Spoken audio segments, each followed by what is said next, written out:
caras são malucos, uma merda. Ah, pô, eu queria ter rolado Se rolar hoje vai acabar a sexta. Tomara.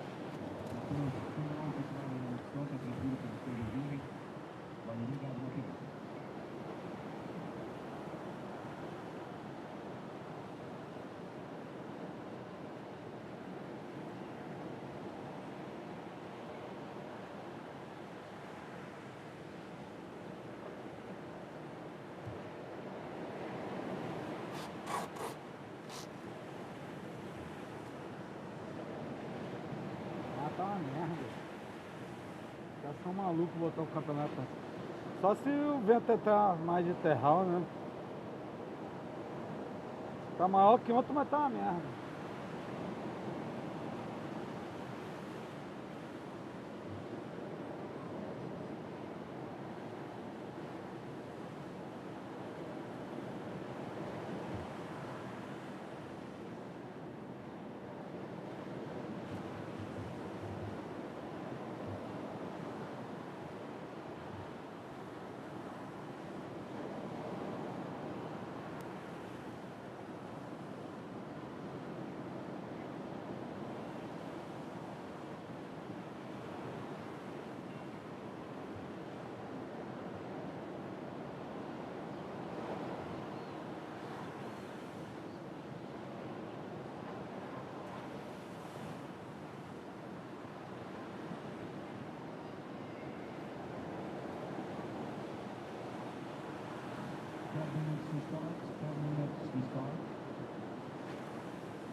Mas tá uma merda, velho. Os caras são malucos.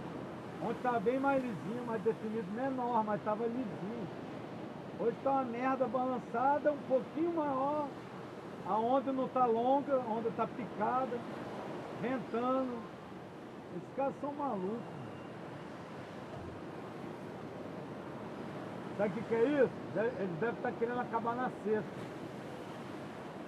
O evento... Tomara que fim de semana em casa, né, mano?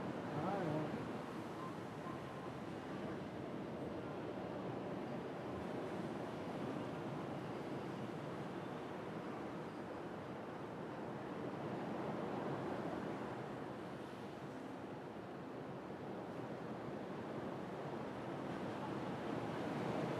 O sol bate bem de frente por cima, que merda. Mas também 9h30, 10 horas ele esconde já.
Cara, muito burro, velho. Em vez de rolar ontem até meio do dia, aí hoje dava day off. Entendeu? Aí hoje dava day off, aí fazia quinta e sexta. Acabava na sexta. Sexta vai ter o melhor dia. Olha lá, cara, matar uma merda. A onda não tem continuidade igual ontem. Tá quebrada, tem parede.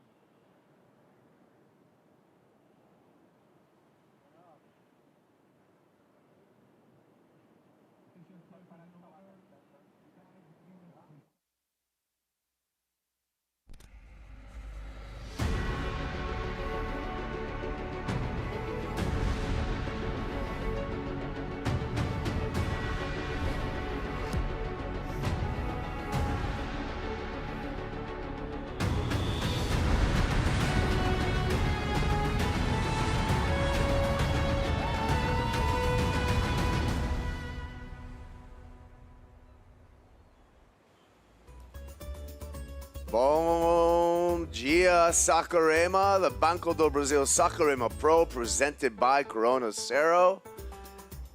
Yep, it's a great morning here at Itaúna Beach. Sammy Pupo, Mikey McDonough coming off of their warm-up sessions out on the water. The Suspenser with Chris Gallagher eyeing up the conditions. Yo-Yo, Yolanda Hopkins. She's on top of the rankings. Luana Silva and Leandro Dora talking about today's strategy. Winter Vincent here has been a top performer throughout the competition. Stop number 5 of the Challenger Series saw Tia Zabrowski qualify, the first qualifier for the Championship Tour out of the Challenger Series. Number 2 in the rankings, Luke Thompson also preparing for today, taking a look at the conditions. We got a bump up in the consistency of the swell here at Itaúna. Lots of opportunity out there. A little bit of a crumble coming through with the onshore wind, but probably more importantly is that the swell has increased, the consistency has increased, and so we're happy to be here. We're getting going again. Day number 5 of the window. I'm Kaipo Girl, Maida Pops right here. Maida, I got the alert on my Apple Watch telling me we are on today. Yeah, Kaipo, it was good to have an off day yesterday to rest a little bit, reset everything. But now the swell is building and we have a good day of surfing ahead of us. Yeah, we have a plan to get through a lot of heats today. We'll see if we accomplish that plan. But we have unfinished business to do right now. We still have one more heat in the men's round of 32. That's a 4-man heat before we get into head-to-head competition in the round of 16 for the men and women. But I think right now it's time again for the Maiteha morning call. We'll send it down to the beach with Rachel Apollonio. Good morning, everyone. That's right, we're on. And I'm here with Annette. She was surfing, and she's going to surf again today. So tell us the conditions. How was your free surfing this morning? So, bon dia. Yeah, it's better than yesterday. There are more waves, more opportunities. So it's a bit tricky. The wind is not really good, but yeah, so excited for surfing. And yeah, There's going to be a lot of good hits today. Good luck. Thank you very much, and let's keep tuned. Wow, there you go. Annette said pretty much the same thing that we assessed this morning, is that it's bigger, there's more opportunity. That's the important part. And what we're looking at today, well, we dial up Surfline and we find out what they think is going to eventuate through the entire day, as well as our long-term forecast. Let's take a look at our Surfline forecast, and it looks like we got some wind swell in the Atlantic. Yeah, true, Kaipo.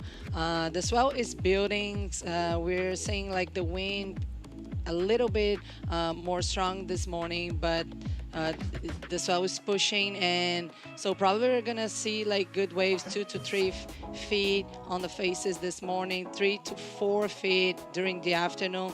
Light onshore wind and picking up a little bit on the afternoon. Yeah, that's right. So that's today. So we're anticipating an increase in swell. Looking at our next 4 days and the long-term outlook.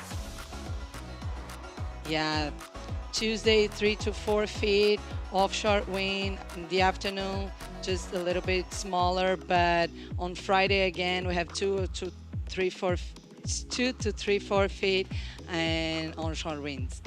That is all the information from surf line, and thank you there. So it looks like, hey, a couple of signatures on the Brazilian flag there, and also a wind indicator that we do have that onshore wind that we're expecting to increase throughout the day today. But the good news is that the swell would increase too, and as we saw in the long-term surf line forecast, the next couple of mornings, Maida, they are forecasting offshore winds. So the combination of this wind swell that should build overnight and the offshore wind should set us up pretty good for the rest of the event window.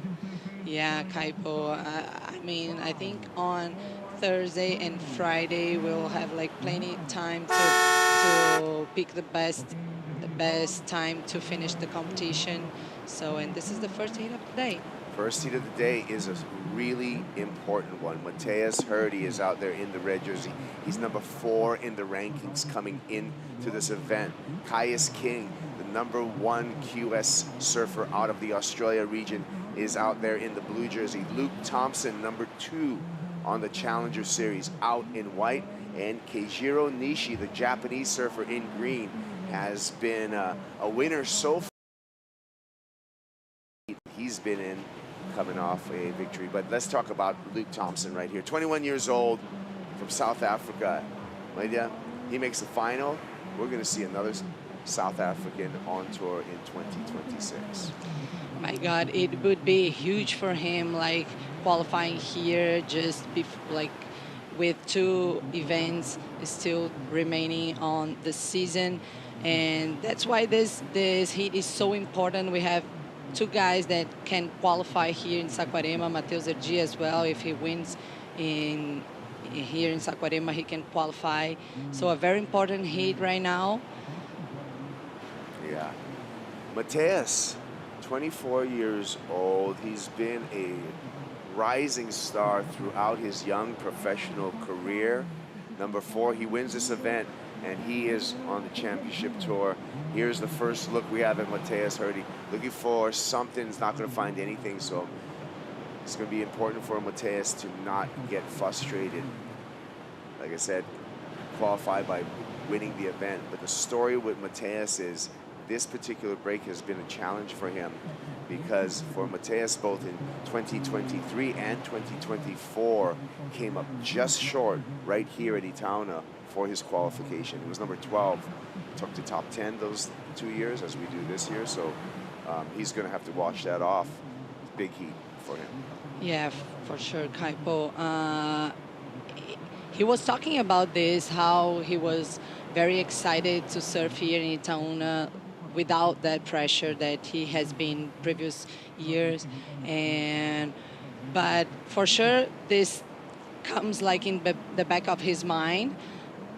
But with a win, he can qualify in advance. Look how beautiful it is, like many birds on the rocks. Yeah.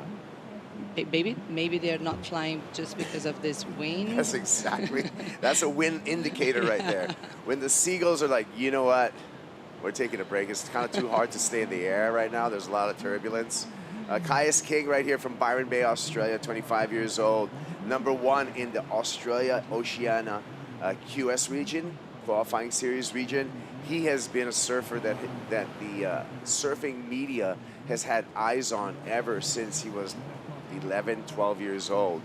And he's grown into quite a competitor, quite a free surfer, and an exciting surfer to be in this mix, Caius King.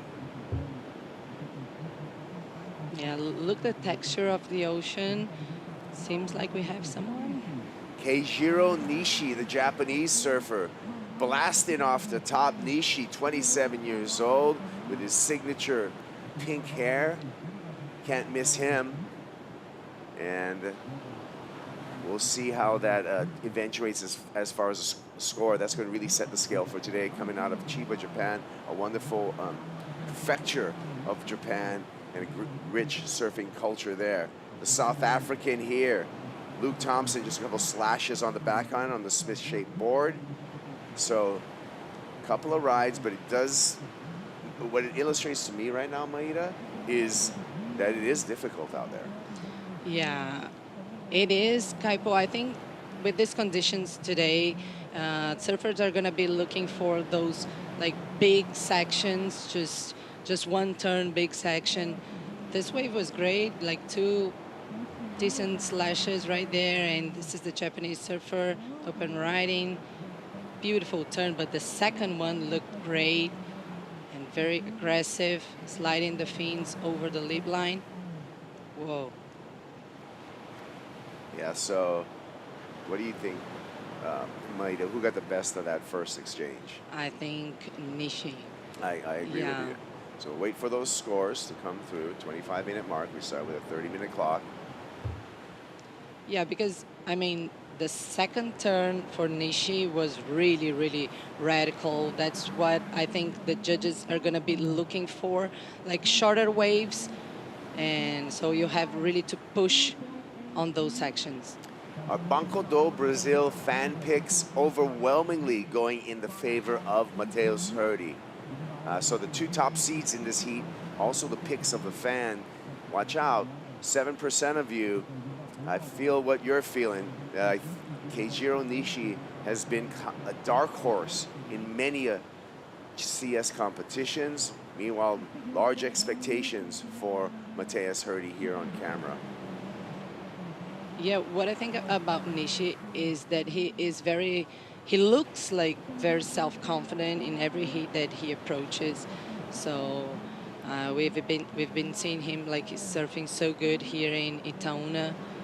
Pretty fast surfer, aggressive, progressive. Luke Thompson. Luke Thompson on his second wave opened up with a 2.83. Workman-like in his approach, wants to make sure that he's got a full score line. Caius King. Caius looking sparky there with a nice finish on the Darren Handley designs. So it's going to be pretty much a cluster of numbers right now. No one really breaking away with a huge score other than Keijiro Nishi with that dynamic finish on the left. Waiting for scores of both Luke Thompson and Caius King. Matheus Herdy with first priority sitting out the back. Yeah, probably Mateus is looking for those waves that gives him like a good ramp to fly. We saw him like catching those waves and flying all over the place. And here's the replay for King. Very nice finish there. Good combo.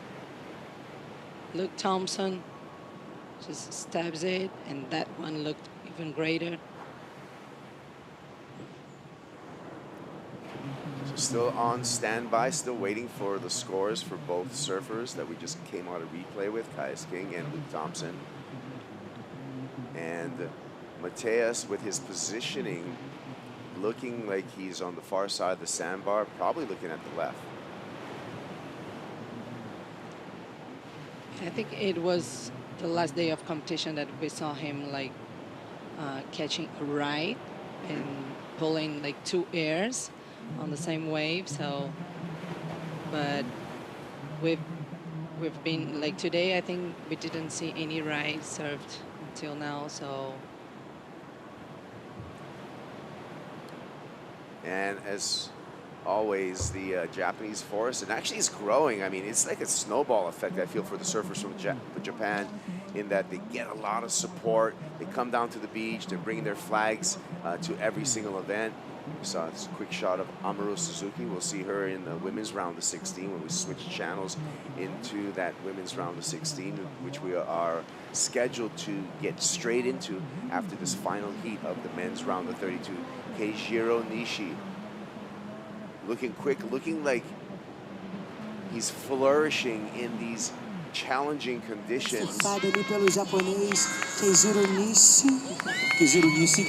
we saw this crew like celebrating a lot on the last day of competition with all the Japanese girls like winning their heats. I think we had like 3 in a row, and then later on we had another Japanese coming through in second position. So they were celebrating a lot, and this wave looked nice combo, well served, smart.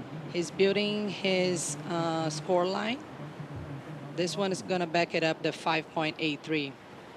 Yeah, and that will likely put Keijiro Nishi into the lead. Coming back here, flying over. We'll give you an update on scores. We say Luke Thompson, his second wave, a 4.1. Caius King, his opener, 4.17. Mateus Herdy again sitting patiently with first priority. The expectation is Keijiro Nishi is going to do much, much better than that 1.1 requirement that he needs to take the lead. So just when these numbers start coming through, both from the beach announcer and on the Apple Watch, this could be creating a little bit more pressure for Mateus Herdy as he's sitting out the back. Yeah, for sure, Kaipo, like almost 10 minutes just passed by this heat.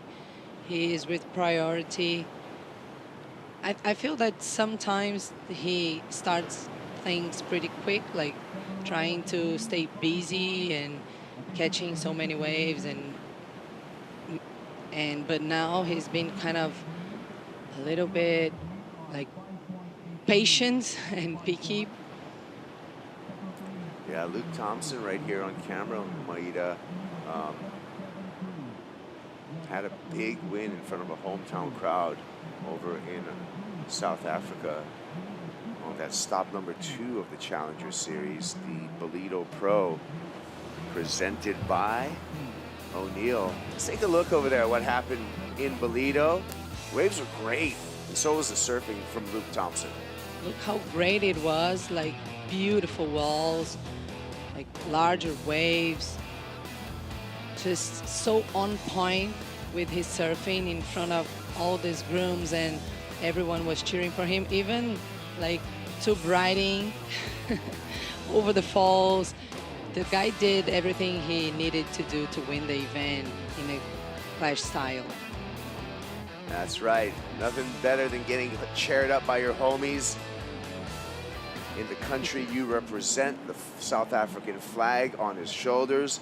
From there, Luke Thompson, with that win in Bolito, went on to getting a wild card at J-Bay, the CT at J-Bay. Taking a look at our men's Challenger Series rankings. Luke Thompson on the live rankings, #1 going into this round of 32 for the men. Again, makes the final, and he's on tour. Simple as that for Luke Thompson. Yeah, he's in a very good spot right now, and for sure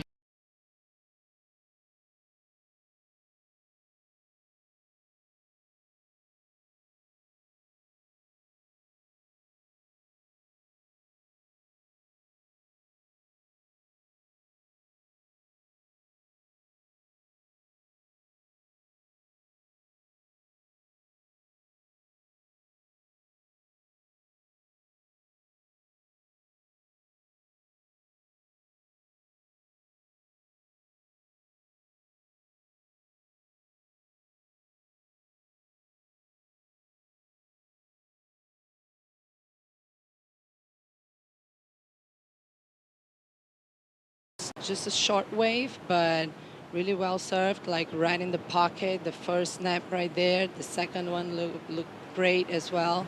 Kicking the tails, lighting the fins.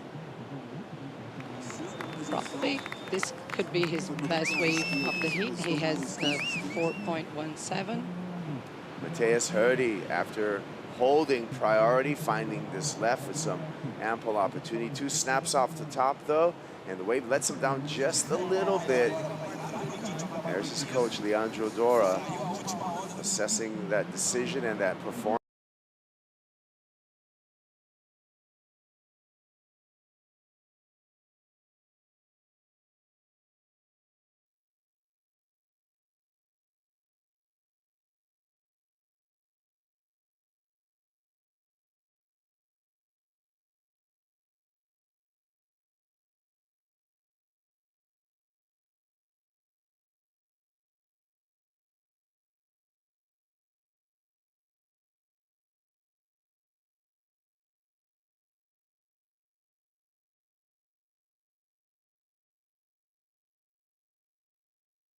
Like we just saw there for Mateus Herdy.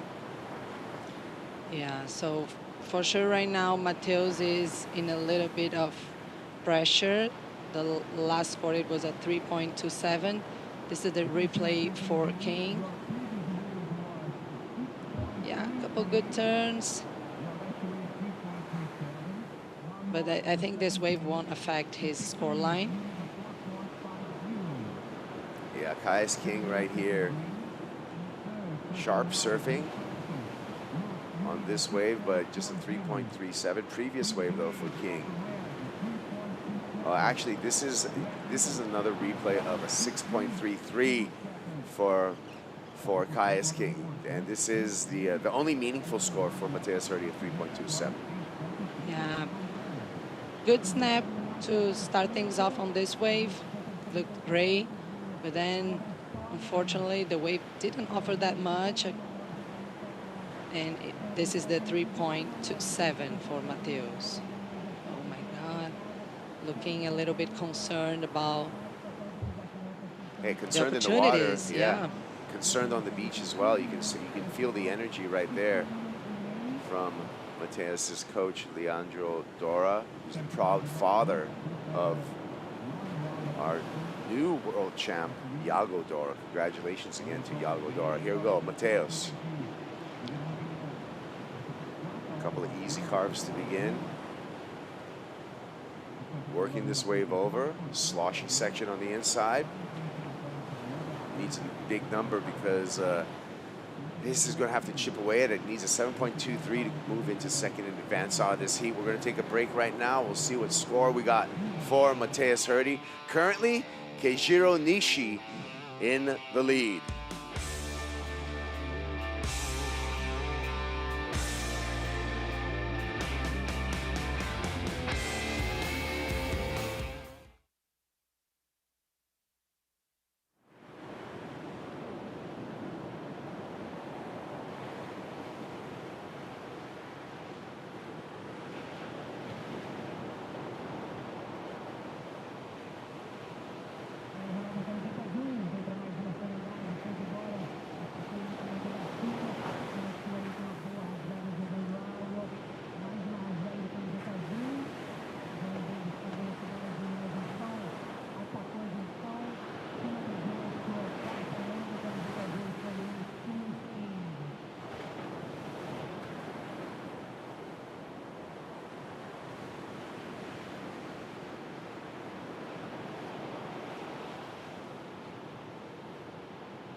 Yeah, we're back here in Saquarema, taking a look back at last year in competition with Mateus Herdy.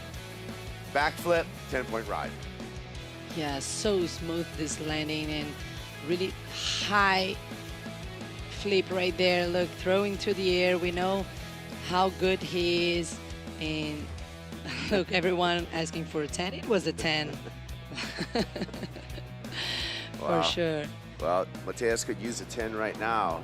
Live action with 12 minutes remaining. Mateus Herdy leads a 6.73. Luana Silva on the beach with Mateus's coach and her coach, Leandro Dora. Luana Silva coming up next in the women's round of 16, which we will get straight into. We had to finish off this one heat of the men's round of 32, but troubling times actually for the top two seeds in this heat. Number 2 and number 1 on the live rankings. Number 2 coming in here, Luke Thompson. Number 4 on the rankings, Mateus Herdy. Our top 2 guys in the bottom 2 spots in this 4-man heat. Only the top 2 advance. Caius King and Keijiro Nishi are occupying those spots right now, Maida.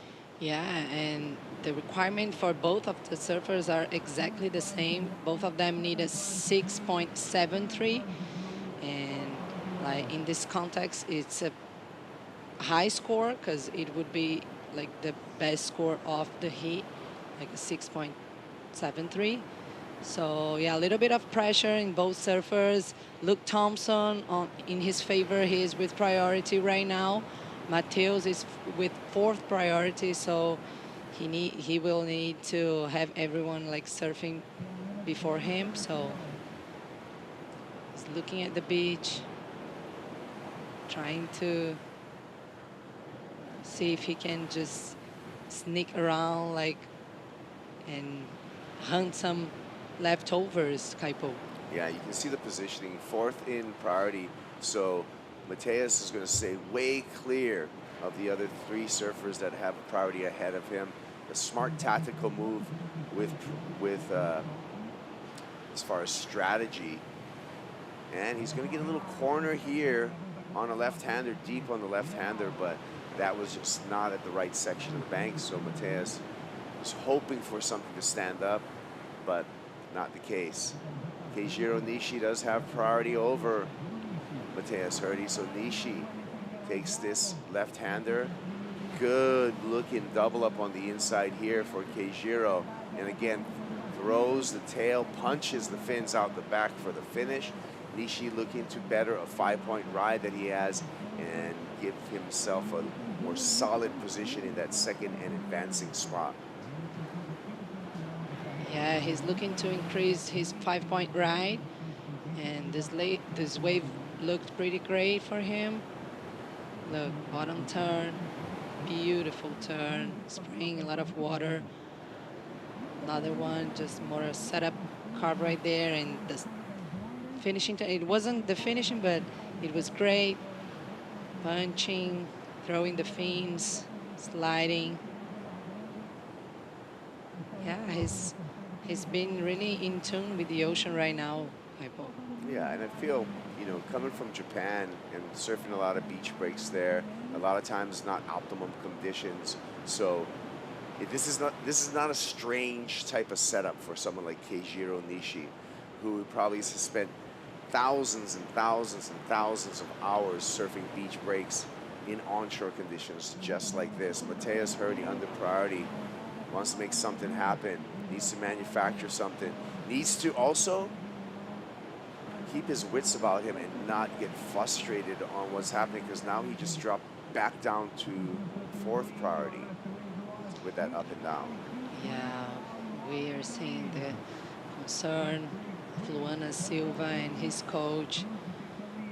But we know how good he can be like in airs and progressive surfing. So maybe if he finds a ramp, he can throw like a huge air like he did last year and get the score that he needs. They're needing a 6.83 right now. So it's a high score for this heat, just open riding. Quick work there. It's not going to be the number that he needs, but he's just chipping away at it and also repositioning himself at the same time. If the clock stopped right now, and this was the result with Nishi and King advancing on into the round of 16, it wouldn't be the end of the world as far as qualification hopes for either Mateus or Luke, because we got 7 events this year. We take the top 5, so they'll still have more chances to accumulate more points for their rankings in the next 2 events. Yeah, for sure, Kaipo. He is trying really hard, but the thing is the quality of this wave wasn't that good, so probably he won't increase his score line. Luke Thompson looking to scratch his way out of this round of 32 into the round of 16, and the South African with some solid surfing on the backhand, Mateus on the forehand. Well, looks for the air strategy, but unable to ride out complete from that attempt. Yeah, unfortunately, he couldn't finish that one. It could have been a better score than the 4.1s to just decrease the requirement. Which is, I think, it's probably what Luke Thompson did in his last wave. Maybe he got something better than the 4.1 and will need something less than what he's needing now. Yeah, we'll see. We're waiting for the score for Luke Thompson. The rides by Mateus have not factored in. This was a misfire. Yeah, through to the air. Unfortunately, couldn't run out of that clean. We're still waiting for this score here for Luke Thompson. Yeah. Couple snaps to finish things. The wave was kind of small. Yeah. But that's it, Kaipo. It's a 4.4. So he decreased a little bit the requirement right there. Now he's needing a 6.53. That's right. So Luke, and you can see how the separation of all the surfers. Keijiro Nishi and Luke Thompson. What Luke is trying to do is get away from Keijiro. Keijiro is wise onto him, trying to give him a little guard with the superior priority, but Luke sneaks away, finds a right-hander, oncoming section, big tail throw there for the South African, eases through a cutback here, kicks out. 4 minutes and 30 seconds. Luke Thompson surfing with some urgency now, Maida. Yeah, the sense of urgency for both surfers that are in third and fourth position. Look great that turn, but I think it's not the requirement. So Mateus, he spent a lot of time with priority in the beginning of the heat. Unfortunately, he couldn't find the best opportunity that he was hoping for. So now he has been like in third or fourth position for most of the heat after the half of it. Yeah, here he is. Hurdy just hunting under priority. Luke Thompson checks in his last wave of 4.27. Take a look at our Natura Kayak recap of this round of 32 heat. Keijiro Nishi opened up with a bang right here with a 5.83. Yeah, it was a very impressive turn right there. And then King just took quick snaps, and this is the 6.33 for King. Nishi, 6.23. Finds a great line on the double up here. Clean rails in the surfing, and again punctuates the finish there with tail throw. Yeah, it was all about wave selection, Kaipo. Those surfers, they found the best opportunities of this heat. And look, here is Mateus. Mateus Hurdy still searching for something, not finding it there. Pressure on the clock right now. Needs a 6.83, Mateus, to advance out of this heat. It's going to be a tough start in the morning. Luke Thompson needs a 6.53. Number one on the live rankings. Luke Thompson is in danger of getting eliminated in this round of 32. And that's going to be a tough one for Luke Thompson if that happens. 17th place is what he'd walk away with right now if he does not advance and he gets third in this heat. Yeah, an incomplete wave for Nishi right there. Banco do Brasil, 2-minute warning.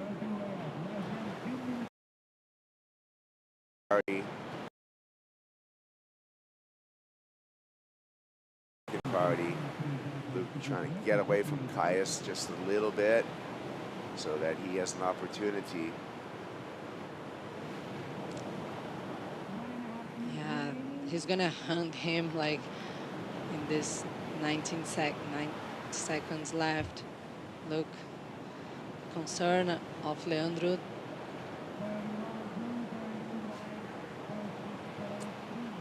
Well, it looks like we're going to have a series of waves right now. You can see the close interval of the wind swell and the positioning of the surfers. Mateus far away from everyone else with the lower priority.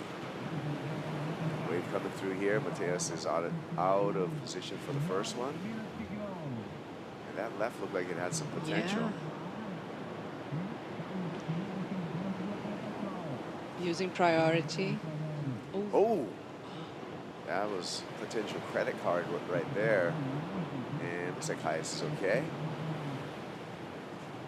On the Channel Island surfboard. 35 seconds, Kaipo. Look now with priority, but the ocean, it's looking kind of flat right there. Wow. We're 20 seconds away with starting the day with an upset. Yeah. Very frustrating for both of these guys. They were looking for a good result here to up and right.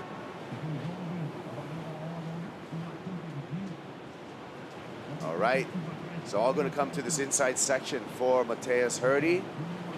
Fin ditch reverse, and likely not the 6.83 that he needs. We got to stick around though to make it official, so we're going to be waiting for scores for Mateus Herdy. 10 waves ridden, that was his 11th wave. Held priority for a long time, and then just a lot of just waves that just did not cooperate. Frustrating heat for the Brazilian. Yeah, you can see his body language, how frustrated he looks. And this is the Japanese, Ishii, looking sharp on this.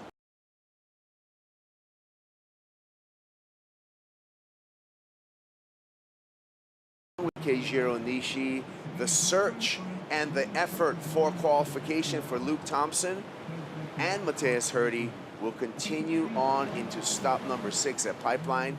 There's the results. Starting the day with an upset. Keijiro, Caius, on to the round of 16. Round of 16 is going to be in the water for the women when we return.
The Banco do Brasil Saquarema Pro presented by Cero is brought to you by Banco do Brasil, official sponsor of the WSL in Brazil. By Cero, made with 100% natural ingredients. And by the city of Saquarema, official host of the Banco do Brasil Saquarema Pro presented by Cero.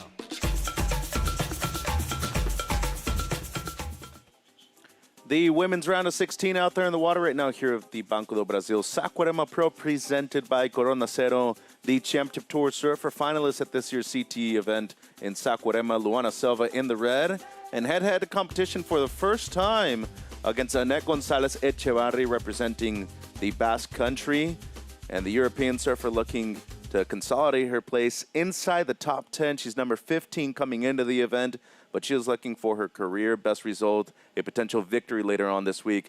Metro Salazar, the Carioca native, Marcos Bocayo. Bom dia, Marcos. It is competitive out there right now, but it is definitely not easy to compete out there in these types of conditions. Yeah, it's going to be an all-day long, grindy day, and let's see the guys and the girls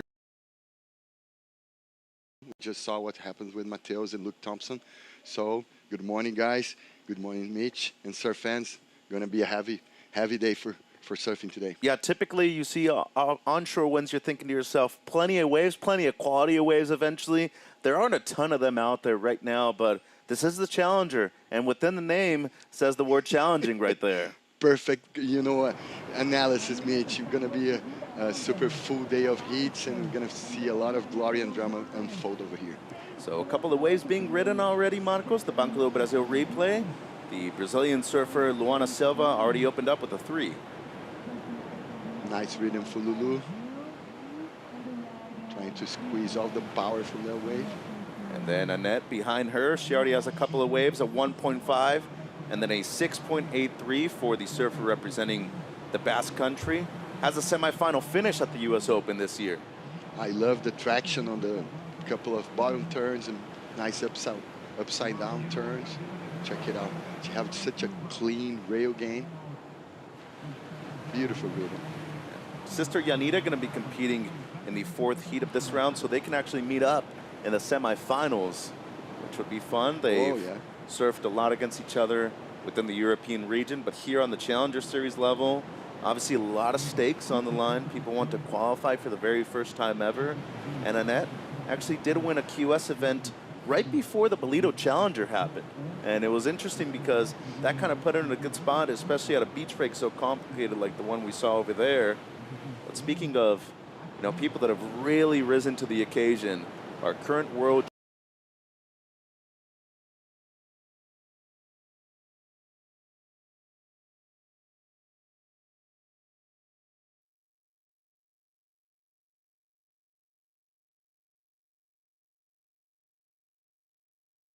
I love you. Why I love you, bro?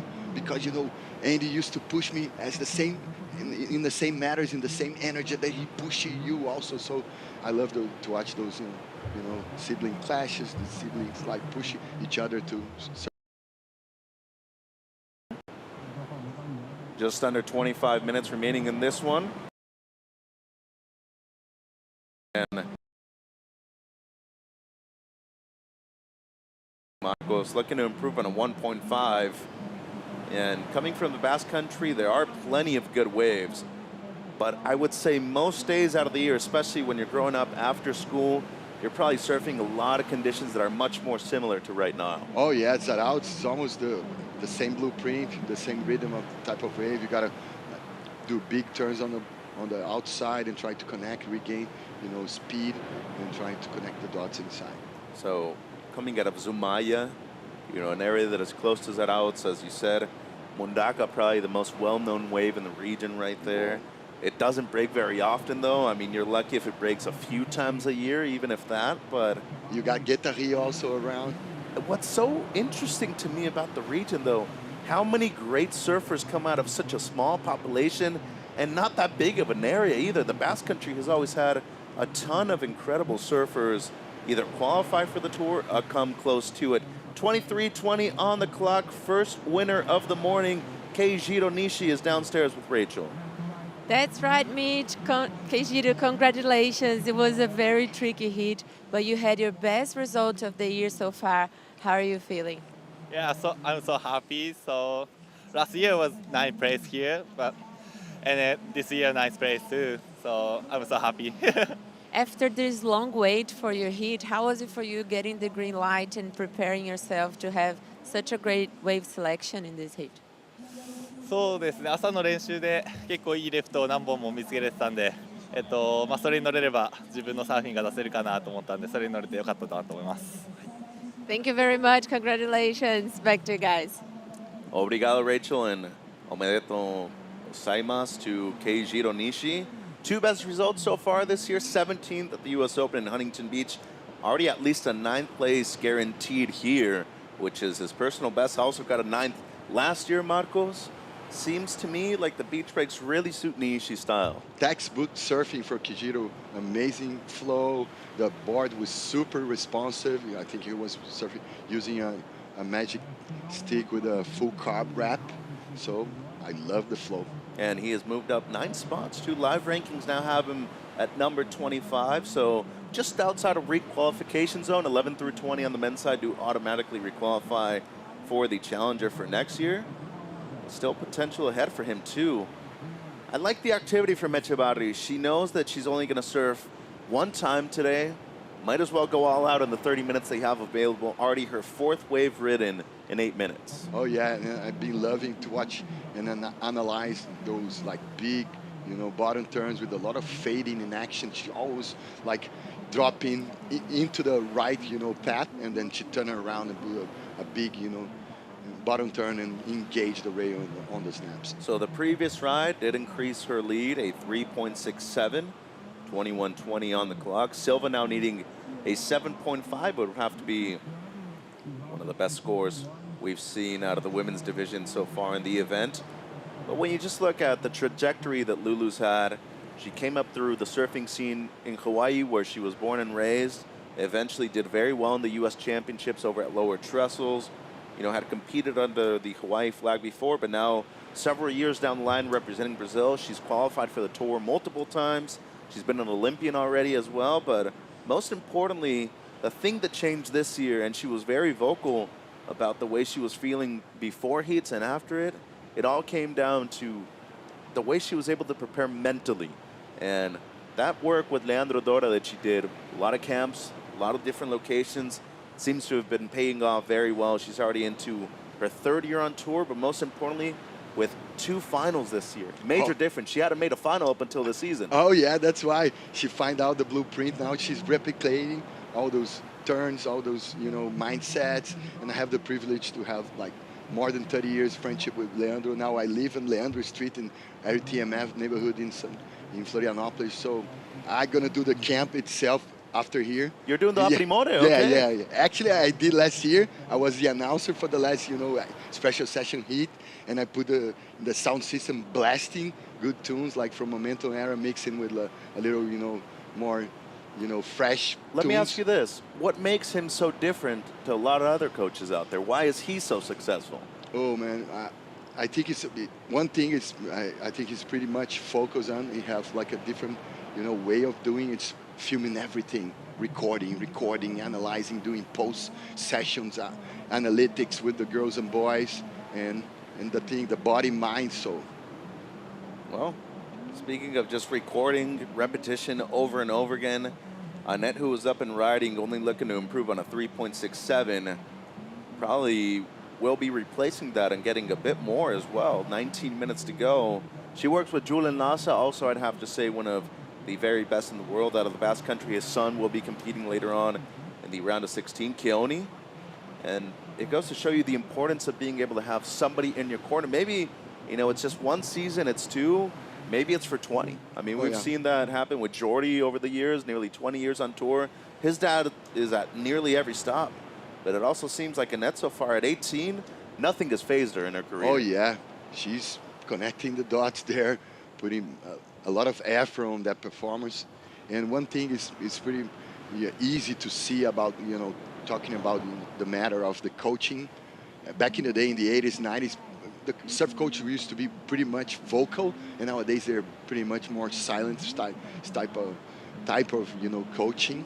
And I think, Leandro fits in that place also. 18 minutes to go. Let's go downstairs. What's happening here? Morning, my dear friends. It's pretty cold out here, and nothing better to start the day than a yoga class. We just had yoga class here. I'm with my friend Rosana and my old friend Sakwa, and they were having yoga classes.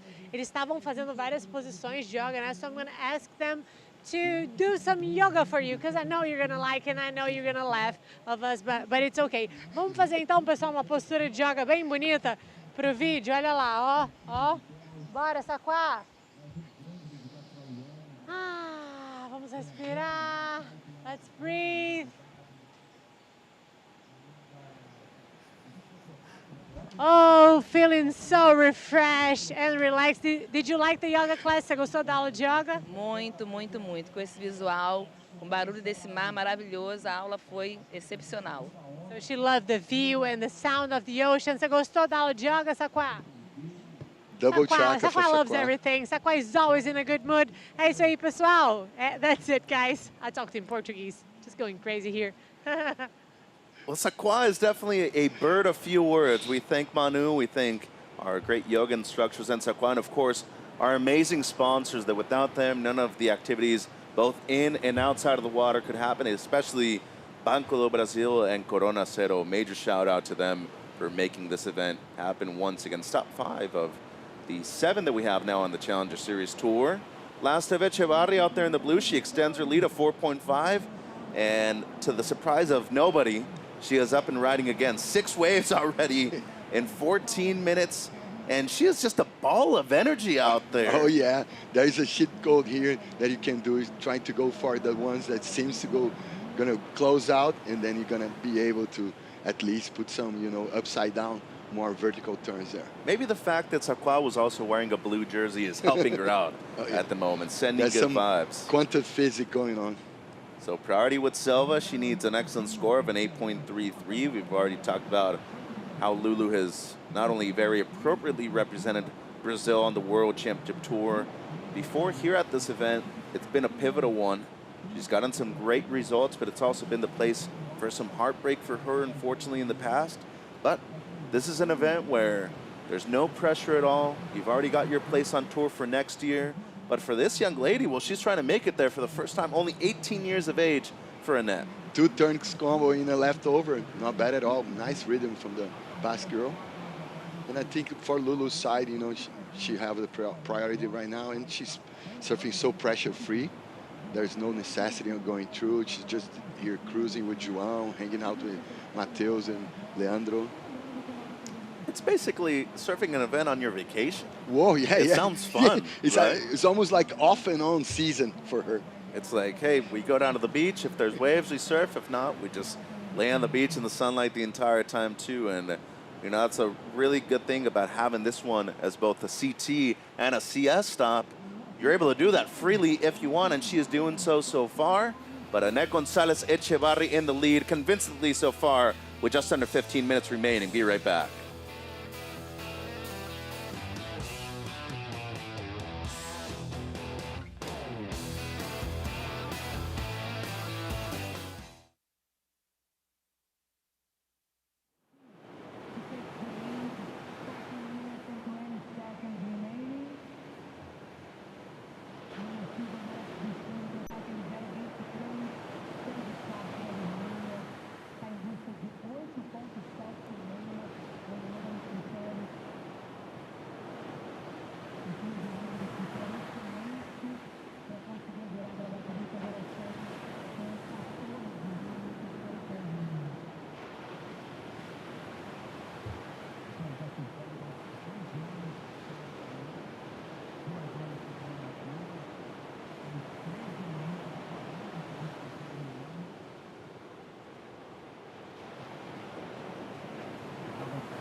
The island, Florianopolis.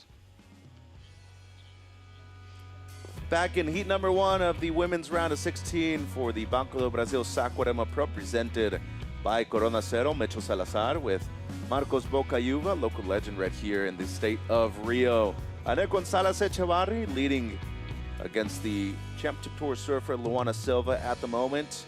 The Bass surfer out there in the blue has been extremely active, 7 waves in the first 17 and a half minutes of the opening heat of this round.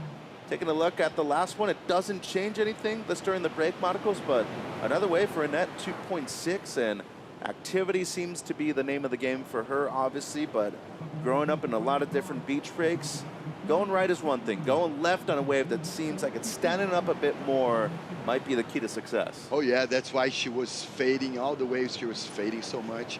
Like Grillo, Leandro Dora checking the scene there with Sofia Abreu. You know what? Amazing, you know, battle of the youngster here. Lulu is being so successful now. Right now, it's kind of people forgot how young she's still. 21. But, yeah. She's just able to have a drink in USA just this year. Yeah. The codes here and the rules in Brazil is after 18, so it's different scene. Well, at the moment, needing close to a 9-point ride, but we have spoken about how this event, you know, close to her heart. Her partner, Joao, is from this location, might be potentially the greatest surfer to ever come out of Saquarema, and for her, she's an adoptive native of this beach right here at Itaúna. She's really said that it's a wave that brings her a lot of joy. She's had ups and downs here, but this year alone, you know, a final at the championship tour level, lost to Molly Picklum, but 2 of those this year at the CT, and it's a big deal when you consider, you know, the amount of pressure a lot of Brazilian fans put on these surfers on tour. For her to succeed that way, especially when she needed it. She did it at Bells, needing a major result. She was able to get it, and then come in here post-cut. A lot freer, and it definitely reflected in the way she surfed out there, and especially the way she competed too. She's up and riding here. Needing an 8.76 or better. Steep section, into the lip once, deep bottom turn, and tried to force in the second one, just a bit off timing. And it's gonna be an incomplete wave for her, but up until that point, her best had only been a 3. I think the reaction from Leandro on the beach kind of says it all. Won't be the score, but potential to improve on her 3-point ride. Yeah, but she did the right choice. I think she's managed this heat almost like a CT level heat with a more calm in the wave selections. Check it out. She's putting some speed there on the board. Nice snap on the top. She was going for that re-entry. Nice to turn, attempt combo. So 9:45 on the clock. So she does improve a 3.43, now needing an 8.33 herself. Long-time Sharp Eye team rider too, Yufu Penrose, the team manager for the Sharp Eye team, has been on the beach every day. Oh man, talking about the right guy with the right test, man. And a frother. Yeah, he rips, man. He lives so close from trestles. Well, speaking of frothing, this is Luana's first ever CT final over at Bells Beach. In a moment of need of a big result, Marco, she was able to get it. You called this event in the Portuguese broadcast, and it was huge over there at Bells too. So for her to use her experience competing at Sunset and here in Saquarema over to Bells, it reflected well. Beautiful rail surfing in Bells, such a traditional event. I think it's the most traditional event on CT, calendar in the bracket, and she was so happy just losing the final for Isabella Nichols. She couldn't believe it on the semis right there when she got the announcement on the beach that she was into her first ever final on the championship tour level. The first click, I think, was in the Pro Junior, trophy. That thing made the blueprint. Now she's replicating the blueprint, and she's being way more successful now. And World Pro Juniors will be going back to the same location in La Union in the Philippines. Beat actually Kana Nakashio in the final, who's actually competing at this event here at the CS. And Annette was actually at that event as well, alongside multiple number of surfers that are competing on the CS. Keone Lassa, her sister Yanira was there.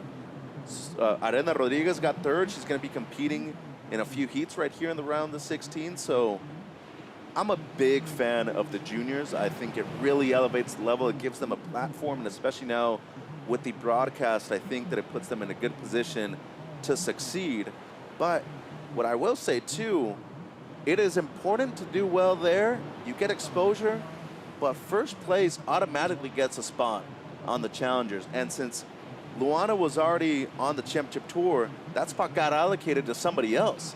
So if you get second, if you're in the final, you might even get a potential chance to surf here too. And that is so huge. That is a big indicator. All the Pro Junior champs are indicators that you're going to be having an amazing, successful career in the future.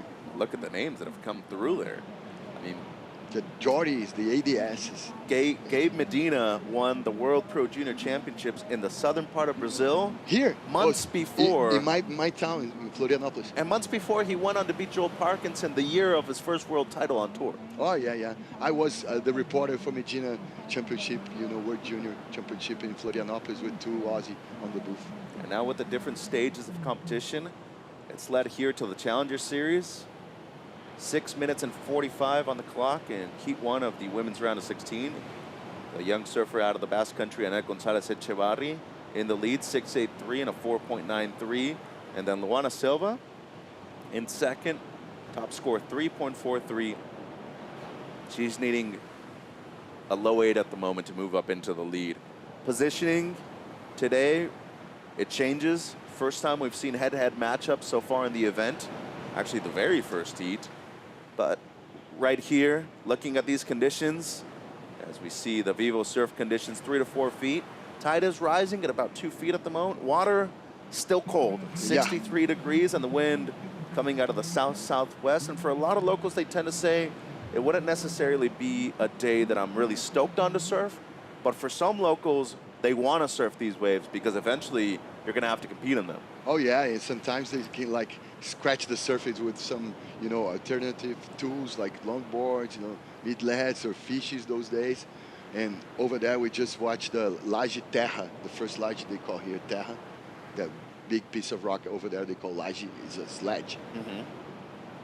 Or there's a good wave around the corner, too. Behind that, people tell Marcos Monteiro took paddling like a monster wave back in the day there, connecting both lajes.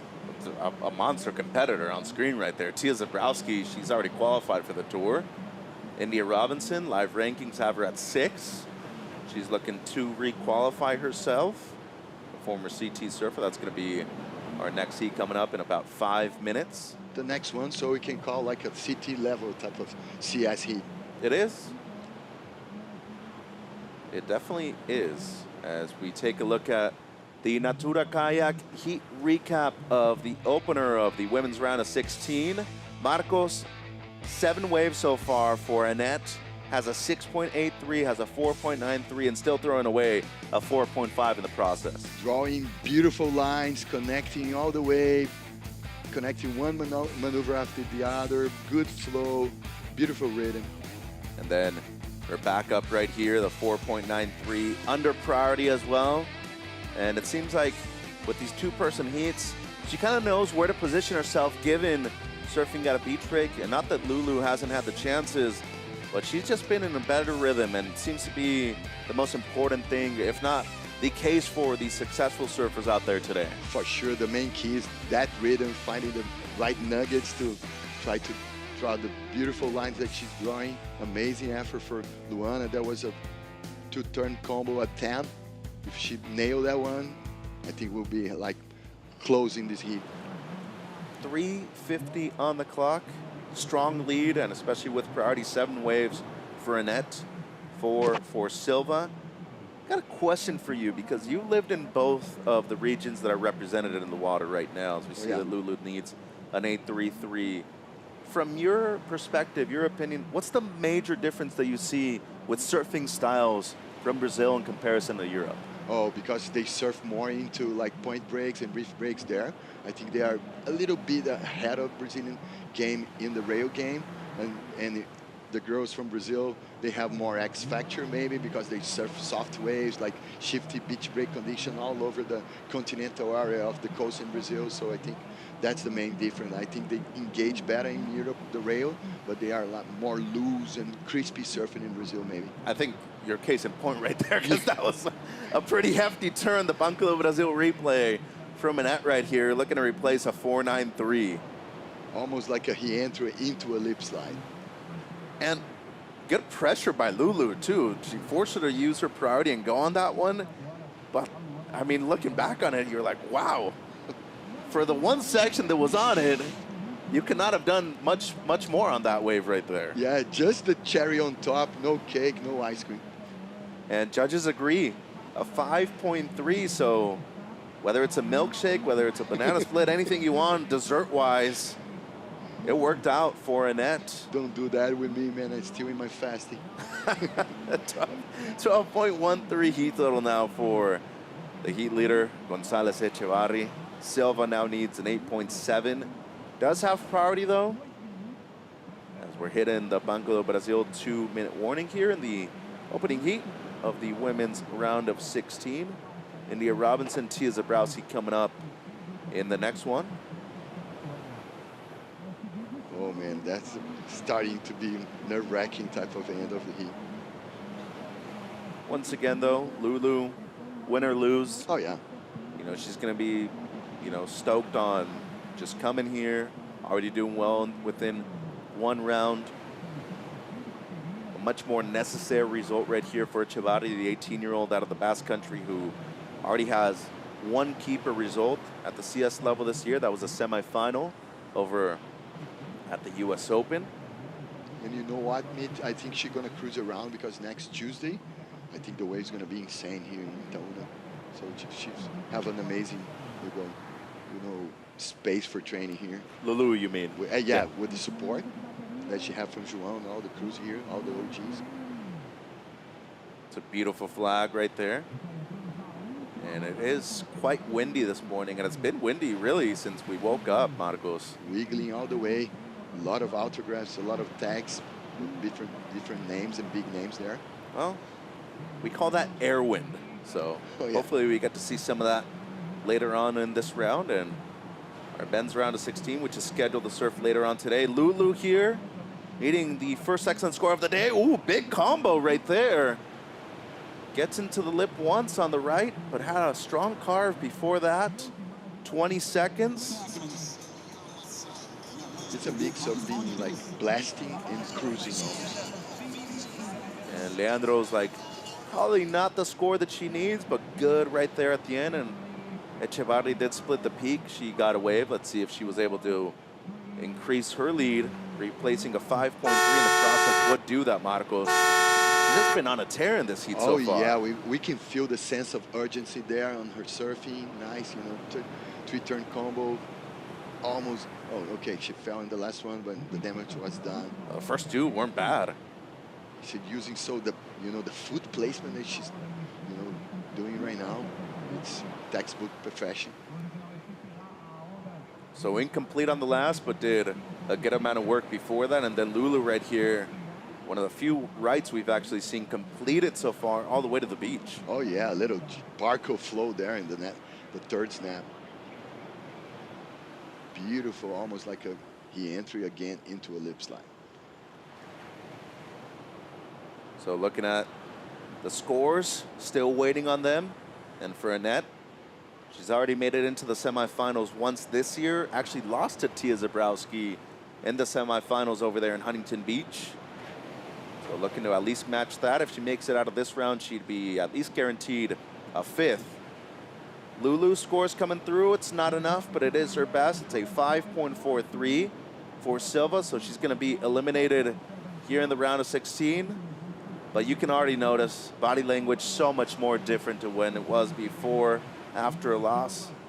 And it's this youngster who is moving through and keeping her dream alive of qualifying for the first time ever for the World Championship Tour.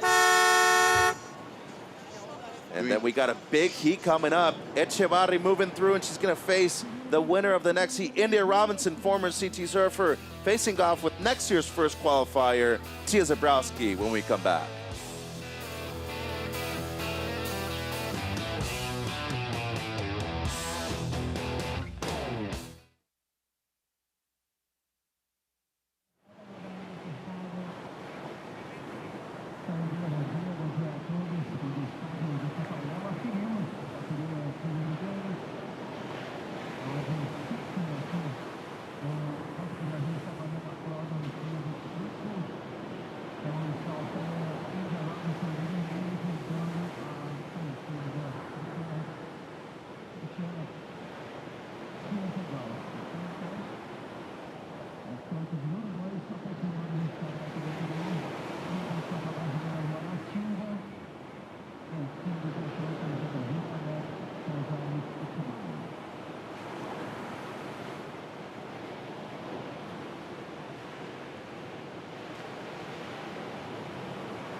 This is what I live for.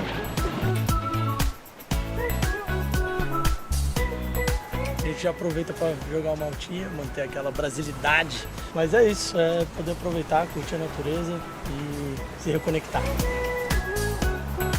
And every time we find somewhere new that just surprises us. Today I'm going for a surf at Pico da Mota. It's my favorite spot at Portugal. Honestly, a really special place for me to come to. I've had so many good memories. We're here at the waterfall. It's massive. On tour, surfing the wave of Tehupo and drinking a Corona. I mean, It's happy hour for the athletes, so I'm gonna get going, but thanks for watching.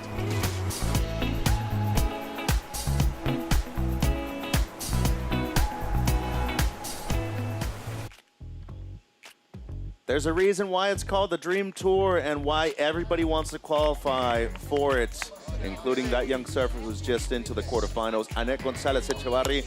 Her sister right there on the ground will be surfing in heat number 4, Yanira against Amuro Suzuki later on in this round.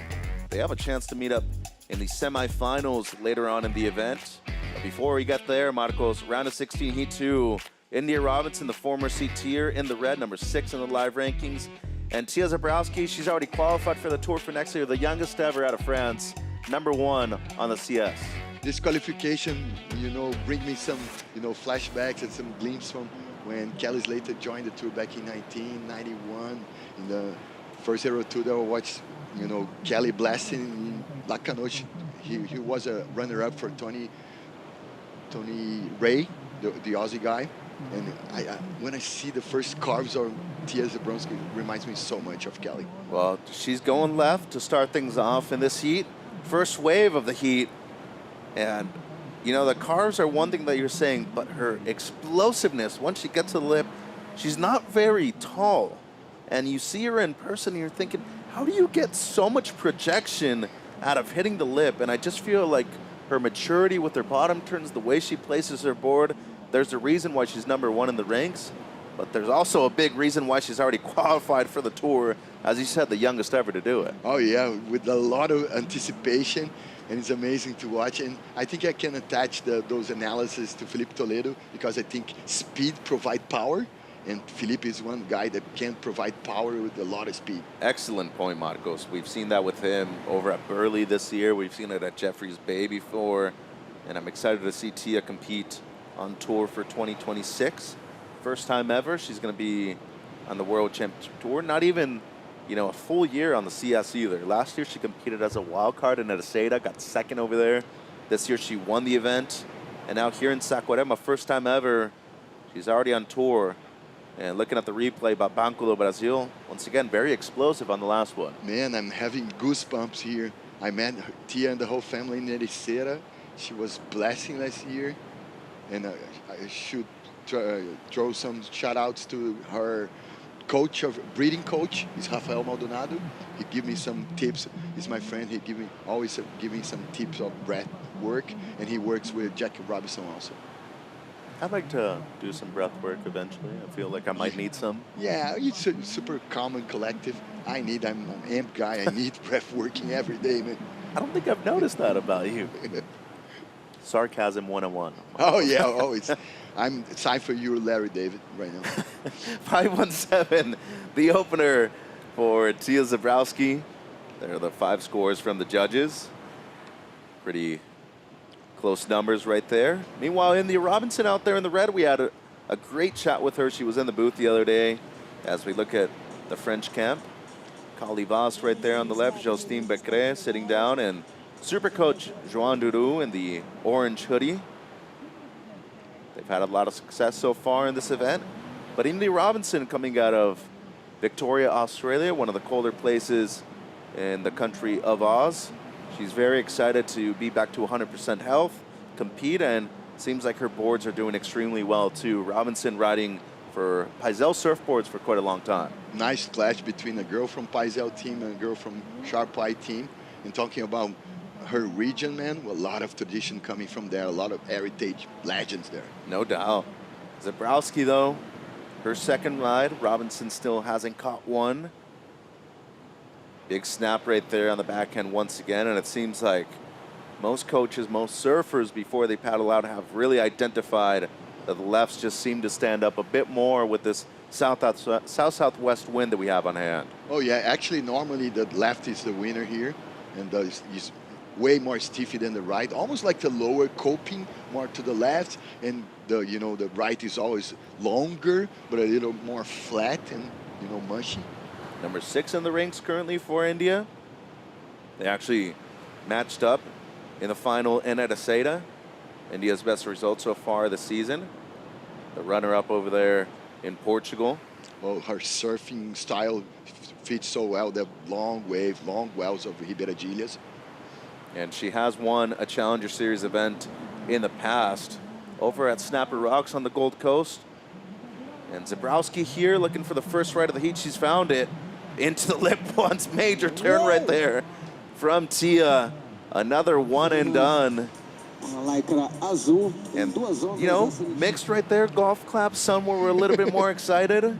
I love the golf clap, man. I think it's a good combination, though. I think it was appropriate for both of those, looking at the replay. And she finds some leverage from the backwash, and then she was all the way up there. Amazing gouge. And she nearly lost it coming out of it. She lays back a little. She almost sits down for a moment, Marcos. Oh, you got to sit down. I watch, Leandro coaching all the time. Guys, what you miss over here? You didn't sit properly, man. Got to bend those knees, don't you? Robinson on the left. Got a combo already. A lot of spray from India. And this is going to be a great start for her as well, going left. 21:10 on the clock. Sweet rail on rail surfing from India, man. And that's the thing about Victoria, that area of Bells. Everybody thinks, oh, it's only right-hand point picks. There's a good amount of beachies over there, too. And she's showing, showcasing a lot of flow, beautiful steering carves, beautiful rhythm, a beautiful forward-turn combo. So the second score of Zabrowski, a 4.5, waiting on her third, and waiting on the opener of Robinson. 20:45 on the clock. Let's go downstairs to the pass surfer, Annette Echevarri, with Rachel. Annette, congratulations. You told me this morning that the ocean is a little bit better, giving more opportunities than yesterday, and you took those opportunities so well. What were you searching for when you were choosing your waves? Well, I just saw that those were really good, so I didn't want to be really selective. So I just took everything that it came, and yeah, it worked, so I'm happy. Just a curiosity, like the water is not as cold as it was the other days? I don't know, like I surfed yesterday with like a spring suit, and it was freezing. It was like an ice bath. It was like hard and everywhere and painful, but yeah, now I think it's better though. You want to send a message to your supporters, friends? Eskerrik asko ikustatika, nuan ja kuartosetan, da horrengoan ikustea. Congratulations, keeping the dream alive. Back to you guys. You can just see the youth right there in the interview from Annette. Very calculated in her approach, the way she explains things, but also still a grom, wearing a spring suit when she already knows that it's quite cold. But speaking of wearing a spring suit right now, though, Zabrowski did increase her lead with her last, a 6. So that won't change anything for her. Her second best now, her opener, a 5.17. And the opener for Robinson, a 4.1. That came through somewhere just under her second ride, Zabrowski's second ride. But India, we talked about the combos on the backhand, very good. But as you said, really, what makes her a separating factor in this round, I would say, Marcos, is her surfing on the forehand. You give her the right wave, you give her a clean face, she's taking advantage of that opportunity. Oh, yeah, type of Gabby Bryant type of hacks. She's amazing on rail. They're best friends, by the way. Oh, too, yeah, so that's why I think they feed itself from their surfing, from this relationship.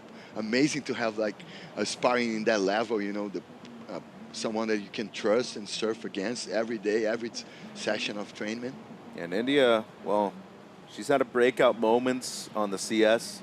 She already had one in the last event already too, and at Asada. That is her best result so far on the CS this year. But even with the expansion of a couple more spaces, a couple more opportunities to qualify, 7 spots still isn't a whole lot, and especially considering that Tia in the blue already took up one of those spots. Oh, yeah. You're looking at another 6, and it's still something that, you know, could be quite difficult to accomplish given how competitive it is. Whoa. Boy, Zabrowski is just on a tear at the moment in challenging conditions, and somehow she's found 2 quality moments on these rights, Marcos. A 6 on her second to last wave. This one, at least in my humble opinion, seems to be the best wave we've seen so far in this heat. Beautiful gouge, beautiful hook, almost all the way down to a layback mode there. She's starting stacking numbers, guys. Watch out. How complicated that turn is, especially with that wind pushing you down rather than coming against you. 14. I always think about John when I see those big hacks, man. Well, we call those claybacks because of Clay Mars. We might have to change the name to something with Zabrowski or Tia in it too. 17 minutes to go. Tia on a tear. Definitely is. Can be her nickname. Well, on her social media, she has a saying, "Salt water runs through my veins." I don't know if she just like drinks it every day or you know, if she was just born in the ocean, but natural electrolytes, sorry, man. And it seems like something where, you know, where she's from in French Polynesia, you know, that culture associates itself with the ocean. And then in France, they've had a number of surfers succeed at the championship tour level, of course on the challenger as well.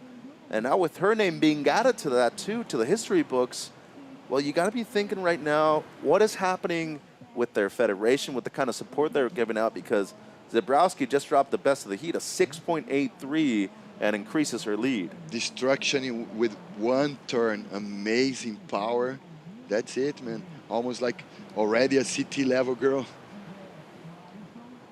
And coming with a lot of heritage to feed herself from like Jeremy Flores, Mick Picon, all the girls from the past also.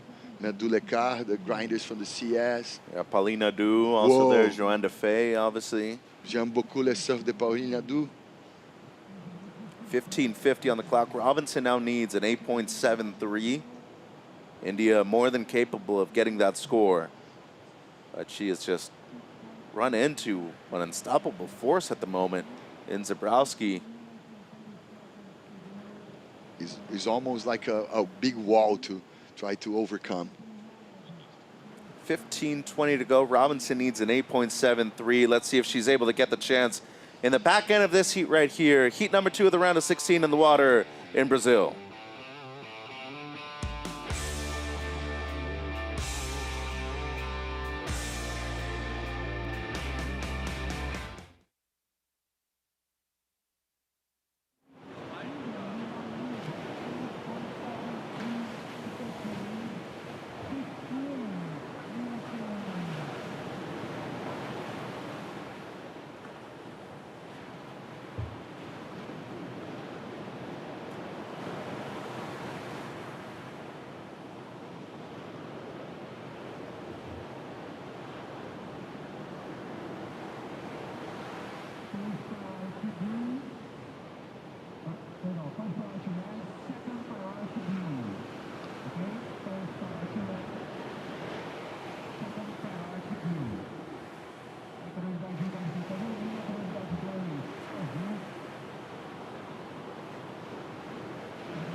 Welcome back to beautiful Saquarema, Brazil for stop number 5 of the Challenger Series. Zabrowski in the lead, Robinson needing an 8.73. And it seems like our reporter, Manu Callado, in the area, but we're going to stick with Tia Zabrowski right here, the heat leader, looking to replace a 6. 13 minutes on the clock right here, doing well so far in this heat. That is already her 6th wave, Now let's check in with Manu with a local legend here from Saquarema. Hello, my friends. I'm here right now relaxing with my safeguard. That is Joe. Joe is a very famous dog in Brazil, also known as Caramelo. The thing is, these dogs, they have no breed here in Brazil, and they have this caramel color. We call him Cachorro Caramelo. And Joe has been in the event since the first day, walking all over the event, close to the athlete zone, and everybody's like, oh my God, so cute. He seems to be pretty relaxed, but he's taking care of everything. And I know you guys have seen him before. So, Joe, do you want to say something? No, he's quiet. He's paying a lot of attention and everything that's going on. So that's it. Our big character of the event, Joe, o cachorro caramelo. Back to you guys. I'm pretty sure I took a photo with that dog the other day. A local legend, Joe. He's been here since the first time we ran a CT level event in Saquarema back in 2017. And he's still around, enjoying life, and of course, enjoying the surfing. Hey, you know what, Mitch? Should we tell Manu? I think her bodyguard went to a few beers yesterday. He was feeling super sleepy in the interview. Well, we need to get him at Corona Cero. Oh, yeah. That's the solution. 11:40 on the clock. Tia Zabrowski in the lead. Windy out there this morning.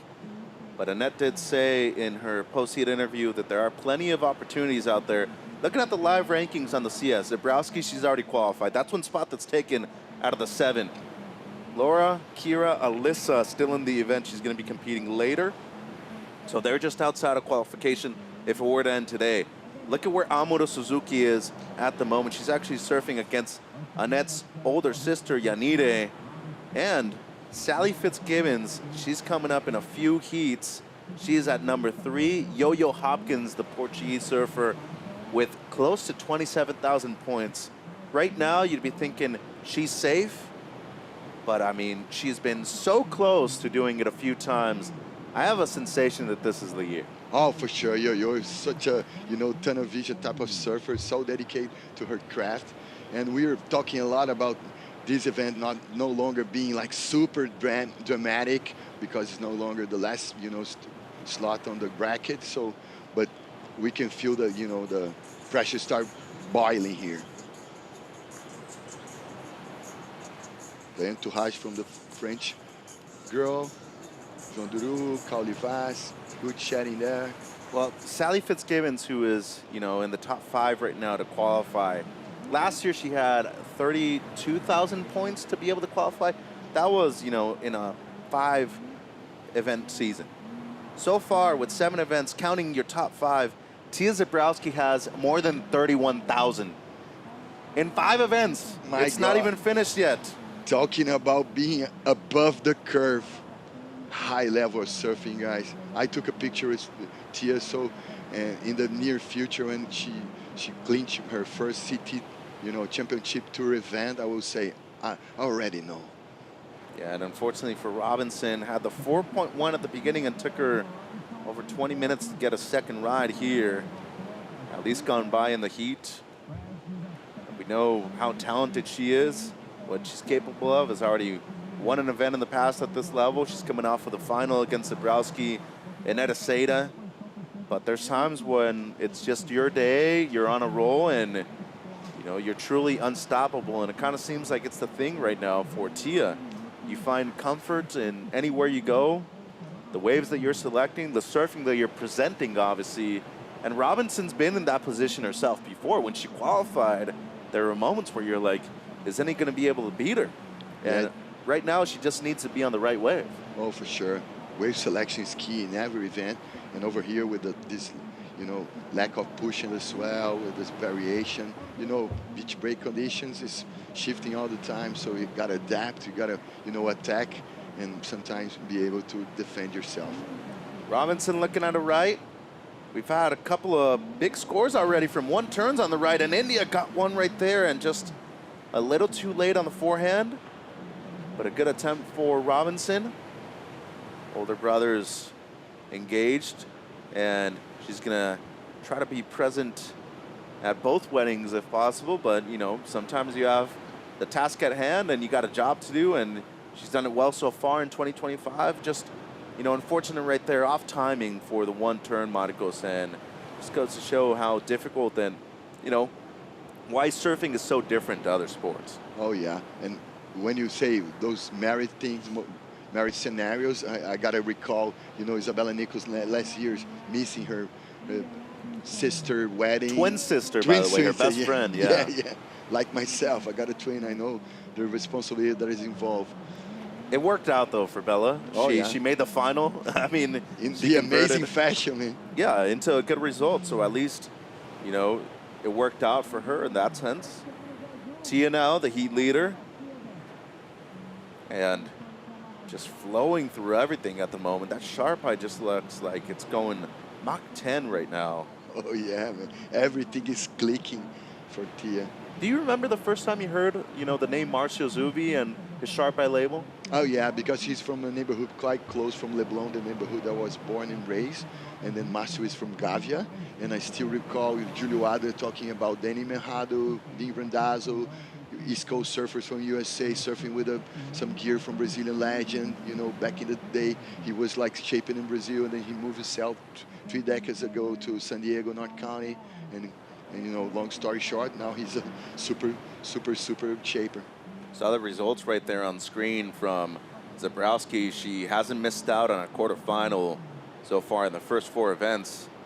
I don't know if she's going to miss out right now either. 6 minutes and 30, and she is in control of this heat. This one comes in as a 4.97. Marcos doesn't improve, but once again, a lot of credit to the people making these boards, the board builders, and not just the primary shaper or the owner of the company, right? A lot of glassers, a lot of other people involved, including the team managers that we see quite a bit. Oh, yeah, Youth is over here. Jean didn't come. The guys from CI like Grand Power, all the team managers from down under also, the companies from Europe, the companies from Brazil. Nowadays that I design my own brand, I know, the size of the effort that you got to put, the amount of hours that you're going to study the game and have feedback from the athletes. Yesterday, Leandro surfed the first time with my board. I was so proud. Is it harder to shape a board for yourself or for somebody else? For somebody else, for sure, because the responsibility that you have. Because when you're shaping for yourself, you're just shaping to have fun. There's no responsibility involved. But you're shaping for athletes, you're shaping for people that are going to have like surf trips and stuff. They have big goals. There's a lot of responsibility involved for sure. Does it bring you a lot of joy though? Does it feel like it's something that translates into your surfing? Oh, for sure. I feed myself with other people, references and influences. And that's why I start doing my own company to feed myself. And nowadays I have a lot of pleasure to feed, the dreams from other people. Well, especially with the different tech, the different, obviously, technologies that we have right now in terms of the PUs, the epoxies. I know you've been riding a lot of carbon boards. Channel Islands has the incredible ECT, technology that they use with a lot of their boards too, and a good amount of the riders actually rode them at this event here, including Matt McGillivray, Luke Swanson. 4 minutes and 40 on the clock in Heat 2 of the women's round of 16. Tia Zabrowski leading at the moment. So once again, in a 7-event season now where they count your top 5 results, she has more than 31,000 points leading the rankings with a 9th. Not counting the 5th yet, which is just over 4 minutes away from potentially happening with a 9th. Last year, Sally Fitz winning the CS had more than 32. So with the difference in points, if you lose outright here, it's 33-20 points. If you lose in the quarters, 47-45. So there is a big jump in terms of results right here, whether you're a 9th or a 5th place finisher. Stacking waves in this heat, stacking, good results on her early career. Talking about the early bloomer, groundbreaking surfer. Guys, if you don't know, you for sure now know. And the only other surfer that has made it into all the quarterfinals before this event so far this year is Yo-Yo Hopkins. She's going to be coming up against the champion at this event back in 2022, Alyssa Spencer. It's going to be a great heat. Another clash of different styles for sure. Absolutely. Alyssa, super loose and super steady and power. Did you just describe that wave for us right there too? Yeah. Both. Talking about how good Alyssa surfs, and then we saw Tia as well, and Well, we got to be jazz musicians, always able to improvise, Mitch. And we do have a couple former champions in the event. Alyssa's one of them, and then we also have Samuel Pupo also on the men's side. So still a chance that we see repeat champions here at this event, but also big chance that we see somebody else. Oh, yeah. And people are just hunting at things right now. You know where Samuel is living right now? Next to Matheus Erdi, next to Iago Dora in Rififi, next to the Rio Tavares neighborhood in Florianópolis. He's attached himself from the south coast and the north coast of São Paulo because Wagner, the father, the heritage guy from the Pupo family, used to reside from Itanhaém, south coast of São Paulo, moved himself to Camburi next to Marizias, and that's the place that he raised Miguel and Samuel. But Miguel now is also in Santa Catarina, but further north in the coast of Balneário Camboriú, next to William Cardoso, Matheus Navarro, and his sibling, Samuel Pupo is residing also in Santa Catarina State nowadays. Named a lot of good people right there, too. Oh, yeah, stacking names here. India Robinson needing close to a 9 as we hit the Banco do Brasil 2-minute warning. So Tia, she's caught 9 waves, throwing away multiple numbers that would still have her in the lead, too. Top 2 are a 6.83 and a 6.03. Meanwhile, India with a 4.1 as her best, needing an 8.76. So once again, 9th place, 3,320 points. It's a good result. And India's got to be stoked on her surfing. She surfed very well in the previous round. But ideally, with only 7 spots available, you want to be making the quarters or better. I know she's going to be a bit bummed on this, but when we spoke to her the other day, she has experience competing at pipe before at the CT level. So she's one of the select few that has already competed there in a big performance, too. As we look at the rankings right here, India live rankings have her at 6. Suzuki at 7. She's going to be coming up. We talked about Spencer. She's at number 10 right now. So she's still in a great spot, spot with 2 events She's to go. still in the role, and when you have, at least a previous experience in pipe, you can have some leverage, man, because a pressure cooker there is going to be way more gnarly. That's the most intimidating wave on the planet, but... Man, scary wave. Really good thing for her, or her older brother, Cody, who's one of the people that got engaged. Big congratulations to both Cody and Luna, by the way. Resides on the North Shore. Oh, yeah. So she has a place to stay. She's going to stay there for a few days and then eventually get her own place. But spend a lot of time over there on Oahu's North Shore, and she's going to be looking for a victory, a big result over there if she can find it. Has priority here. It's an 8.76. Not going to be able to get into it, and you can see the reaction from India. Not what she was wanting in this heat, but it's what was out there on offer, unfortunately for her, and it's going to be Tia Zabrowski with the countdown here, moving into the quarters once again. She has not missed out on the quarter so far this year. And that cat and mouse that was starting unfolding there, I think show a lot of, respect for Tia from India level of surfing. She was there, close from her. The French crew loving what they're seeing from Zabrowski so far. She's already made 2 finals in the first 4 events. She is looking for her 3rd final and her 2nd victory here on the Challenger Series in 2025. Mind-blowing, Mitch. Knocks out India Robinson, the 14-year-old already qualified for the World Tour. And India will be seeing her over at Pipeline, and hope she enjoys her holidays at home because she definitely deserves it when she gets back to Victoria. Mirai Ikeda, Sanoa Dempleolin, members of Heat 3 when we return to Saquarema.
Banco do Brasil Saquarema Pro presented by Corona Cero is brought to you by Banco do Brasil, official sponsor of the WSL in Brazil.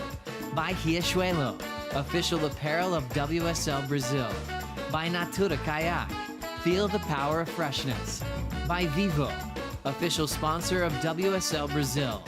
And by the state government of Rio de Janeiro, official partner of the Banco do Brasil Saquarema Pro presented by Corona Cero.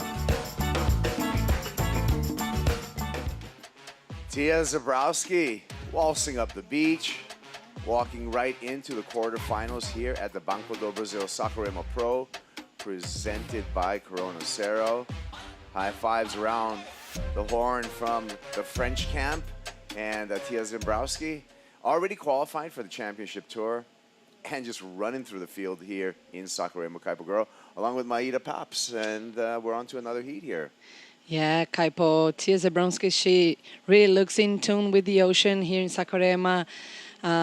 She did a pretty great job, and we have another heat with the Japanese surfer Mirai Ikeda, who really killed yesterday. She had really good numbers, a 15, 17 points hit yesterday, so I'm very excited for this next heat. Yeah, Mirai Ikeda coming up against Sanoa Demphley Olin with representing the Canadian flag, an illustration of how international the Challenger Series is, and as well as just the entire World Surf League is when it comes down to competition. That's what makes it a world league. Let's see the start here for Sanoa. Beautiful left-hander, just a quick snap right there. Bringing to the inside, hoping for a double up here to finish it off. Just snap it, nice combo to start things off. And here's the Japanese surfer. Way better looking wave. Snap off the top once again. And finish with the fourth turn. Nice combo. Well served for a 5.67. Mirai Ikeda, again, performing well out here. The teenager, 17 years old, out of Japan, on her way to her best results so far on the Challenger Series with her showing here. She's guaranteed a 9th place in this round, but I'm sure she wants more than that. Yeah, her best results so far this season already, but for sure she really wants something better than this, and she's been on point, Kaipo. Her last heat yesterday, sorry, the last day that we had competition was really amazing what she did on those lefts. Yeah, she performed over and over again. And Sanoa Demphley Olin from Tofino, the capital of surfing in British Columbia, Canada. The 20-year-old also has a sister, Mathea, 22-year-old, also a professional surfing on the World Surf League. Matt Myers with a steady eye and a really bright neon hat that he uses to signal to his surfer. He's in the camp of Sanoa Demphley Olin. She's not even looking at him. Oh, she gave him a little look over the shoulder. What do you got for me, Matt? Hold, cross arms. I wonder what that means. Well, as we try to decode the onshore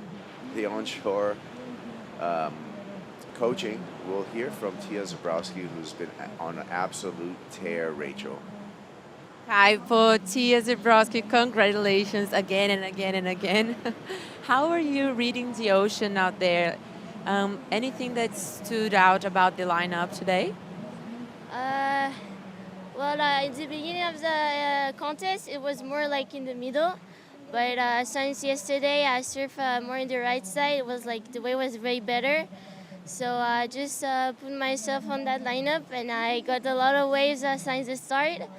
My strategy was to take a lot of wave and try to catch the good ones. And I managed to get pretty good ones, make my heat with 2.6, and real happy to be in the quarterfinals again. And what's the feeling of being qualified too, not only advancing? I don't know. Just qualify on tour 2 hit before, and right now I have less pressure than the other contests, so I feel more confident, and I know I can show a little bit more my surfing. Yeah, just really happy to got more points on my rankings, and yeah, feels good to be in the finals again. Yeah. And are you enjoying Saquarema? How was your late day yesterday? What did you do? Yesterday I rest a little bit. I eat an acai and I did my nails. Yeah, so yeah, I feel good. Show us your nails. Beautiful. Congratulations. Thank you. Back to you guys. Wow. Wow, Kaipo. She gives me young Carissa Moore vibes, just making it so easy and just in a way really innocent to the whole scene and stuff, but just a tremendous talent. When we talk about Tia Zabrowski, yeah, making it look easy, a top performer in women's professional surfing. Yeah, and she looks so ready, you know, for everything. Like she's 14 years old, but with a lot of confidence and very relaxed, especially right now that she's already qualified. So loving to watch this unfold here. Yes, Sanoa Demfleolin got a wave during that interview, and we're going to see that score populate on our score screen. You can see she has a 2-wave total of a 6-point ride for a momentary leader in this matchup. Yeah, 6-point total, 3.5 and a 2.5. Bird still taking shelter on the rock here from some of the wind that has kind of switched direction just a little bit. Track some of our aviary friends all the way down to the peak as we zoom over Sanoa Demfleolin and Mirai Ikeda. Ikeda in the red jersey. She's got priority as we do this flyby. And she's further out the back, holding on to, even though she's in trailing right now, she's definitely in command with this priority and the highest wave total, wave score of a 5.67. Yeah, true, Kaipo. Her wave selection yesterday was really precise, and since we got here this morning, we knew that wave selection would be one of the most important things today, because still we have like plenty of opportunities, but you can really know like which wave is going to be good or which one it's going to be really short. It's been really hard to understand the lineup right now, so for sure she is waiting for the best opportunity right there, because she already has a 5.67, so she can be more selective.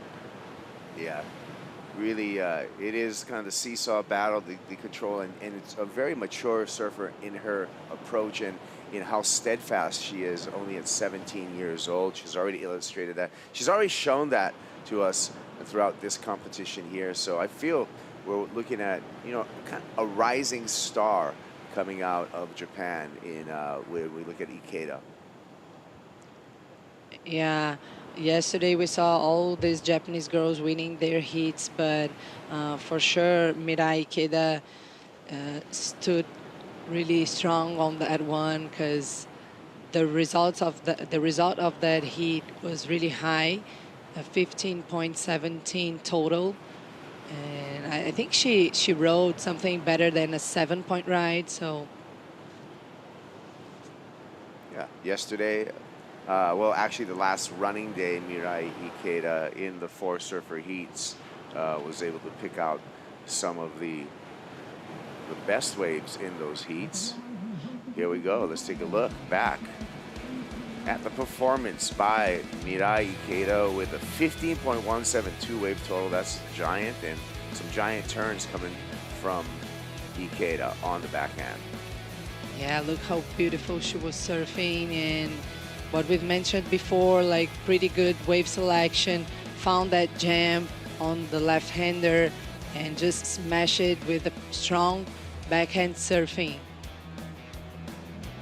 Smiles greeting Ikeda-chan as she made it back up to the beach, and live action here, swinging through A couple of backhand hangers. Again, great technique, great flow, and great leverage on the backhand by Mirai Ikeda. She will go into the lead over Sanoa Demfleolin. And as we look at our highest wave scores, that 8-point ride so far is the bar to get met. And look at, she's also in the 4th highest wave score with a 7.17 in this competition. Yeah, what a great job she has done. She went excellent on that 8-point ride. So really in tune with the ocean, found the best opportunities in the last running day, and now started this heat with a 5.67, the best score of the heat so far, and now trying to back it up strong.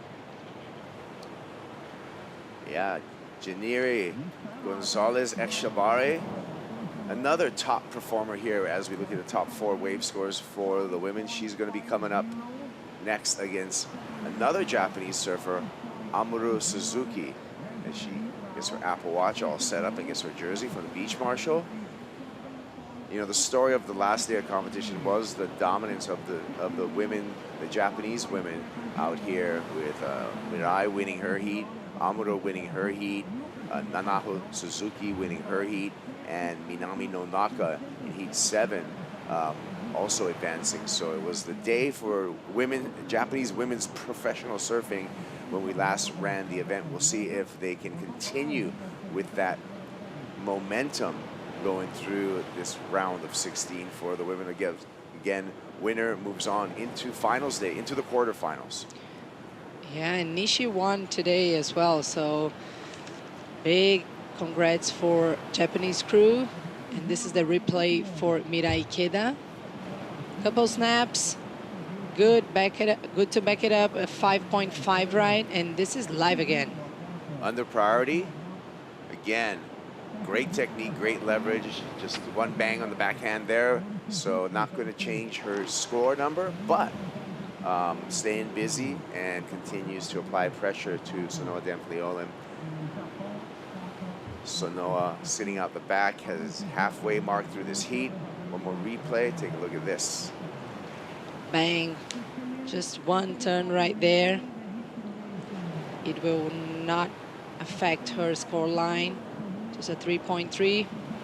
But keeping busy, she has already like 2 decent scores, an 11.17 high total for those kind of conditions. So now the pressure is all on Sanoa. We'll see how the Canadian surfer deals with that pressure right now. Ample time on the clock. Pretty quiet out there. Seems like conditions are cleaning up just a little bit, Maida. Yeah, I think so, Kaipo. But I mean, still like really hard to find yourself, like where to sit, where is the best spot. We saw so many good surfers struggling with that.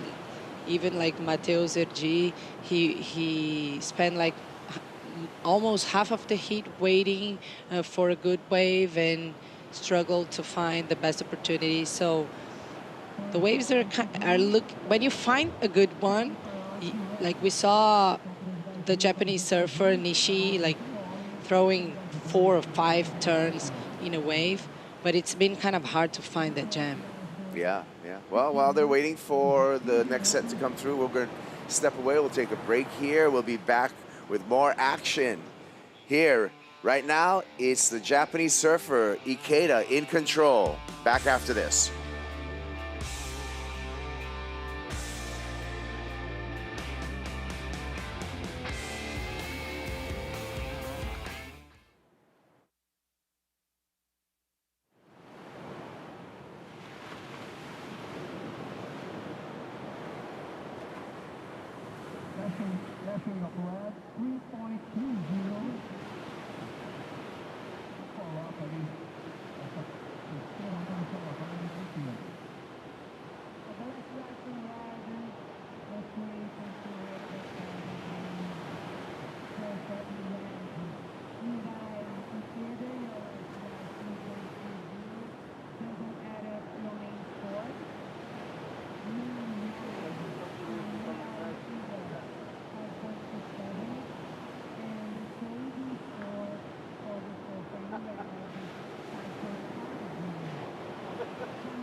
crianças de sol, altas ondas, as crianças se divertindo aqui.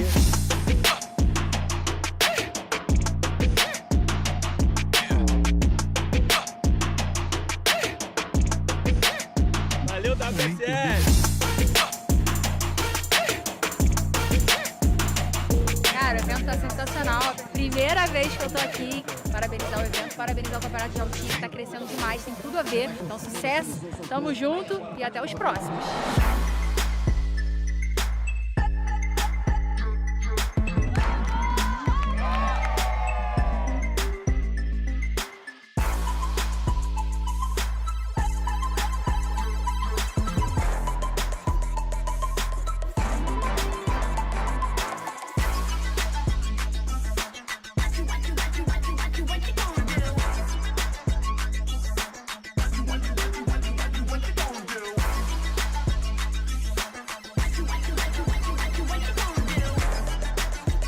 Estão aproveitando bastante, crianças se divertindo, e esse é o mais importante. Missão não vai falhar. Carioca, eu estou certo com tanta frequência que eu não consigo nem mais aproveitar. E a graça que eu vejo nisso... Cine! Só quem gostou faz barulho aí! Lots to do here at the Banco do Brasil Saquarema Pro, presented by Cero. You can do yoga with Sakwa. You can kick a ball around the beach. You can pump some weights if you want. You can watch some surfing, of course, and enjoy a Red Bull and a Dr. Peanut at the same time. Get you fired up like we are. 10 minutes remaining, and Mirai Ikeda, our Japanese surfer, who's been in form in this event, with a lead over Canada's Sanoa Demphley Olin Kaipo girl, Maida Pops. Sanoa's been sitting with priority for quite a while. Yeah, and now it would be great to pick a really good wave because she needs a 7.67, right? And we still have plenty of time left, like 9 minutes and 40 seconds. What, Kaipo? Just the camera went up and down. It just threw me off just a little bit. It was nothing that you were saying. I was just looking at the vision and actually also feeling for Sanoa because, like you said, there's pressure involved. I feel the longer the clock ticks down, the more urgency there is for Sanoa to put up a good score. The number that she needs to turn in one wave, in context of what we've seen today, is a huge number, a 7.67. Her better strategy is to get, 2 6s, say, and take the lead that way. But that's when the clock comes into play, and that's when the pressure mounts. Yeah, that's when the pressure really hits her. We've been seeing this happening this morning, and that's why Mirai Ikeda was very smart to just start quick this heat and choose good waves, put some score on board like a 5.67 and a 5.5. So she's now not in a safe position, but way more comfortable than Sanoa is. Yeah, we can see. And Sanoa, when we look at her overall year, didn't compete in the first 2 events of the Challenger Series. That's okay, but that just means she doesn't really have the luxury of a throwaway. So she's going to keep each result that she gets this year on the back half of the year, the remaining 5 events. There's this event right here, which is actually, even if she bows out in this particular heat, she's still going to walk away with a 9th. She had a quarterfinal finish over in Portugal, Sanoa did. So, things aren't completely lost for the Canadian surfer. She's going to need some big results at Pipeline as well back at Newcastle. But here she goes. She wants to get back into this heat. Bashes that one up through the whitewater. Sets up, big snap there. Comes around the corner. Nice carve on rail. And Sanoa kicks out. So likely going to improve upon her scoreline. Likely not the 7.67. But if she gets, like I said before, doing the math, if she just gets a 5.8 or 6-point ride, she's right in the game. Here she goes. Let's check it out on the replay. Yeah, just snap off the top right there. Just another one, sliding a little bit more the fins on that one. And a beautiful turn. She has a really strong rail game, and the work that she's done in Ericira was just amazing on her backhand. And so we know that she has all the tools to turn on this heat. It's just the matter of finding the best waves and the good opportunities. Now, Mirai Ikeda with priority, with the chance to increase the requirement for Sanoa. Yeah, great point. Now Mirai's, kind of driving this heat, right? So she's already got some keeper scores. Now Mirai, if she just lets loose, she can really put this one in the bank and earn her spot into the quarterfinals. Like we talked about, Sanoa's condensed year in the Challenger Series, coming off a great result, the quarterfinal finish there in Ericira. Yeah, it was just really like a strong performance in Ericira. She was just smashing those rides. But now she's needing a 7.17.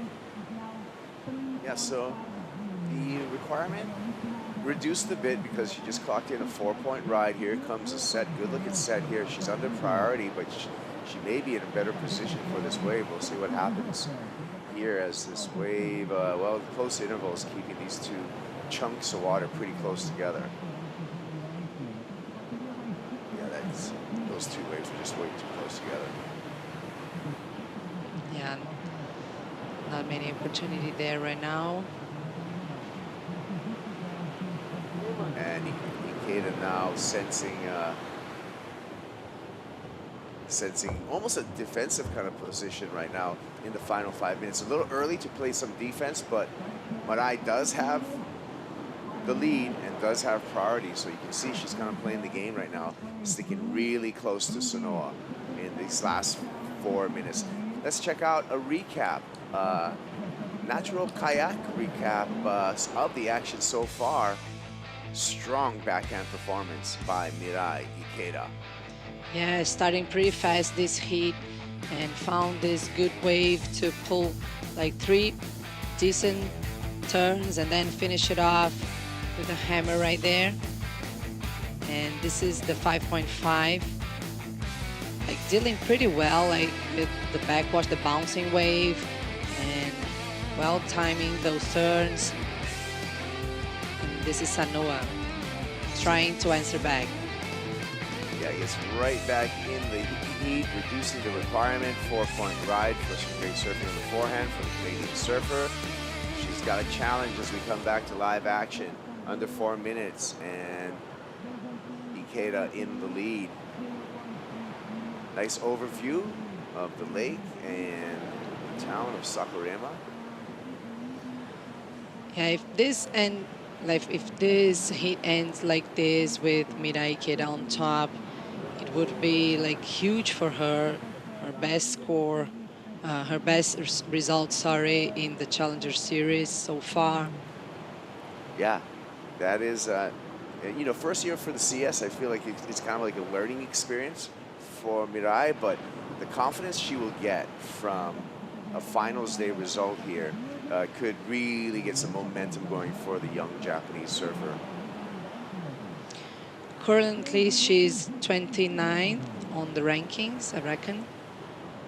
And yeah, but it would be huge for her, like as you said, for her confidence, like going to the finals, especially here in this very difficult beach break. Like all the surfers, they keep talking about how long does it take for you to really know this wave and know how to surf it like well. So for the first time here, surfing here, Ikeda, it would be huge for her making to the finals day. Yeah, and you made a great point, Moida, that this is it's a puzzle, because this wave, though, is not breaking in the same place. We've seen the past days, but this peak's really moving back and forth. Ooh, paddle there. We'll see if that changes priority, or was that just like a peak? Oh, it did change priority, lost priority. So Sanoa definitely, and got Mirai Ikeda to take the bait and baited her into that one. So now a little bit more chance for the Canadian surfer. We're under the Banco do Brasil 2-minute warning, but now Sanoa, having priority, is going to give herself a big chance here. Needs a 7.17. Yeah, a little bit of a rookie mistake right there, Kaipo, because that wave didn't look like great, and she lost priority in the very 2 dying seconds of this heat. So let's see if Sanoa will have the opportunity that she's needing. Still, she needs a 7.17. It's a very large score for this context, but still time on the clock, Kaipo. Yeah. She's got the time. She doesn't look hurried at all. Waves moving through here, but like I was saying right before that paddle and that switch of priority, there's so many challenges today. This peak's moving all around. In the past days, we've had like kind of a central peak that was a lot more well-defined, and then you combine that with the warble and the backwash. I mean, it's a puzzle. You know, you got to solve the puzzle. That's part of surf competition. But unfortunately for Sanoa, she's down to 45 minutes. And on the horizon, I don't see much in way of wave quality coming through here for the Canadian. You got this pretty still face on her coach, Matt Myers. UFO in the back, everyone concerned, trying to help her out there. 23 seconds left. On the hustle here.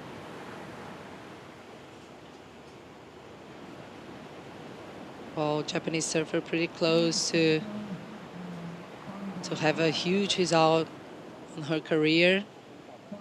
Yeah, Mirai Ikeda. Not even rattled, too. She didn't even paddle. She didn't chase Sanoa. She didn't do anything. She just steadfast.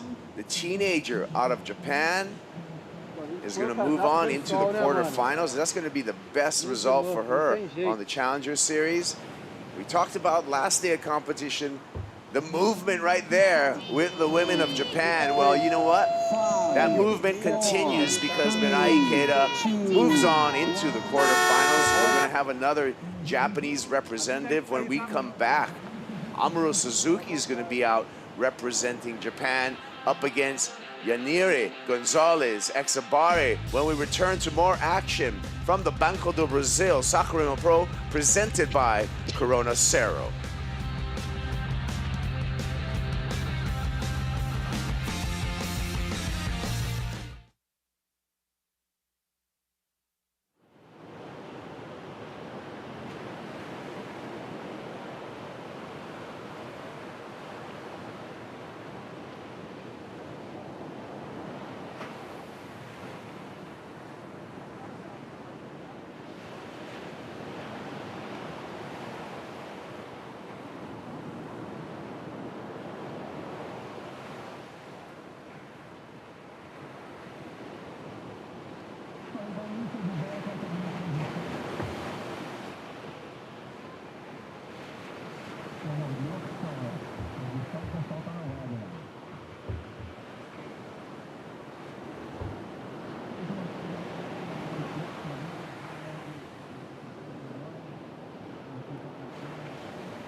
The Banco do Brasil Saquarema Pro presented by Corona Cero is brought to you by Corona Cero, made with 100% natural ingredients. By Dr. Peanut, official sponsor of WSL Brazil.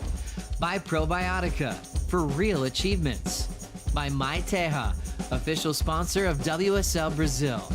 And by the City of Saquarema, official host of the Banco do Brasil Saquarema Pro presented by Corona Cero.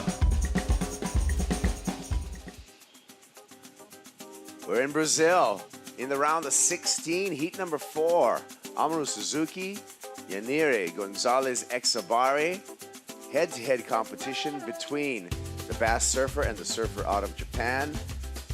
Winner of this matchup moves on into the quarterfinals to meet Mirai Ikeda in quarterfinal number 2. Beautiful beach here in Itauna. Yeah, important heat right now for the rankings. And this is Giannini trying to figure out the bounce of the backwash right there. Unfortunately, couldn't pull.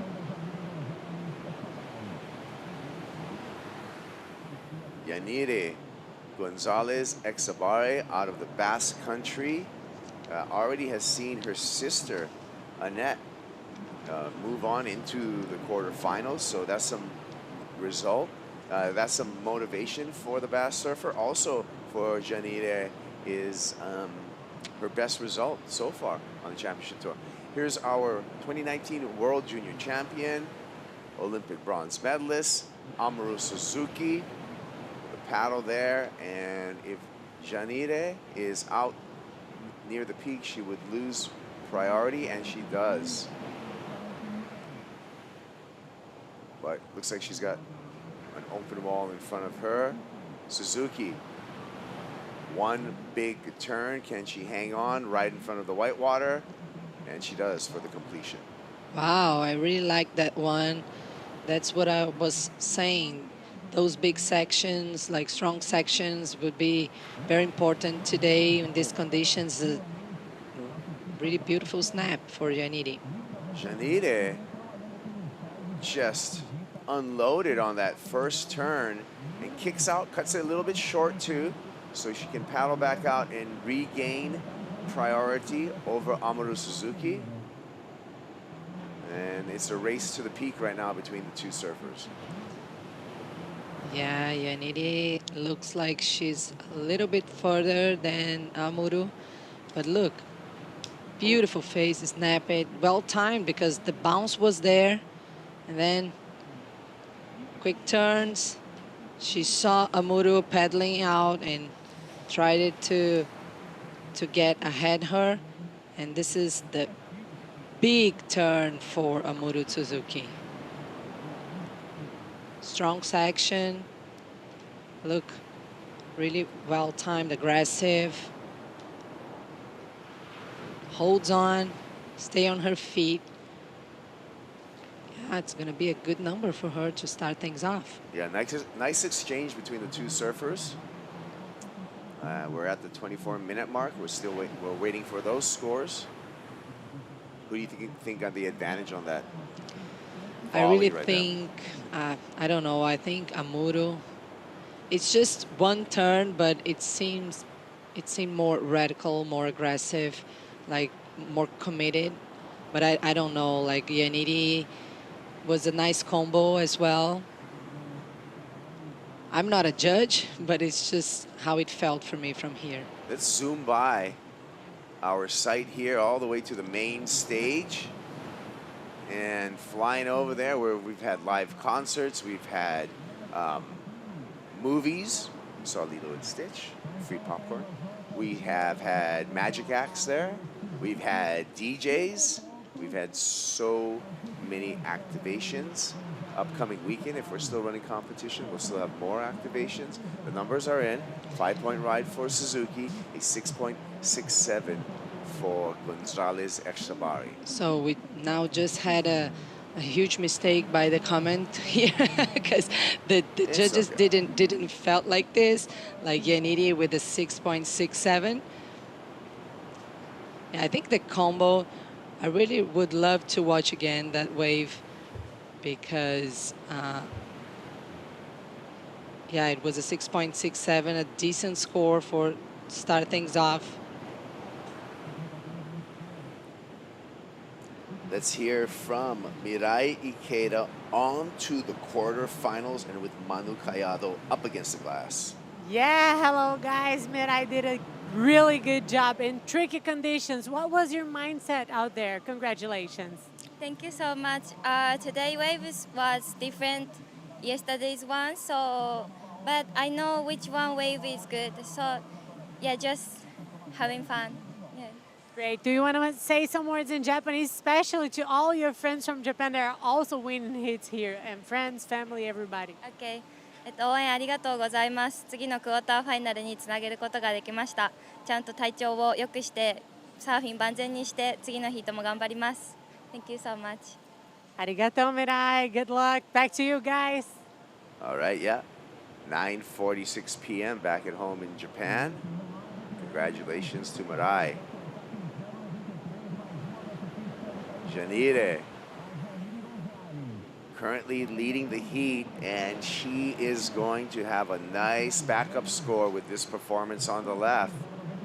Gonzalez Exavari with numerous snaps there. She's already got a 6.67 to her credit.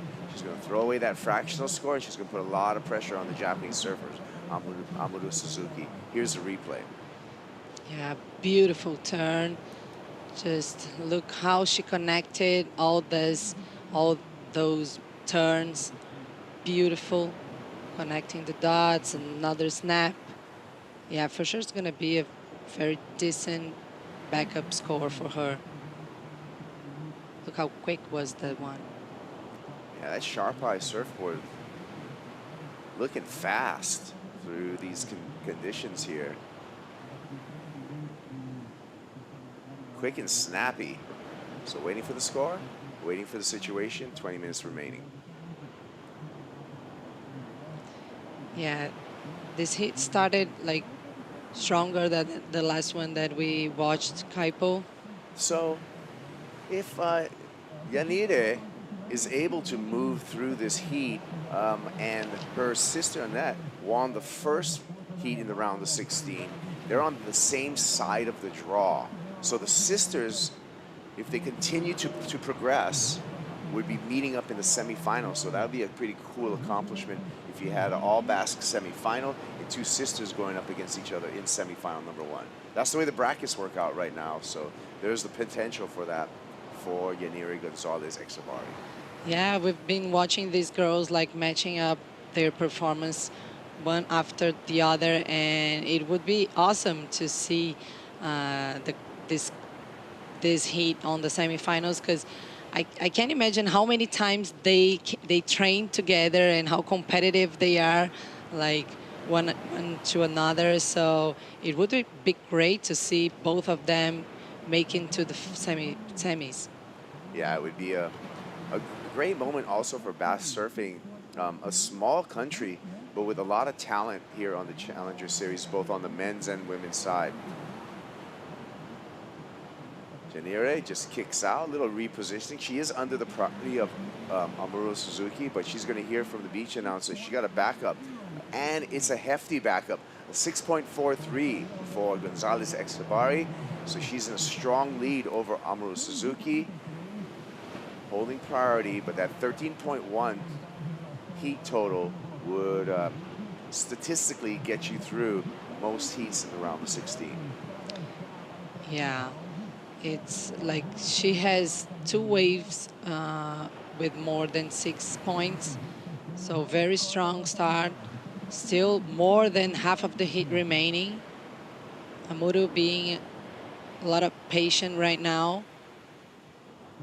Looking for a good opportunity to get something better than this 5 and put this 5 as a backup for her.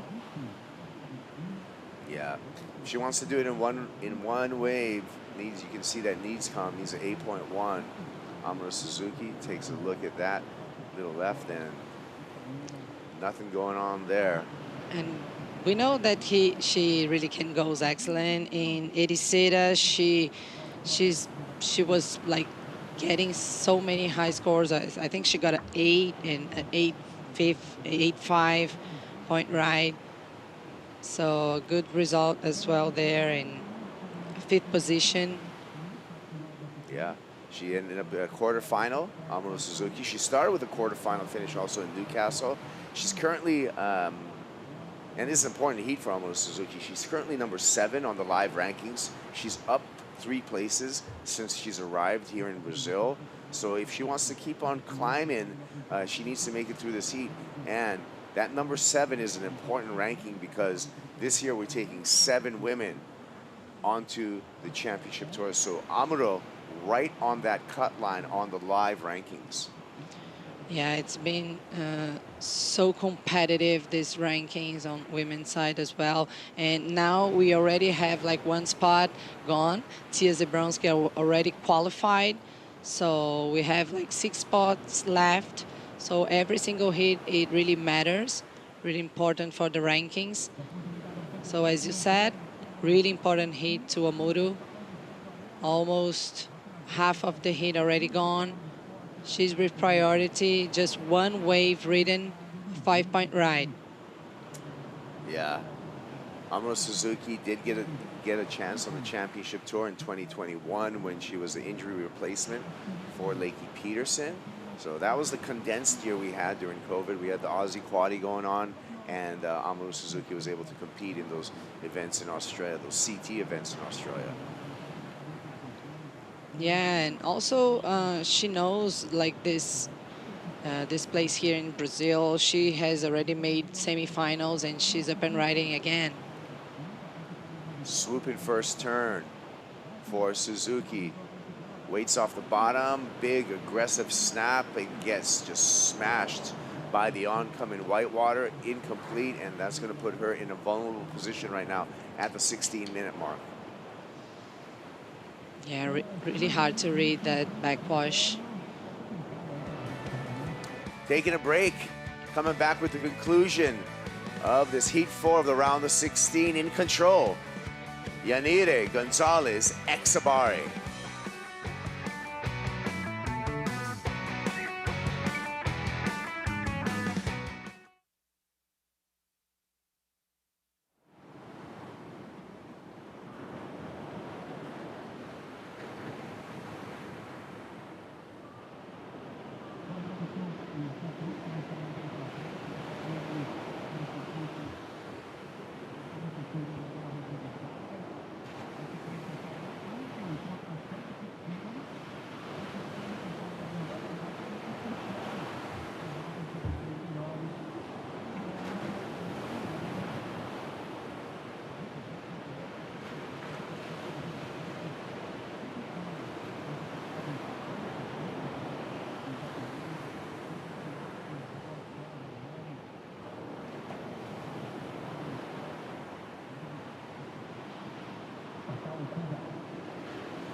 Back here at Saquarema, live for the Banco do Brasil Saquarema Pro presented by Cero. We're in the round of 16 for the women. Yanire Gonzalez Exabari up in the lead over Amuro Suzuki. And I'm wondering where Rachel's at right now. Kaipo, I am at the official store, WSL official store, where all the surf fans can come and pick a gear, like a jersey or a shirt, hats, flip-flops. By the way, you and Maira can choose something that I'm going to give to you guys. You can tell me whatever you want. All right. Yeah, I want one of those flip-flops. Flip-flops? What size? 14. Okay, and you, Maira? I want the black shirt of Saquarema Pro. Okay, I'm gonna bring you guys soon. And for you fans, if you are not here, you can also go online, wslstore.com, and buy your gear, your products. They're amazing. Thank you, Rachel. Yeah, there's some great gear over there. 12 minutes and 50 seconds in this matchup here. The Bass Surfer in the lead. And a hill to climb for Amuro Suzuki, who does have priority. She's in the red jersey on the paddle right there. She needs 8.1 to turn this heat with 12 and a half minutes on the clock. Yeah, I mean, Kaipo, 8.1, right? It's a very, very high score. It would be great if she could find a good opportunity maybe to split that amount and like use this priority pretty fast, and then she can come back, take the priority again, and try to turn this heat, because at 8.1, it's a huge number. Yeah, it is. That would be an accomplishment, but let's not sell short. Mamoru Suzuki, very talented surfer out of Shonan, Japan. There she is. Just 24 years old, but a lot of credit already in her young career. She has visited the championship tour. She's a world junior champ. She's an Olympic medalist. And she's had some outstanding performances, like you said before, even here in the past. Here's her year at a snapshot. A couple of good quarterfinal finishes there. Yeah, quarterfinal in Newcastle and also in Edicida, putting in a very great performance there, like throwing big numbers. So we know that she has all the tools to turn on this heat. It's just a matter of finding good opportunities, good waves, and show what she knows how to do it. Here's the live rankings right here. With the grayed out surfers are the surfers eliminated from competition. So right on that line of qualification in the number 7 spot, Mamoru Suzuki has a lot of opportunity up in front of her, but she's got to take it one step at a time, and the one step is to get an 8.1 or a combination of 13.11 to move on into the quarterfinals. Yeah, just hunting all over. You always have to choose the strategy that you will need on heat whenever they are like watching previously a heat. But when the ocean is like this, Kaipo, sometimes the strategy that you set before the heat, you cannot like do, because kind of lacking of opportunities. So yeah, it's just you have to adapt yourself pretty well when the waves are kind of shifting like that. Yeah, you can kind of make a game plan right before you get into the water, but once you get out there, especially today, I think more than any other day that we've been running competition, especially today, you have to be very adaptive. Things are going to change out there, and it goes even in your positioning, because we've seen where the waves have been breaking in one heat, and just 20 minutes later, there's a completely different peak activating out here and giving opportunity to the surfers. At 9 minutes and 30 seconds now, Mamoru Suzuki's slowly getting into that, where she needs to do this in one wave position. Got Chris Gallagher with Alyssa Spencer in the Red Bull athlete zone, waiting and strategizing for their heat. We'll see Alyssa in heat 7 of this round. Yeah, she's there like watching the ocean and trying to figure out what she will do in her heat soon.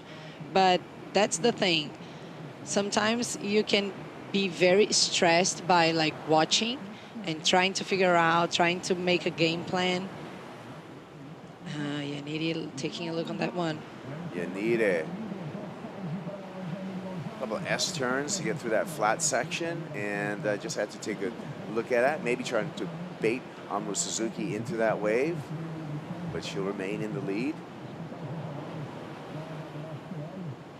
Yeah, hard to get, compose your emotions, right? I think a lot of times in that Red Bull athlete zone, there's a combination. There's people who just watch every heat, and then there's other surfers who have the strategy of switching off, switching on, and being able to kind of put their emotions in a compartment, right? Right, because especially when the conditions are like this, I mean, it's just hard, because I would be very stressed, like, oh, okay, now the waves are breaking here, I would do this and that, and then suddenly everything changes. So it's just it's just a choice. Like if you stay like watching and trying to figure out, or if you just like stay on, okay, I'll be very adaptive. I will try to calm down and figure out once I got into the water. What would you choose, Kaipo? I think I like the guys and the women who are able to switch on and switch off and not just be obsessed with everything. But everyone approaches it differently. Also, people have to pay attention to things like the tide and how much that's going to change and how that's going to affect. We're coming off a low tide this morning at 5 a.m. It's 10 o'clock right now, local time. So we have, gosh, we got 3 more hours until the high tide mark. When we started the competition window, there wasn't much of a coefficient between high and low tide. But as we're moving through this week and as we're moving through the lunar cycle, the coefficient has been increasing. So with that increased difference between low tide and high tide, especially watching this high tide, that's really going to affect how the waves are breaking and how far out or how far near the shore the waves.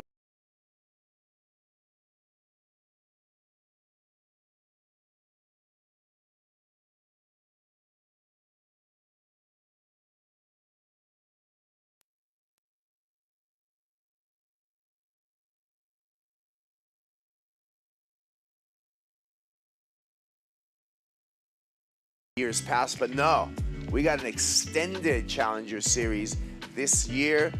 Top 5 finishes of these 7 events.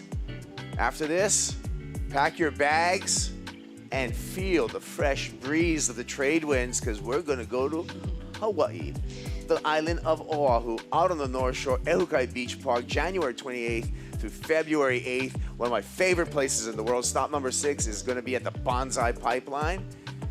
And we're going to conclude the entire year in March over in Newcastle, where we're going to have the final last spots of qualification for the 2026 Championship Tour. Yeah, it's cool that the surfers, they will have like a kind of break from now until Pipeline, and also they will have time to go to Hawaii, get ready for this competition. It's just lovely to see like the Challenger Series happening in Pipeline, and also to finish the season in Newcastle again. So for Amuru, she had a great result there, and she will have a second chance to compete in Newcastle. It's going to be so interesting, the end of this season. Yeah, it sure will. Let's take a look at our natural kayak recap for Heat 4, Round 16. The fast surfer, Maida, she's been dominant this entire heat. Yeah, that snap right there looked great. And then she came like with a lot of turns on that one. Umbro, 5-point ride for that backhand re-entry. Beautiful backhand re-entry. Very committed with this section. And this is the 6.67. Snap off the top. Comboed by this beautiful turn, throwing a lot of spray. Another quick snap right there. And the wave didn't offer much. Back to live action, under 4 minutes. All the waves ridden. You can see Gonzalez Exobari being the busiest of the two. And highlighted are the top 2 wave scores. 5-point ride for Amuro Suzuki is her one keeper. She needs to get rid of that 2-point ride, and she needs to replace it with an excellent performance of an 8.1. We talked earlier, you know, when the clock was a lot more full, of Amuro Suzuki being able to flip this heat with 2 efforts, with 2 waves for a combination of 13.11. But now, down to 3 minutes, she needs to just get that one big score. Yeah, it's true, Kaipo. So she really needs to find out which wave will hit the bank properly. But it's Janiti who is up and riding again, a beautiful wave. Well, finds a double up on the inside there. And that's going to be it. We'll see if she increases her score line and makes the job even harder for Amuro Suzuki. And the tough part for Amuro is she's looking at waves of priority, but she has to identify a wave that even has an excellent potential to it. Right? So that's hard. You're turning up a lot of, I mean, if you just needed a 6, there's a ton of waves that Amuro could have taken, but the fact that she needs an 8, she has to be very selective. Here's a replay, last of Yanire. Kind of missed that first section right there, but then beautiful turn. Putting in a good effort to try to increase her 6.43. What do you think, Kaipo? I don't think that's going to change the situation. I like the effort. She was under priority anyway, but I don't think it's going to be more than that 6.43 that she has a low in her score line. And yeah, she comes in with a 4.33, so the requirement remains the same for Amuro Suzuki. We're just under the Banco do Brasil 2-minute warning. Yeah, like the time is ticking, the pressure is getting high, but she's taking a look on that one. All right, this is it. It's all in this wave. Suzuki bogs that first turn, and she's hoping that Yanire Gonzalez Exabari is not all the way paddled out. She's looking around, making sure she needs to get back to the peak Hayaku very quickly and reestablish priority, because if Yanire is out there, she can just close out this heat. Looks like she's got priority back, so that's step 1. She's got a minute, so she's got some time on the clock. That's step 2. Step 3 and 4 is she needs a wave, and she needs to go off for 8.1. Tough for Amuro, but still some time on the clock. At least she has priority, but look, the ocean, Kaipo, kind of quiet. Very quiet. I mean, it's like a library. Shh. Oh my God, Man. what a bummer for her. Yeah, you don't want it to be quiet right now when you need a big score. You want it like a heavy metal concert. You want it to be loud and electric, but not this. This is just a stroll down the library aisle right now, because that is quiet or sleepy, like me at 5 in the morning. So calm down. Here we go. Here's the countdown. Down to nothing. The horn just sounded, so it is official. Yanire Gonzalez Exabari, the Bass surfer, takes another Basque flag into the quarterfinals. Amuro Suzuki will leave Saquarema with an equal 9th finish. Yeah, both Echabari sisters on quarterfinals, so it would be very interesting to see if they both can make it to get into a semifinal together. Yeah, that would be great. Right, surfing from the Goofy Foot. More action continues from Saquarema when we return.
There's Yo-Yo Hopkins. She's coming up in heat number 7 against the former champion Alyssa Spencer in the women's round of 16. At stop number 5 of the Challenger Series schedule, the Banco do Brasil Saquarema Pro presented by Corona Cero. Heat 5 out there right now of the women's round of 16. Nanaho Suzuki out of Japan, already her best result this year in the red. Arena Rodriguez in the blue out of Peru. She was able to compete at this venue as a CT wildcard. And Suzuki, a 22-year-old out of Japan who had a great year on the regional QS, won a 6,000 in Korea at a wave pool. Looking to get things going here on the backhand herself. And a big finishing turn right there for Suzuki. So out of the first 4 heats, we've had 2 Japanese surfers compete. Mirai Ikeda was able to advance. Amuro Suzuki got knocked out in the previous heat. And now Nanaho looking good on her opening ride. Mitchell Salazar here with one of Brazil's best surf journalists, Maida Pops. Maida, Nanaho, 22 years of age, #1 in the Asia QS, and looking good. The sun's out too, which is a good sign for us. Yeah, looking pretty great on this wave. Almost lost balance right there, but then managed to pull a huge snap there to finish it off. I really like that turn. Another vision right there of the Banco do Brasil replay. Good timing so far, and just seems like at this event they've had a lot of really good energy around them, Maida. Yeah, it was. And it's really important to start the heat strong, Mitch, because we saw like Amuro struggle to find good opportunities in the end of the heat, and she was needing a 8.1. So if you can, you just gotta find the best waves right in the beginning of the heat. So just to not be in that position, I mean, like needing a high score in the end. Well, we've seen that already in the 2 previous heats. Arena Rodriguez out of Lima, Peru, the Peruvian out there in the blue. So she had a competitive experience here at the CT venue. And with 25 minutes on the clock, the surfer representing South America, very intelligent competitor. She is only 20. She got a semi this year at the World Pro Juniors in the Philippines. And we talk about a country in South America outside of Brazil that has a lot of successful surfers in their history, Maida. Seeing one right here with Rodriguez at the moment. Yeah, it's true. They are all very inspired by Sofia Mulanovic back in the days. And Arena, she competes a lot here in Itaúna. She knows this place pretty well. And look how beautiful the scene is right now with the sun out. Oh, sun's out, and that means that guns are out too. Yanira Gonzalez Echevarri moving through into the quarters. She's on the glass with Manu. Hello guys, I'm here with Janiri, and congratulations. You started a little bit behind, but then you found those 2 waves in this tricky ocean. What was in your mind when you looked at those 2 and you're like, I'm going? Congratulations again. Yeah, thank you. The first 2 waves were really bad, like actually in and out, but I was confident, like I had 27 minutes left still, so I get the first one, like the first 6. It was my best wave, and then straight away I get my second 6. I didn't thought it was that much. I thought it was like a 5 or something, so I was just feeling confident and happy, and you know, I just wanted to start my surfing. There's lefts, I love lefts, so yeah, I just wanted to enjoy it. And this is your best result of the year. How does that feel? It feels really good. It's my best result in the Challengers. I made 5 last year here as well. So I think I have a really good connection with Saquarema and the left, and just we have a really good team as well. The basket team is here supporting us. And yeah, I'm just feeling confident and happy. So some words in Basque? Bai, bueno, eskerrik asko danai apoiatzagatik, beste bat aurrea, eta bueno, urrengoan espero semitan anetekin egotea, bila pasatzen duen, da hori, eskerrik asko. How do you say thank you in Basque? Scaricasco, back to you guys.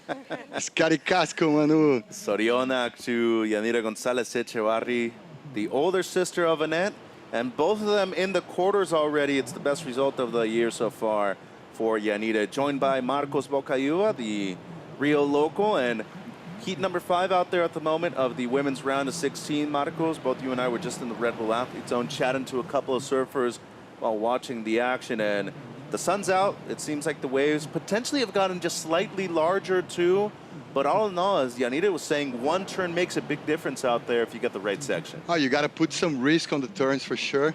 That's you can provide. The ocean can provide waves and stiffy enough to do combos, but sometimes you got to play your best, X factor game with just one turn. And talking about the girls, we can see like a meet between the siblings for sure. Yep. But they still separated on the bracket on the quarterfinals. Am I right? Yeah, in the semis they could eventually meet up. So whoa, there is potential for that. Yeah, on the finals they've done it plenty of times over there in the European region. 21:30 on the clock. Rodriguez opens up with a 3. Suzuki has a 5.83, and just a small throwaway with priority, the surfer in red. And the thing about this round, big difference in points. You lose out here, 3,320. You at least get a 5th in the quarters, 47-45. So large difference, obviously, but more than anything too, less pressure. We talked about that, and we've been talking about it all week, about this stop being 5 now rather than the last one of the season. I just want to say, this might be the best event I've ever seen at the Challenger Series level for the whole Japanese squad to do so well at. I mean, a lot of them in the round of 16, men and women, and it just seems like their vibes so far have been through the roof at the moment, Marcos. For sure, apex moment for the whole Japanese crew here. The boys and the girls with amazing, turns, flow, IQ of competition. I think they are raising the bar each and every year, and I think with guys like Kanoe Igarashi, Kono Leary pushing the boundaries and the envelope on the CT level surfing, it's amazing to watch those like rising suns, sons and daughters rising. Well, they especially need it too. It's a region of the world that hasn't had many qualifiers in the past for the two, and we've seen a lot of the men, Kanoa and Connor, as you mentioned. On the women's side for Peru, including Arena, we've seen Sofia Milanovic be a world champion. This is going to be Arena's second ride, has a 3 on her opener, now working with Matt Myers out of Santa Cruz, California. And of course, we all know that Santa Cruz is home to a lot of the world's great waves. Half Moon Bay, just north of that, over at Mavs. But Arena actually spent time working with Matt at home in Santa Cruz last year during October or November, getting to know each other, getting to work together. And it seems like so far it's been working out for the two of them. So far, so good. We talk a lot about the heritage guys from San Clemente, but Santa Cruz is the same level of heritage there since back in the day, from the air games. Pioneers like Rat Boy, Barney, Daryl Virosco, Peter Mel as a charger, our colleague here in the WSL. So there's a lot of heritage to feed Matt Myers and Arena Rodriguez there in Santa Cruz. 19 minutes on the clock. The last of Rodriguez, a 3.33, momentarily in the lead. Let's go down to the beach with Rachel. Yeah, me too. As you guys know, we always have a lot of action going on out of the water as well. And one of the activities that is very traditional in Brazil and that I love is Altinha. So there is Altinha Clinic, Altinha competition that all you guys are invited to come. And now I'm going to participate live and I'm going to play Altinha with the guys. So I'm going to give my gear. Watch out, Rachel. Oh, this is world-class stuff right here. She's joining in. And I believe this is pretty native to the Cariocas, too. It's a Fluminense kind of thing. It's all mostly in Rio, this, yeah? Yo, goosebumps popping here in my whole body, man. Actually, before heading to Portugal, I was an MC in Ipanema for a major Altinha event. It was almost like, Coachella, Lollapalooza of Altinha back in Ipanema a few years back. Well, that's what Saquarema does to people. It brings out the Altinha, it brings out the surfing. Plenty of good food, and big shout out to Rachel. She's got some skills over there on the beach. Oh, she got a place in São Conrado there, and she's practicing a lot of Altinha every day. I know. I don't think I want to play against her or with her. It's kind of intimidating. Don't even try, Mitch. Yeah, I think I'm good. I think I'm going to stick to surfing. 17, or maybe baseball. You know me, I'm good at other sports. I don't know if that's the one for me, though. 17:30 on the clock. Rodriguez with the lead. Slightly, though, 3.33, 3 points her backup. And speaking of Arena, she's up out of Lima, the capital of the beautiful country of Peru. Not that long of a flight to get here to Rio.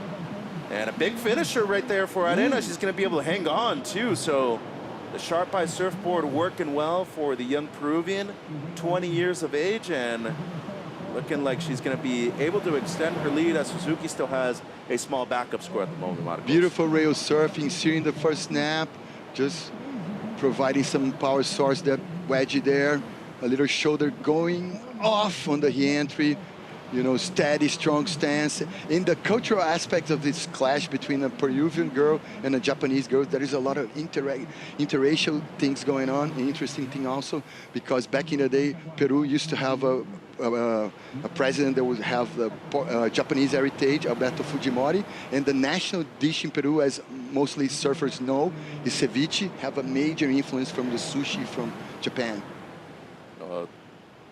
Lima as a whole is actually one of the best cities to visit due to its culinary expertises. Beautiful places full of Michelin stars restaurants. You mentioned the ceviche, but they have plenty of different dishes right there that are very particular to the region too. They have this little cornmeal that they give you as an entree, or as an appetizer, I should say, canchita, which is really good. You think to yourself, oh, corn, it's cooked, it's not popcorn. Yeah, yeah. But it's a really good appetizer, and then you have the main courses afterwards. But as you said, a lot of Michelin star restaurants, and even the ones that aren't, are still world class. There's a lot of good quality food. Oh, right you there. can find quality food in the gas stations over there, Mitch. Well, that's the good thing about Japan too, as you said. There's plenty of different stores, convenience ones that have, you know, musubis every now and then, and like in Hawaii, you can find amazing pokés in gas stations. Well, it's the same kind of influence that they've brought over there. So, shout out to both of their, you know, culinary expertises.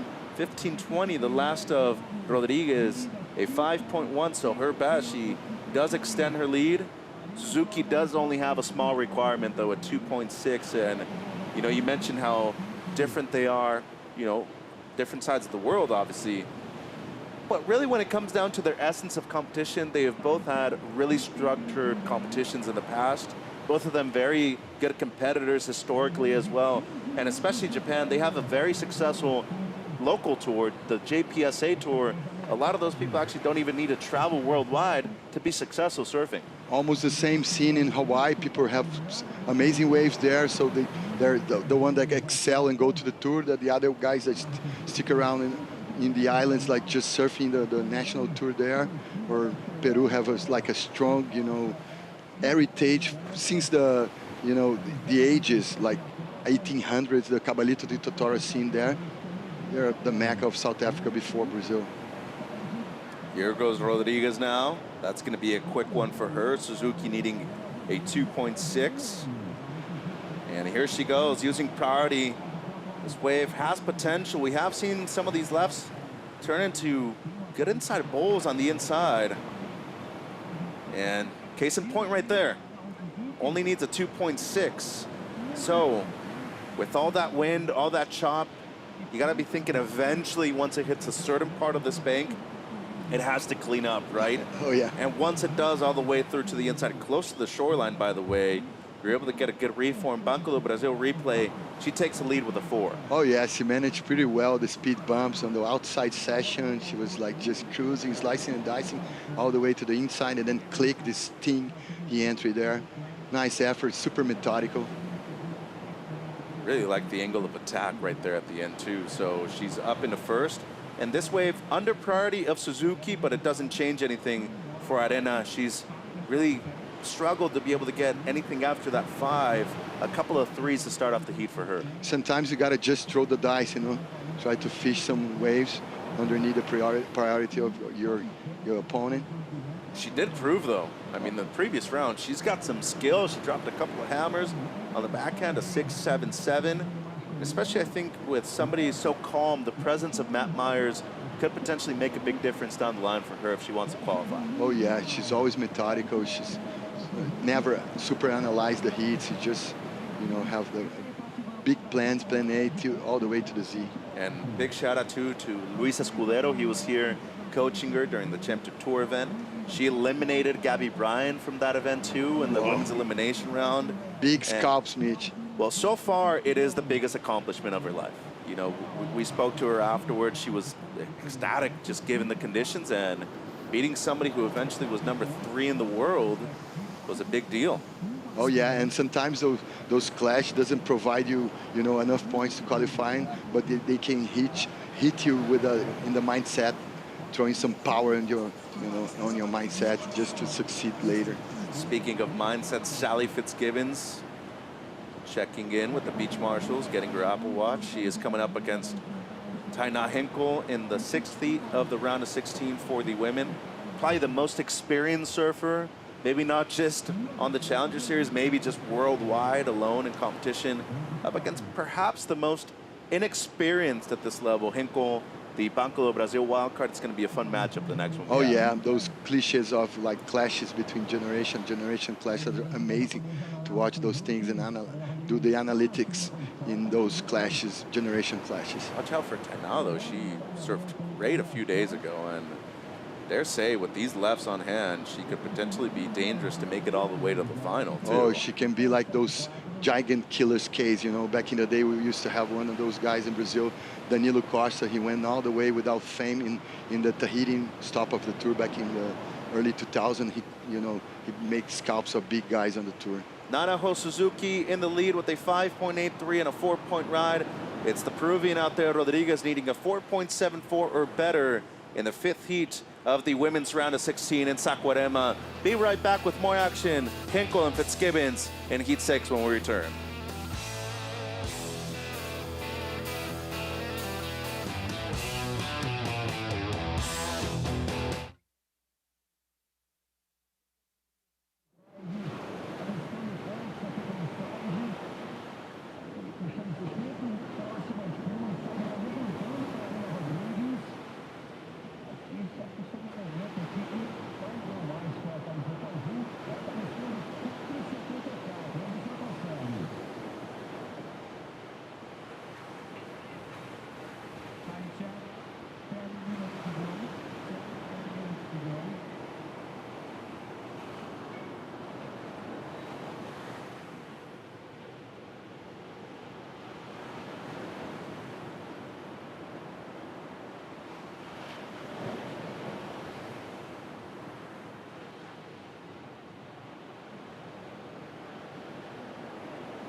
Arena Rodriguez, no stranger to competing in Saquarema. She had her first crack at a CT event earlier this year at the Vivo Rio Pro.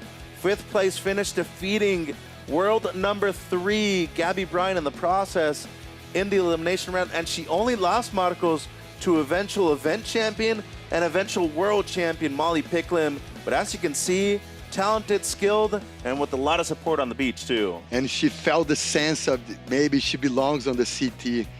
Amazing surf, chirurgical, always competing with the rule book underneath her armpit.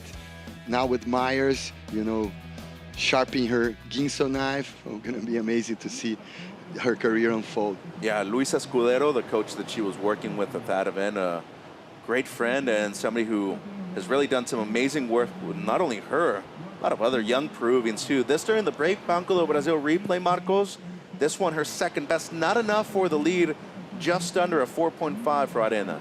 But she find the little nugget there just to have the board control, to feel the board underneath her feet. Nice rhythm.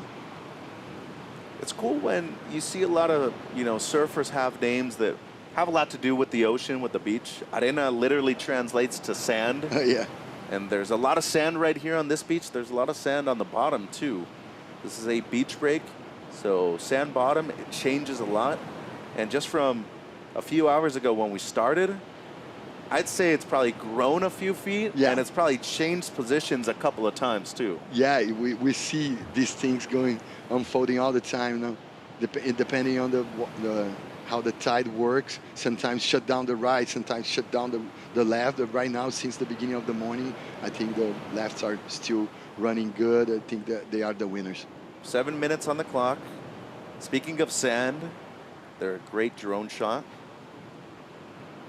And the water's actually gotten a bit warmer. I don't want to jinx it, but everybody's saying that it's way warmer. There were a couple surfers wearing 4.3s yesterday.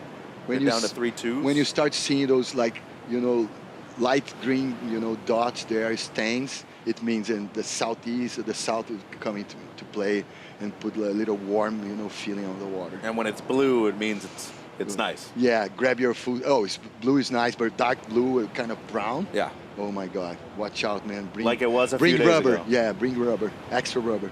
Jumped in the water just in trunks. It was basically a cold plunge. I went there, man, for Barrinha. Nice cold plunge, old school style. At least it's free. Oh, yeah. No extra, you know, pricey cappuccinos or fees for going to the cold plunge here. We can get that later if we want. 6 minutes on the clock.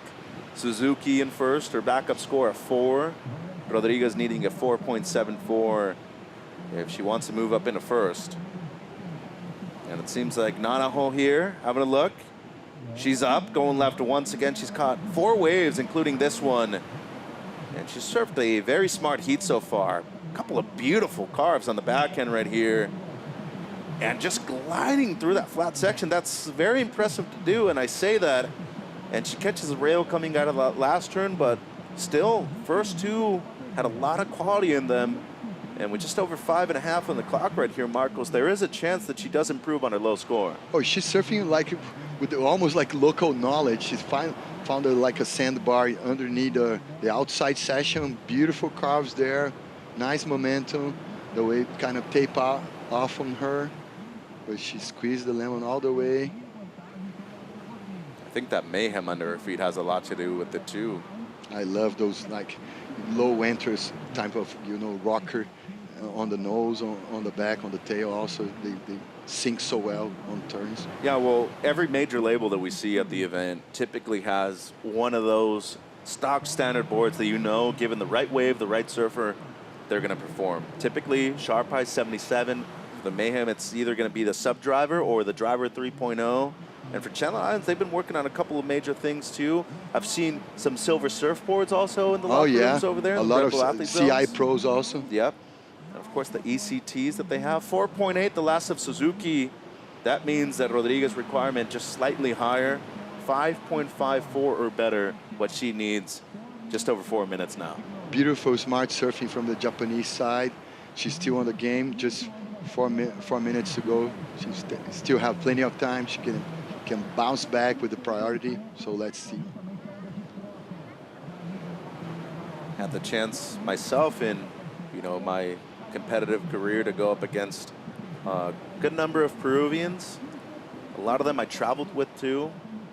But historically at this location, Peruvians have done well. Miguel Tudela, Luca Messinas, of course Arena too. Juninho Urtiga. Yeah, Juninho Urcia, Joaquín del Castillo, Gabriel Villarana. I mean, I could go the list goes on and on. We can podcast about those lists. And then, of course, I think Sofia Milanovic, the 2004 world champion at the ASP, now the WSL, she was an Olympian back in Tokyo 2020 when she had basically retired. Yeah. She came out of retirement, eventually, you know, got to that point right there. But I think she has been a major source of inspiration. But most importantly, she kind of set a precedent of what you can and can't do if you're from that location, coming out of Punta Hermosa, just south of Lima. Yeah, those types of groundbreaking athletes, they make a blueprint for the youngest generation to, you know, fulfill their dreams, to follow the path of those iconic surfers. And Sofia did that for not just for the Peru itself, but the whole region of South America surfers for sure. Taking a look at our Natura Kayak Heat recap of number 5 of the women's round of 16. Nanaho Suzuki, Marcos, 5.83, 4.8. Seems like she's finding her home and her groove on these lefts. Groove, almost effortless type of groove. Like sinking the turns, gliding to sessions, clicking nice stabs like that entry over there. And then Rodriguez, well, she's had one wave that's gone up into the 5-point range, a 5.1 on this one. Her high mark still needing, well, her best, a 5.54. Oh, she got it all. She just needs to find the right nugget and, you know, unleash her best surfing. And then Suzuki with the backup right here, especially the second carve, a lot of torque on it, Marcos. I love the body torque. Beautiful scene there. Just gliding to this session, connecting another extra cherry on top there. So that our Natura Kayak heat recap. Arena Rodriguez needing a 5.54 or better for the lead. She does have priority as we hit the Banco do Brasil 2-minute warning. You know, if there's one thing that experience does, it relaxes you, calms you down. Yeah. And there's Matt Myers with the neon hat. Nolan Raposa, he's going to be coming up in the men's round of 16 later, right next to him. Also works with Matt. Oh man, Nola have a lot of, you know, intimacy with this type of conditions, man. Being a local from Huntington Beach, born and raised in Long Beach, such a traditional era, you know, area for counterculture movement. Sublime coming from there, Snoop Dogg, close from there, San Pedro, the amazing crossover post-punk band Minutemen from Mikey Watt. Forgetting about the most important one. What about Black Flag? Yeah, sorry, South Mr. Bay. Henry holding all the boys from Black Flag. I know Henry gave up on Black Flag back in the day, but I'm a Black Flag enthusiast for sure, man. 50 seconds now. Suzuki in the lead, 4.8, her backup. And the interesting thing about these last 45 seconds, Rodriguez has priority, and there are scores that are comparable to what she requires at the moment, a 5.54. And there is a precedent not only in the event, especially in this round. Yanira said in her post-heat interview, she basically got close to a 7 from one turn. So, 5.54, you at least put it into their minds that with one turn you can potentially get that score. Oh yeah, that's why the tip over here, the cheat code is always trying to go for the ones that looks like, seems that they're gonna close out, at least they're gonna have a steepy session. Well, ahead. let's see. Let's see, Marcos. Could potentially be a buzzer beater. Rodriguez has the chance. The clock's winding down and the horn sounds and it's a cool combo at the end for Arena. Oh, wow. She was in second all heat long and literally seconds before the heat ends, gets a wave. Matt, Nolan, people on tour, everybody loving it on the beach. Yufu Penrose, the sharp-eyed team manager, also loving it. Nice entourage for her. I was telling you, seconds before you at least put it into their minds, and now there's some doubt. 5.54, what she needs. The only thing that she accomplished for sure is a question mark on the end of this dramatic heat. What you think? Man, I think I don't want to be a judge right now. It's so comfortable to be a surf commentator right now. Especially the second and third one. Clicking the motion there. Great timing. Whoa. And of course the body language at the end.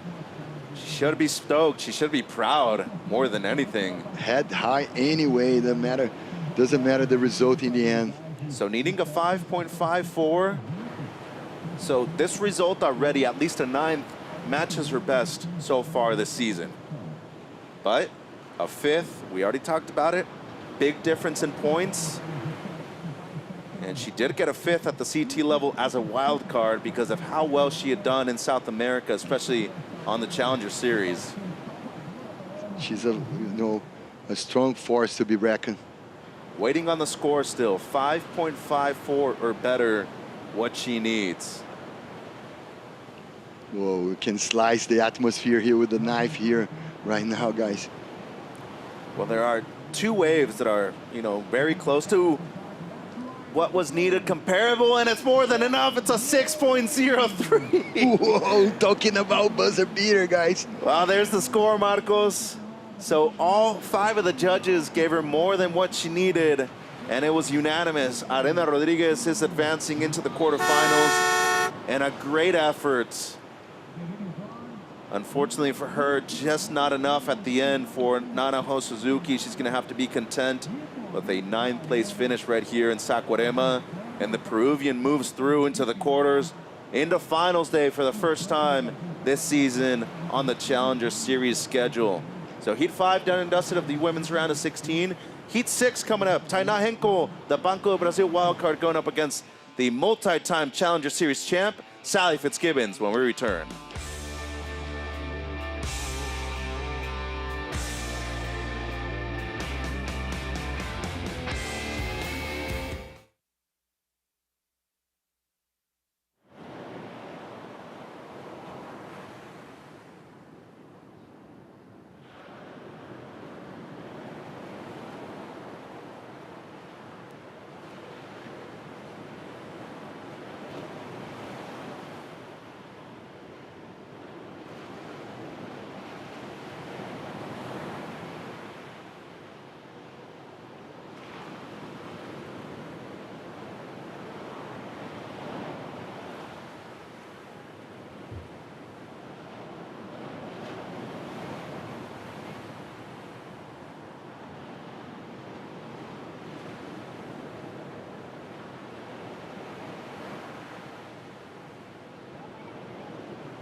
This is what I live for.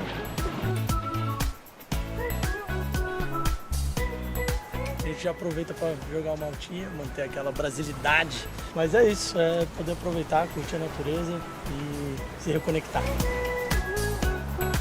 And every time we find somewhere new that just surprises us. Today I'm going for a surf at Pico da Mota. It's my favorite spot at Portugal. Honestly, a really special place for me to come to. I've had so many good memories. We're here at the waterfall. It's massive. On tour, surfing the wave of Tehupo and drinking a Corona. I mean, it's happy hour for the athletes, so I'm gonna get going. But thanks for watching.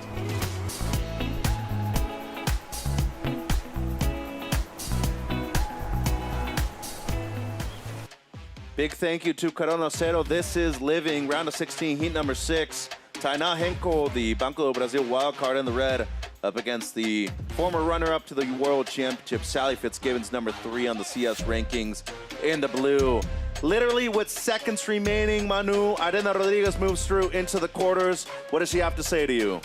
Yeah, guys, Arena has an amazing story with Saquarema, and I think that's why she found that last wave in the last seconds. Congratulations. How does that feel? And how does it feel to win another heat in Saquarema, a place where you have so much story? Congratulations. I'm so happy to make it through, especially with that last second wave. Oh my God, I made so many mistakes in this heat, but so happy to make it through. Saquarema is a special place. I've competed a lot here, and stoked to be in the quarters. And so many wins here, junior, per junior, QS. You were second on the QS, no? Yeah, 1 year I was first in the Pro Junior and second in the QS. I really like Saquarema. I think it's a wave that suits me very well and my surfing. Strong power surfing, good lefts is my jam. And you have to have a lot of knowledge of the place to see that last wave and go for it. So congratulations. Some words in Spanish? Yeah. Ay, muy feliz de haber pasado, ahora los cuartos de final. Esa última ola lo di todo y bueno, feliz de tener otra chance aquí en Saquarema. Seguimos. Felicitaciones, Arena. Back to you guys. Arriba, Peru. Arena Rodriguez into the quarters for the first time this year. The Basque team enjoying the Red Bull Athlete Zone and the pool. The sun's out, Marcos. Always a good sign here in Saquarema. If that's not living the dream, I don't know what it is, man. In the end, you're here to compete, right? But you truly need to understand how valuable just this time is, spending it here on tour with your friends. Nothing better than that. Oh, yeah. I love when I encounter a surfer that knows the privilege to be a professional surfer, because it is a dreamy life. I'm pretty sure that one that truly knows that is Sally Fitzgibbons. She's out there in the blue, number 3 on the Challenger Series rankings at the moment. 4.83 already to start things off for Sal. She's made a final so far this year. That was over in Newcastle. And a third right after that in Bolito as well. Coming off of a ninth in Seda. So we talked about her accolades. She has a ton of them.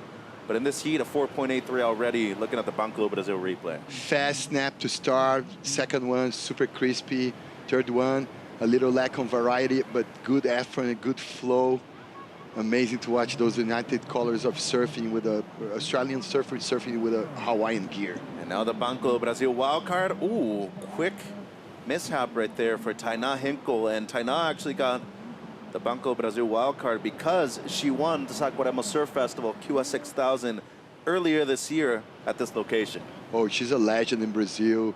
Coming from a DNA family in surfing, Carlos Cachotte, her shaper, her father, her coach, many multitask guy, amazing groundbreaking surfer from Guarda do Embaú, one of the pioneers of air movement in Brazil, together with Luiz Neguinho, Dada Figueiredo, a lot of groundbreaking guys from Brazil that put, like Martin Potter feed, you know, Archie and Christian Fletcher back in San Clemente in the early 80s. There was guys that were feeding itself from, you know, the new turns and back in the 80s in Brazil. Right, people that were elevating the sport, progressing it to a point that you hadn't seen before. Oh, yeah, yeah, and almost like in a sort of naive way because people didn't know the grabs and everything. It was so spontaneous, not like nowadays you can go to a tutorial, Iago Dora tutorial on YouTube and learn all the grabs and try to understand how you pop, how you land. And back in that time, there was no reference. Everything come from the scratch.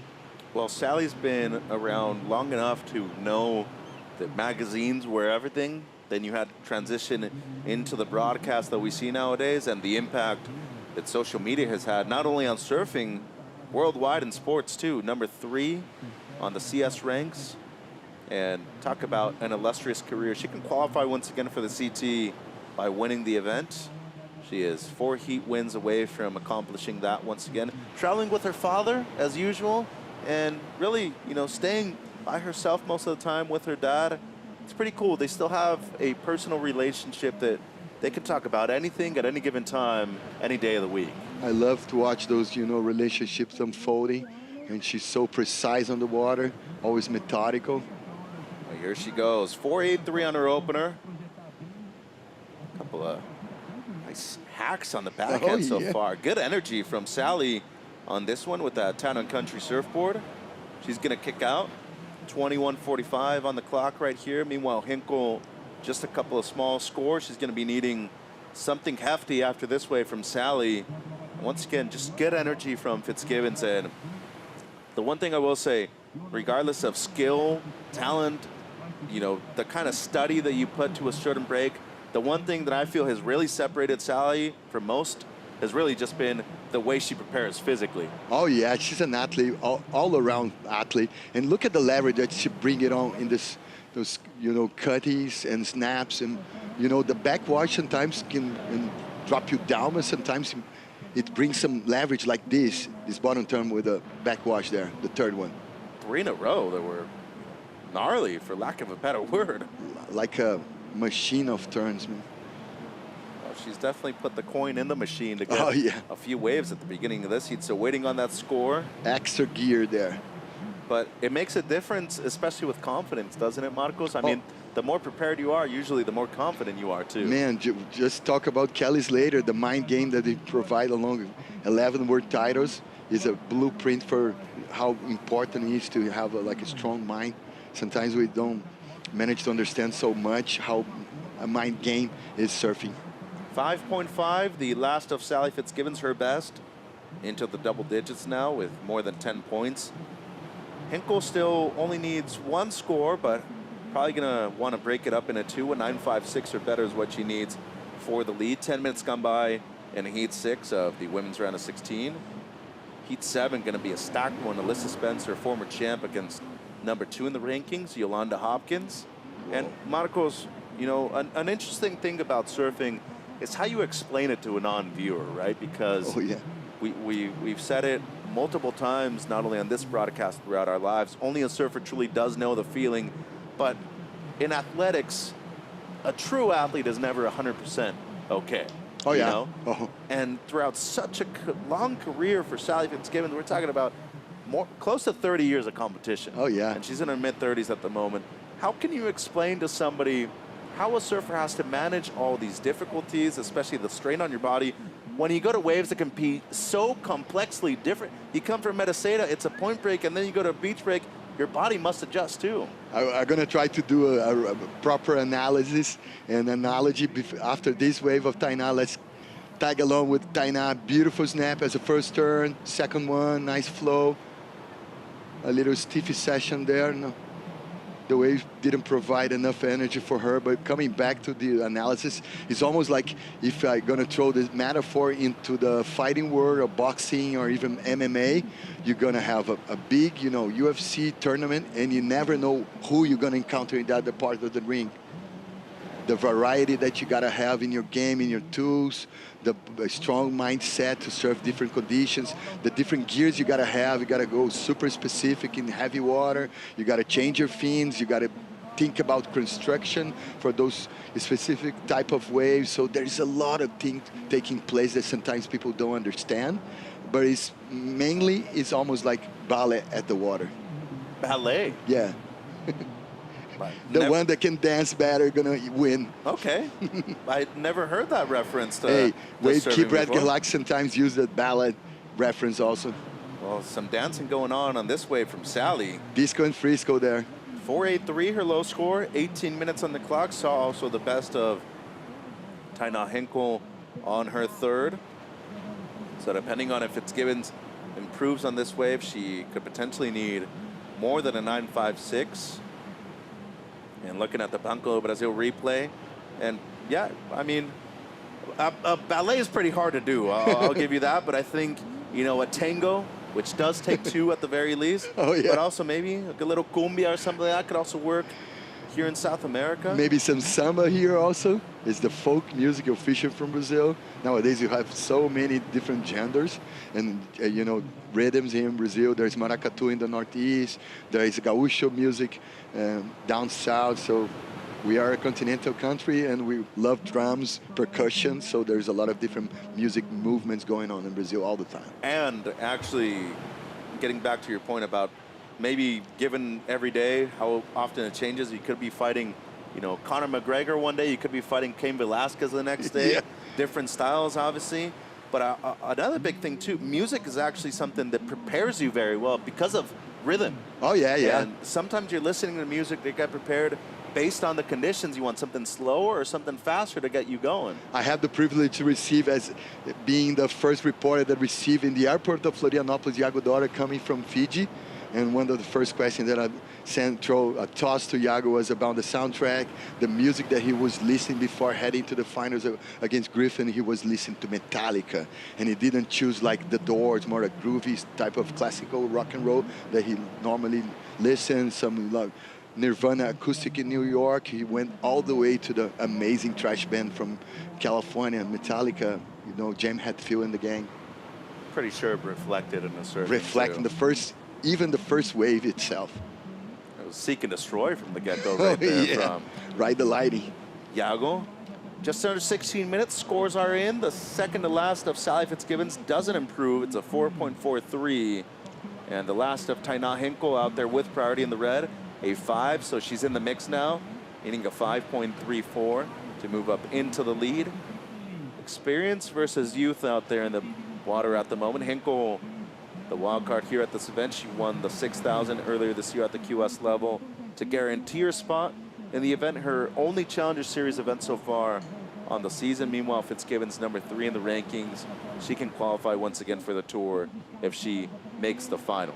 And another big thing right here for Sally is considering, you know, that up until last year in Etoseda she qualified. She didn't need to come do the event. She did anyways.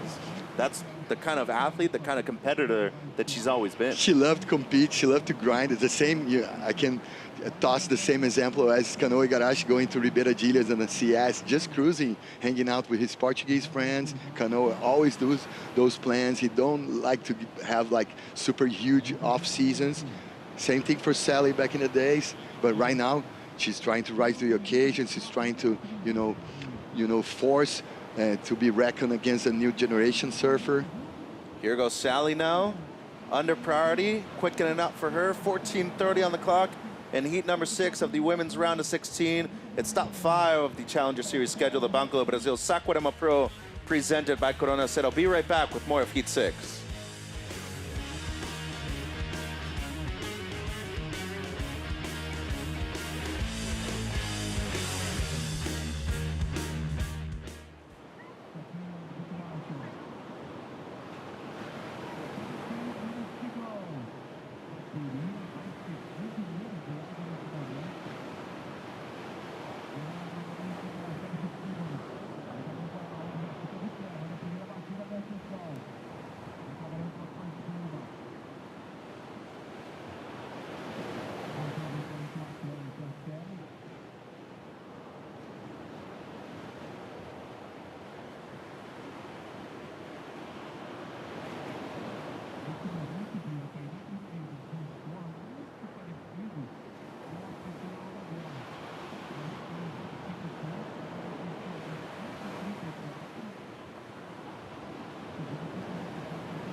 Heat 6 of the women's round of 16 out there in the water right now of the Banco do Brasil Saquarema Pro.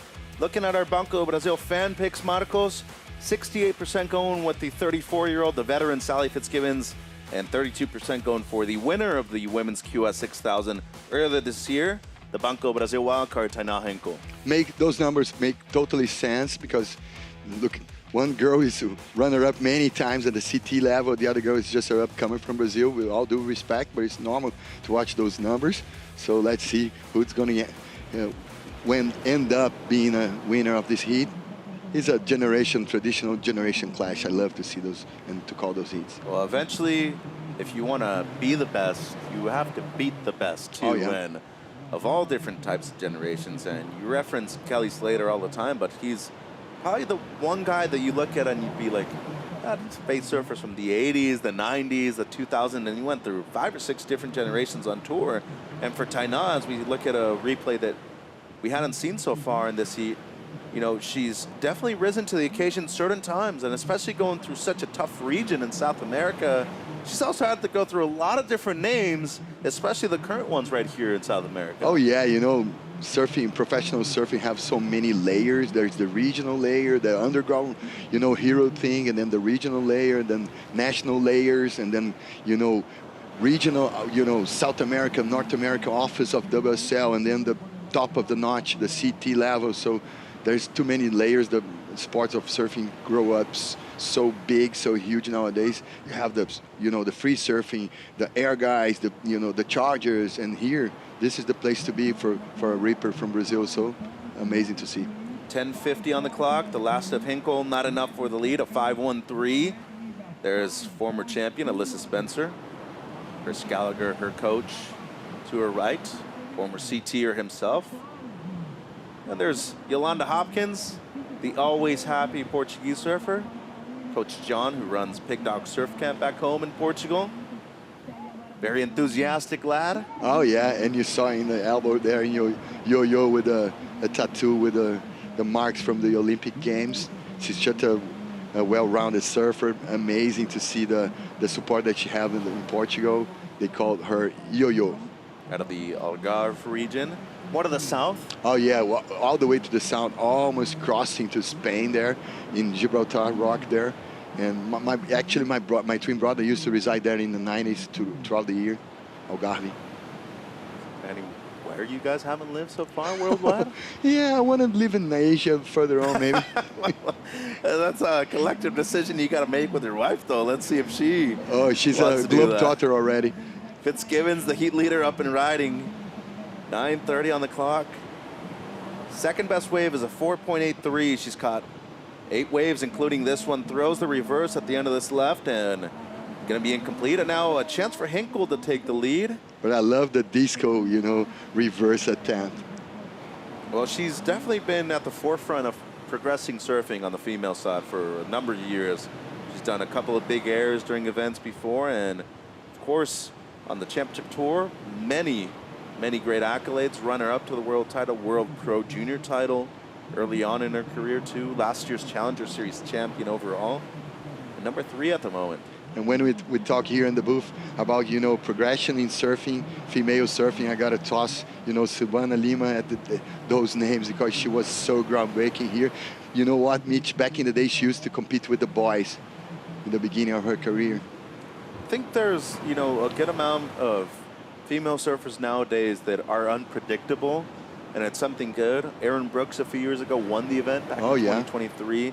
I think she owes a lot to people like Sally and those that were at the forefront of you know, progressing female surfing in that sense. Sierra Kerr is obviously one of them too. Caitlin Simmers, I think, has really benefited off of that, a former 2-time champion here. I want to toss Mila Coco Brown and those names also. Yeah. She rips.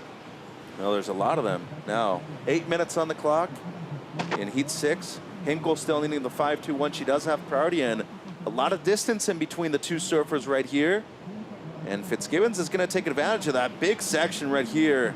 Steeper one. Good timing with the second turn as well, and potential for one more. She's going to be able to fit it in, and low score of 4.83 with potential to improve on this one. Oh yeah, I like the leverage that she brings, you know, connecting from the second turn to the third one. Nice leverage using the, you know, the torque that provides, you know, the backwash. Check it out. Second snap, beautiful fan, and then a little, you know, a little leverage there on this slice turn. Another angle right here, Marcos. Oh, that's the way to watch a surf competition, man. With replays, with different angles. Beautiful spin in the end. A little X factor tossing there. A little spicy there. So waiting for the score. Meanwhile, let's check in with Rachel. I am now at the Red Bull athlete zone. Actually, there is 2 athlete zones. The one right next to the competition, and this one at the Pousada where the athletes can leave their boards. There is ice bath, the pool that they were chilling just now, and also the TVs where they can watch you guys in the broadcast, and the recovery area with the massages where they can recover their muscles, so they can warm up for the heat, and then after the heat they can come for the recovery, and it's an amazing area.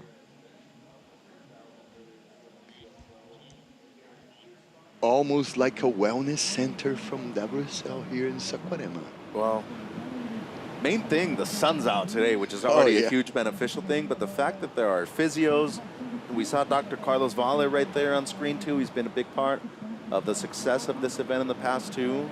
But it's really just a cool area, cool compound. Of course, the Red Bull Athlete Zone, as Rachel was saying, there's 2 of them. And pretty important. I mean, when you talk about how crucial it is to have good availability to where to put your boards, a lot of other things, we see that right here in Sacktown. Oh yeah, amazing structure provided by WSL Brazil. Kudos to all the guys, you know, on the production part of the company here. Amazing effort to put everything down there. Every surfer have like a feeling of being like treated well, and the catering itself, Mitch, whoa, amazing. Well, Red Bull has been catering to a lot of these surfers, of course, with the Red Bull Athlete Zone, 2 of them at this event, including this guy, the former champion, Samuel Pupo. He's looking to win 2 out of the last 3 events here at the Challenger Series level in Saquarema. He's going to be coming up in the men's round of 16 later on. Watch out, how right now he's in a, you know, Peter Parker move, but he's going to be Spider-Man inside of the water. There's Sakwa. Pretty sure he's enjoying his time every day. Oh yeah, always hanging with the crowd. Oh! Throwing some local knowledge, you know. Might not have the best, you know, qualifications when it comes to Alcinia, though, just based off of He's what too I big saw for right that, there. man. He's a heavyweight UFC fighter.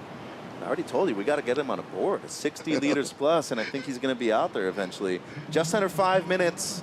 Fitzgibbons does extend her lead, her previous ride a 6.67. And now that means that Hinkle needing a 7.04 or better. And another wave there for Sally. That is her 10th. It won't change her standing at all. But so far, doing, you know, the study very well before the heat, making sure that she was on the right waves at the right time, and got 10 already, Marcos, but there are a few that are even matching the 5s that Hinkle has at the moment. Yeah, let's watch, you know, intent of, you know, Taina Rinko. Here she is, hitting the best of the heat, a 7.04, and fortunately that's not going to be it. Has a really strong base, solid foundation in her surfing. Getting the chance to surf right here. This is already, you know, one of her first few heats of the event where she has struggled just to find a certain rhythm out there on these lefts, because that's been her bread and butter so far throughout the event. And right now it seems like the experience of Sally Fitzgibbons is playing a factor. She's managing to, you know, make the right decisions, put in places the right turns. And Taina is almost like grinding, trying to find a little nugget, and the nuggets are like running from her. But she's had moments on waves too. Yeah. But the issue is, at this point, you're only comparing one surfer to another in the heat. They're head-to-head matchups, and judges really want to see you on those combinations. It has to be a heavy section for you to get a big score off of just one turn. You got to bring some risk on the turns, you know. You don't got to go always like cruise mode, you know. And this is where these veterans excel a lot more. In these heats that, you know, are much grindier, as we see Sally, she can qualify by winning the event. But head-to-head matchups, you know how to control time, control the situation a lot better. And as you said, decision-making is the biggest thing of them all. Yeah, you know, she got the reference. She got such a long career, so she's still like managing to put her name on the map here against the new generation. And she's always bouncing back with those cut scenes, you know. She dropped down by the cut, and then she bounced so quick again, like just connecting the right results to be able to come back. I saw the local brother Portuga, is what they call him. Yeah. He's been living here since '76, originally from Portugal, but Saquarema native. I mean, you've been here 50 years, you have to be, right? But yeah, you can be called a local after 50 years for sure. I saw him right before Sally's heat with a little notebook, not the flag, a notebook, and he got her autograph once again. I'm pretty sure he's had her autograph about 20 times now at this location. As we see, just under 2 minutes, the Banco Brazil 2-minute warning. Hinkle needing the 7.04. But it's cool, those memories are good. You come in, there's a lot of good experiences, things that you've already seen and done before in the past. That also includes people as well. Yeah. I still remember the first time I hopped into this beach back in the late 70s. I was a little kid before I started surfing. I watched the Festival of Surfing of Saquarema with a little counterculture movement, with a, you know, rock concert from Raul Seixas, almost like our version of Bob Dylan. Rita Lee, our version of what? Janis Joplin back in the day, with the scene of Brazilian Nuts, the first guy that hit the road of professional surfing, Otávio Pacheco, that still reside in town, the long time, you know, our great legend of Maraca, rest in peace, Bocão, all the boys, Rico de Souza. Can't forget about Victor Ribas either. Oh, but you got Victories from the 80s. You know, I'm just touching the names of the guys from Brazilian Nuts, the 70s era. Wow, those guys were just from the 70s alone, right? Yeah. Bocão, Rico, all the legends from the 70s that used to compete with Wayne Rabbit Bartolomeo, with PT, all the boys from USA, also the pioneers of professional surfing back in the IPS era between 76 to 81. 35 seconds on the clock. Fitzgibbons in the lead, holding on a priority, playing some defense right here, and very close to Taina Hinkle, the Banco Brazil wildcard, needing a 7.04. Would have to be the best wave of the heat. Maybe one small wave coming through with potential, but the hands do need to leave the rail before the buzzer sounds. Both of them paddling, and that wave, it ain't gonna break, unfortunately, for Taina, so she's gonna have to settle for a 9th. As a wild card, it's a good result, and he came up against the most experienced surfer in the draw, maybe both male and female. So Sally Fitzgibbons, she can qualify for the tour once again if she wins the event. She's now 3 heat wins away from that. Oh, she got close to the task now. Amazing to see her effort paying place here.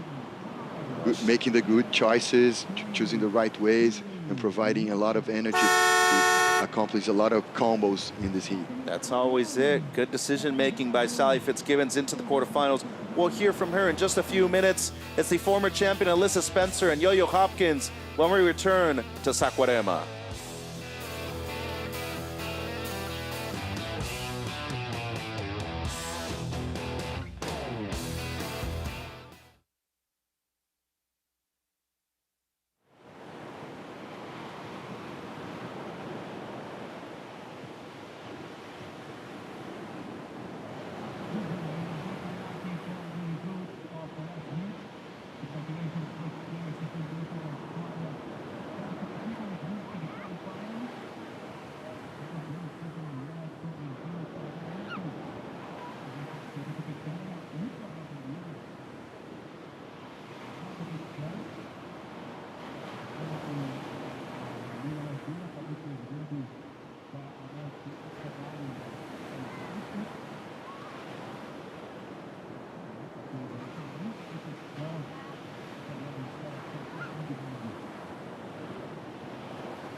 Let's take a look back at 2022, where the American flag was flying high on the shores of Brazil here at the Saquarema Pro. The champion that year, Encinitas' Alyssa Spencer, was spectacular on the backhand throughout the entire event. Met Tessa Thyssen in the final. But throughout the entire event, Alyssa Spencer dominated every single heat, including the final, for a big win on the Challenger Series. Yeah, it was a huge win for her. Very emotional, and she for sure she developed a lot her skills here in Itaúna. Sure did. Well, big challenge right here, and some big seeds out in the water. Number 10 in the rankings, Alyssa Spencer, trying to get back on that championship tour, up against Portugal's Yolanda Hopkins. And Yolanda coming through here step by step, heat by heat, trying to work her way to eventually qualify for the championship tour. She makes the final, she's on tour. Kaipo Guerrero, Maida Pops. And so there's a lot of weight to this round 16 heat for Yolanda Hopkins. Yeah, for sure. And she's such a good surfer, and also puts a lot of hard work on her surfing. And every time she comes here like pretty early to train, to have a free surf. So she has a really amazing opportunity to qualify to events before the end of the season. Yeah, that would be an early start. We already have one spot taken out of 7 for championship tour qualification. The Yolanda Hopkins, runner-up in Bolito on stop number 2 of the Challenger Series. Just followed that up with a quarterfinal over in Huntington Beach, just coming off a semifinal in Portugal.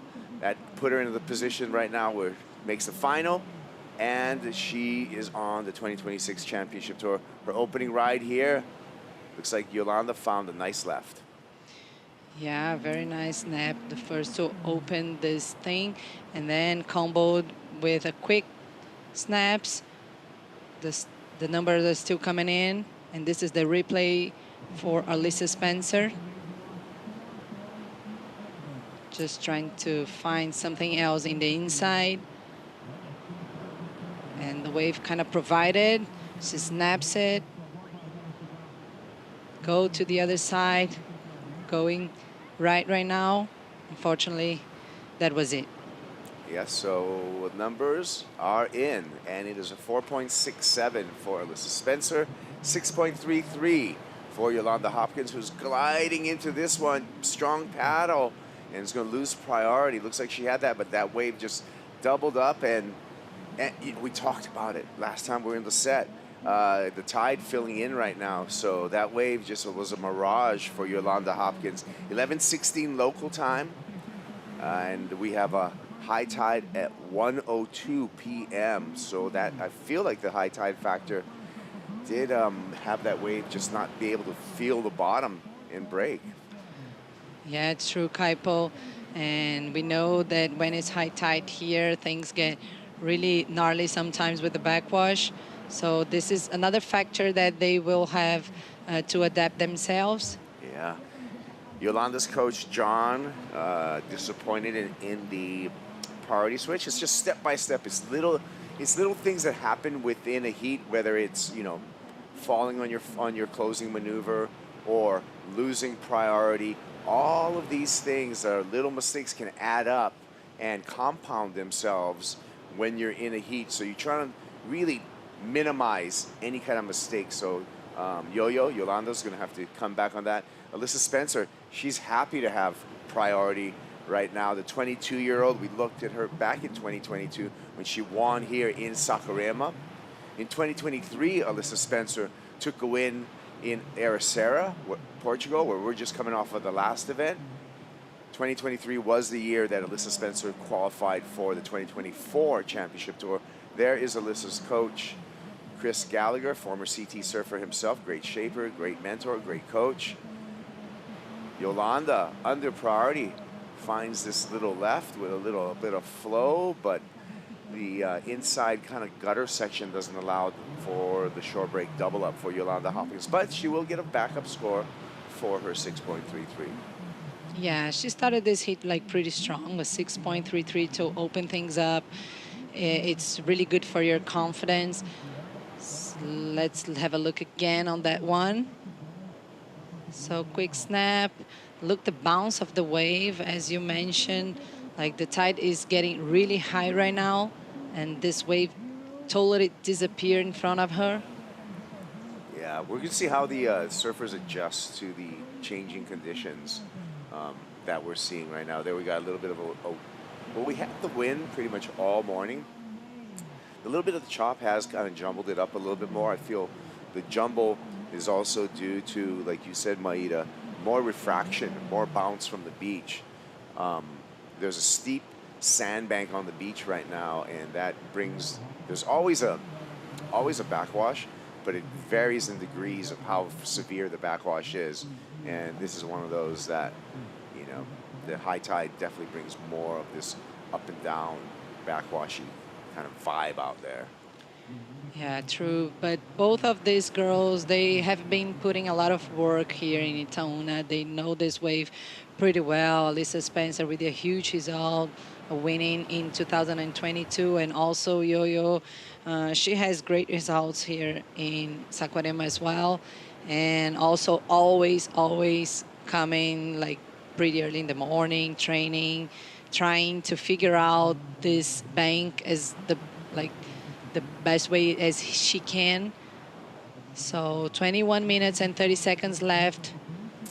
Plenty of time. Plenty of time. Yolanda, with that small backup of a 2.5, puts in a position for Alyssa Spencer, holding on to priority, needing a 4.17 to take the lead off of Yolanda Hopkins. Again, winner from this matchup moves on into quarterfinals, and will be in quarterfinal number 4 as we look forward to finals day here at stop number 5 of the Challenger Series. Again, 7 stops on the Challenger Series.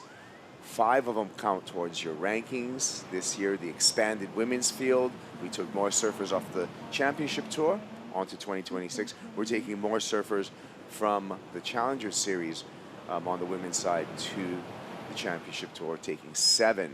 And then we're going to take those as well as 3 wild cards, I believe, and that's going to make up the whole cast of characters for the 2026 Championship Tour, starting at Bell's, Rip Curl Bell's Pro, April 1st, 2026.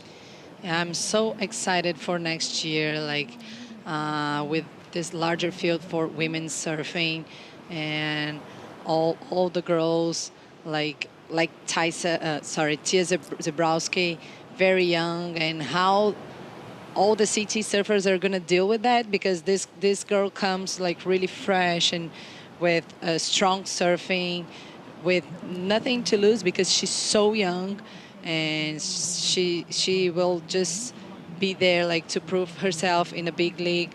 So it's going to be really, really exciting to watch.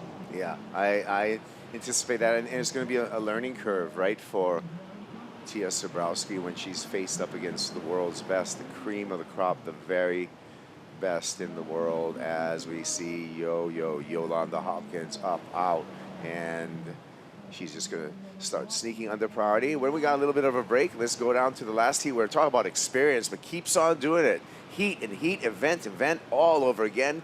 Sally Fitzgibbons, she's into the quarterfinals, Manu. Yeah, I'm here with Sally, always with a smile on her face, especially after winning a tough heat. I would say tricky conditions, but I think I can say crazy conditions. How was that for you? Congratulations. Oh, thank you. Yeah, Saquarema always keeps you guessing. You wake up and, like we were talking, you know, it always has a different mood. And I'm coming here over many years. I've just tried to, you know, surf in so many conditions here and rely on my instincts a lot. I've grown up in beach breaks. I love these conditions. So trying like kind of get away from the nerves of it being a close heat and try and find that little moment to open up and keep, I guess, my surfing kind of attacking and even under the pressure. Great. Talking about pressure, you can qualify to the championship tour here. So how does that feel? How do you manage all these emotions? I guess like after the last 5 years, like I'm actually just in love with the race, like the race towards it. And obviously you want to take that pressure off and get those points quick. But if it's not the case, like it's kind of the best feeling in surfing. Like if, you know, if I think back, it's like the moments of being a rookie trying to qualify the first time, or being in a title race, or trying to win an event that's really like dear to your heart. Like that moment, like you kind of like searching for it and processing and working through the hard bits. Like I think that's the gold in it, and I really like just love the process of it all and showing up, especially on the Challenger Series. Like this field is so strong. It's got all the different generations, and you get all these like crazy different heats. So as you can tell, I've got a lot of adrenaline, a lot of love for this game, and I'm just really happy to be here and just be in the hunt. Yeah, especially Tainá, that is a big surfer here in Saquarema. But well, after Saquarema, we got Pipeline. How are your expectations for that? Oh, I just like, as I said, you just keep showing up. There's no shortage of things to get you motivated, and I'm excited to evolve my surfing. I've had a few goes at Pipeline. Obviously, it's a wave that requires a lifetime of work. So I think I just go back and try and meet it at, you know, where I left the story, and hopefully improve a little. But I think seeing like this emerging generation out pipe and kind of feeding off that inspiration, and hopefully I can connect, with a couple waves that could be a wave of your lifetime. So I think the schedule's looking really neat, and just keep the energy high, enjoying what's here in front of us first, and we'll look at what's later when it comes. Great, Sally. Good luck, and keep that big, pretty smile on your face. Back to you guys. Yeah, Sally Fitzgibbons just always in the mix, has re-qualified for the championship tour a few times after falling off. Looking good again this year, Sally Fitzgibbons. Yeah, I love to hear from her. Like, she's always so smiley and happy. Here is Yolanda. All right, well, little slice there for Yolanda Hopkins. During that interview, Alyssa Spencer did use her priority and did get, you know, a decent wave. So we're waiting for wave scores for both Yolanda as well as Alyssa. There's Hopkins' coach. And you know what, Kaipo, you were talking about like those little mistakes that sometimes athletes can do in a heat, and how does it affect the result of it. And also, like, sometimes it doesn't affect like exactly in the way that the heat goes, but sometimes it affects their confidence. So if you lose priority without catching without catching a wave, can be really bad for your confidence. And then if you stick in that moment, you can lose yourself pretty easy. I hope this doesn't happen to Yolanda on this one. Yeah, I mean, as physical as surfing is, and I've said it before, as physical as it is, and there's a huge physical aspect, just how much paddling you have to do in the actual surfing. But the mental game is huge because it all starts with your mind, and your mind controls your body. And that being said, wherever your mind's going, a lot of times your body's going, or just even energy, the way the energy exchange. Alyssa Spencer had some great energy on this wave. She improved her heat total with a 4.77. Yeah, beautiful first turn right there to start, and then kept like trying to build some speed and coming through the inside, hoping for the best here. Another turn, throwing water for a 4.77, and this is the replay for Yolanda. Nice rack, but it was just that one. Wave shut it down. So now priority with Alyssa Spencer. Alyssa Spencer with priority and with the lead heat control for the surfer out of Encinitas, California. Can she continue to control the pace of this heat? We're going to find out when we return to the conclusion of Heat 7, round of 16 here in Saquarema, right after this.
Back at Saquarema for stop 5 of the Challenger Series. Checking into our Vivo surf conditions. Swell running about 3 to 4 foot right now.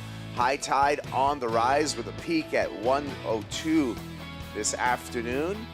Water temperature, a chilly 63 degrees, at least if you're from Hawaii. And the wind out of the south, light onshore breeze at 10 miles per hour. That's our Vivo surf conditions.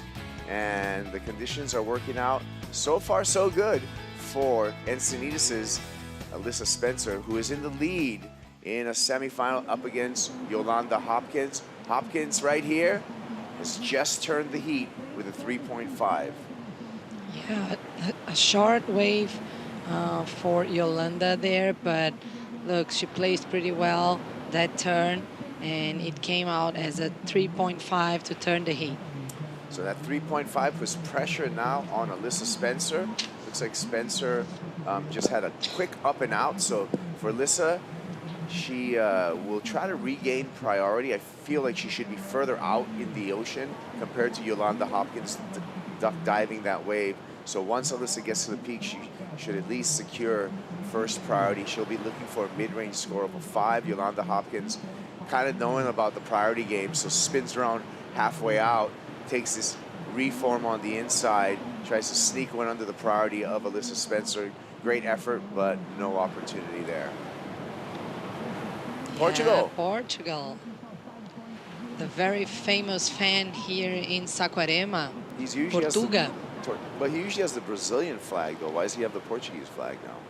Because he's both, like he's half like me, like half Portuguese, half Brazilian.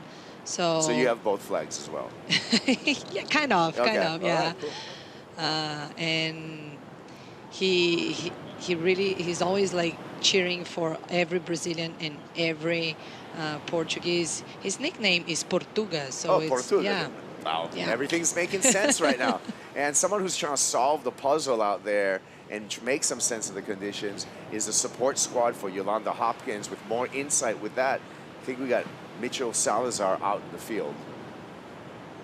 If you remember, you and I had dinner the first time we came here for the Challenger Series event, and Johnny, who is Yo-Yo's coach, was there with her that night, and they said that their goal was always to qualify here in Saquarema. That seems to be the goal once again, John, and she's doing well out there. She's close. She's close now. It's she's got a fragile lead, and there's 10 minutes to go, so anything can happen. We've got a really tough draw in Alyssa. She's like a really experienced competitor, so we've got to keep it going. It's a toss-up between being patient and just keeping the ball rolling, because the ocean's not giving you any really predictable rhythm at the moment. So Yolanda's trying to roll the dice on a few to keep the ball rolling, but you know, the lead isn't enough to be comfortable for the moment. But we're on the right track. You know, we got a good solid first score, and there's 10 minutes. So even if Alyssa flips back, we'll have another opportunity.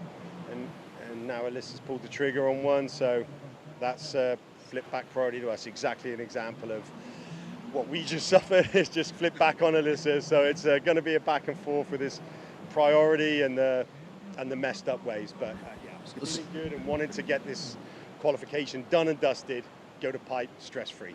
You're really nervous, and I know that. I'm almost your like nervous support animal over here. Hey, this year, Tia Zabrowski, Yo-Yo have been the only surfers so far in the first 4 events to make the quarters. What's changed in 25?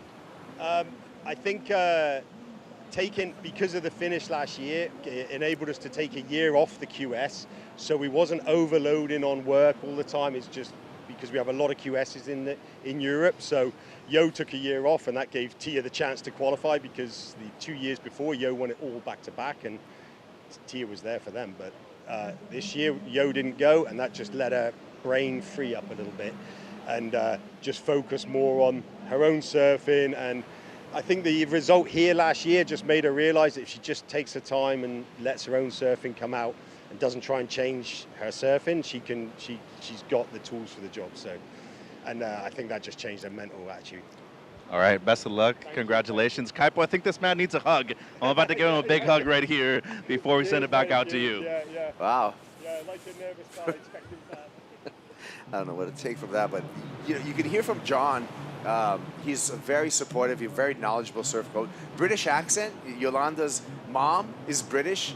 Yolanda's dad is Portuguese. So that blend right there made the super surfer out of Portugal that we nicknamed Yo-Yo. Yo-Yo up in the lead right now. We did see how tricky it is. We keep on talking about the high tide and how that affects the jumble.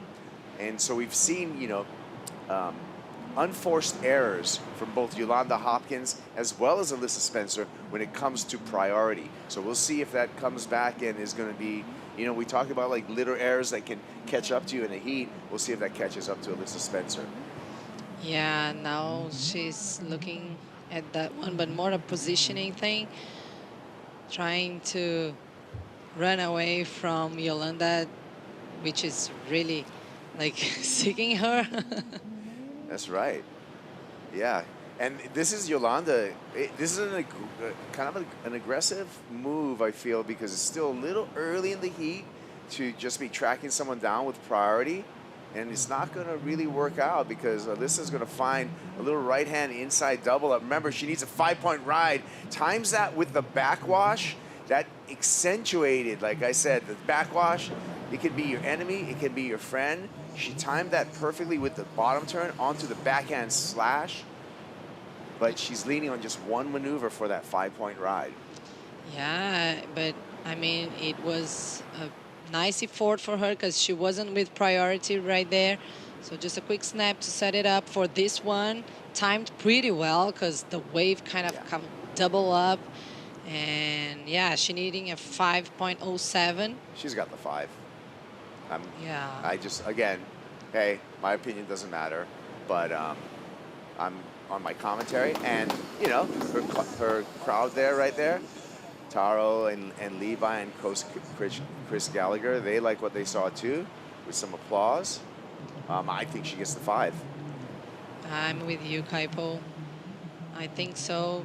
At least it's going to be really close to that, but maybe more than that. It's hard to know. Yeah, well, it's hard to do what she just did. The timing. You look at all the backwash. Look at all this like bounce on the inside.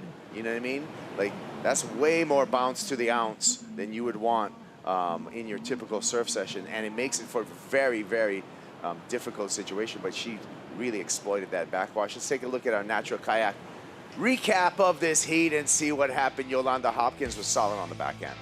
Yeah, just very nice snap there, right in the pocket, and then coming through the inside, making quick turns just to have a nice combo. And a couple openers for Alyssa Spencer, finding a left-hander. Looking smooth on that sharp eye. Some equipment change for Alyssa Spencer from what we saw her in the past. Great performing. She opened up with a 4.67. Yeah, and like she keep trusting this wave, like coming to the inside, squeezing everything that she can. And here is Yo-Yo on her 3.5. Yeah, needed a backup for that opening 6.33. Got it. And then now, we thought that Alyssa turned the heat with this. Needed 5.07. Alyssa Spencer on the recap. And the score's in at a 5.37. So, Alyssa Spencer, there's the breakdown. Hey, the Japanese judge really liked it, gave her a 6-point ride. But when we throw out the high and low, average it out, 5.37. Alyssa Spencer turns the heat. Pressure on Yolanda Hopkins. Hopkins, though, with priority ample time and only needs a 3.81 to turn the heat back into her favor. Yeah, she has the best score of the heat so far, the 6.33. So, but that was exactly what John was talking about. She wasn't in a secure spot in the lead of this heat because her backup score is kind of low at 3.5. So, yeah, she has like 2 minutes and 55 seconds left. Look, the concern for the coach. The last time that these girls met, it was in Ericira, and Alyssa was defeated by Yo-Yo. Yeah. So let's see what's gonna unfold here in Saquarema. Under priority, Spencer going right again, and that thing just fizzles out. 2 minutes, 25 seconds for Yolanda Hopkins. Hopkins kind of looking at that one, and that thing just smash burgered all the way in. There's normal burgers on the wave. We call it fluffy wave like that, a burger. Sometimes there's smash burgers. That one was a smash burger. Here we go, Challenger Series live rankings. We keep it updated at worldsurfleague.com. Sally Fitzgibbons, look at her. And with, you know, just so solid, she's up to number 3 in the live rankings. Alyssa Spencer makes it through this heat. Look at all the grayed out names above Alyssa Spencer that she can gain ground on, but hold on. Banco do Brasil 2-minute warning, and not a big score needed by Yolanda Hopkins. She's on to that score right now. A couple of carves on the backhand. She finishes this with something dynamic, and she's gonna bank a heat-changing score. Has to tick-tack through there. Not gonna get any more. All right, well, and Alyssa wants to build upon her scoreline. Anything over a 4.77, and Alyssa Spencer will make that requirement of a 3.81 larger for Yolanda Hopkins. Let's see what Alyssa did. Yeah, just nice snap, gain speed, and bangs it. Wow. Still working on that one, Kaipo. And kicks out. I think she's going to prove that 4.77, and I think the 3.81 requirement was probably fulfilled here, but maybe not the new requirement. We'll see. Waiting for 2 scores. Yeah, I mean, the 3 turns in the beginning, they were nice, but unfortunately this wave didn't provide much for her. As you said, Kaipo, the tide is really affecting that part of the wave. Yeah. Well, Blondie said it. band.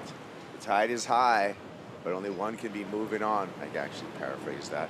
We'll see. We'll see who is going to get the priority right now. It's at 10 seconds, so actually it's not going to matter.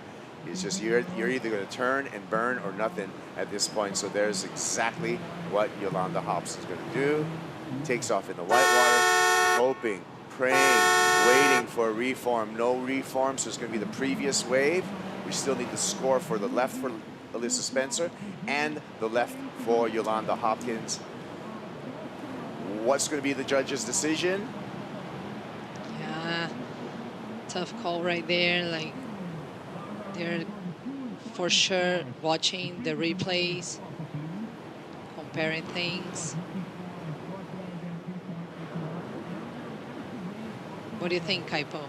I think what's going to happen is Alyssa should build upon her 4.77 in her scoreline. And if she does it by a half a point, that's going to make the requirement for Yolanda. Well, here we go. This is going to tell you guys in real time what happened. 4.4 for Yolanda Hopkins. Alyssa Spencer needs a 5.37 to advance. It is exactly the same score that she already have. Yes. So there's two different ways, and it comes in under a 4.6. So Yolanda Hopkins, with her goal, with her dream of making the championships tour, she's one step closer. She's into the quarterfinals right now. You can see the Portuguese surfer kicking, scratching, feeling good about it. Got the job done today. Yo-Yo on the way to the quarterfinals. Wow, what a tight heat. Coach is happy and relieved at the same time. Yeah, 2 thumbs up, of course, and a shaka. Yolanda on to quarterfinal number 4. Big question is, who's she going to meet in quarterfinal number 4? Well, we're going to find out, because we're going to move on into the last heat of the round of 16 for women. The winner of the last heat will be meeting Yolanda Hopkins in the quarterfinals. Will it be Ellie Harrison, Minami Nonaka? Both of them will be in the water when we return.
The Banco do Brasil Saquarema Pro presented by Cero is brought to you by Banco do Brasil, official sponsor of the WSL in Brazil.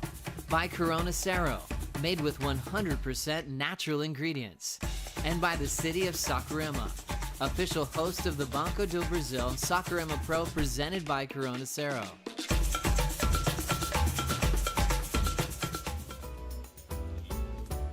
Here we are, round of 16 for the women. Final matchup in this round. One more spot available in the quarterfinals. Ellie Harrison, the Australian, up against Japan's Minami no Naka. Clock's on, and both surfers out in the water. Kaipagura along with Maida Pops on the call here from the Saquarema set. And we'll see who gets the first of the exchange between the two. both with open priority. Oh yeah, hey, enjoy a Corona Cero, by the way, any time of the day. 0% APV, all natural ingredients. Put a lime in there, and you'll absolutely love it. Here we go with Ellie Harrison on the paddle back out. The surfer from Bar One Heads, Victoria, Australia. She's been a strong surfer, especially on the backhand here. Looks like she got a left to open up. Yeah, just bangs it on the top. Another one vertical. And this came as a 6.5, right? So that's a great score. That's a great way to open up your heat.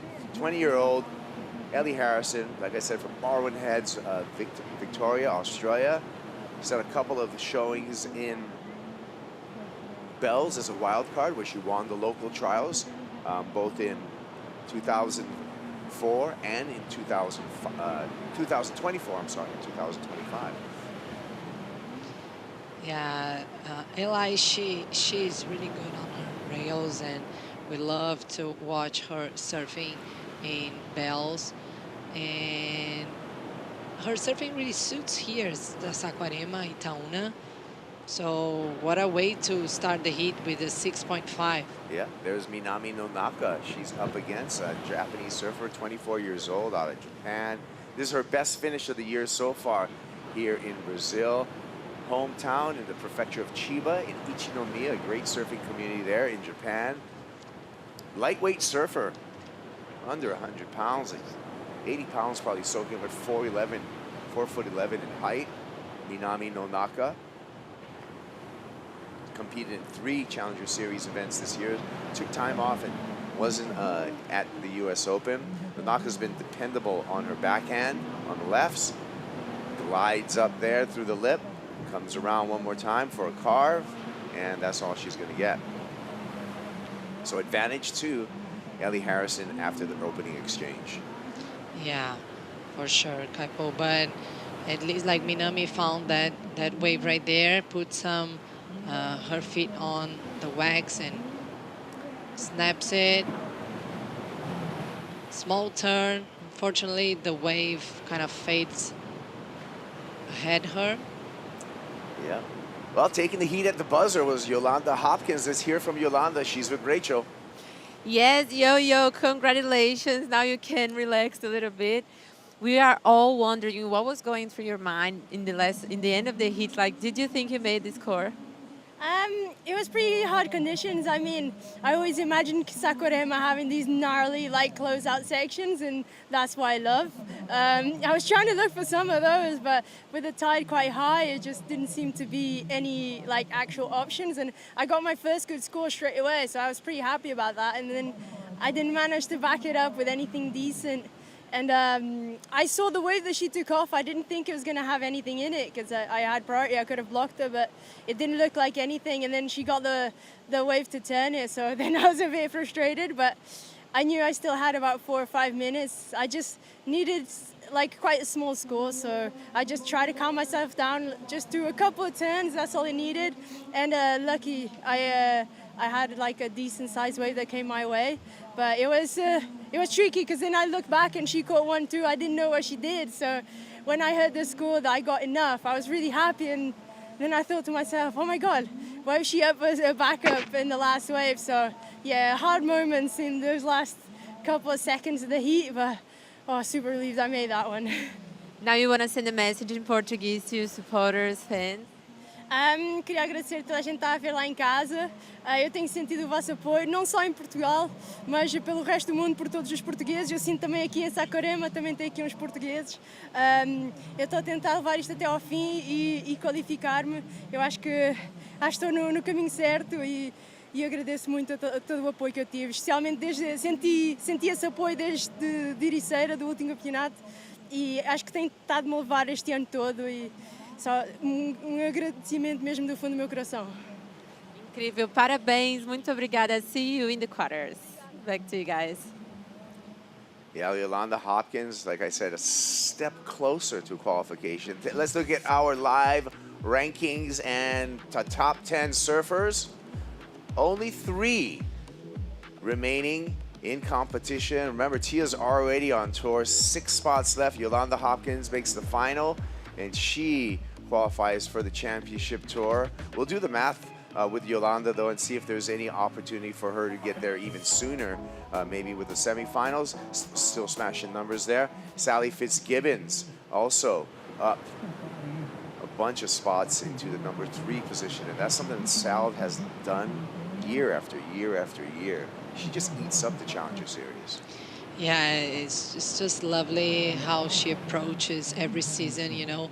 And on her interview, she talked about that, saying that how she embraced all the process, and here it comes, you know, the result comes, and she's again up in the top 3. Minami on the backhand and just mistimes that, and some of that undulating water catches the rails, goes over the handlebars, a couple of kicks, and she's going to head back out the back. Ellie Harrison outside, feeling pretty comfortable right now.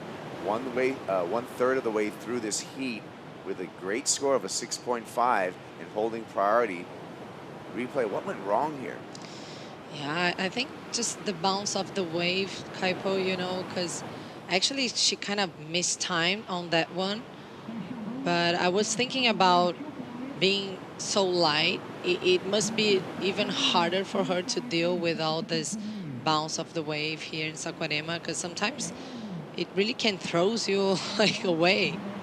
Oh yeah, I mean, it's I've experienced it firsthand the last couple of days, just catching some surfs on my own, and it's really tricky just timing, even when you're taking off on the wave with the backwash coming up and hitting the wave, and especially when you're riding it, it can just surprise you, and out of the just strangest section, you know, buck you off. At the same time, you know, if you time it right, it can actually give you a little bit more momentum, a little bit more projection, back up the face of the wave while you're doing a turn. But it is tricky out there. It's challenging. I mean, yeah, we've said it 100 times too. That's why they call it the Challenger Series. Yeah, it's so hard. Every single heat is so important in terms of rankings, and also like so many good surfers in every heat that we've been calling here this week. So it's the Challenger Series, Kaipo. Yeah. And, you know, but we have transitioned into the bracketed stage right now, going from the round of 32 into this round of 16. So from now on out, everything's going to be head-to-head matchups coming out through the rest of the draw. Speaking of head-to-head matchups, after this heat, we're going to get into the men's round of 16. Another head-to-head matchup is going to be a great one. It's going to be Jackson Baker coming up against Sammy Pupo. Yeah, heavy one, like Samuel Pupo already won a Challenger Series here in Itaúna, and also was a runner-up on the CT in the same place. So heavy and really hard heat for Jackson Baker. He has a good, a couple good results here also. So you cannot miss that one. Yeah, and remember, Sammy Pupo is going to be an important heat out of the Challenger Series. If Samuka wants to make it back onto the championship tour, there he is right there with Coach Matt Myers. He needs a great result here. He's right above the cut line on the rankings coming in here at number 9. We take 10 men at the end of the season for the best 5 results. So Samuka, he's done it before. He's re-qualified before. Can he do it again? He would have to be the favorite in that matchup with Jackson Baker, however. Yeah, true. But with conditions like this, sometimes, who knows? Who knows? Who's going to be in the best spot to catch the best opportunities, because it's shifting so much that the one that will adapt better will win. Yeah. And you know what? I'm going to say it. It's going to be high tide. It's going to be about priority and who's going to be holding priority when a wave comes through and breaks. You know what that means? There's going to be a little luck involved. I just got to be honest on my assessment of what's happening right now. I'd be a fool to pretend that there's not going to be a luck factor coming into what I foresee as a few high tide heats as we get through this tide. And your priority is going to be ultra important. Case in point, Ellie Harrison right now is in a very, very powerful position in this heat. She has a 6.5 and she has priority. She doesn't have to nudge at all. She's got 16 minutes. She can take 16 minutes, 15 minutes, hold that priority, get a backup for the 6.5, and that's going to be it. Jackson Baker prepping. He's going to get some tunes on right now. Always happy, look at smiling. Yeah. I see zero stress for the Novocastrian Jackson Baker. He's always smiling, just cruising around. Just really, it's really nice to see how he's approached his own career and all the hits that he's surfing. Yeah, Jacko Baker, would love to see him back on the championship tour. He has his own style of power surfing. Now, Ellie Harrison right there needs to be careful. Just took a look, did not put any effort into paddling into a wave. You don't want to give the priority judge, there's a separate judge up in the judge's tower. You don't want to give the priority judge any idea that you paddle into a wave and you're going to lose priority there like that. Yeah. Now the priority. Exactly what I was talking about. Exactly, Kaipo. And you can see her kick in too. She's frustrated. Yeah, for sure. But here is like the thing that you were talking about, a little bit of luck. So whenever this factor comes around, you better like really uses your priority and your opportunity as well. Here's opportunity now for Minami. Stabs it on the backhand off the bottom. Little shoulder forward, no naka, and she's just going to lean on that single backhand re-entry. A 4 her score.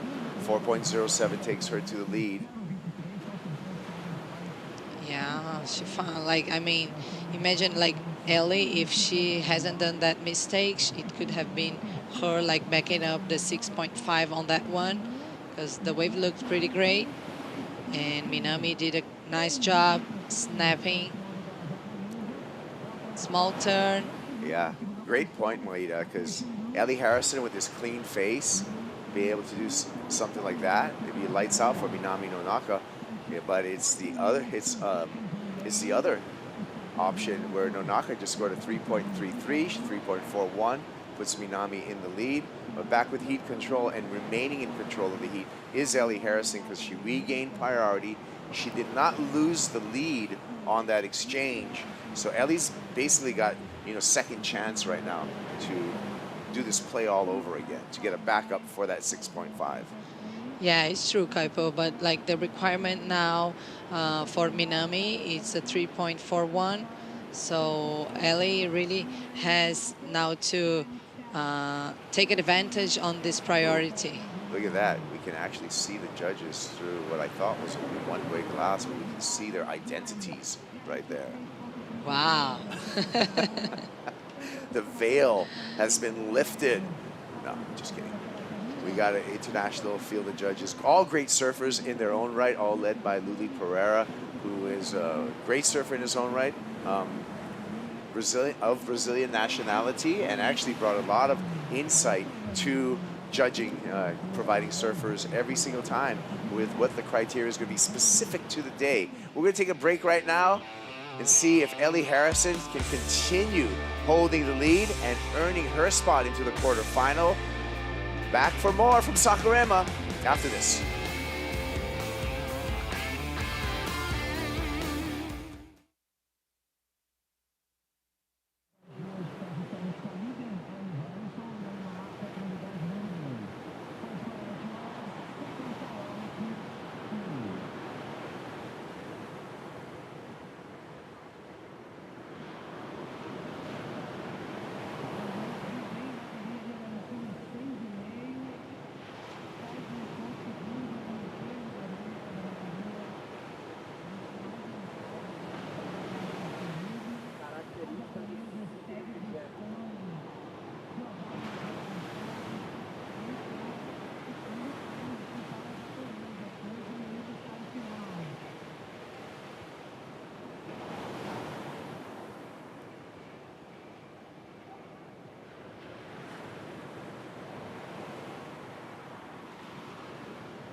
Back here at Itaúna Beach, Saquarema, Brazil, for stop 5 of the Challenger Series, the Banco do Brasil Saquarema Pro, presented by Corona Cero. Round of 16 for the women out in the water. What's at stake is the last spot in the quarterfinals. Currently, the red jersey there from Barwon Heads, Australia, Ellie Harrison, with a lead over Japan's Minami Nonaka, who's donning the blue jersey. There's Ellie Harrison. She has priority right now. Just looking for a backup for her 6.5 to further distance herself from Nonaka, as well as give herself a big chance for a quarterfinal. Ellie Harrison yet to quarter this year on the Challenger Series. Best result ended up in a round of 16 appearance for Ellie Harrison. That was at the start of the year at the Newcastle Surf Fest for the Challenger Series. But in the live rankings, Ellie Harrison up to number 13 of 5 spots. Minami Nonaka going upside down just for one hit on the backhand, likely to improve upon the 2.67 that she has in her scoreline. 3.41 will put Nonaka into the lead over Ellie Harrison, but it's going to be a deceiving lead even if she does get it. Let's take a look at this. This was cool. Yeah, it was cool, Kaipo, and it was very smart of her, you know, because she wasn't with priority, so trying to change her numbers and maybe kind of just decrease a little bit the requirement right there. There we go. Ellie Harrison and our live rankings. Actually, Arena Rodriguez and Annette Gonzalez Exambari have climbed over in the live rankings of Ellie Harrison, because both Annette and Arena have made it into the quarterfinals, but Ellie Harrison will change those rankings if she makes it into the quarterfinals. So the dynamic live rankings are all available at worldsurfleague.com. Yeah, the last wave, it was a 4-point ride for Minami, so under priority, she took her best score so far. Yep. And so that's what I'm calling it. I thought there was going to be a lead change, but it's a deceiving lead change, because Ellie Harrison needs less than a 1-point ride to take the lead back. But Minami can still put some work in. Maybe not on that one, but she can still put some work in and improve on her scoreline under the priority of Ellie Harrison. There's the Japanese support squad, Amuro Suzuki on the beach, all rooting for Minami Nonaka. Yeah, because what she has to do is to find a wave to score like 6 or something, kind of on this range, and then put the 4-point ride as a backup score for her. Because Eli has a 6.5, so what a nerve-wracking hit for her, because she got this 6.5 right in the beginning of the hit, and since then she has been like with priority, with no priority, trying to find a wave to back it up, but struggling on that mission. Yeah. It takes two, right? You need 2 wave scores. There's been a lot of instances in surfers having the single highest wave score in a heat, but not having the backup, and without the backup, getting eliminated. I don't think that's really going to be the case for Ellie. I mean, she's got plenty of time, and it's really just a fraction of a score needed to flip it. But it's surfing. You never know. You never know when the lull is going to set in and just stop. The ocean goes sleepy like a bear in December. Yeah, I really don't think this is going to happen. She has still like 7 minutes remaining, but the problem is that a lot of time have passed by and she didn't find a single wave, so that's why the Japanese crew were there like cheering and celebrating, as Minami Nonaka is in the lead right now. Minami under priority is going to kind of force this one on Ellie to use priority. Paddle and lost priority. The cell and the backed off wave. Ellie, sneaky, looks for the double ups. Not going to get that. Wow, this is some crazy stuff. So Minami Nonaka with the lead and first priority now can control the lineup. Ellie Harrison may as well just Now, at this point, this is going to change the strategy for Ellie Harrison. Now, I feel Harrison should just take off on anything. She needs a 1-point ride to take the lead back. Yeah. What a, like, silly mistakes right there. Because actually, it's been really hard to read those waves, you know. So we saw like a few athletes doing this, trying to pedal and not getting through the wave. But by that time, with less than 6 minutes left on the heat, it was really hard, this mistake right there for Ellie. Yeah, well, feel the power freshness right now with our Natural Kayak recap. Ellie Harrison started off with a wonderful wave with a 6.5. Yeah, snap up the top and then bangs it for a very, very strong finish on that one.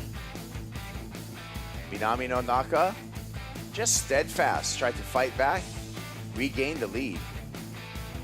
Yeah, vertical snap, and then tried to combine with other turns, but the wave didn't provide much. That's why it was a 3.33. And with this bang, she got a 4-point ride. 4 was enough to give the lead to Minami Nonaka. And Minami, while we were going through that Natural Kayak replay, evidently took a 0.5 point ride and gave priority back to Ellie Harrison. So now this is an opportunity. Harrison can just shut this thing out. Let the clock run down a bit and then get the score she needs. Less than a 1-point ride, but you know, like a 3-point ride would be really handy at this point for the Australian, and then make the requirement out of reach for Minami Nonaka. Here we go, carve here. Needs something on the inside, just a little bit something more. Okay, that's enough.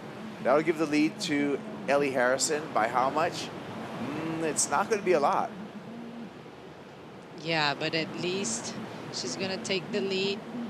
And let's see how much Minami will be looking for. Still like plenty time on the clock, like 3 minutes and 35 seconds left. This is what happened with Minami handing over priority. Couple of paddles, looked back. Oh no. And this is what happened with Ellie Harrison trying to just get under a 1-point ride.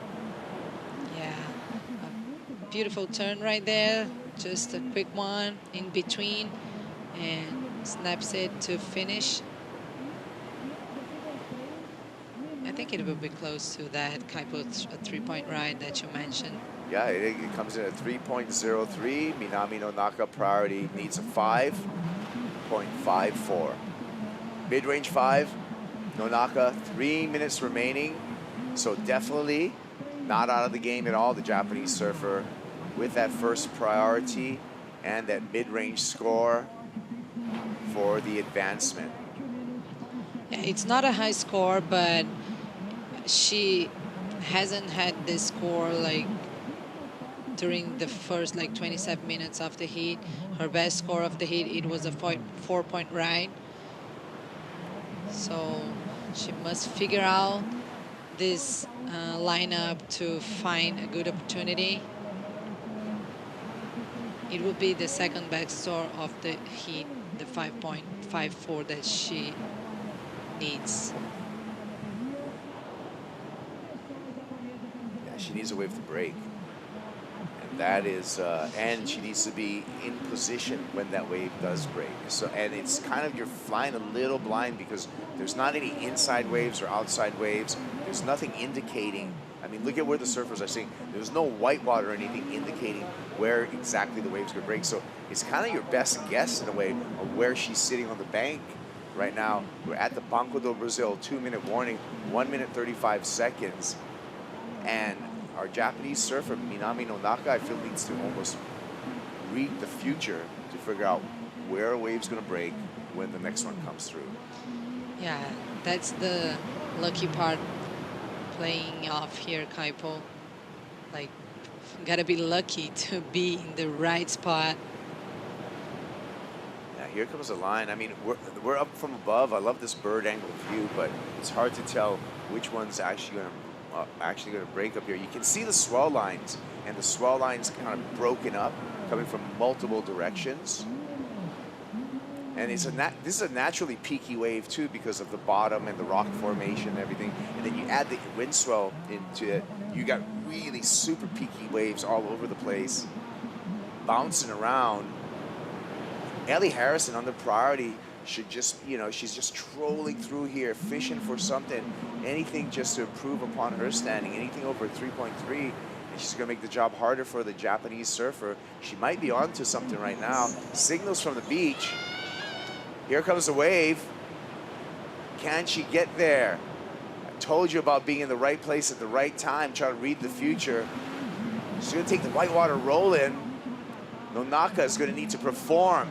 Nice start there. Snaps on the backhand. Second snap. Oh my, she could be on her way.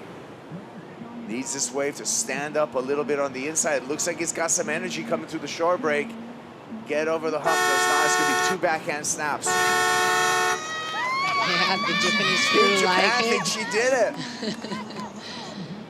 Yeah, we gotta watch from the beach angle. Oh my God! At least she pulled the trigger, Kaipo. She had a chance, right? She gave herself a chance. Yeah, nice turn. Throwing water, connected to that one very nicely as well. Yeah, compared to the 6.5, she should have it. Yeah, it's gonna be at least close, Kaipo. Evidently, I'm completely wrong because we're waiting for scores, and my scoreboard just went blank, and so Ellie Harrison looks like she's on. Minami Nonaka did not get the score. There we go. Got a 4.67. Needed a 5.4, so it will be Australia's Ellie Harrison on to the quarterfinals. Well, I think it's time for us to move on to the round of 16 for the men. After this break, Ellie Harrison fills the bracket for the quarterfinals on the women's side. We're shifting gears to the men, where we return to Saquarema for the Banco do Brasil Saquarema Pro.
This is what I live for.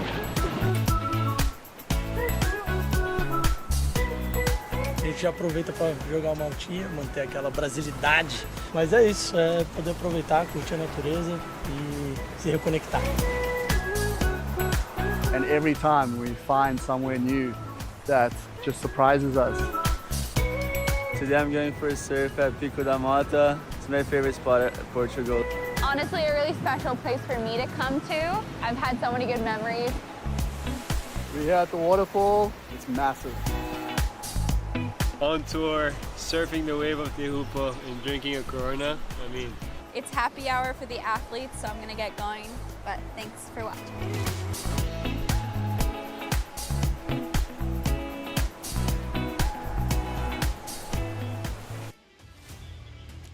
It's the men's round of 16 out of the water right now at the Banco Brasil Saquarema Pro presented by Corona Cero. Former CTers, Jackson Baker in the red, Samuel Pupo is in the blue. Best result of the year so far already for Jacko. And Samuel Pupo, a former champion out there in the blue jersey. He is looking to win 2 out of the last 3 events here at the Challenger Series level in Saquarema. So 35-minute heats now. They have gone a bit more due to the high tide at about 12:17 local time here in Saquarema. And Samuka already has a 2 on the board, a quick wave for Pupo during the break, and then another one right here, up and riding. Mistake at the end for Sam, but he's gonna know that 35 minutes should be more than enough time out there to be able to get 2 quality waves. Mitchell Salazar with the Rio native Marcos Bocayuva. Marcos, you covered the Championship Tour on the Portuguese broadcast. You have seen Samuel compete both at the Challenger and at the Championship Tour level at this location, and of course, a location that has benefited his style. Same thing could be said for his older brother, Miguel. Welcome back. Oh, thank you, Mitch. And man, both guys can swing from the fences. They have tons of knowledge in beach break conditions. You know how Saquarema can be like, the moods of Saquarema shifts all the time. So let's see how he can dial the conditions right now. And on paper, Samuel against Jackson. Wow, gnarly heat, man. Amazing heat to start off the round, right? I'm psyched here. Jacko Baker made it to the semis at this event last year. In my personal opinion, outside of Marco Mignon, he was the best surfer in the event, too. Oh, yeah, above the lip, second to none. High level, you know, creativity, X-Factor surfer, amazing. So Jacko Baker out there in the red, the kid out of Newcastle, Australia, up against the surfer from Marecia, Sao Paulo. Now resides, as you said, a few heats ago in the state of Santa Catarina, and obviously really good waves, but more than anything, a lot of talent that he can really go toe-to-toe against in the free surfs. 2 points on his opener. That's the wave that we hadn't seen, Marcos. And then just 2.83 to get things going. Still plenty of time on the clock. Oh, yeah. 2-turn combo. He got lost in the second one. A little bog in the end, but nice effort. First 12 o'clock heat, amazing.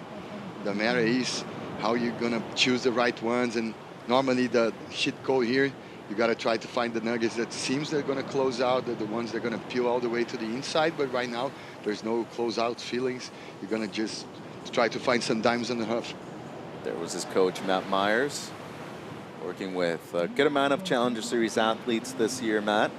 He does have Arena Rodriguez already moving through. Then he'll have Nolan Raposa actually in the next seat. So a chance that 2 of his surfers actually match up in the first quarterfinal. They need to get through the round of 16 first. And Jacko Baker is one tough cookie. He has already had a good hairstyle before. He has an even better one right now. George Pitar, the unofficial barber for the Australians on tour. You can see right there that mohawk with the mustache. Guy knows how to go fast. Oh, he looks like a little bit Mr.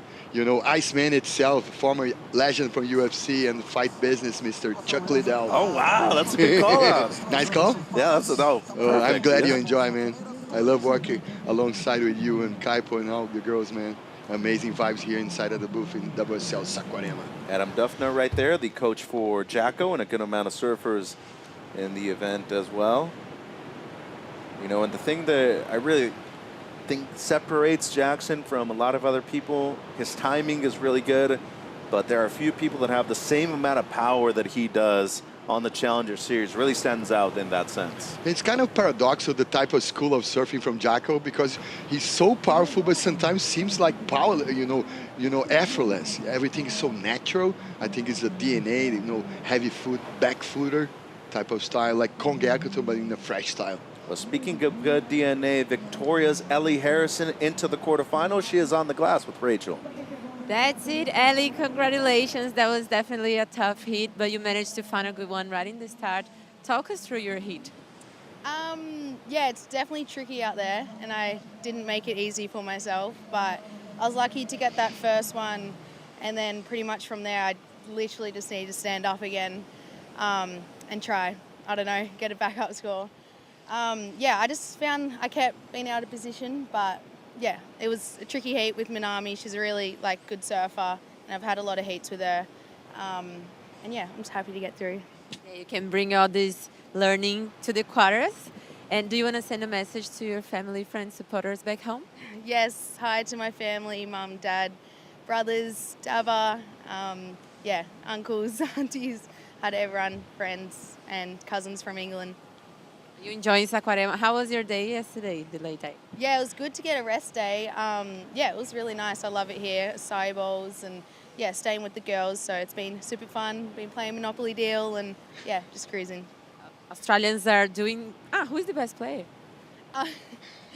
I'd like to say myself, but I reckon, yeah, I definitely lose a lot. They pick on me a bit. It's a little bit unfair. I reckon India's probably won the most, so yeah. Great. Australians are doing great here. So congratulations and good luck. Well, the thing about, the Monopoly deal thing that they got going on, India Robinson is the one that brings the cards. Okay. So you would be thinking that she is the best player out of all of them. But Ellie Harrison, still one of the youngest Aussies in the draw. So, as she said, probably does get picked on a little bit. But at least she's into the quarterfinals. She can say that about her surfing. Oh, if you have like a surf pool by yourself, just to train, you got to be the best guy in the business. That's why she come along to Brazil with the game, the board game. She got to be the leader. That's a She's good so way competitive. to entertain yourself, too. Maybe on the off days. Jolly Stokes also one of the young Aussies in the event. India did mention the other day that Jolly's very talented Monopoly deal as well. And, we've seen that unity. Of course, the Brazilian Storm, I think, has a lot to do with that. But the Aussies, the last few years, I think what happened was when we transitioned into having the regional tours and then eventually them qualifying for the challengers, it brought out more of a familiar sense for them. And perhaps something that was necessary, because there was a while where I think 2/3 of the surfers on tour on the men's side in 2018 were Brazilian. They probably saw that and they're like, I need to have more surfers from our region qualify once again. Oh yeah, I love to see those bounding moments, and I think the blueprint for this connection in individual sport becoming a little more group aware was the Brazilian Storm is a blueprint for that bounding for sure. Pupo having a look. This would be his third wave if he gets into it. Close but no cigar. Jacko Baker out there in the red and always ridden with priority. So you mentioned Peter Parker a while ago, but Samuel Pupo, I feel like when he's out in the water, tends to become Spider-Man a lot more. And what he does so well is know how to strategize things according to the conditions. He's really good in all types of different waves. Also has a great support crew, Shianka and the gentleman in the Red Bull Athlete Zone looking on for Sam. But there's really no weaknesses to Pupo's game. He's good in barreling conditions. He's good in bigger waves, as we saw when he won in 2023. And over at Adeseda, I'd probably say personally, he might be one of the greatest surfers ever at that location at Ribeira de Ilhas. Oh yeah, I totally agree. He's excel on rail game, but he's so creative above the air. Also have a lot of knowledge on barrel. He no shine on any type of condition, and he can dial any lineup in the globe easily. And here's the Merriweather local, Jackson Baker. Loves to, bring out a lot of awareness for Breast Cancer Awareness Month in October, and he's really somebody who's talented, but blue collar, has worked hard to get to where he's at, a former CT surfer. And for a while, he had to rely on other sources of income, not just relying on his sponsors, especially during COVID. Did a lot of Uber driving and whatnot. And to consider him, one of the best on tour is not only saying something, but he's worked to be able to get to this point. Same thing as this guy, boy. Second turn, a lot of quality on it for Samuka. And that JS looking good so far on the backhand, 22:35 on the clock. Shianka and the crew love it, so does his coach, Matt Myers, and I think for good reason. Oh yeah, he squared up in that off the top second turn there. He's so, loose. He know where to place the right turns with the right timing. He always powerful. I love the effort there. Let's check it out first. Powerful. First gouge, and then zigzag and bang to almost 12 o'clock snap.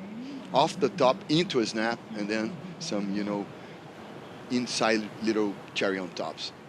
So he barely made it through his previous round heat in the round of 32. And as you can see right here, having, two of the more experienced surfers in head-to-head matchups out in heat number one, might be a really good pace to set the standard for this entire round, as Jackson Baker also got a pretty strong opener himself. Oh yeah, pretty functional snap first, and then the second one, and squeeze one, almost coming late to the party with the last one, but amazing style, nice flow, connecting one maneuver to the other, rail to rail, tutorial of rail surfing from Jacko Baker. Longtime CI team rider as well. That board looking good under his feet. Waiting on a score for each of these surfers. I got a question for you, because Sam and his brother Miguel own the license for JS Industries here in Brazil. Yeah. And all those boards being shaped at his father's factory, Wagner. But why do you think it took so long to not only get JS, but a lot of other big labels from out of the country to eventually get things going here in Brazil? Oh, back in the day, the things in the 90s here with Nolly, a lot of, bootleg companies being bootleg here, original companies from USA, from down under being bootleg here. People just produce the stickers and start gluing in different boards. So I think because of that, and I think because maybe they couldn't find the right place to manufacture the boards itself. And Wagner itself have his own brand, Ohana Pupo. So amazing to see those guys using daddy boards that were signed up by Jason Stevens, one of the biggest Nolly designers of the entire globe for sure. So I surfed in a season in Hawaii with the JS for the first time. I'm never gonna forget that board. They worked? Worked pretty well, amazing. 6 points his previous ride. He's up to first. Jackson Baker a 4.83. Now needs a 4.01 or better, the surfer in red. 20 minutes on the clock once again. 35-minute heats in the men's round of 16. So given the conditions and how high the tide has gotten in comparison to the previous days, head judge indicating that they wanted a bit more for the surfers out there. Just a few more opportunities on hand. It does seem like the bar is still as good, but there are two different peaks to choose from. But we haven't seen many rights. It seems like today has been mostly lefts. Oh, right now, forget about the rights. The winners are the lefts. There's two breaks almost separate. There's a little left over in the inside. The one that they just grabbed for doing his exhibition. This is, the son of Wagner Pupo, the young sibling from Miguel, Samuel Pupo, with you, mate. And now Jacko, big end section turn right there for Baker. And he's going to kick out with a lot of confidence. The Aussie crew loves it. Tully Wiley, GP in the background, Sally Fitz and Indy Robinson in the front row. 19 minutes to go. He only needed a 4-1 and probably won't be improving his Samuka on his last. 2.83 his low score at the moment. And having a look from the start, Banco do Brasil replay of Baker's. Fast start, like a setup snap there, just tic-tacking, just to be able to sting that second and last session. I love to watch those guys surfing me. And gear-wise, man, a Brazilian surfing with a gear from Australian brand, and then out Australian surfing with a California, surf brand, CI. I love to watch those United Colors of Surfing unfolding here. Yeah, and one of the greatest labels ever. A lot of it is due to the success, really, of the 11-time world champion, Kelly Slater, riding those boards for the vast majority of his career. Just a 2 as we expected on the last of Pupo, still waiting on the last of Baker. As we take a look at the live rankings on the Men's Challenger Series. So top 10 qualify for next year's World Championship Tour. At the moment, Sam at number 9, and all those names that are faded in gray, they're out of the event. Oscar, Barry, Hanneman, O'Brien, and Pupo will be competing in the round of 16. We're gonna see this bracket shift a lot during this event. So a lot of people are gonna go to Hawaii with a little, pressure cook going on. Let's see how the end of the contest will provide this mixing in the bracket there in the rankings. Kauli Vos, we've seen him the last few nights. He's been enjoying his time here in Brazil, but wanted to really finish things here and not have to go to Pipe and Newcastle afterwards, despite being two very good choices for him to qualify. Unfortunately, Mateus Herdia, number 4, he's out, the Brazilian hopeful. He's also going to have to wait to Pipeline and beyond to be able to potentially qualify. But Pupo's no stranger to competing on both elite levels. Oh, yeah. And he's had success in both of them. 2022, he was Rookie of the Year and also a top 10 member. Oh, yeah. And he was a runner-up for Felipe once here in CT and won the event on the CS. So major experience for Pupo, a lot of miles here. And, you know, the connection between Camburi that used to surf his home break, bread and butter, is so similar to Saquarema, you know, open field, you know, plenty of places to choose, you know, plenty of options. You just have to dial time to time, you know, real time. You're not doing any like special A plan. You got to adapt and be versatile and be able to adapt to second. So Baker with priority, in second priority, but with the lead, has a pair of 4.83s. Pupo goes huge on the first one, connects well on the second, but majority of the score going to come from the aggressiveness of the first maneuver. And the local Saquarema crowd love it. 16 minutes on the clock. With that power trio there to support you here in Saquarema, man. From the left to the right. Oh my God, this João Chianca, Valentim Neves, the son of the legend, 3 times Brazilian champ, Mr. Léo Neves, a former CT member also, and Daniel Templar. Man, you have the best entourage that you can have here in Saquarema, for sure. 15:40 on the clock, waiting on the score for Pupo. Meanwhile, let's check in with Manu in the Red Bull Athlete Zone with João Chianca. Gonna look at the replay right here first, though. And this seems to be like the best of the heat, considering that first one very aggressive, the second one good, but really the majority of the score going to come from this first one here. Oh, tail throw there in the first snap. Unfortunately, the second session didn't provide such a steepy, you know, ramp for him. But nice snap, man. So an aggressive combo right there from Pupo, and it seems like the reaction from, you know, the local surfers, Chianca with Manu Callado, they seem to be pretty excited, Manu. Yeah, I'm here with João, and of course, he's sending the best vibes to Samuca. But if you could give him a tip, like looking from here, you that are local, what would you say?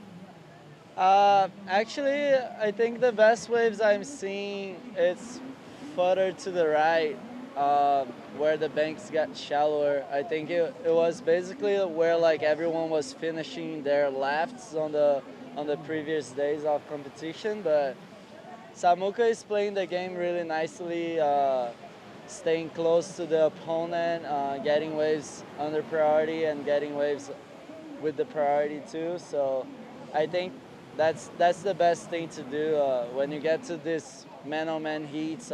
You have to bring the battle to the opponent, to bring the best games and stay close to them. So yeah. What do you think about his last wave? I think his last wave could be like the best of the heat. Just strong turn. He got a 6.5. Yeah. So biggest score of the heat. Great use on the priority, block Jackson, and now it's basically like just keep it close to him, shut it down. Just such an important round, gonna put him like in a good momentum towards finals day. And yeah, it's an important heat though. It's actually nerve-wracking. And we know that Samuca is dangerous here in Saquarema, and João is here with all the other Saquarema. I call them Saquaremers. Thank you, João. Back to you guys. Obrigado, Manu, and big thank you to João Chianca inside the Red Bull Athlete Zone, Daniel Templar and Valentim Neves in the background as well. 2 great local surfers. They are still looking to qualify full-time for the CS themselves. So the last of Pupo was 6.5 in the lead. Now Baker looking right, needs a 7.67. We know how good he is with the power surfing. On rail there for the first one. Big layback. Larian somehow was going into a 180 right there. Incomplete, unfortunately, for Jacko. But a great attempt. I love the variation that he was bringing right there with that layback. I love the layback into a fakie. You're just talking about, you know, powerful turns, X-factor maneuvers. This is a flick, a surf flick type of trick. And talking about skateboarding and fakies, you know why Miguel wasn't here, you know, supporting Samuel? Because he went all the way to Roland Garros to Street League to support the Brazilian street team of skateboarding. We got everything happening here in Saquarema. It's heat 1 of the men's round of 16. Samuel Pupo with the 2 best waves of the heat so far. A 6.5 is his high mark. Be right back with more action from Sacktown.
Taking a look at our Banco do Brasil fan picks for Heat 1 of the men's round of 16. Overwhelmingly, 70% of the fans online, Marcos, voting for the former champion Samuel Pupo in comparison to 30% for the 28-year-old out of Merriweather, Newcastle, Australia. And, you know, Jackson Baker did make it into the semifinals last year, and considering that he has some of the best numbers so far in competition history right here in Saquarema, I felt like it would have been a bit more even than that. Oh yeah, I think it's not so even because maybe the legacy of the Pupo itself, with Wagner being a father, you know, DNA type of heritage family. I always, when I touch those heritage family, I gotta throw some props to the Fletcher Hoffman also. But that's why I think he's so ahead of the peaks, on the fan peaks there. Well, this one during the break, Marcos, Jackson's best, a 5.23, and he's back in the mix, really. Now needs a 7.27, which is still a good score, but once again, he has dropped massive numbers in the past few years at this location. Man, the board seems electric underneath his feet. Yeah. Nice flow between turns. Really, a lot of his success in the previous years had to come on the rights. So far this event, the majority of them coming on the lefts. He now has priority. Pupo went on a wave. And just a couple of small fractional scores for Sam on his last two. 8:45 on the clock. Well, you know, we've talked about the importance of Saquarema. You can talk about the importance of Newcastle as well. It's where we start and finish the Challenger Series now this season. Outside of that, too, it's been a championship tour venue already, but you cannot go beyond the fact that one of the all-time greats also comes from there. And we're talking about Mark Richards. He eventually set the stage for people like Matt Hoy, Luke Egan, Ryan Callanan, and of course Jacko in the red too. Man, the big guy itself, one of the creators of the Twin Fin, Mr. MR, he went all the way back to back titles between 79 and 82, 79, 80, 81. No, I'm sorry, 78, 79, 80, and 81, because 82 was already TC Tom Carroll. It's a big deal coming from that area, representing your town. The Steel City, blue collar, everybody nice there. People. And some high quality waves too. And of course, finishing the Challenger Series here, ending it right there too. And Jacko, this is already his best result so far in 2025. He got the regional wild card for the Australia Pacific region. Asia Pacific, I should say, excuse me. And Samuel Pupo, well, he's already got 3 nines so far on the season. So he makes it out of this round. It's a huge confidence boost for him. Meanwhile, Kawa Costa, the wild card at this event, he's coming up against the Fox, Nolan Raposa in the next heat. Man, that will be that's gonna be a battle of airs for sure. Just rephrasing my speech from a while ago. Actually, I took the the reigning world champion, not the reigning, but the 78 world champion from reigning Rabbit Bartolomeo. So Mark Richards won from 79 to 82. There's no rap. Nola Rap there, together with Snoop and Sublime from Long Beach, being a Long Beach surfer, residing in HB, Huntington Beach, Surf City, USA. Amazing guy, super connect with the cultural aspects of Brazil so far, with a lot of, you know, local friends already. Yeah, lives in Newport Beach now with his girlfriend and surfs almost every day with the Oh, likes he's in of- Newps now? Yeah. Oh, cool. Tyler Gunter, Dylan Horde, a couple of his great friends. Amazing Reapers also. 6:25 on the clock here in Heat 1. Baker with priority, needing a 7.27. It would have to be the best wave of the heat. My older daughter, she's studying in a high school at Newport Beach. Amazing scene, man. I love that city. Newps people, props. I'd have to say it has a lot of similarities to the waves here, actually. Maybe doesn't break as far out as we see here in Saquarema, but the shore break does get that way, and I feel like especially, you know, in Merriweather, where Jocko's from, there are some potential waves that you see over in the shore break in Merriweather that have similarities to here to Sacktown. Totally agree with Josh Spitz for sure, man. Those beach break type of shift conditions, like multi-picks, A-frames, kind of crazy to adapt. They seem pretty similar from country to country. Is there a rivalry, by the way, between Sao Paulo and Rio for the better surfers? Oh man, since back in the 80s, man, it used to be like go home howlies of Rio de Janeiro and Ubatuba. There was a clash between the scene of surfing in Rio, São Paulo. There is a heritage thing going on in the past because the beginning of surfing in Brazil before the 70 era of the pioneers of the surf competition in Brazil, the Brazilian Nuts. There was like a spearfishing guys in Ecuador in the 50s, some, you know, pioneers in Santos. So even from the beginning, there was some rivalry between Rio and São Paulo for sure. And there is a lot of rivalry between soccer teams from Rio and São Paulo also. You know what makes it so funny, though, is that a lot of the Brazilians that have been successful here are Paulistas, though. They're from the state of Sao Paulo. Tough, pill to swallow. Including the dude in blue out there right now. And the 2 times world champ dude in San Clemente, my dear friend Felipe Toledo also. So nowadays, everything is connect, you know. There's no more boundaries between Rio, São Paulo and surfing scene anymore, at least. 4.5 on the clock. Let's look at the Natura Kayak heat recap of heat number 1 of the men's round of 16. So far, Samuel Pupo on the 2 best of the heat Marcos, a 6.5 and a 6-point ride for him. Beautiful battle between 2 super experienced guys with former CT experience. A little further in this heat with a better, wave choice and selection from, Samuel Pupo, super crispy surfing, always electric. That his best wave right there, the 6.5. Very joyous about it. And then Baker was able to get his best of 5.23 for the longtime CI team rider right here on the back end. Man, super flowy surfing, powerful and almost like effortless. It's kind of a paradoxal to analyze Mr. Jocko Baker. 3 minutes and 30 on the clock. Pupo has caught 9 waves. Only really 2 of them important. Everything else a 2 or less.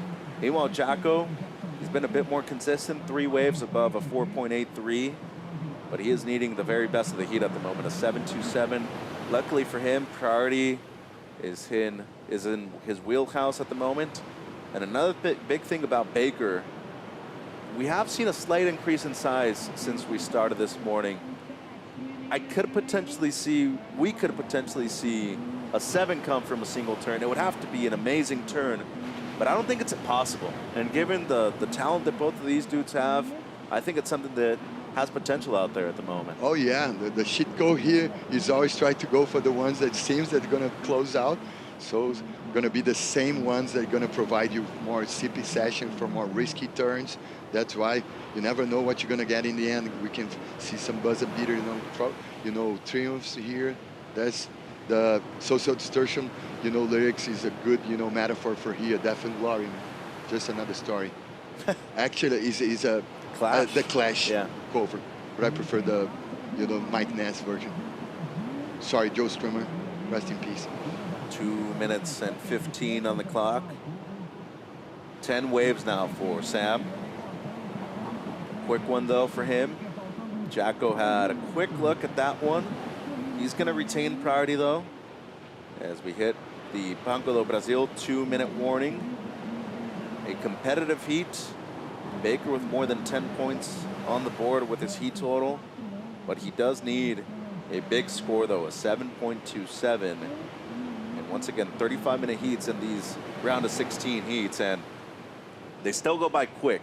Oh, yeah. You wouldn't necessarily think that, 35 minutes would be a short period of time, but it definitely does seem like when you're in the driver's seat, it goes by real slow. When you're in second, those minutes are just cruising by. Oh, that's the best way to prove the relative of time. And there's two different clocks. The clock for the winner, the clock from the guy that's trying to push the boundaries to do provide a buzzer beater moment. So we can feel the drama from here for sure.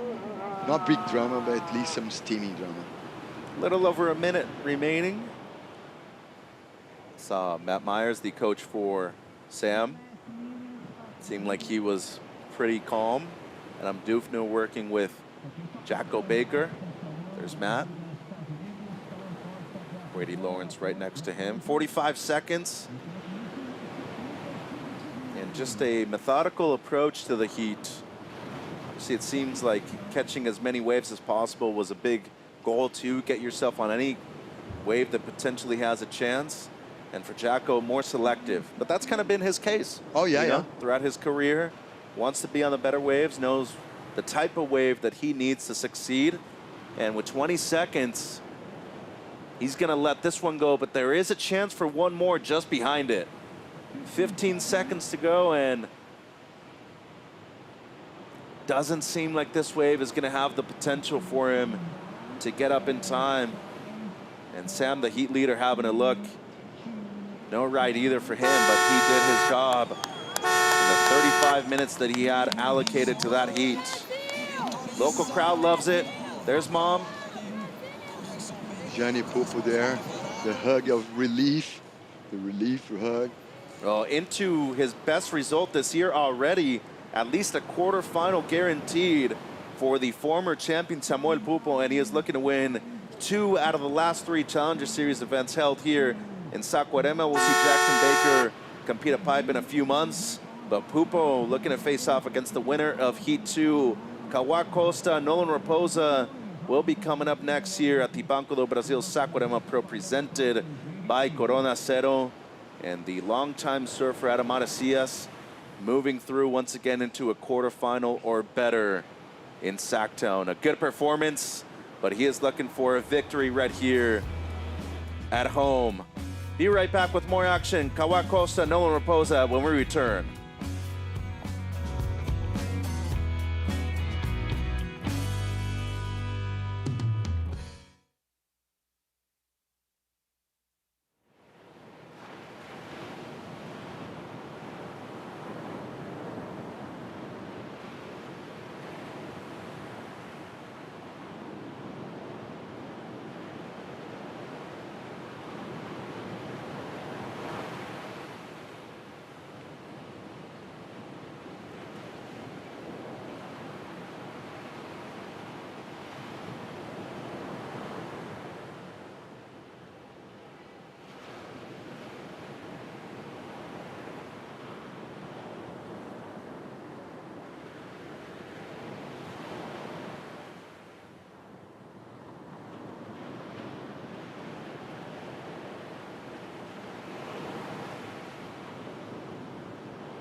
everything on the line in one day at a world-class venue in paradise.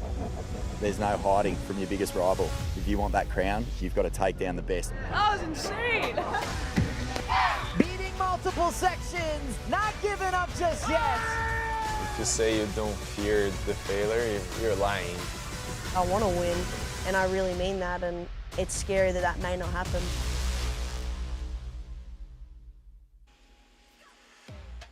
You can now watch the newest episode of Inside Pro Surfing live on WorldSurfLeague.com, crowning our new world champions, Iago Roda and Molly Picklam over there in Fiji earlier this year. Round of 16, Heat 2 in the water. Kawa Costa, Nolan Raposa, the two men from Brazil and the U.S. respectively battling out in the round of 16. Mitchell and Marcos with you. And Kawa Costa is an interesting surfer coming out of Brazil. 22 years of age. And speaking of another great young surfer coming out of Brazil, they've had actually similar paths to get to where they're at in their careers. Samuel Pupo was always known as a great talent, the younger brother of Miggy, but I think now you have to consider him his own dude. He's definitely done a lot over the past few years on tour. He's not residing anymore so close from Miguel. Actually, both of the siblings are living nowadays in Santa Catarina state. One, you know, up north in BC, Balneário Camboriú, and the other one a little, you know, down south inside of the island of Florianopolis, the capital. So 3 surfers representing Brazil fully in the first 3 heats are the only ones remaining in the men's round. Ian Gentile, you could semi-consider him. I know he has 1 flag of each on tour when he surfs on the CT, but fully, Sammy Pupo already into the quarters. You have Kawa Costa out there in the red, and last year's runner-up at the event, David Silva, will be in Heat 3. And David is ripping, the only, you know, Slater design, you know, sponsored surfer from Brazil. And talking about Kawa Costa, amazing surfer. I say a cliche, is the best surfer from Brazil. The broad audience didn't know yet about it, but you're gonna know now. If you don't know now, you know. And Costa used to hang with like Brazilian shapers, different type of gear, and nowadays he's surfing with DHD. And my twin brother, one of the guys that attached, you know, Kawa Costa to the DHT Brazilian team. Yeah, Silvio Zampol is a shaper here in São Paulo. Been riding the Juliet model for the majority of the event, and it seems like he's still on that board. It's got carbon in it. Yeah. You know, it's a bit different, but I think it has been working. Seems very springy, and the surfer out of Rio into the round of 16. When we first had the event here in 2022 at the CS level, he made it to this round. Oh yeah. So the guy can obviously compete 4-person heats, head-to-head matchups. He's got experience, only 22 years of age. And the 27-year-old from Long Beach, California, no rap, been around a while. He's already made a final at the CS level. That was last year in Bolito for the surfer out of Southern California. Is he in the, right now in the Cacoa Casimiro brand? Yeah, sponsor? Ava. Yeah. Ava? Yeah. Okay, kudos. I love to watch those, you know, entrepreneurial moments of the professional surfers. So kudos to you, brah. Yeah, and you know, it's so funny. Kekoa, one of the best goofy footers of his generation. A lot of his team riders are actually goofy footers. Oh, yeah. Which pretty biased. Well, I don't know if I was by coincidence or not, but... You know what? I got a technique for that. I'm so surf nerd. I used to watch, like, I'm regular, and Bruno, my twin, is goofy. So back in the day, I used to watch, like, goofy guys that I enjoy watching, like Luke Egan and Marco Clup, all in the mirror, just to see them regular stance. Here's Nolan. Ooh! Beautiful first turn. Unfortunately, though, it does fall, but I like what I'm seeing. That's a good first attempt by the Fox, Nolan Raposa. 28 minutes and 20 seconds on the clock, so it's just going to be a 1-point ride, but the photo's going to be nice. Oh, for sure. Nice click over there. I always see some glimpse of Christian Fletcher with no racks, you know. I know they're both California, one from Orange County, actually San Juan Capistrano, if I'm not missing. Yeah, yes, South Orange County, yeah. And Noah being from LBC, amazing references there also. Yeah, lives in Newport Beach now, his girlfriend Carly. But proudly represents Seal Beach Board Riders, though. Shout out to our colleague, the great Ryan Simmons. So just a 1, but a great attempt right here with the open face card. Hey, you mentioned Brian Simmons, amazing on the mic also, man. Yeah. I love to see that he's, as a broadcaster, also kudos to you, Ryan. A colleague of ours, one of the best surfers to come out of Seal Beach. 27 and 30 on the clock. Costa with priority, looking for his opening ride. And Kawa so far, number 14 in the regional qualifying series rankings. For Nolan Raposa, he's been on tour on the Challenger for a number of years. He's made a final already. That was in Bolito against Ian Gouveia. But he is still searching for his first win on the CS. Costa now, opening ride for him. Wraps it all the way back into the lip. Well done by Costa. Shouldn't be a huge score, but gonna put him on the board right here. Oh yeah, the lines that he just drove, it's super similar from, you know, I think I can see some similarity from, you know, Samuel Pupo lines also. But the carbon wrap board is, oh, it's flying, you know. Just under 27 minutes to go. Let's go downstairs with the former champion Samuel Pupo with Rachel. Yeah, Mitchell, Samuka, parabéns. You are in the quarters now. And let's talk about this heat. Like yesterday you had a buzzer beater. In this beginning of this heat, you and Jackson, you were going back and forth, but then you found the score that put you in control of the heat. So how it's been your mental space during this heat? Yeah, I mean, my round of 32 heat was really slow, and I had a buzzer beater. Was waiting for a wave for almost 20 minutes, and it came right in the end.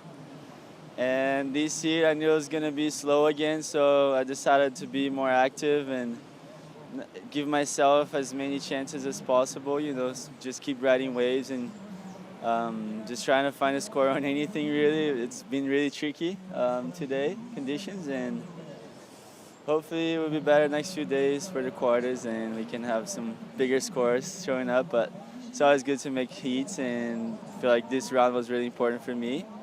So yeah, I'm happy to be in the quarters.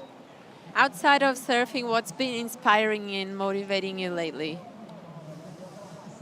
There's a lot of things to get motivated by. I feel like just my whole team around me, it's what been motivating me the most lately. You know, my mom, my physio, my girlfriend, and just trying to make them proud and trying to, you know, do a good job so everyone can be happy at the end of the year.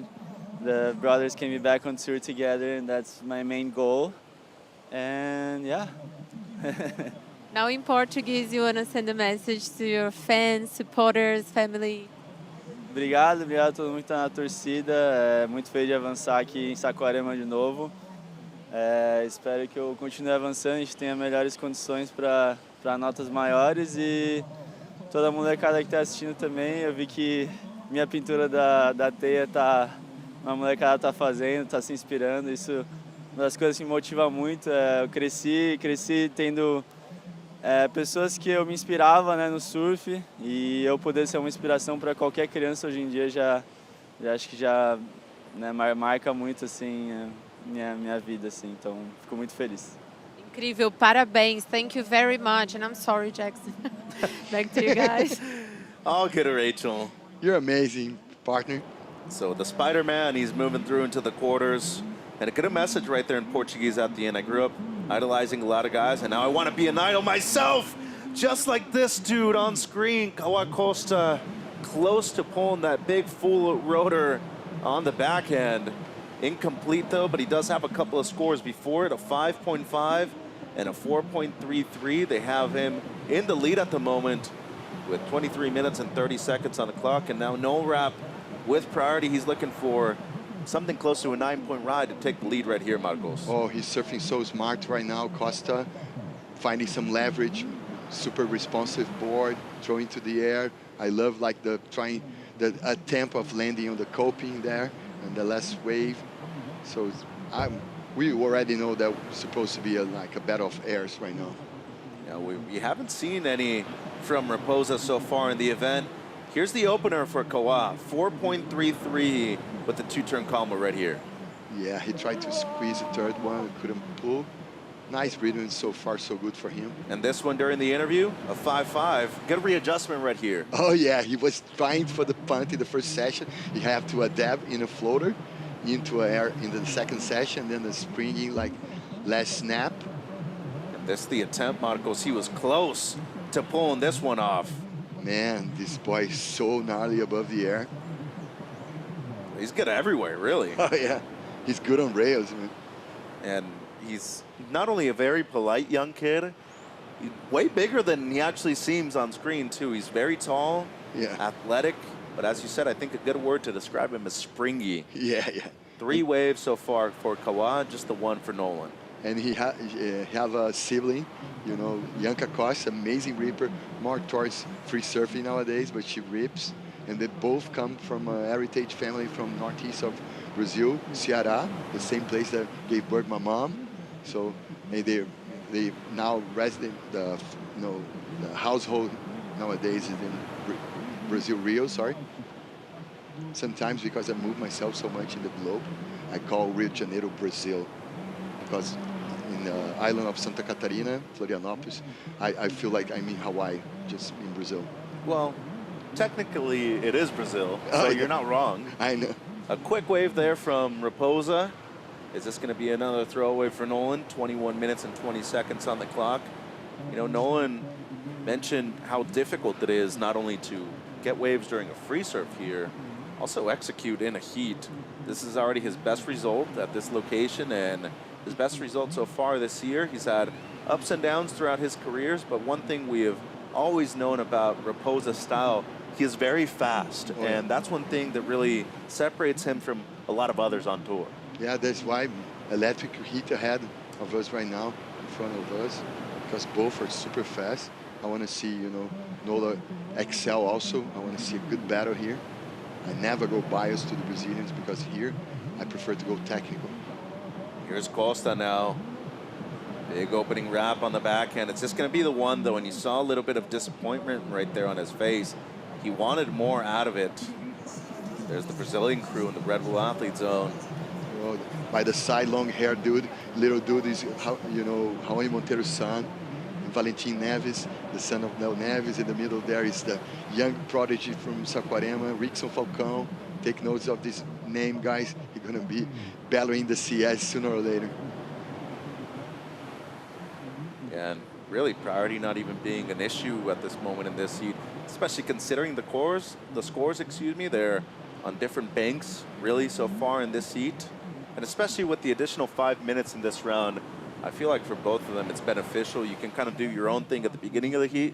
Then afterwards, priority might be a big and significant thing for them. And you have more time to move around the breaks. You try to test one break because they're almost like different sandbars going on right now. Yeah, and Nolan is no slouch in the heavy stuff either. He's actually looking forward to surfing that pipe during the CS event, but he's competed there as a junior. We used to have the Vulcan Pipe Pro, but he won a QS event in Arica, this wave called El Gringo a few years ago. And for those that don't know that wave, it is one of the heaviest waves on the planet. And, you know, danger is one thing. Another thing is coming in through the rocks, paddling out through them every single time for a heat. He had to do that about 4 or 5 times during that event alone.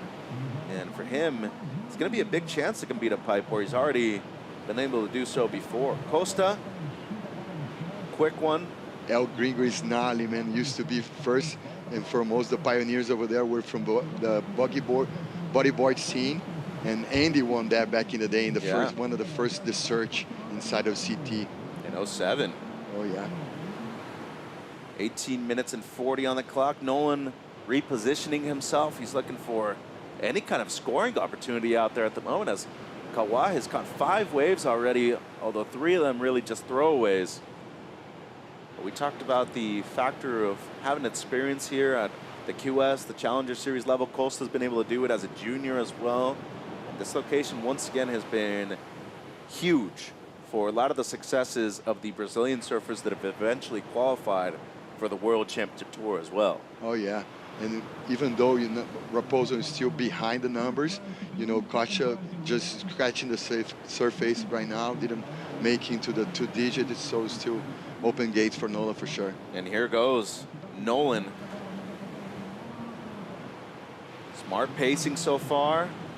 More of a setup turn on that first one, gaining speed down the line, and a big end section hit for Nolan. That's gonna score well, and really his first wave of significance in this heat. 17.5 on the clock. It seemed like Costa was also able to get a wave on the board for number 7. See what he was able to do right there. But Nolan Raposa needs close to a 9-point ride. And the big section right there at the end, timed perfectly by the surfer in blue out of Long Beach. Amazing timing, setup, snap, just to be precise and powerful in the end. Let's check it out together, guys. Just the first snap, just to set up, in and out, changing, you know, rail to rail, just to generate speed, and then click, a beautiful stinging re-entry in the end. If you isolate that turn itself, it would be for sure the best trick of the heat so far. Potentially one of the best of the day, too, if not of the event. Waiting on the number right now for Nolan. 16:40 on the clock. Priority with the surfer in red, Kawa. His low score is a 4.33. Next heat coming up, Ian Gentile, David Silva. And then after that, Jordy Lawler, Bronson Mady. Good matchup of styles coming up in the next few heats here. A lot of contrast in the next one. Yeah, after this one. Really hard to really give an advantage to anybody with those kinds of styles. We're gonna see Costa, big power surfing on the backhand right here for the local surfer. 14 on the South American QS ranks at the moment. And a strong pace and a great finish for Kawa as well. We're waiting on multiple numbers. Talking about finding a runner, almost like a trainer. That last turn was significant too. I love those blow tail reverse. He's so fast on those tricky turns. Pretty crazy how fast he was going on that thing as well. Fidget spinner fast, man. So waiting on numbers. At the moment, he is in the lead with a 5.5 and a 4.33. Banco do Brasil replay. Once again, we talked about the adjustments he makes on waves. Done very well here. Oh yeah, look at this one. Powerful turn. He managed to pass through that like fat session, set up snap, and now unleashing beautiful snap, and then into the disco and frisco tail slide reverse. It was a nasty combo right there at the end by Kawa. But he does so well to not only readjust, I'd say really time a lot of these sections well, especially with how complicated it's been with the backwash the past few heats. Oh yeah, he always so composed on turns, even though when he's missing a session, he was managed to get ahead of that session and then explode in the end. And then risky business right here from Nolan, a 5.93, and then this one that we haven't seen. Whoa, he took to the air too, and a great attempt. I want to see more of those, Nolan. Incomplete though. We got a heat on our hands right here. Oh Number my 2 God, of the round man. of 16. I saw some glimpse of Fletcher for sure. A little She and Corey Lopez also on the stance and the approach in the air. So no wrap in the heat, but we're still waiting for a number from Kawa Costa. 14 minutes on the clock right here, and priority with the surfer out of Southern California in the blue. So Kawa's owed 2 scores. One seems to be a throwaway, and the other one, the score that we're thinking will be improving on one of his top 2 at the moment. So the 3.9 requirement for Nolan is probably going to be a bit more. Beautiful exhibition from both of those guys, man. And the score's in for the last of Kawa, 6.67. Looking at the numbers right there. His best extends his lead, and that means that Nolan now needing a 6.25 or better for first. There are still some numbers to pop from Nolan, am I right or no? No, that was the last one, Okay. the incomplete air at the end. Okie dokie, I got you. So 4 waves for Raposa, 7 already for Kawa. He's into Hajj, man. What a high level into Hajj from both of these guys. They're invested. Oh yeah. I like seeing it too. So a couple Do you of think they're trading there? On the phone? Maybe. Okay. But Couple of DHDs under the feet of Kawhi Costa working well, but it's a back and forth heat between him and Nolan Raposa at the moment, and the second one of the men's round of 16. Exciting day of action at stop number 5 in Saquarema.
(1:13 p.m. local time here in Saquarema. Taking a look at the Vivo surf conditions. 3 to 4 feet, tide 2.9 feet and falling. So high tide was at around 1:02 p.m.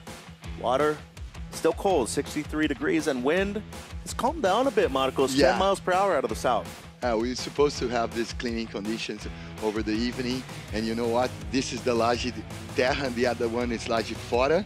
And there is a saying here that Marcos Monteiro once took a over 20 feet tall wave over the one laje to the other by paddling. Really? Yeah. Marcos, Raoni's brother? No, actually there's 2 Monteiro families here, Raoni and Jacaré, and Marcio and Marcos. Yeah, Jacaré, his father, right? Yeah. Ronaldo? Yeah. One It's of a pretty well-known name, man. Yeah. Now in surfing, Ronaldo and Yagodoro are so attached. But Ronaldo Jacaré, his dad, was one of our beach announcers for a good number of years, He's right? an amazing beach announcer. I used to work with him a lot. So 10 minutes on the clock here in Heat 2 of the men's round of 16. Nothing has changed. Kawhi Costa still in the lead, a 6.67 and a 5.5. Nolan Raposa in second, the surfer out of Long Beach, California, with priority needing a 6.25 for the lead. Mitchell here with Marcos. And Marcos, you know, you not only cover the championship tour in the Portuguese, but you've done this event with us a lot over the last few years on the English side, and you do some other stuff on the side. But we've seen you shape. We've seen the carbon come into effect a lot of different ways over different types of conditions. Kawhi Costa riding a Juliet by DHD in a carbon construction. So in these types of waves, why carbon over just a PU or normal epoxy? Oh, you have more the springy type of feeling, more speed in like flat sessions.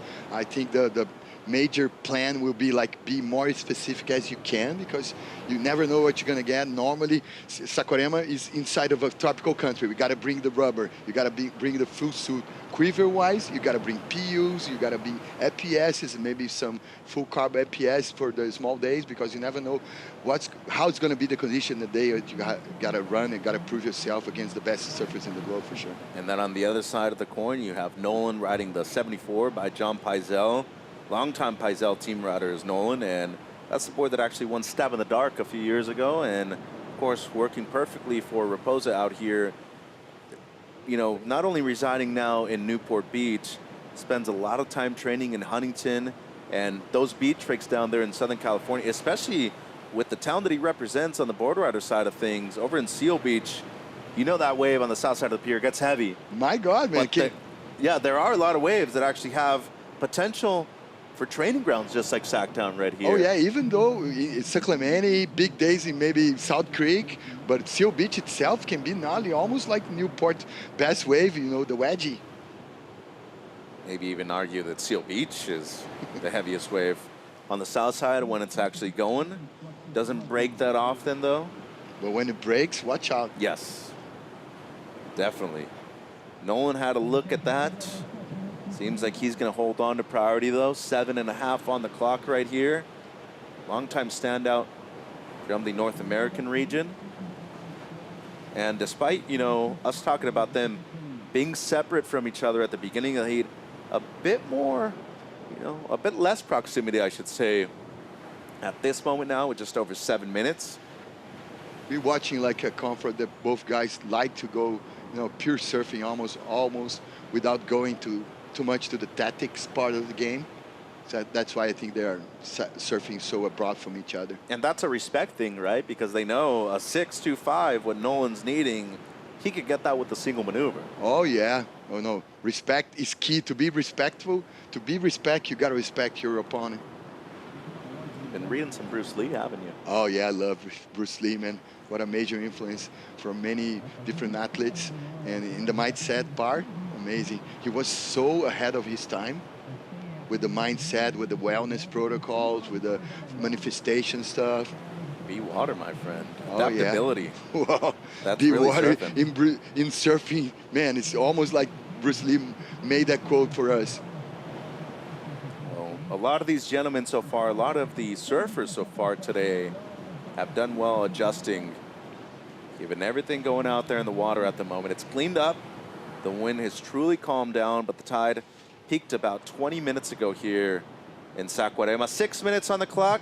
Let's take a look at how we got to this point of the heat with our Natura Kayak heat recap. Kawa Costa starting off a 5.5.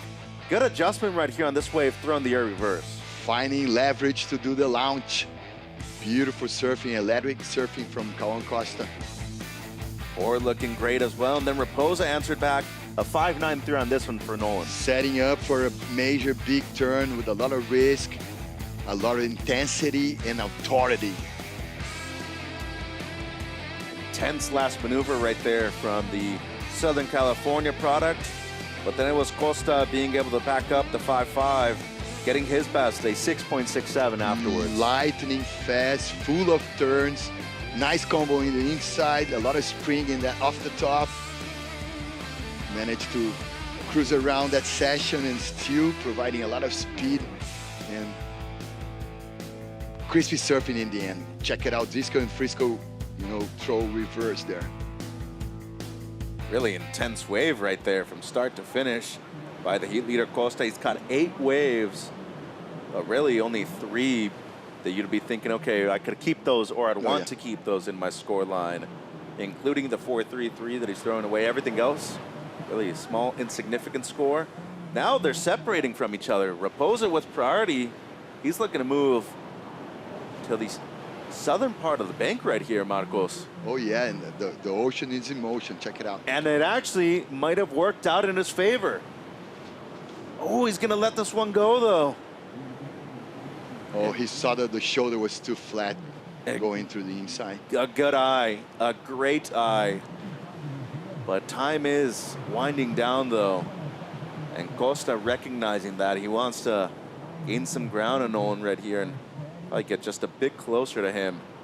Actually, a few minutes ago during the Samuel Pupo heat, João gave you an amazing input because he told us the winner left is the one that start breaking in middle side in the same place that people are almost finishing the waves in the couple of days ago.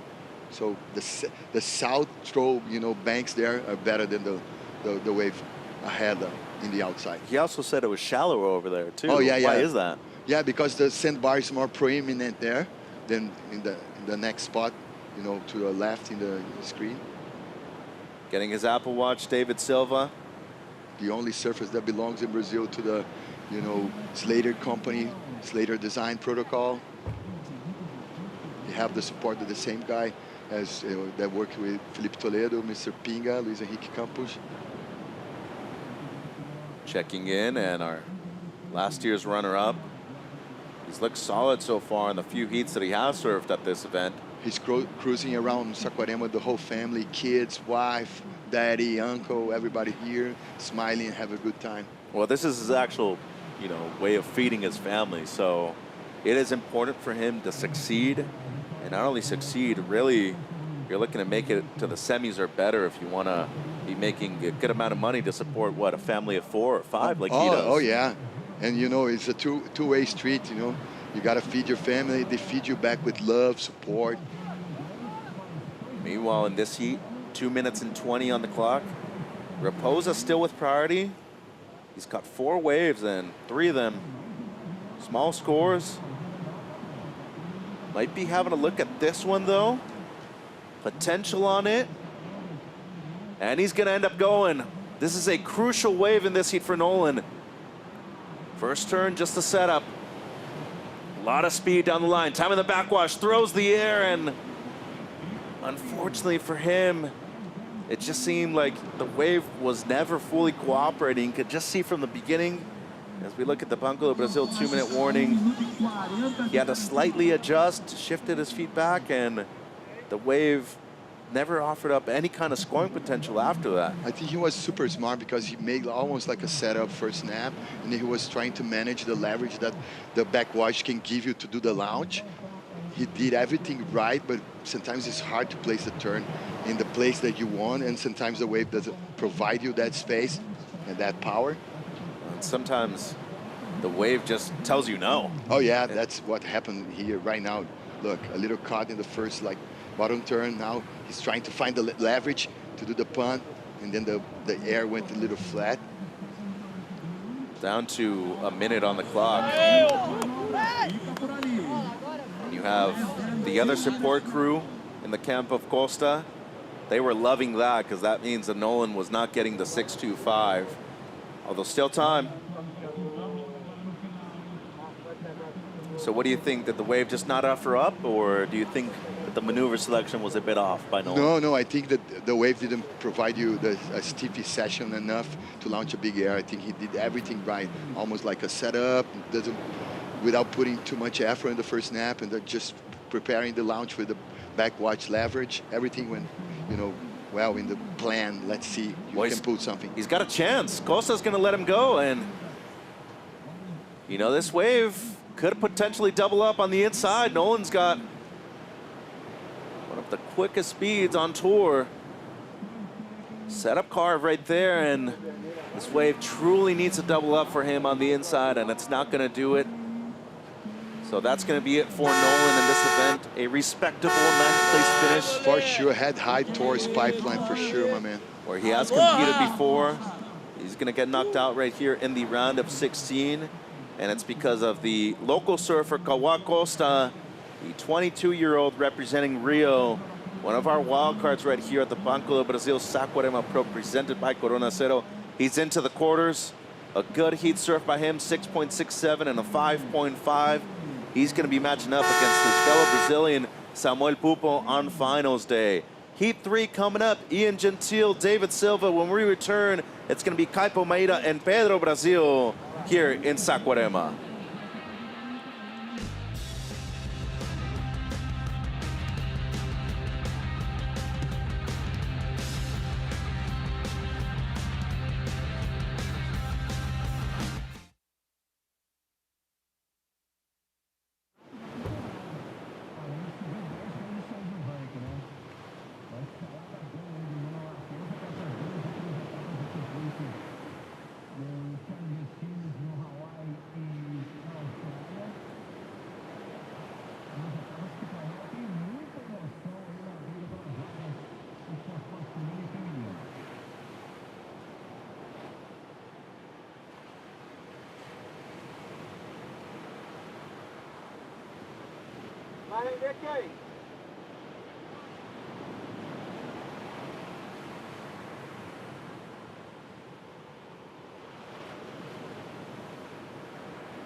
You ever feel like your life is animated? Well, that's what we're rolling through, coming off of Kids Day this last weekend. Lots of happening over here, but the main focus, CT qualification. We're getting to it. Round of 16 out on the water. Ian Gentile, David Silva, head-to-head, man-on-man matchups. And winner goes into the quarterfinals, Kaipo Guerrero, along with Maida Paps, and a man who represents an entire nation, Pedro Brazil. Thank you for joining us, Pedro. I appreciate you guys having me one more time here. We appreciate you more than you would ever know, Pedro. What do you think? Oh, let's go straight to the interview right now. Winner of you know what? This is a guy representing a nation right now in a big way, up and coming, ripping into the quarterfinals. Kawa Costa is with Rachel Apollonio. Yeah, Kawa Costa, what an amazing performance. One more time. Now you are advancing to the quarters, and you're going to run against your idol, Samuka. How are you feeling right now? So yeah, I'm feeling good. It was a hard hit. The air conditions out there have some bumps and strong winds, but yeah, I'm feeling good at Saquarema, and I'm feeling happy to take the win and advance the hit. So yeah, that's it. Agora em português, conta um pouquinho como é que as condições foram mudando durante a sua bateria, como é que você estava se preparando mentalmente também? Então, tô bem tranquilo, na real. Não tenho muita coisa em jogo, mas quero muito ganhar essa etapa. Saquarema é um lugar muito especial para mim. Eu sempre quando venho para cá quero ganhar, quero voltar para casa com o troféu. E pô, vou agora contra o Samuel nas quartas, né? Vai ser uma bateria muito irada. Espero dar show de surf para todo mundo que estiver assistindo. E é isso, queria dar um beijo também, mandar um beijo para minha família. Agradecer a todos os meus patrocinadores, a Pena, a DHD, o Zampol. E é isso, vamos com tudo, time. É nóis. Boa sorte, a gente está muito ansioso para assistir. Thank you very much and good luck. Back to you guys. There you go. Yeah, talk about representing a nation. Hey, it's going to be an all-Brazilian quarterfinal #1 setup. It will be Kawa Costa coming up against Sammy Pupo. Pedro Brazil, tell me a little bit about Kawa Costa. I mean, I've seen him coming for a while, but I want a detailed account of this young man. I'm impressed. Yeah, Kawan is so good, such an amazing surfer. I love to see him surf. He was born in Ceará, but he came to Rio really early with his family. And he's got a huge family with Laís, Bianca, and his dad, Archimedes. And actually last year, Kawan was a CS rookie, but unfortunately he didn't do that good except for this event. And now he's just trying to come back. He's an early guy. He has won 2 QSs already. Has been 2-time Pro Junior champion our region here. So yeah, it's been really good to watch him surf. This guy's pretty good to watch surf, Maida. This is Ian Gentile with a 5.67. Yeah, good way to start the heat. A strong turn to open this one. And look, beautiful rail game for Ian Gentile. Punches to finish strong. 5.67, Kaipo. 5.67. Ian Gentile, Brazilian parents. However, they moved to the Valley Isle of Maui where Ian was brought up. Ian, with 3 years on the championship tour, started off with one arm on a Brazilian flag, one arm on a Hawaiian flag. By the time his 3rd year of the championship tour come up, he went all in for Hawaii, double Hawaiian flags. So a guy from Maui with Brazilian heritage. When you're Brazilian and kind of Hawaiian, Pedro, does that make you a Brawaian? Brawaian. I would say so. That's really good. I mean, you have the power from Hawaii, the Brazilian blood, which is emotion, patient about everything. So that's really good. Really good. And actually, Ian comes from the same place as Kawan. He's from Ceará. So that's a really nice thing about them. And he's also being worked with Dunga, which is their coach here. What about, where's David Silva from? Tell us a little bit about David Silva.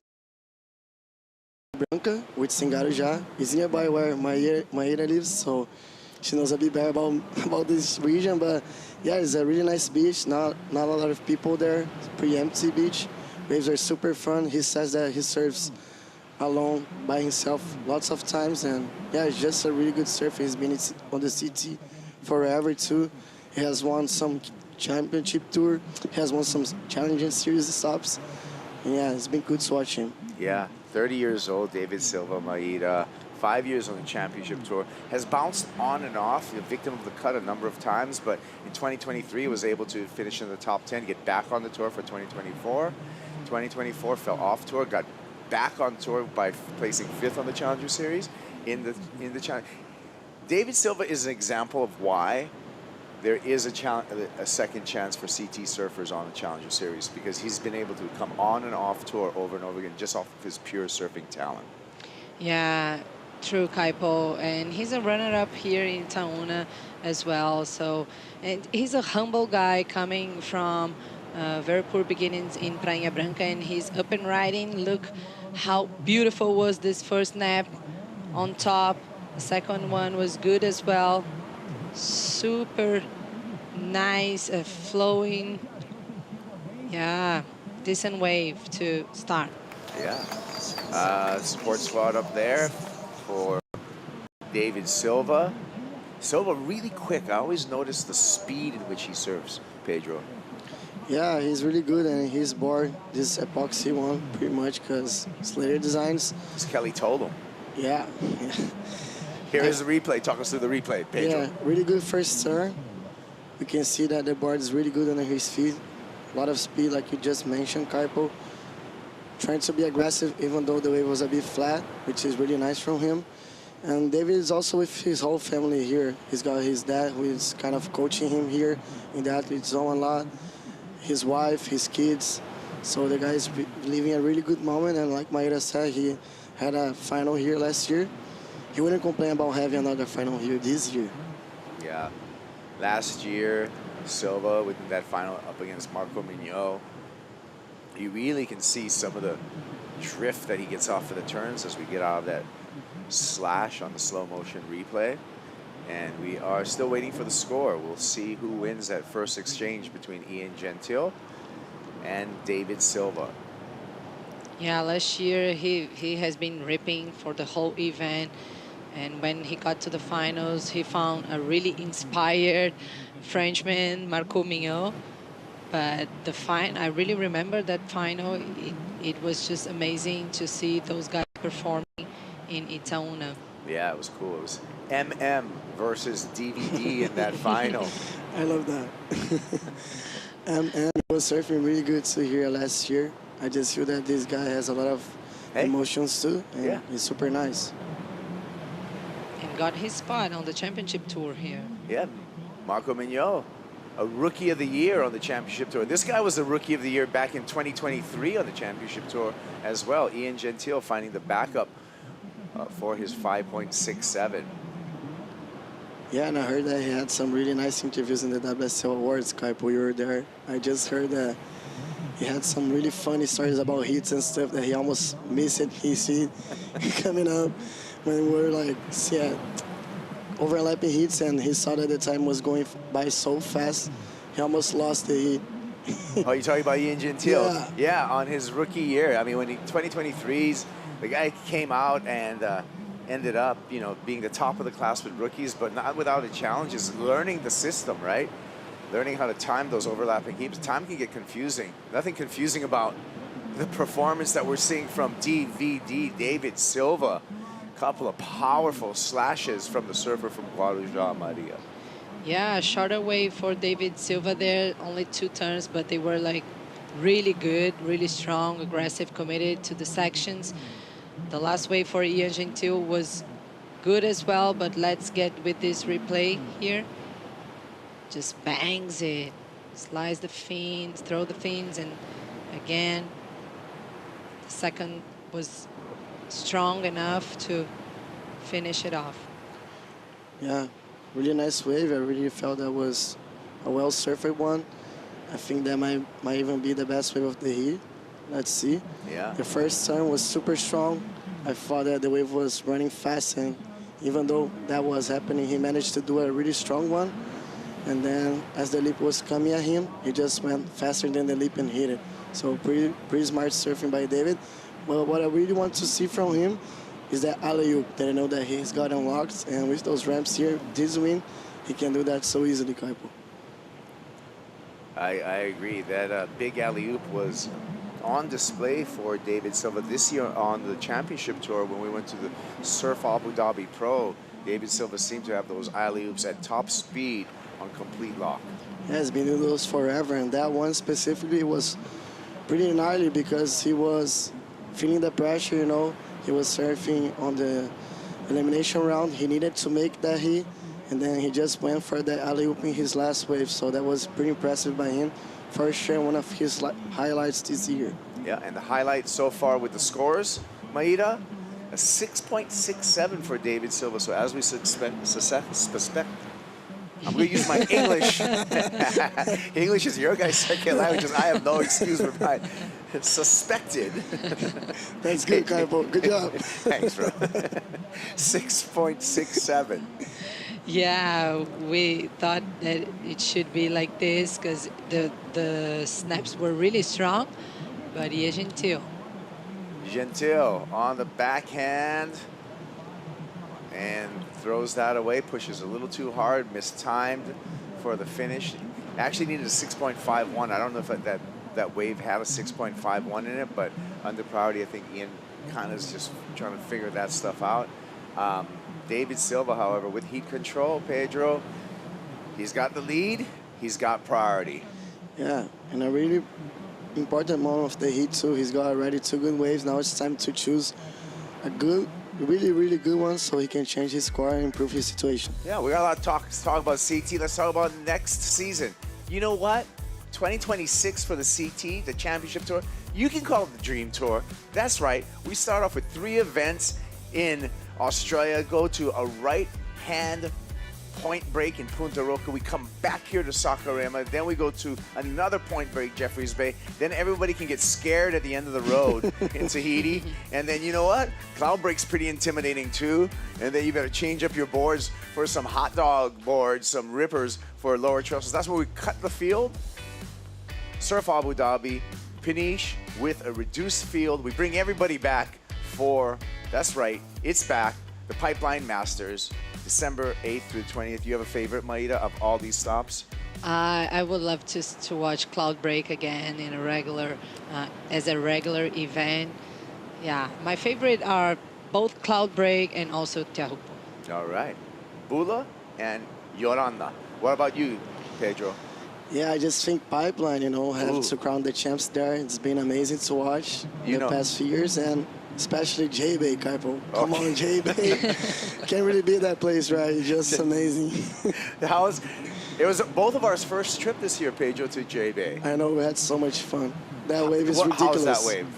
Come on, bro. You can do, I don't know, 100 turns and get a backdoor back on the inside. It's unbelievable. It's so good. Yeah, it's not a bad wave over there. Long way to get there, but it is worth it. Just look out for the lions, giraffes, elephants. I'm just kidding. Those are all in parks that you can go visit and stuff, which is safari's nice. Yeah, not in Australia, though. You got to watch out for the kangaroos. And what else?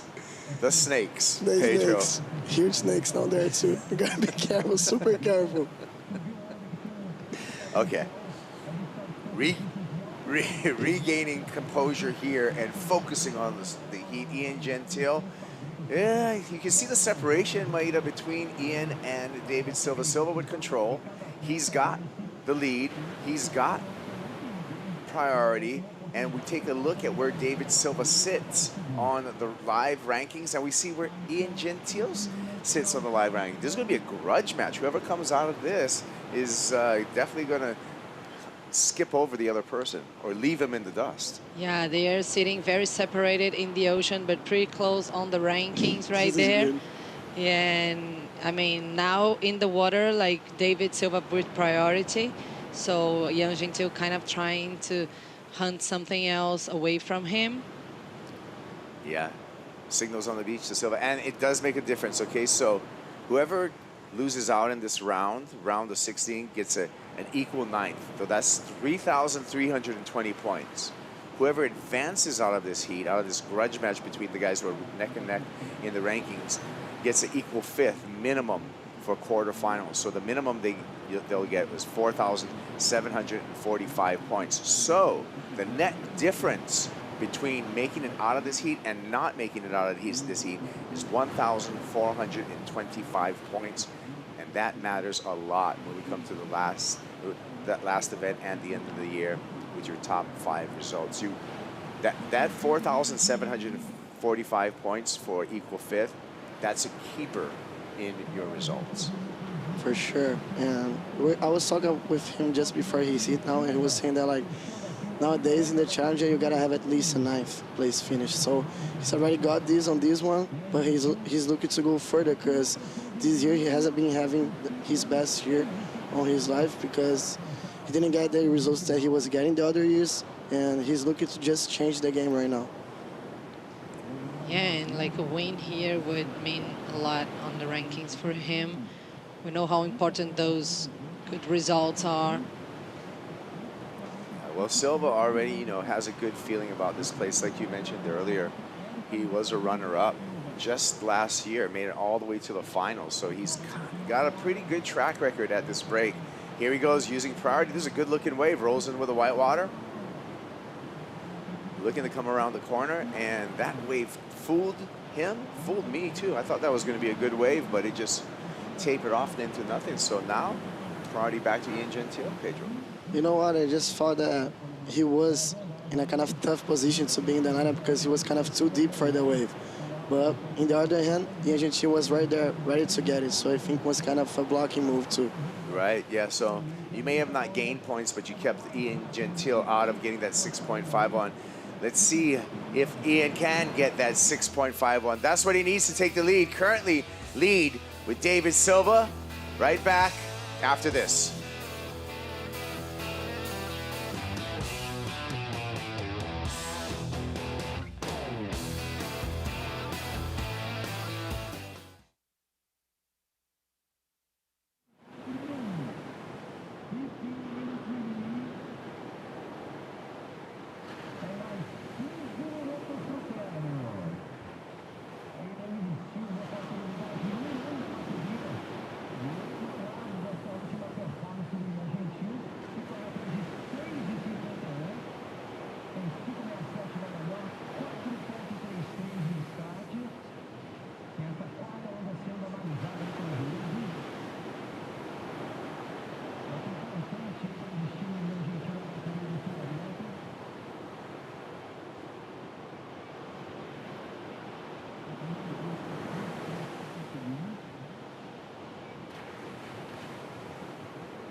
Banco do Brasil Saquarema Pro presented by Cero.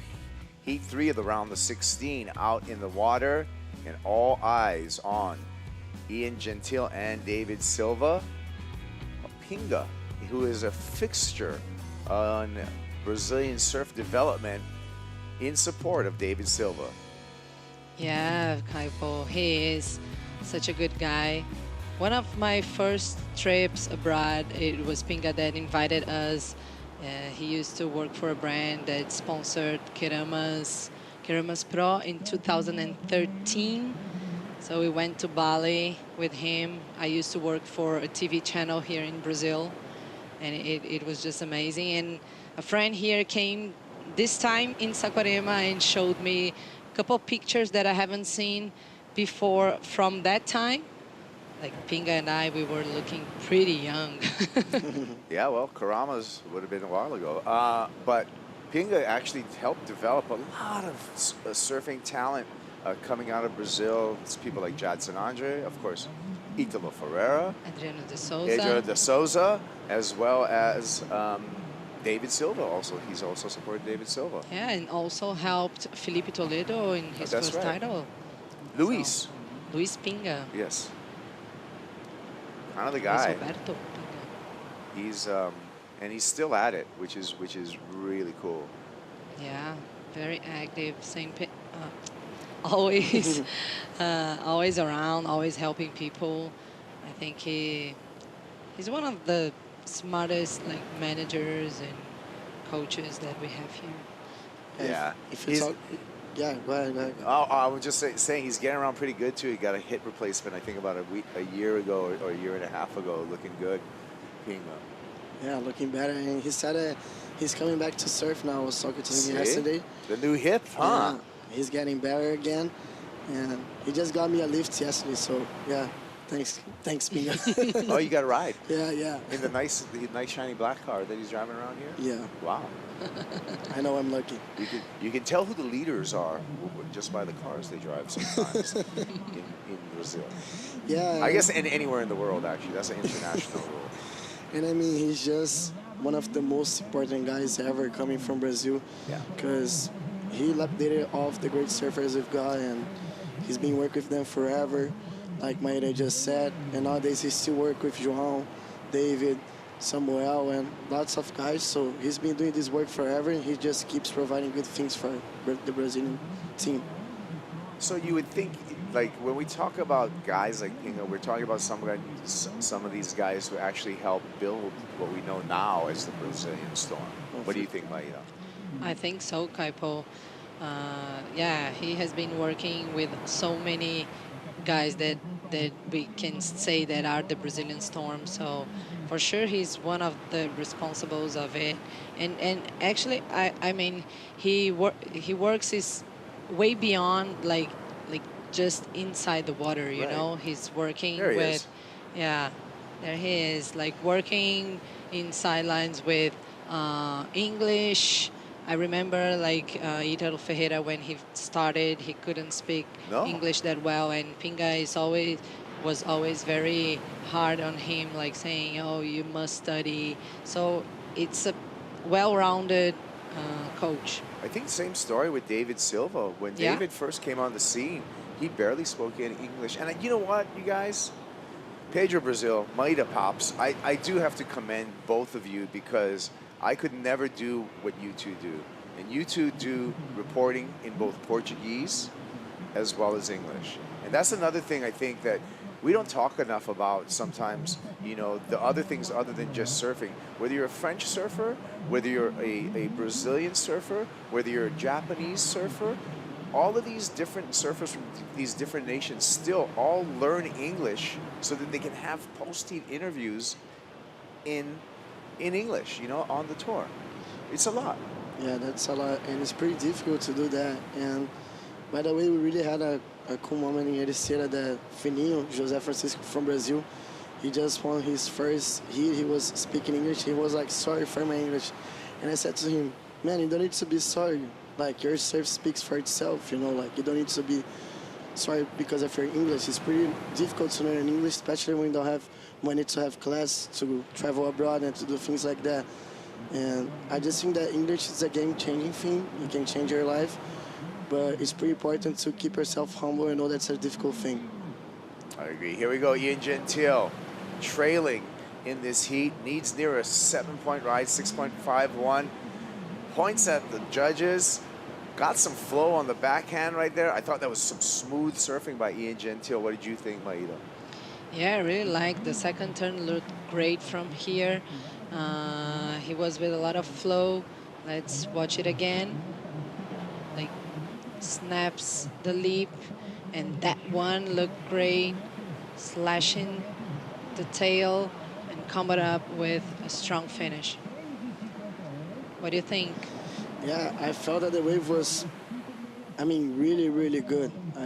I thought that he did an amazing job, especially with those two last turns. The carve was kind of a setup turn too. He was late, but he was still able to climb that phone really easily, which was pretty good to see from him. And yeah, we just saw a huge break between waves, and to have this one, to get this one at this moment was pretty important, and that was a really smart wave, and probably is gonna be, I would say, right there if David stop, or might go even better. I don't know. Yeah, I mean, you got to be selective, and you got to take the opportunity. When it comes it was 8 minutes, you know, between David Silva's last wave and Ian Gentile's wave that we're waiting for the score on. So, really important to execute, right, Pedro, when you do have priority, because look at it, you're not going to have a ton of chances. Yeah, for sure. I just felt that the wave had a lot of energy, you know. We saw there was a last, but the oncoming section was pretty much all right. That was coming at him. Was kind of a triangle situation, which was a pretty steep and gnarly section. And he went late for it and did a pretty nice turn, even though it was just foam and leaping coming at him. So, yeah, I thought that the wave was really good. This floater too, moving forward. And then this fade bottom turn was amazing to see.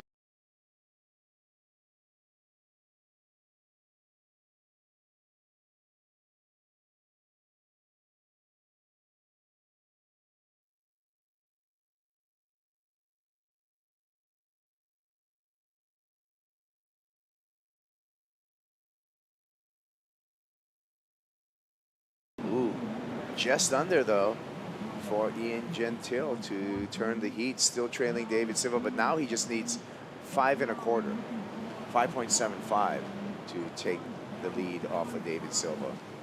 Yeah, he surfed that wave really good. Like I said, for me, it was his best wave of the heat, and could go even better. We saw that some judges were thinking the same, and it's just this subjective part of the sport. So, yeah, I'm pretty sure the wave was good. Ian, you under priority. David's going to give him a chance on this. You see him really put some punch in that one.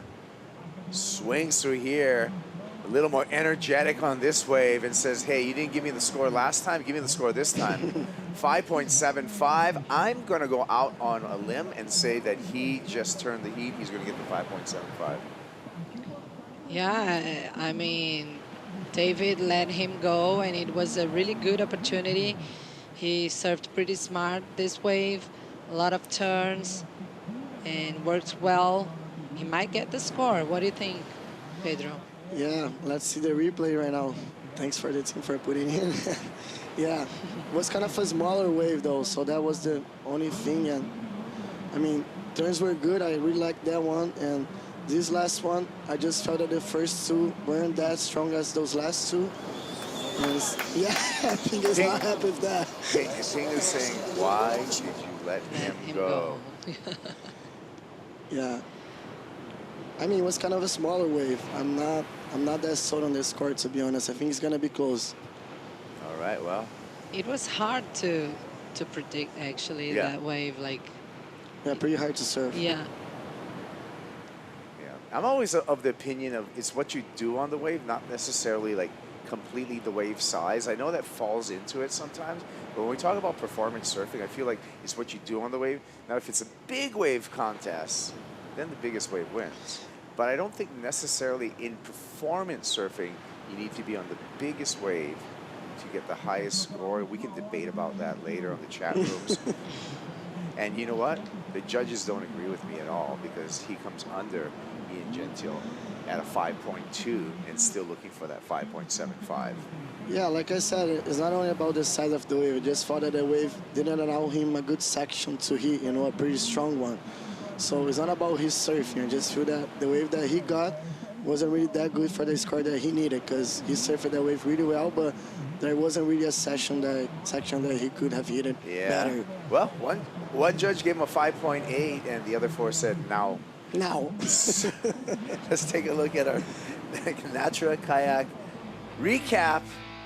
David Silva slashing on the forehand, Maida. Yeah, beautiful turn right there. The second one looked great as well, throwing buckets of water, like squeezing everything that he could here in this wave. And from above, it's David again. Yeah, that turn was really impressive by him. And then late for that one, even the foam held him a bit more, and that wave was the one that we were talking a lot, because it was really good, especially that fade bottom turn into the carve and then into the snap. kind of late but hit it. Pretty good surfing by Ian Gentile. And I mean, two former CT surfers. We couldn't expect anything less than that. Yeah, two former CT surfers, and we can see there on the graphic all the waves were in their scores, and then highlighted are the top two for each. Gentile with one more chance. David Silva lets him have the waves, saw that there was no wall on that one.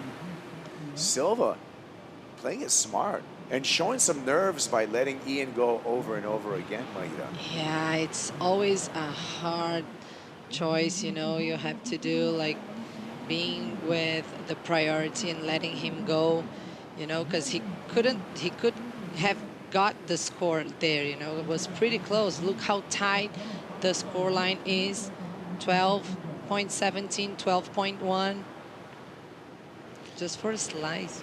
Yeah, it's just that kind of situation that like, oh, here comes Ian on a smaller one. Hoping for this one to grow down the line. Gentile taps it off the top. No body torque there. Another torquing maneuver off the top. Snaps it with some aggression. Again, says, give me the number.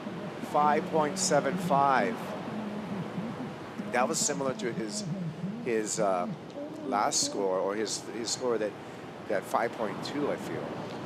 Yeah, I just felt that the wave wasn't that good either. So, I mean, he did surf great one more time, and see too much bumps on the face, and then the first time wasn't that strong, and then nice carve, trying to find the rhythm, and then the wave was fat, but the finish turn was strong though. So we can see that he might get some points, but I don't think that's going to be the score. Yeah, and he doesn't get it, 4.4. So that's going to be it for Ian Gentile. 25 seconds remaining. David Silva, who had the lead as well as priority, played really the last third of this heat very well. Yeah, it was a very smart hit for David Silva. He started pretty strong in his rail game, a 5.5, a 6.67, and we're counting down. So another really good result here in Saquarema. And another Brazilian on to the quarterfinals. It's going to be David Silva in quarterfinal number 2. Yeah, three out of 8. That's already a pretty solid number, for finals day. Yep, David Silva on to shore. He's going to be greeted with applause and support, and he's going to be knowing that he has found himself a spot in finals day, getting the work done. Yeah, such a well surfed he. Yeah, and that moment with Pinger, just that kind of moment that, I mean, he could be wrong, he could be right, but he just, I mean, felt that was a smart thing to do. He did it, and fortunately for him, he played it well. Yeah, so 3 Brazilian victories in a row in the round of 16. We're taking a break. The round of 16 will continue with Jordy Lawler and Bronson Medi in the water when we return.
The Banco do Brasil Saquarema Pro presented by Corona Cero is brought to you by Banco do Brasil, official sponsor of the WSL in Brazil. By Riachuelo, official apparel of WSL Brazil. By Natura Kayak, feel the power of freshness. By Vivo, official sponsor of WSL Brazil.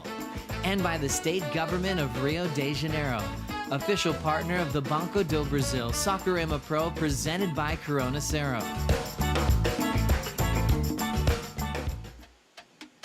Thanks, Joe. Yeah, we're back here in Saquarema and another heat on our hands, round of 16. Jordy Lawler, the Australian out of North Narrabeen, coming against Bronson Medi, our reigning World Junior champ representing Indonesia. Kaipo Guerrero along with Maida Pops and Pedro Brazil on the call this afternoon. What is it today? Number fourth running day here at the Banco do Brasil Saquarema Pro presented by All Natural Corona Cero. What do we think about this heat, Maida? Yeah, it's going to be interesting. Like Bronson is such a progressive surfer, so probably he will looking for a ramp to throw those airs that he's been doing during the event. So I'm very interested in watching this one. Yeah, Bronson. Well, here, we'll talk about Jordan Lawler since he's on the screen.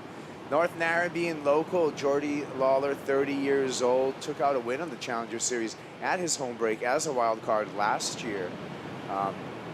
So far, this season, this appearance in the round of 16 is Jordy's best result of the year. And Jordy Lawler, Pedro, coming from an incredible surf community of North Narrabeen, talking about some of the North Narrabeen legends, people like Nathan Hedge, two-time world champ Damien Hardman, Laura Enever, world record holder for the biggest paddle in wave, Simon Anderson, the inventor of the thruster.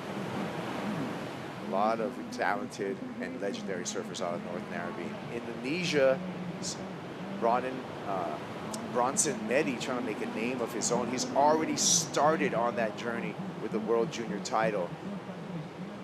So Bronson on the right, and the goofy foot, Jordy Lawler, going left. Yeah, I was gonna mention that, Kaipo. Those two guys are pretty gnarly in surfing. They surf so good, and we just saw that different strategy from Bronson and from Jordan. Bronson is sitting on the channel right now. He's looking for the right. I'm pretty sure that he's looking to send it to the air, because we all know that he can do that so easily. Think there's ramps on the right now? Yeah, that might be the trick thing, but he's trying to find those ramps, even though it might be a bit tricky. But yeah, I mean, with these long hits and 35-minute hits, I think he's got time to try that. And if it doesn't work, he can always come back, because he just needs one chance. He'll make it for sure. Yeah, great point there with extra 5 minutes on this heat, so you could do like kind of a mid-heat shift. And in the opening exchange, Bronson got the best of it. This is just a 2.17 for Jordy Lawler, Maida. Yeah, just a quick turn right there. The wave kind of disappeared in front of him. And this is Bronson. Like, better turn right there. The second one, like, coming back to the white water. 3.33 for him. Reigning World Junior champ, Bronson Medi winning over on the Philippines in a final against Winter Vincent. Really put his name out in the spotlight, and with winning a World Junior Championship also gave Bronson an invite to this 2025 Challenger Series. What a performance by him in that final. That 10-point right was unbelievable. 2 gnarly airs, one wave. I mean, this guy is insane. He can do that so easily. It's pretty cool to watch him surf. He's just that kind of guy that's unpredictable. You never know what he's gonna do. And yeah, he's just amazing to watch a guy like that. I really appreciate when he's in the water. Yeah, he's already had, you know, one of the highest wave scores of competition here at Itaúna in this event at 8.5 for his efforts. Yeah, it was one wave with 2 airs.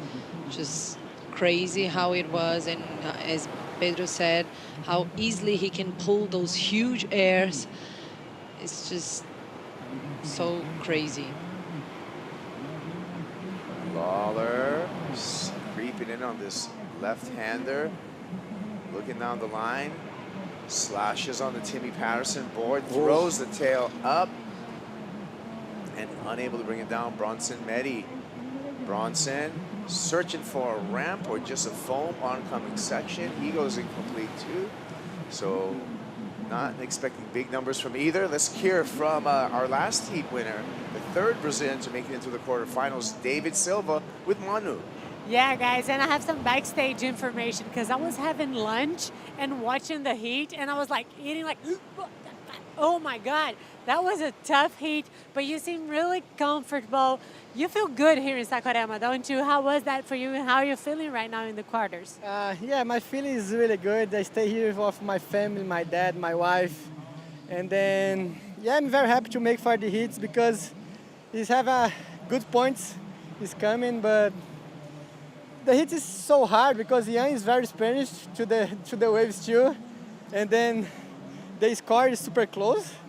But yeah, I'm very happy to make for the hits. Then let's go. And you were runner-up last year. How are you focused this year to make it different? Yeah, I have a good memory for the last years, but I think so for the last event for this year for me, and then go to folks to go to the best results in the Challenger Series for this year, and then go, yeah, let's go to the final days.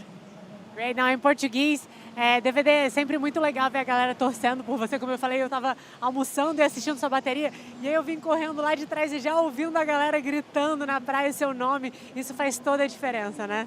Com certeza. Eu acho que Saquarema aqui tem um carinho gigantesco por mim. Eu acho que estar competindo na frente dessa galera toda, ainda mais estando com toda a minha família aqui, com os meus pais, com a minha esposa, com o meu sogro. Então, cara, isso é incrível poder estar com essa torcida toda e, pô, toda a galera que fica torcendo por mim aí é uma vibe que muda totalmente ali na hora da bateria. E é isso, amarradão de ter passado, são pontos importantes, bateria por bateria. Eu sei que essa bateria não ia ser fácil por conta do Ian Gentil ser um cara aqui muito experiente ali. E foi muito apertado, foi uma bateria assim bem apertada ali. Então é isso, vamos com tudo aí para a próxima aí. Espero poder fazer um grande dia amanhã. Well, and you know, guys, that the big surfers like DVD, they always have security with them to take care that everything's going to be fine. So here are DVD securities. Meninas, vocês estão cuidando do papai? Sim. Você está feliz que o papai ganhou a bateria? Sim. Você torceu muito para ele? Sim. O que você acha do seu papai? Especial. Ah, ele é especial. He's special. He is definitely very special. Congratulations. Good luck, DVD. Back to you guys. Wow. That's good stuff right there. Family man, husband, just a hard worker. What a guy. His daughter thinks he's special. And you know what, DVD, we think you're special too. Talked about the points. You know, he's guaranteed 4,745 points for making it into the quarterfinals, but he wants more than that. You know, you get into the semifinals, you're looking at 6,085 points. Make the final, 7,800 for second, and everybody wants first place points in these Challenger Series because it's about the money, but it's mostly about the points. 10,000 points towards your effort to qualifying for the championship tour. Then it's about the money on the championship tour and a world title, Pedro. For sure, Caipo, and I really hope that this event is a turning point for David Silva this year. He's already been having his best results so far, and going to Pipeline and Newcastle after he's a really great surfer.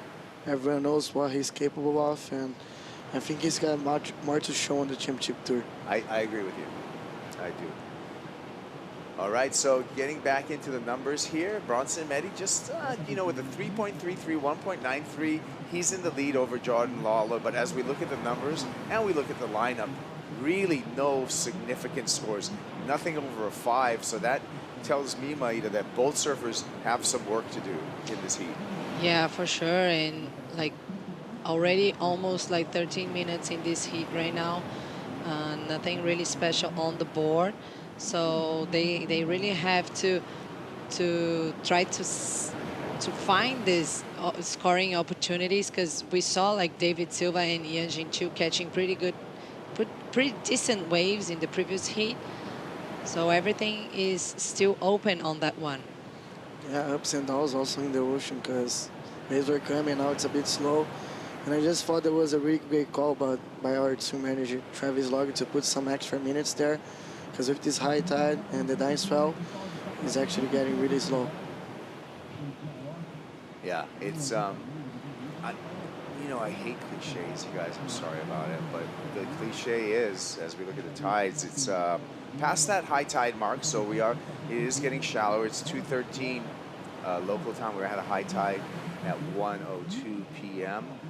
But sometimes it's a chess match because what move that you make, especially when you have priority. So that tells me at the 22-minute mark, the next move by Bronson Meddy, who you can see he's sitting out further than Jordy Lawler in the blue jersey. The next move by Bronson could really, be the difference in making this heat or not making this heat.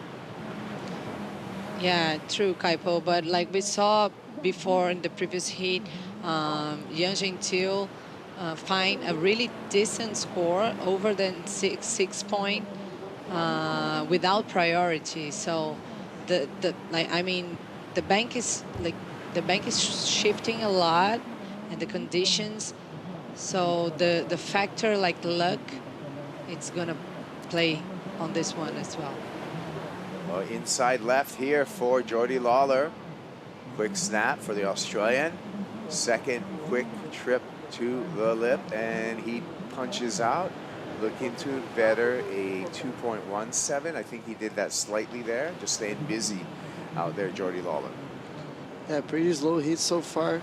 I hope that the waves come a bit more, for them because it's been really slow. And for that moment, the wave is good because the best score when I was at 3.33. So I think, yeah, it's pretty difficult to judge those bad waves, like those small scores. But I'm pretty sure that he can get that 3.07. How's this going to work out? It's flying into the screen right there. That was cool. Great work from our drone camera. But it's all, when you get the mirror effect, when you're filming yourself, filming yourself, filming yourself, filming yourself. That's what's happening. You get what I'm saying? Maybe not, but that's okay because we've got 20 more minutes to talk about it, or at least until another wave gets rid. Jordy Lawler, 2 snaps though, 4.5, and takes the lead off of Bronson Meddy. So that's going to put some pressure on the Indonesian surfer who's been sitting out there with priority. Jordy under priority. Maida, to your point that you were making about Ian, and was able to get the highest single wave score so far, that 4.5. Yeah, that's what I was saying. Because we saw this happening with Ian, and with this kind of conditions, this can happen. This is Jordan Lawler result. So Newcastle, 9th place, so round of 16. So this one just matches his best result of the year. But if he passes by, it's going to be his best one here in Itaúna. All right, waves. Some energy coming through here. Bronson looking. Jordy surfing. Jordan Lawler, again, with that quick snap to start, punches the oncoming section. So if the last one was a 4.5, that's going to be a little bit better even because it was a similar 2 snaps, but 2 more meaningful, risky snaps, Pedro. Yeah, talk about taking the most out of it because that was pretty much the only good section about the wave. And he just went for the layback here, which was amazing to see. You can see the wave was kind of slow, and then this oncoming section was pretty good, and he nailed it. He surfed so good.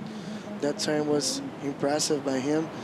And yeah, no doubt he's going to have the best score of the heat so far.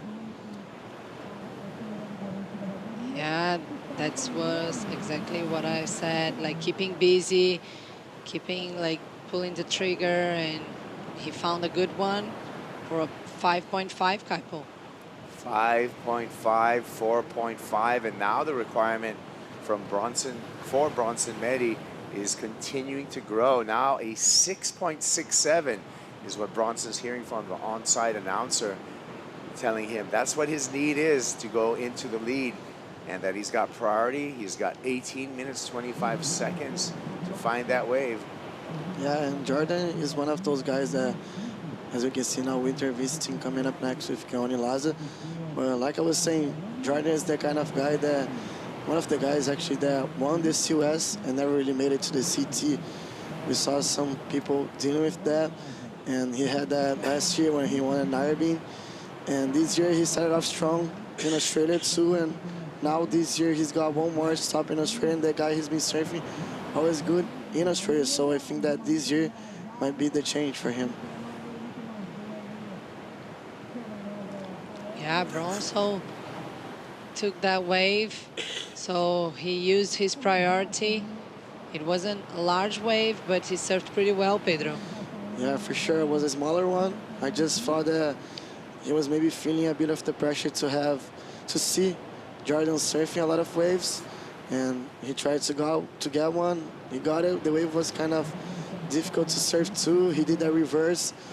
We can see this guy's talent pretty easily, right? Like, the wave was so bad, and he turned up to a 3.77. So, yeah, I just think that right now you gotta be patient because it's not a lot of opportunities to be like getting good scores. You gotta find the right wave, and I just think you gotta play really smart with priority right now.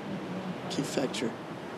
But you know what, like sometimes in these kind of conditions when you are with priority, like priority can be like a curse for you because you keep like so patient and very selective because you are with priority, and the other guy without priority starts to search for something else, and like sometimes they find it. It's what happened to Jordan. Yeah, so Jordy Lawler with heat control. He's out the back with the lead and priority. Can he hang on to that lead? Can Jordan Lawler make it to the quarterfinals? We're going to find out. We'll be back with the end, the conclusion of Heat 4 round 16 after these messages.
Fan of the WSL, grab your favorite surfer's jersey. You could be 15, like Italo Ferreira. You could be 76, like Katie Simmers. It's all available on WSLstore.com. That and other memorabilia, all there. It's never too early to shop for Christmas. It's going to be right around the corner. So get it for the surf fan in your family or for yourself if you're not a giving person. Or for both yourself and for someone on your Christmas list. I have my yellow jersey from Iago, so. That's worth a lot. Here we go with Jordy Lawler. When we went to break, he had priority, he had the lead, he had heat control. He times this one with the backwash. Let's see. Yeah, he rides out of it, Pedro. Yeah, he rode out of that. One more great wave by him, and yeah, it's just putting pressure on Bronson. And like we were saying, Kaipo, I just feel that Bronson is the kind of guy that is so unpredictable, and for him to have to pick away and turn the heat and get an 8.06, it's so easy. Yeah, but here's the thing. It's high tide here. It's kind of a fading swell. It's broken up with this wind, and I don't see a lot of ramps. And Bronson, his weapon's been the air. And if you're an air guy right now, you're going to need a special wave to come through to provide you with that ramp. Meanwhile, like you said, Pedro, that 6.33 just dropped for Jordan Lawler. And so as you acknowledged, Bronson Medi needs an excellent score of an 8.06. He does have priority, Maida. So the Indonesian surfer's got plenty of time. 12 minutes, 45 seconds, has priority. There he is in the blue jersey. But will a wave with a ramp pop up for him? Yeah, we never know, Kaipo, but the thing is, he's kind of pressured right now because like more than 20 minutes just passed by of this heat, and he just got his best score is a 3.77. He is with priority, but Jordan Lawler did a pretty great job, smart surfing, and really composed a strong scoring line right there. Yeah, yeah. When we look at Jordy Lawler and what he's put together in this heat, every time he's gotten to his feet, Pedro, he's bettered his score. So here's the story of Jordan Lawler and this heat. He started with a 2.17, then he topped that with a 2.2. Then he topped that 2.2 with a 4.5. Then he topped that 4.5 with a 5.5, and then his last wave, a 6.33. So his performance has been growing throughout this entire heat. Yeah, he's playing the heat really well, and as you can see, he was kind of wider to the right of our screen, and now he's just close to Bronson. And I just felt that he was trying to put some pressure in, even though he doesn't have priority. Just that kind of moment that you want to show that you're there, you know, you're leading the heat. You've got a great surfer right next to you. So, yeah, he's just trying to stick to him, even though he doesn't have priority. So, just adding a bit of more pressure on him. And he didn't make any mistakes, Kaipo. He kept like increasing his score line, surfing well, like not falling at all on this heat. So, very consistent. Yeah, from Jordy Lawler. You know, if I like surfing cliches, I would say he's been building a house. Yeah, building a brick house. by brick. Step by step. But I'm not going to say, even though I did say that, I just am acknowledging that it's a cliche. So Yeah, and I like what Maeda just said, because like this last wave, this 6.33 was pretty difficult to surf, especially the last turn of the backwash. The wave was all bumpy and difficult to ride out, and he just did it. So he didn't make any mistakes so far. He's been playing a really smart heat. And I'm curious about Bronson now. What is Doug doing on the sand, Kaipo? Doug Silva, our guy. Bronson's got a great coach, a great motivator, and just a spirit animal to a lot of professional surfers right now. Doug Silva, the original soldier of speed. So yeah, that's true. I mean, the work that Doug does with his surfers, Bronson being one of them, isn't just technique, which he's really good at biomechanics and body positioning and technique, but he's also really good on the psychological side. Coming up the next heat, it's Keone Lassa is going to be coming up against Winter Vincent. This guy's on a roll. He's on a roll. He's surfing so good. Basque surfers surfing on fire, right? Yeah, all of them. And the women's side, we've got the sisters, Annette and Janine, surfing so good too. The Basque country in this, like, can I say, second half of the Challenger Series, because Adu did great in Cero, and then also Annette at the West Open, and then surfing for the Basque country has been good lately. I agree. Small country, but putting out a lot of great surfers, and they all stick together too. So I think like that combination also helps him. But you know what? Keone's going to have his hands full, because this guy, he's been a standout in my book, Winter Vincent. Yeah, he's surfing pretty good. Like, he's sharp, and he is dealing pretty well with the different conditions that we've been seeing here in Saquarema. So what a heat, the next one to watch. put on his Apple Watch. That will give him time, scores, priority. How focused is that guy right now? Look at him. Can't even smile. Second in the World Juniors to Bronson Meddy, who is in the water currently right now, trailing Jordi Lawler.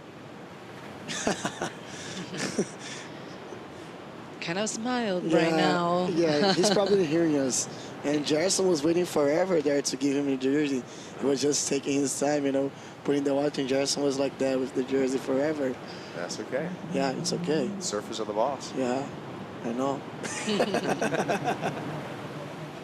7 minutes and 50 seconds. Bronson Meddy, priority, needs an 8.06.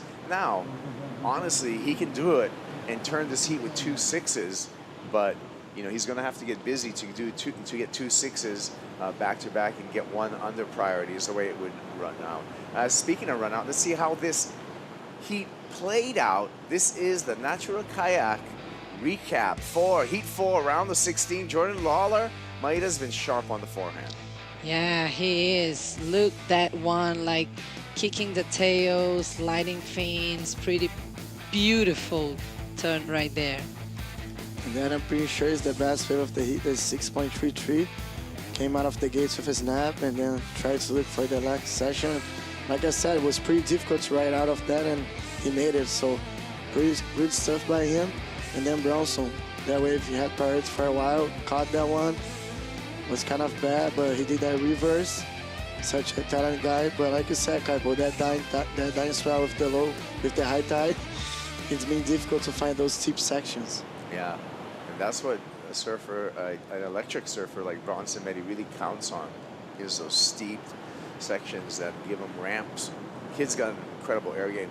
Maeda there's all the wave surf. Jordi Lawler, like we said, continued to build on his scores on every time he got up on his board. Yeah, and he caught the third wave, like the 4.5 and the 5.5 without priority. So he was just keeping busy and trying to find better waves, and he found it.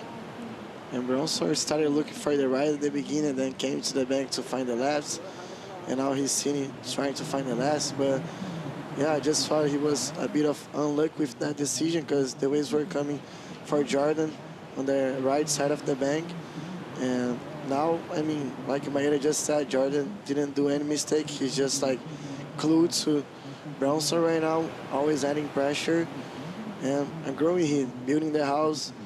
He's been doing everything right. Let's see how these last 5 minutes will play out.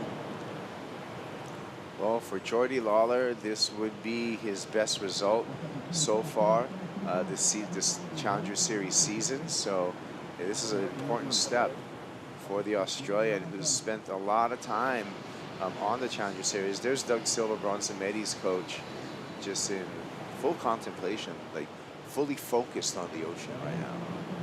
Yeah, maybe trying to send some energy for Bronson. We all know that Doug is the kind of guy that likes to feel the energy of the things, and yeah, in this moment, I'm pretty sure that he's sending some great vibrations for Bronson. Okay, so it looks like there's some, like, it's really hard to tell, Maeda, with this flat light and close interval swells, but it looks like there might be some action coming. Yeah, it looks like here, like in the right side of our screen. Let's see if he can pull the trigger once again with priority. Yeah, Jordan Lawler tried to sell this one. Yeah, you saw that? You saw that, Pedro? Jordi was like, look at this one. Yeah, take this one. Look, you want this. Go ahead, take it. He's trying to be the Cero of the event right now. Yeah, but he's been trying to sell this wave. Every single wave that comes right now, he's trying to sell. Yeah. And for the young 21-year-old out of Indonesia, he wasn't taking the bait. He didn't see an excellent score in that ride. And now that we're down to 4 minutes, we've talked about this scenarios happen in the past today with a little bit slower conditions. There's time where surfers need an excellent score, and you can actually get your heat total in 2 waves. But as the clock ticks down, now we're in a one-wave territory for Bronson Meddy. So he can't go on anything other than a good set wave. Yeah, true, Kaipo. Sometimes you just spend so much time waiting for like a better wave to score like higher, and sometimes it's not the best strategy when the conditions are shifting so bad like this one. It's better to try to catch waves and see what happens. It was exactly what Jordan did. Yeah. Yeah, you're right. 5-wave surf by Jordy Lawler versus 3-wave surf by Bronson Meddy. Yeah, it's being pretty slow right now. It looks like there's a wave coming. Yeah, you never know. Because it looks like that it's kind of deep there and it's difficult to break, and it's coming all over the place. The wave, it opens just too much. There's not much wall on it. But right now, that's a turning point.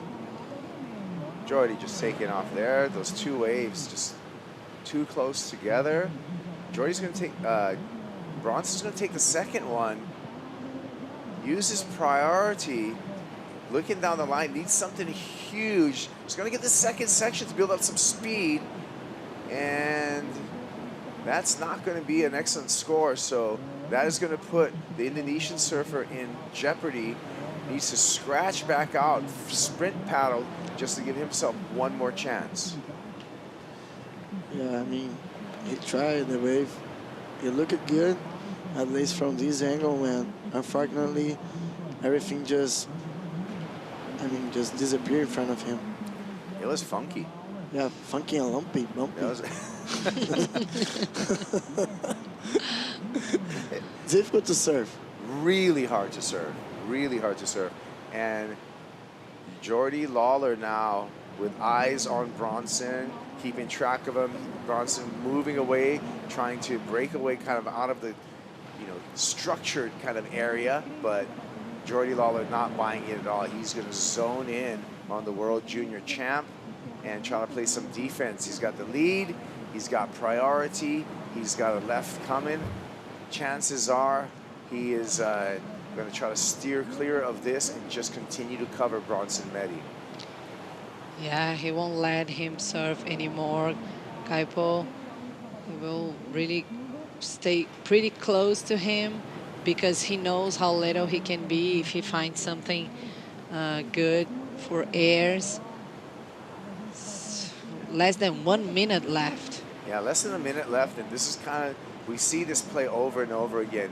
If a surfer is leading, Pedro, and has priority, they're just going to chase their opponent wherever they go. I mean, but he's been doing that for over 15 minutes now, even though he didn't have priority. So, like, he's just trying to put pressure in Bronson. We all know how good Bronson is.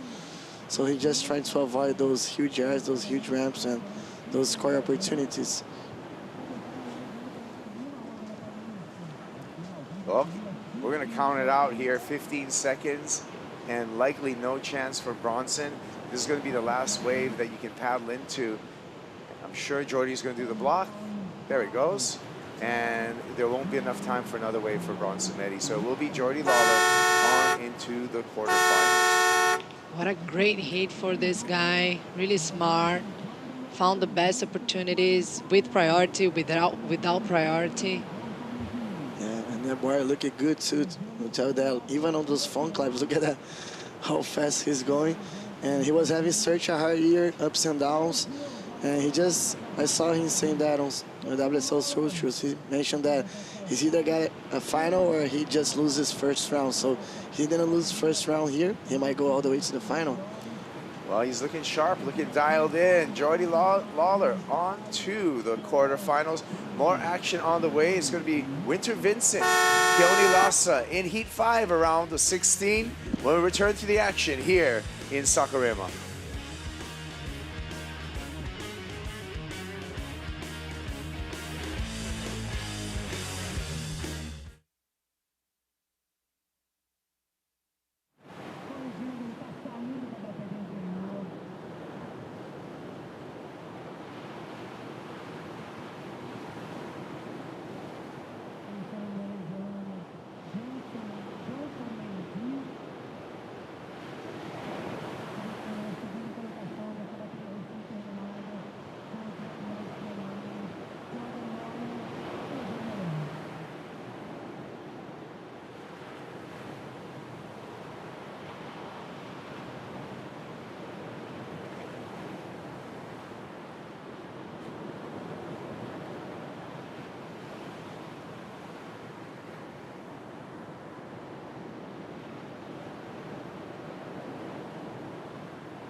Domingo, dia das crianças de sol, altas ondas, as crianças se divertindo aqui.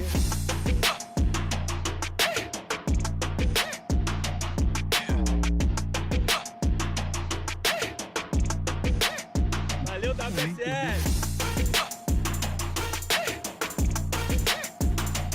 Cara, o evento tá sensacional. Primeira vez que eu tô aqui. Parabenizar o evento, parabenizar o campeonato de altinho, que tá crescendo demais, tem tudo a ver. Então, sucesso, tamo junto e até os próximos.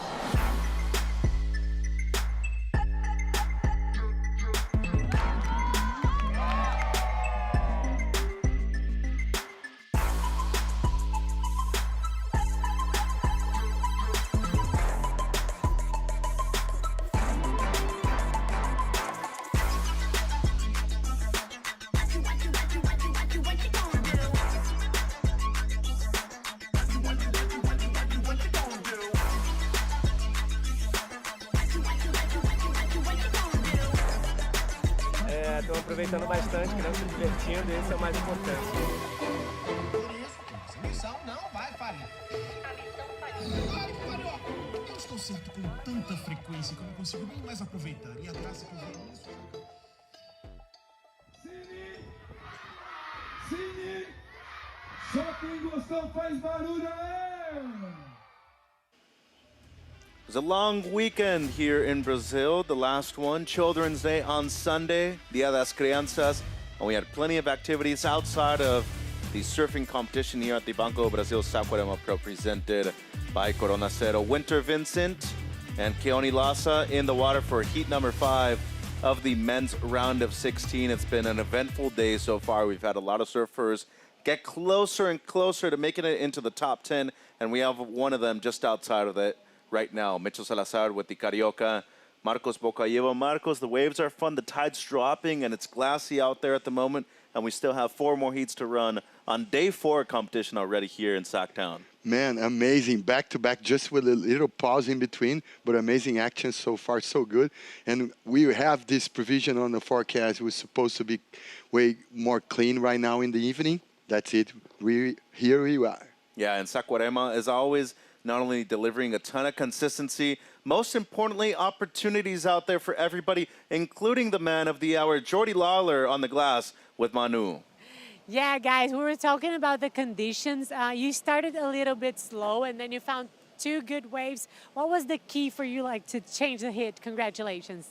Oh, yeah, thanks. I think I fell on my first one. I knew that would have been a pretty good score. So I kind of just relaxed a little bit and made sure I made my next 2 waves. And they weren't anything special, but I was just like, I just got to land on my feet and start getting the ball rolling. So, yeah. And you've been in Saquarema for a few days. Every day we have a different condition, different wind, different waves. What is your secret to, like, connect with the ocean, find the perfect board, and win the hit? Yeah, it's actually a lot like my home break, just with a bit more wobble. So I'm just sort of channeling a little bit of that at the moment. Even like the paddle out's kind of like the same, similar paddle out to what I do at home and stuff like that. So just channeling a bit of that. And you have some of your Aussie friends on the next heat. Are you going to cheer for them? Yeah, absolutely. Hang down the beach and, yeah, frothing. It makes a big difference, doesn't it? Yeah, it does, yeah. All the boys are around and, yeah, we're all doing pretty good. So, yeah, frothing. Great. Congratulations. Good luck. Back to you guys. Obrigado, Manu, and big congrats to Jordy Lawler, the North Narrabeen local. He won a QS 10,000, basically, the Challenger Series events, and he's also in the QS 6000 at the Australian Open in Sydney a few years ago. So, kid knows how to compete. He knows how to win.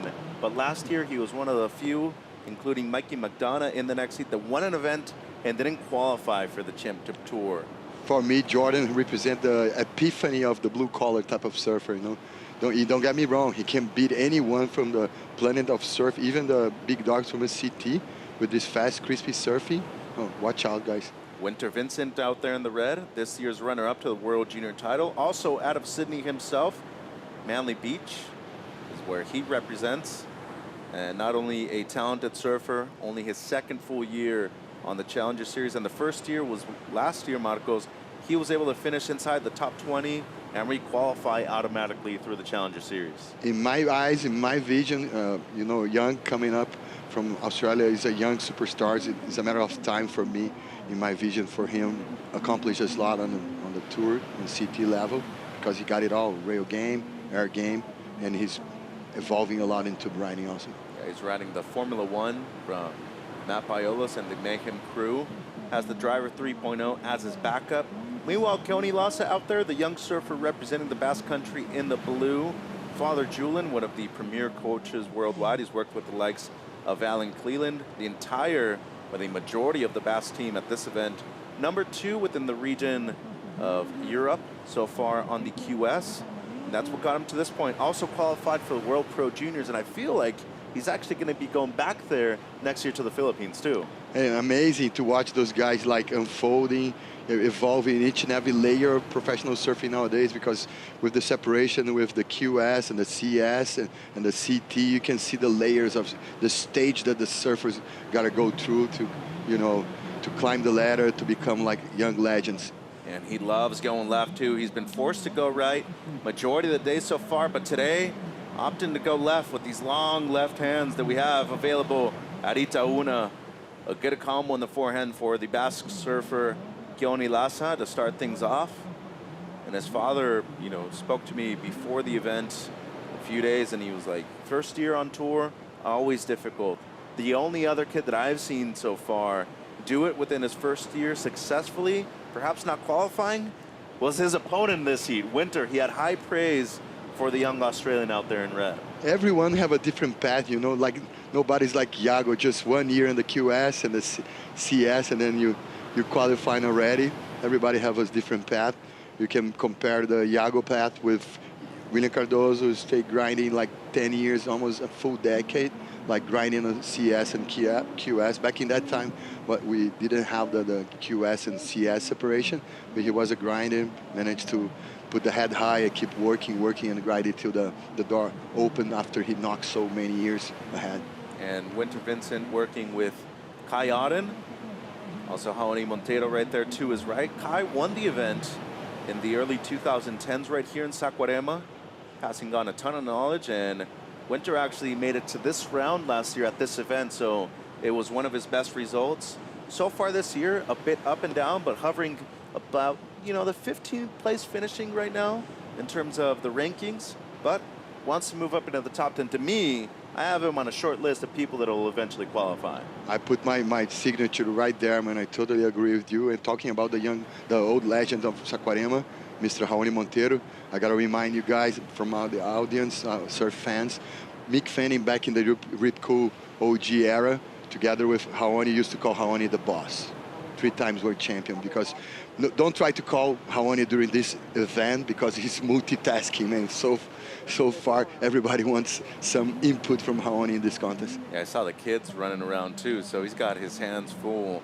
3.67 the opener for the European Lassa. And Keone's still very young, 20 years of age.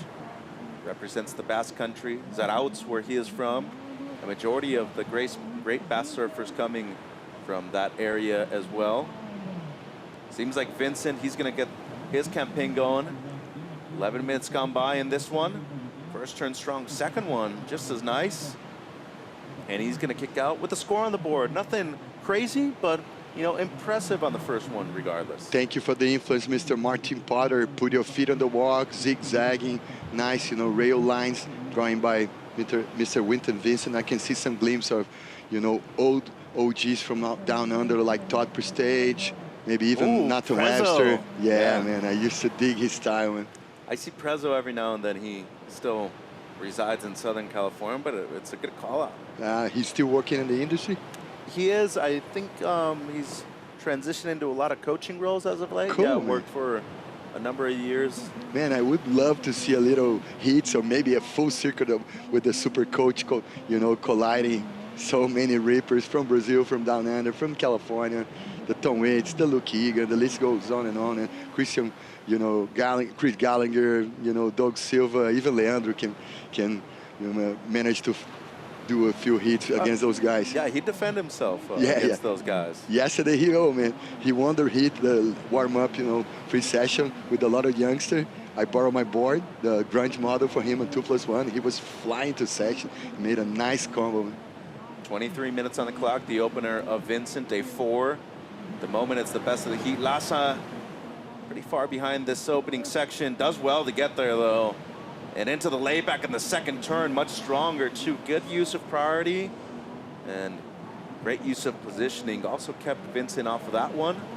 So he converts. 3.67 his opener. This one seems to be better. So far, smart surfing, it's almost paradoxical to analyze those type of surfers because they bring two things that collide together. He can be bombastic and at the same time kind of methodical. So when you convert with priority, it's always a big bonus, especially if you're keeping your opponent off of it too. Heat 6 coming up. Oscar Berry, Mikey McDonough looking at the Banco do Brasil replay. Converting on a great looking wave. I like the first hook. He was able to squeeze a beautiful re-entry because of the hook was like a mid-face hook, and then was able to clash and sting another session. You guys have something in common. You both run hot. And just like I think our colleagues can say, the studio is cold because you like it that way, and Keone tends to only wear a spring suit because he tends to overheat in the water. He paddles a lot. He's not a huge guy either, but even in the wintertime over in the Basque Country, he says, typically at a 4.3 at the most for me. But you can handle the cold, man. I can, yes. You're in board shorts and a tropical t-shirt. I got a wetsuit that's already naturally integrated to my Me body. too. In my way is a furry wetsuit.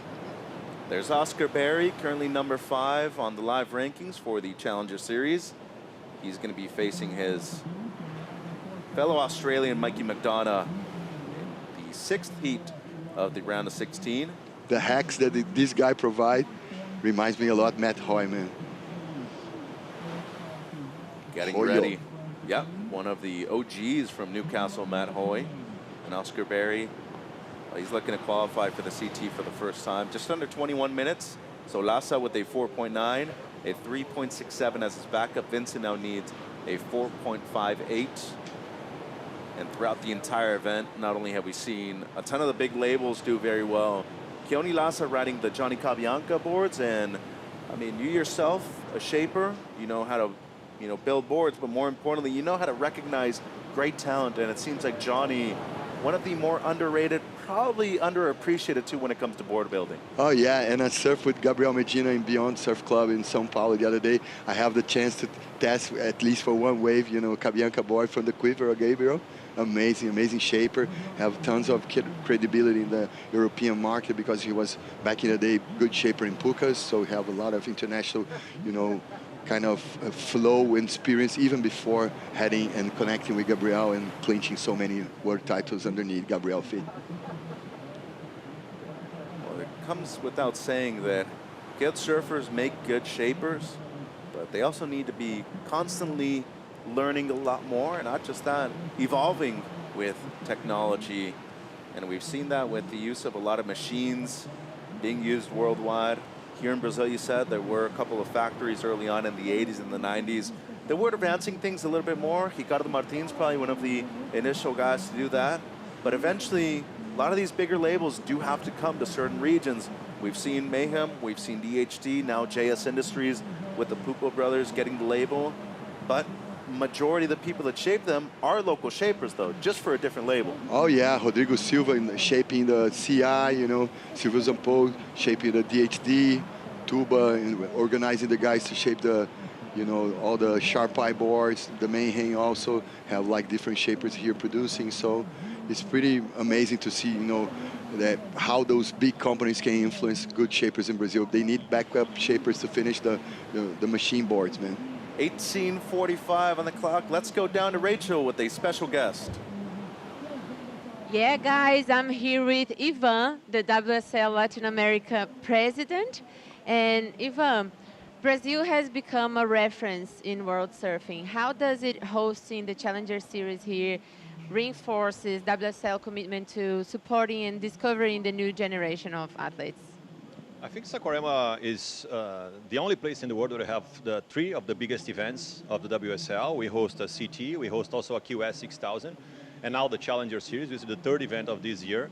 Saquarema is known as the Maracanã do surf in reference of what is the most famous football stadium in the world, based here in Rio de Janeiro, 1 hour and a half from here. And having it in Saquarema pretty much breakfast surfing every day, right? We have the training center, the most famous and actually the most equipped and I would say the best structure in town and maybe in the country for the next generation called Leo Neves Training Center. And I feel that, Saquarema has become a reference not only for our events, but also for surf trainings and for surf tourism and all of that in Brazil. So being here for 3 times in a row, being like working together with the city to host the biggest events of the world and making people understand that Saquarema is not only a place to enjoy life, right, as our guests, but also for the surfers as somewhere that can prepare for their careers not only during the season but out of season as well. I think it's part of our job, and we have been glad that have been doing well so far. So keep going. And we will keep going because we still gonna have at least 4 more years of the CT here, right? It's more 3 years actually. So yeah, so until 2028 we'll be hosting the CT over here. This year, this last edition of the Vivo Rio Pro, we have received 410,000 people in the beach during the 9 days of the window, music, so many other stuff, like a surf show in the water. So we are very, very happy with the results, and hopefully we'll finish this CS with a beautiful final as well. And let's have a look at the trophies and what's the story behind these trophies? Yeah, this trophy is pretty much represents the dream of every surfer when a kid to become a surfer of the professional division, the CT, right, the elite division of surfing. So the guys that win this trophy pretty much, as we are at the end of the season already, pretty much like reinforces this idea of we'll be approaching, or we'll be next to approaching the dream of becoming an elite surfer. So that's the idea. That's a toy art designed by this studio called PB Arts, and this is the 3rd year that we bet on this trophy, and this trophy has been a success so far, and we can tell by the happiness of the athletes that win it, not only because they win and they're happy, but also because they admire so much this idea of having a toy art as a trophy. So PB Arts a partner on doing this, and hopefully dreams come true. That's interesting. Thank you very much, Ivan. Back to you guys. Thank you, Rachel. So looking forward to giving out those trophies later on this week, perhaps tomorrow if the swell's still here. 15 minutes on the clock. Lhasa with the lead, 4.9, 3.67.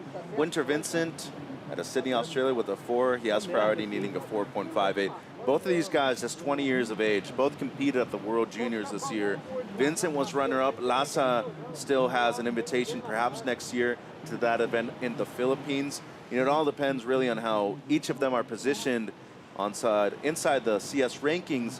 But the big difference for Vincent in comparison to a lot of other people within the draw right now, he competed as a wild card over in WA earlier this year. Despite not doing that well, it's experience. Oh, for sure. It's extra miles in experience. You know, you have any sort of leverage that you can grab, go for it and grab it, because we're always kind of splitting hairs, so like judging and comparing styles and comparing levels of surfing. And talking about the whole interview with Ivan, amazing to watch our boss here in WSL Brazil rising and putting those Toy Arts trophy on the trophy rooms from the youngster or any OGs that won those contests. Amazing to see Saquarema as like our version of Staples Center, Wimbledon, whatever the cliche we want to use is our Maracanã of surfing. And because of that consistency, the whole city evolved throughout the competition and the tours here. The restaurants, the amenities in Saquarema are way better right now, way more organized. And kudos for Ivan, the whole WSL team, and the whole state of Rio and the city of Saquarema also. Well, the city has definitely exponentially grown because of the event. Same thing experience-wise for these two gentlemen. Vincent already has a 5th on the season. Keone Lassa, up until this event, had not made it out of the round of 64. So confidence-wise, this is huge for him at the moment, at least guaranteed a 9th, but he is in position to advance into the quarterfinals at the moment. 13 minutes on the clock. Let's see what happens in the second half of the heat in number 5 in Saquarema.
Make sure to scan the QR code on screen to listen to the world's best surf podcast, The Lineup with Dave Prodan. Scan now to get this podcast wherever you get them. And of course, Marcos, I know you're a loyal listener. We appreciate that. There are a couple of excellent episodes right now. Andrew Cotton, Dr. Cliff Capono among them, and myself. We're doing the recap of every Champion Tour event, The Lineup Pod, wherever you get your podcasts. 11 minutes on the clock right now in Heat 5. I enjoy those podcasts. When you do the cameo, it's always even better, man. Thank you for the effort, David Prodan. You're a legend, man. No, thank you for the support. 5.67 this one during the break. Winter Vincent taking the lead on it.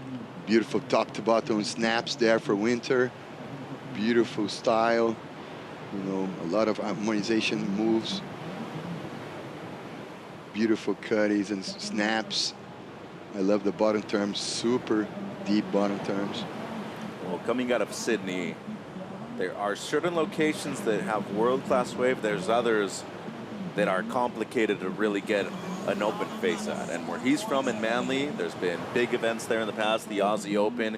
He grew up going to that as a Grom, but eventually he graduated to the big leagues, qualified for the Challenger, and he's surfing way better quality waves right now on tour. 10 minutes to go. These round of 16 heats, 35 minutes. Keone Lassa now with priority, needing a 4.78 to retake the lead. And for both of these men, last year when they qualified for the Challenger, they both won events to qualify. Keone Lassa won the QS 3000 in Anglais.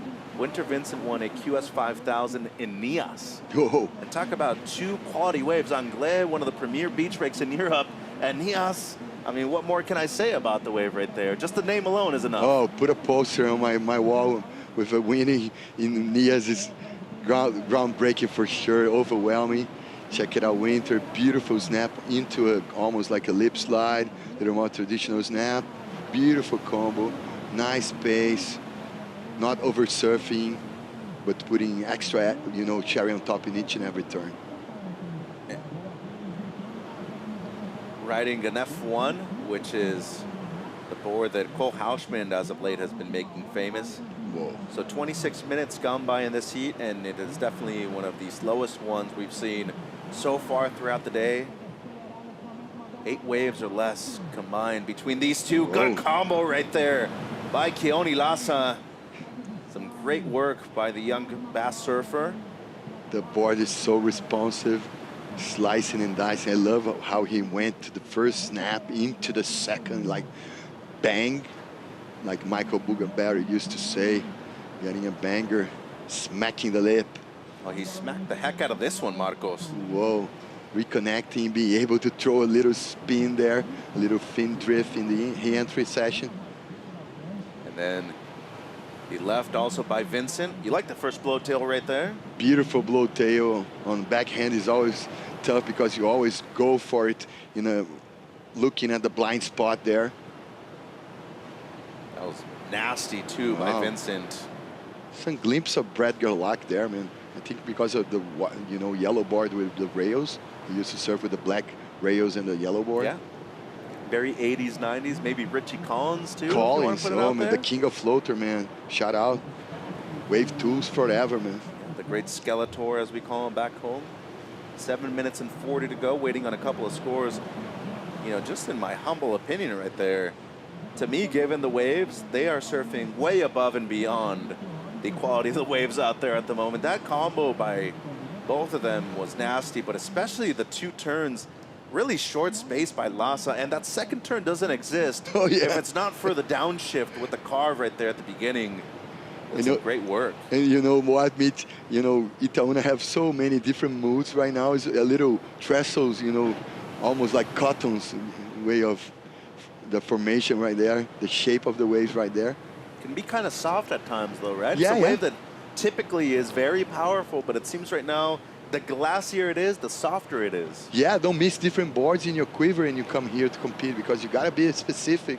You no matter what, you never know what you're gonna get. So bring the PUs, maybe a step up, bring some EPS also. If you can bring extra, you know, responsive board or full carb, you're gonna function super well in the small days. And there are the rankings. Winter Vincent, 12 right now. Jordy Lawler, who just moved through in the previous heat, he's at 15.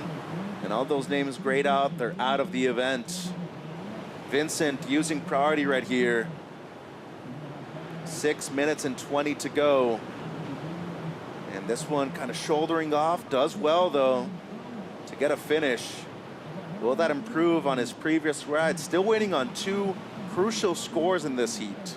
And talking about being crucial, I think one thing Winter is putting in his game for sure is how crucial is the bottom turn. He's sitting on the bottom turns before unleashing the snap, and this is amazing. And that technique that Sean Thompson teaches so much, Kelly Slater, the power and release part of surfing, putting pressure and taking pressure off. 6.67 on the previous one, and now he's looking to improve on a 5.67 here. Maybe yes, maybe no, but either way, good pressure by Lhasa to keep him honest right there. And the previous one of Keone comes through as his best, a 5.77. That means he now needs a 6.58. That's without counting the last of Vincent. The Oasis paradox, maybe so, maybe no. Actually, it's Mayo Hartwork all the way from LA. 4.67 for the last of Winter, so he doesn't improve. And just over 5 minutes, 6.58 what he needs now, Keone. Did get his best on his last one, a 5.77, so it would have to be close to a point better than that. Great style though, and in the end, I know style's not in the judging criteria, but I think subtly it is. Yeah. Subtly it is. I think it involves a lot of the flow and speed aspect of surfing. And that's the thing. I think power also is involved in style too, especially when it comes to the timing. Oh yeah, and you can provide, you know, you can create power if you have like speed turns, you know, if you surf fast, because Felipe Toledo is one of the most powerful guys in the tour because of the how fast he can go. There's not many people like him. Oh yeah. And there's a reason why he's won here in Rio 4 times now. He's special surfer, special people for sure. Big heart, man. Shout out to Felipe and the whole family. Ricardinho, Mari, Sofia, Davi, and my brother Mateus. Just over 4 minutes to go. Let's take a look at how we got to this point of the heat with the Natura Kayak recap. It was Vincent early on, 5.67 to get the lead. He had a 4 initially, but then got much better afterwards, a 6.67 for the young surfer out of Sydney. Drawing beautiful lines with a nice rhythm, fading into the bottom turns, not over surfing, blowing the tail in that session. Beautiful traction on that snap. Never rushing anything. Never rushing things. That's the flow thing, man. And then right here, Lassa, this is his best. Big fan of this combo personally, Marcos. Whoa, special combo, man. A big burger and a big pack of fries there. The Natura Kayak heat recap. Here's Keone now, 6.58 or better is what he needs. Uses priority on this. The foam climb to start. Good snap in the pocket right there. Needs this wave to stand up. And throws the reverse at the end. That was cool. 3 minutes to go. He needs a 6.58. And there was a lot of doubt at the beginning of that wave, but he threw out something radical at the end. And once again, given how slow it is out there, you got to be appreciating these single moments.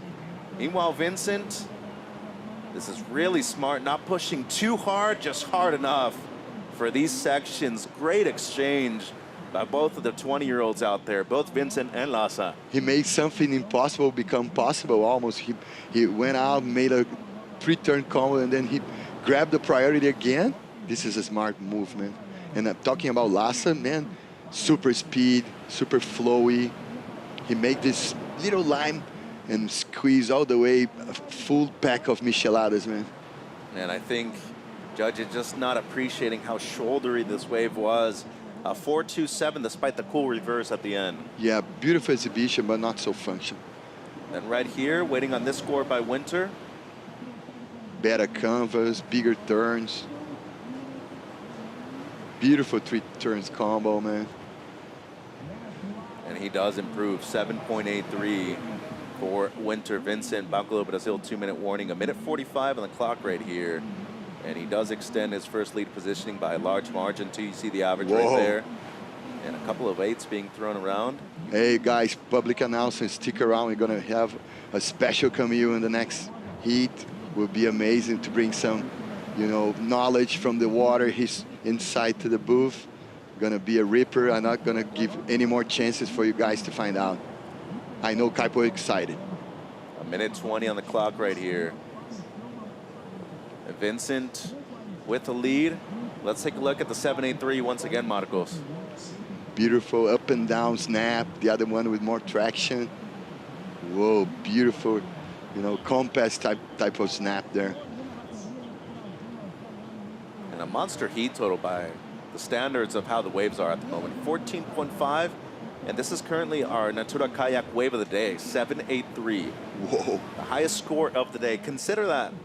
Round of 16, nobody so far has had anything better than really a 7, and he gets basically an 8. Oh, yeah. But I think, you know, we were talking about the style. It really just comes down to the placement of the board right there. Not pushing too hard, pushing just hard enough. Oh, yeah, and the arm place is almost second to none, man. Combination of major maneuvers, as we see Lassa right here. He needs close to a 9 now with second priority, and you know, with 20 seconds remaining in this heat, it's probably going to be, you know, the end of the road for him, but he's got to keep his head held up way high, Marcos. It is the first event this year where he's made it out of the round of 64. And head high. Made it into the round of 16. It's a 9th place finish for the Basque surfer Keone Lassa. But Winter Vincent already has 1 quarterfinal earlier this year. He's got at least another one guaranteed. Moving up in the rankings too is Winter Vincent, 14.5, heat total 7.83, the best of the day, and he is advancing into the quarters. Oscar Berry, Mikey McDonough coming up in heat number 6 of the men's round of 16. It's an all Aussie battle, and we got a special guest to join us once we return to Saquarema.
Been a fun day and a fun event so far for the Banco do Brasil Saquarema Pro presented by Corona Cero. Round of 16, heat number 6 out there in the water. A battle of the Aussies. Oscar Berry, number 5 in the rankings, up against number 29, Mikey McDonough. And a great friend of ours, a former world junior champion and a competitor here on the Challenger Series, Finn McGill, luckily enough to join us this afternoon. Hey, Finn, thanks for joining us, first of all. And also, congratulations on being back on the CS, my man. I know it's not been the best of years, but you're here once again. I made it. No, it's been a long time, but I've been pretty much injured since COVID, so just happy to be back. Yeah. We're back, and we're having fun. I know it's not the best of starts, but it's a start. It's a start. Yeah. It's a start. And you're heading home. Yes. For the next stop. Very excited for that. This is major. Yeah. And Pipe one of, the, next. one of the few people that have actually competed at pipe on the CS, too. So how's that feel for you, Finn? It feels good. I mean, honestly, everyone is good at pipe now. It's kind of like Cliche, everyone comes there every winter and surfs. But competing at pipe is a different thing. So that's a different beast. I'm excited to know how to do that. But yeah, I don't know. Just really happy. I think you're going to die easy, man. I've seen him surf over there plenty of times before. I think he's going to be more than fine. So a couple of small scores to start things off in this heat. Finn, you know the ups and downs of the game. Oscar Berry, he's inside the top 10 right now. And Mikey McDonough, he's one of the few guys that have won CS events so far in his career. But unfortunately, he still didn't qualify even with the W. As we look at Oscar's right here, just an incomplete air attempt, Finn, but you know how to manage those ups and downs. For you, what's really been the standard so far to keep consistency and a good attitude? I think it's just realizing, for me, it was realizing how much of a boiling pot of really, really, really good surfers there are on this tour. Anyone on this tour can win an event. Anyone in the draw can. So it's just a matter of like who has a day. That was a really good wave by Mikey right there. And that's going to be a keeper for McDonough, too. But anybody on any given day can win an event at this point now. Yeah. So I think that's like the best thing mentally to remember is that everyone's good enough. Everyone's here for a reason. And it's just who's there on that day. So, Marcos, 2 Aussies out there. It happens. It happens more than they'd like, too. But eventually somebody's got to move through. And if it's Oscar Berry, well, he wants it the most because he's now moved up to number 5 in the ranks. The judges are going to be splitting hairs, like trying to compare those styles because kind of similar, both styles. Amazing to see because it's business now. The friendship, put your friendship aside and go blasting. How cool is it to see Oscar kind of find his place on tour so far, Finn, especially with the mustache out there? Oh, I love it. Oscar's such a legend. I honestly I don't think I'd ever met him before up until Australia, like the first event in Australia. Just was out of the mix for so long. And immediately it was like, we're going to be friends, you know? He's just a cool dude, He's amazing. He's such a legend. It's sick to see these boys doing great. Well, McDonough has a pair of 6s already in this heat, and that's an excellent start, really, by today's standards. A 6 and a 6.17. The second of Oscar Berry, just a 2. So with just close to 7 minutes gone by in this heat, Mikey McDonough with a strong lead on priority with the number 5 on the Challenger Series rankings. Oscar Berry at the moment. He does have priority, and let's see what he is able to do in the next few minutes of this one. Chatting with Finn McGill here in the booth. So in a slight combination at the moment is Oscar. At least a 2.17 would get him out of that positioning. And you're working with Doug Silva now, Finn? How's that been like so far? Oh, it's been amazing. He's a legend. I've been honestly working with Ross Williams for the past like 4 years. Yeah. And we're super close, and basically he just wanted to stay home with his kids and hang out. So I still work with Ross Williams, but I just really wanted to find a coach out. Well, Mikey's really ripping these waves. He's kind of on one, isn't he, at the moment? Yeah. And so I reached out to Doug. I love Doug. I've always been friends with Doug, and I love his energy and just passion. And just it's a different type of coaching, and I really enjoyed it. So, yeah, it was fun to engulf myself in the last 2 events and really feed into it. And, you know, love the grind, I guess you'd say. Well, you got to embrace it, too. It definitely seems at this level as well. 27:20 on the clock. Berry with priority. looking for a 2-1-7 at the very least to break the combination. And Mikey McDonough, a 6-point ride, is his low score at the moment. A few waves rolling through. The last of McDonough doesn't go up into his top 2. It's a 3-point ride. And he might be looking at this right here. He's going to let it go. Oscar Berry on the outside, potentially looking at a wave. And it seems like this one going to roll. He's going to roll through this one. Mikey McDonough going to let it go too. Let's go down, have a chat with Winter Vincent. He's with Manu. Yeah, and this guy here is really, really happy. You have the highest score of the day. Talk us through that 7.83. How was the wave for you, like in your mind, in your voice? Oh man, I'm so happy. Well, that wave came through right at the end. Keone's been serving great all event, and but my backhand's feeling probably the best it's ever been. I've been working with Otts a lot, and Mick Kane, my coach back home. I've always known my backhand was a weak point, and just been hammering, just going left all the time. As soon as I lost in Portugal, just started going left. And yeah, when that wave came through, I knew I could do it, so I was really confident, and I just stoked that wave came through. And it can always get better. You are in the top 10. How does that feel? Yeah, that's pretty good. I started off with the quarter at the start of the year, feeling really confident. At Newcastle, always going good at Newcastle. Had Mick Kane, my coach there. So, you know, it's you're comfortable when you're at home, but when you start getting on the road, it starts getting a little more stressful. And, but yeah, I feel at home here and just want to go further. Talking about home, do you want to send a message to friends, family, fans? Yeah, all my close friends and family are probably watching. It's probably early morning for them, but yeah, I just want to say hi, everyone, and thanks for the support. Thank you very much. Good luck. Back to you guys. Thank you, Manu. Congratulations to Winter. Marcos, he has the highest score of the day so far, 7.83, 14.5 heat total. Strong stuff. Surfing with authority, and I got to remind our surf fans here, his coach win in the past here in Saquarema. He's a legend from Australia surfing. And talking about your coach, I miss Ross Williams in the booth, man. One of the best analytics in the game for sure. Oh yeah, Ross is the best. Oscar got a really good wave, but it was just backwashy. So how's that been, managing that? I mean, because that's always been like the X factor at this location, Finn. How have you done so far in both the free surfs and the event with backwash?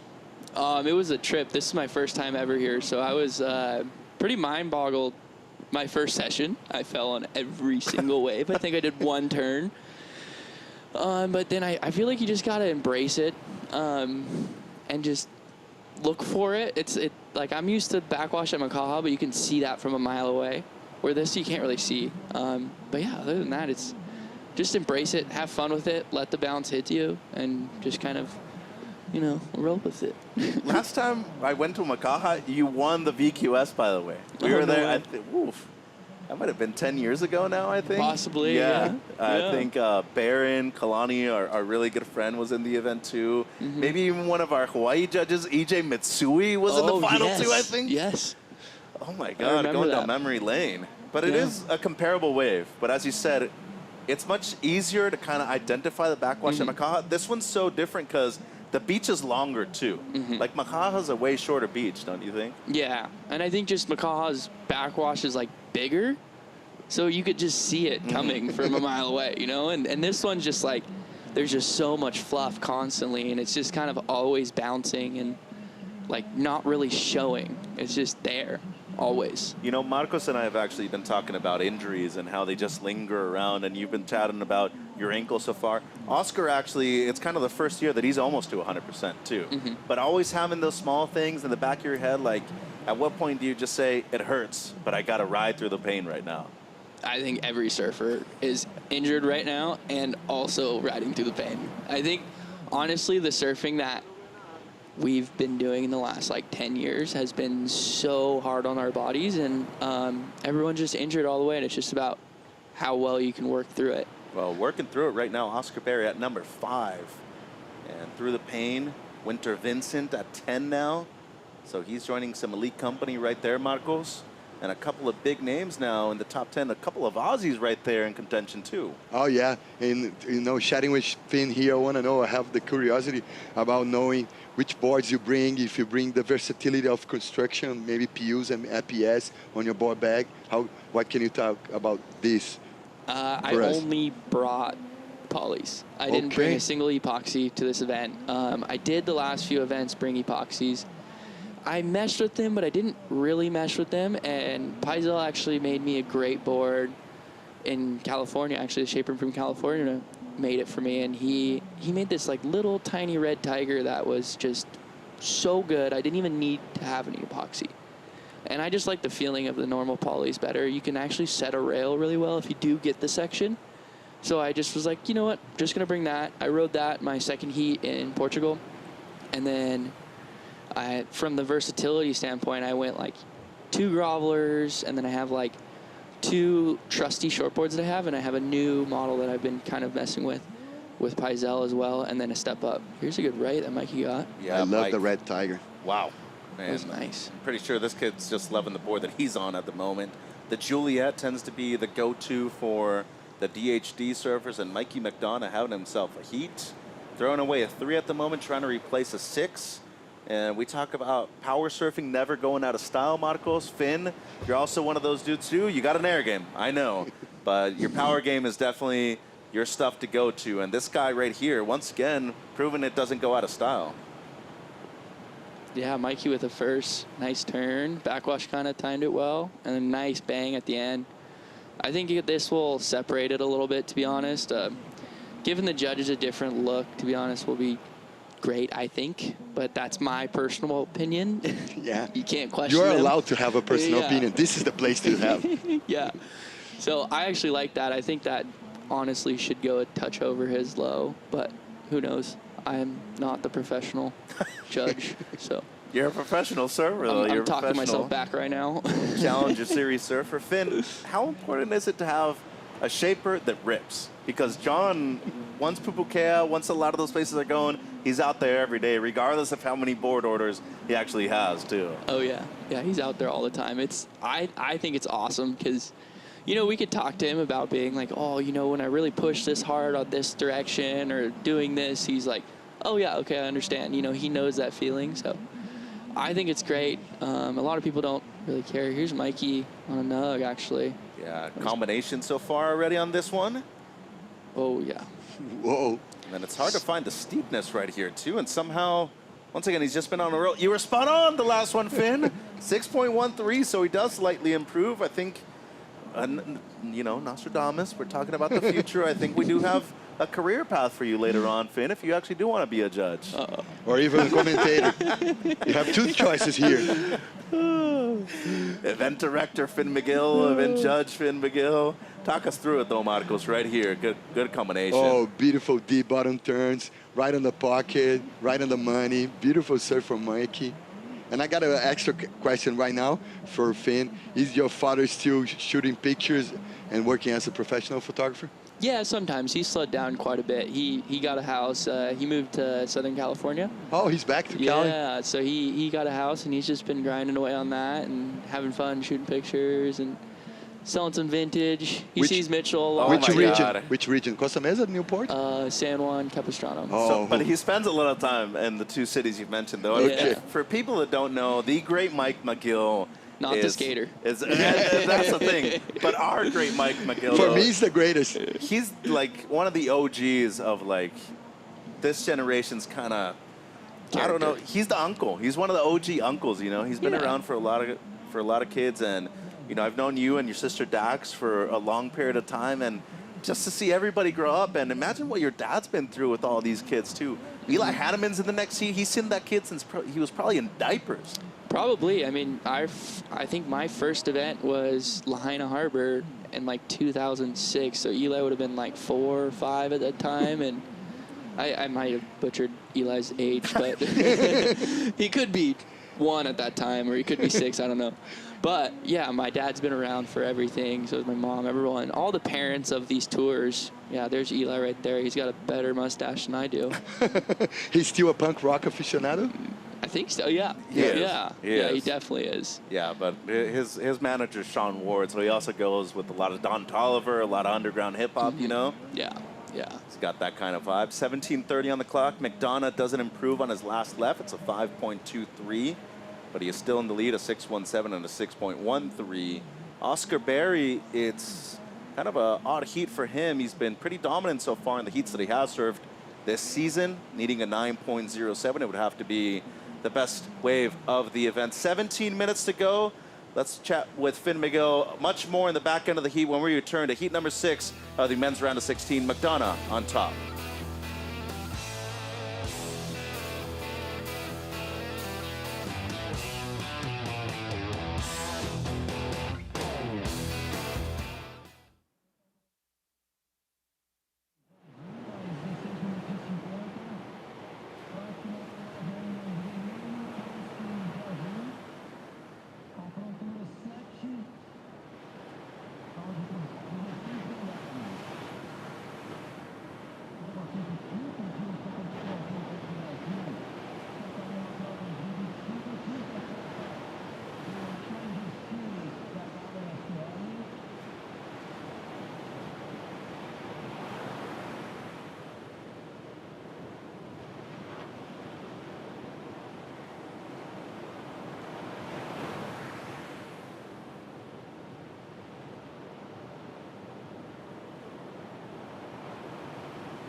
Back in heat number 6 of the men's round of 16, looking at the Banco do Brasil fan picks, 71% of the fans choosing Oscar Berry, the number 5 ranked surfer on the CS at the moment, to advance. 29% for Mikey McDonough.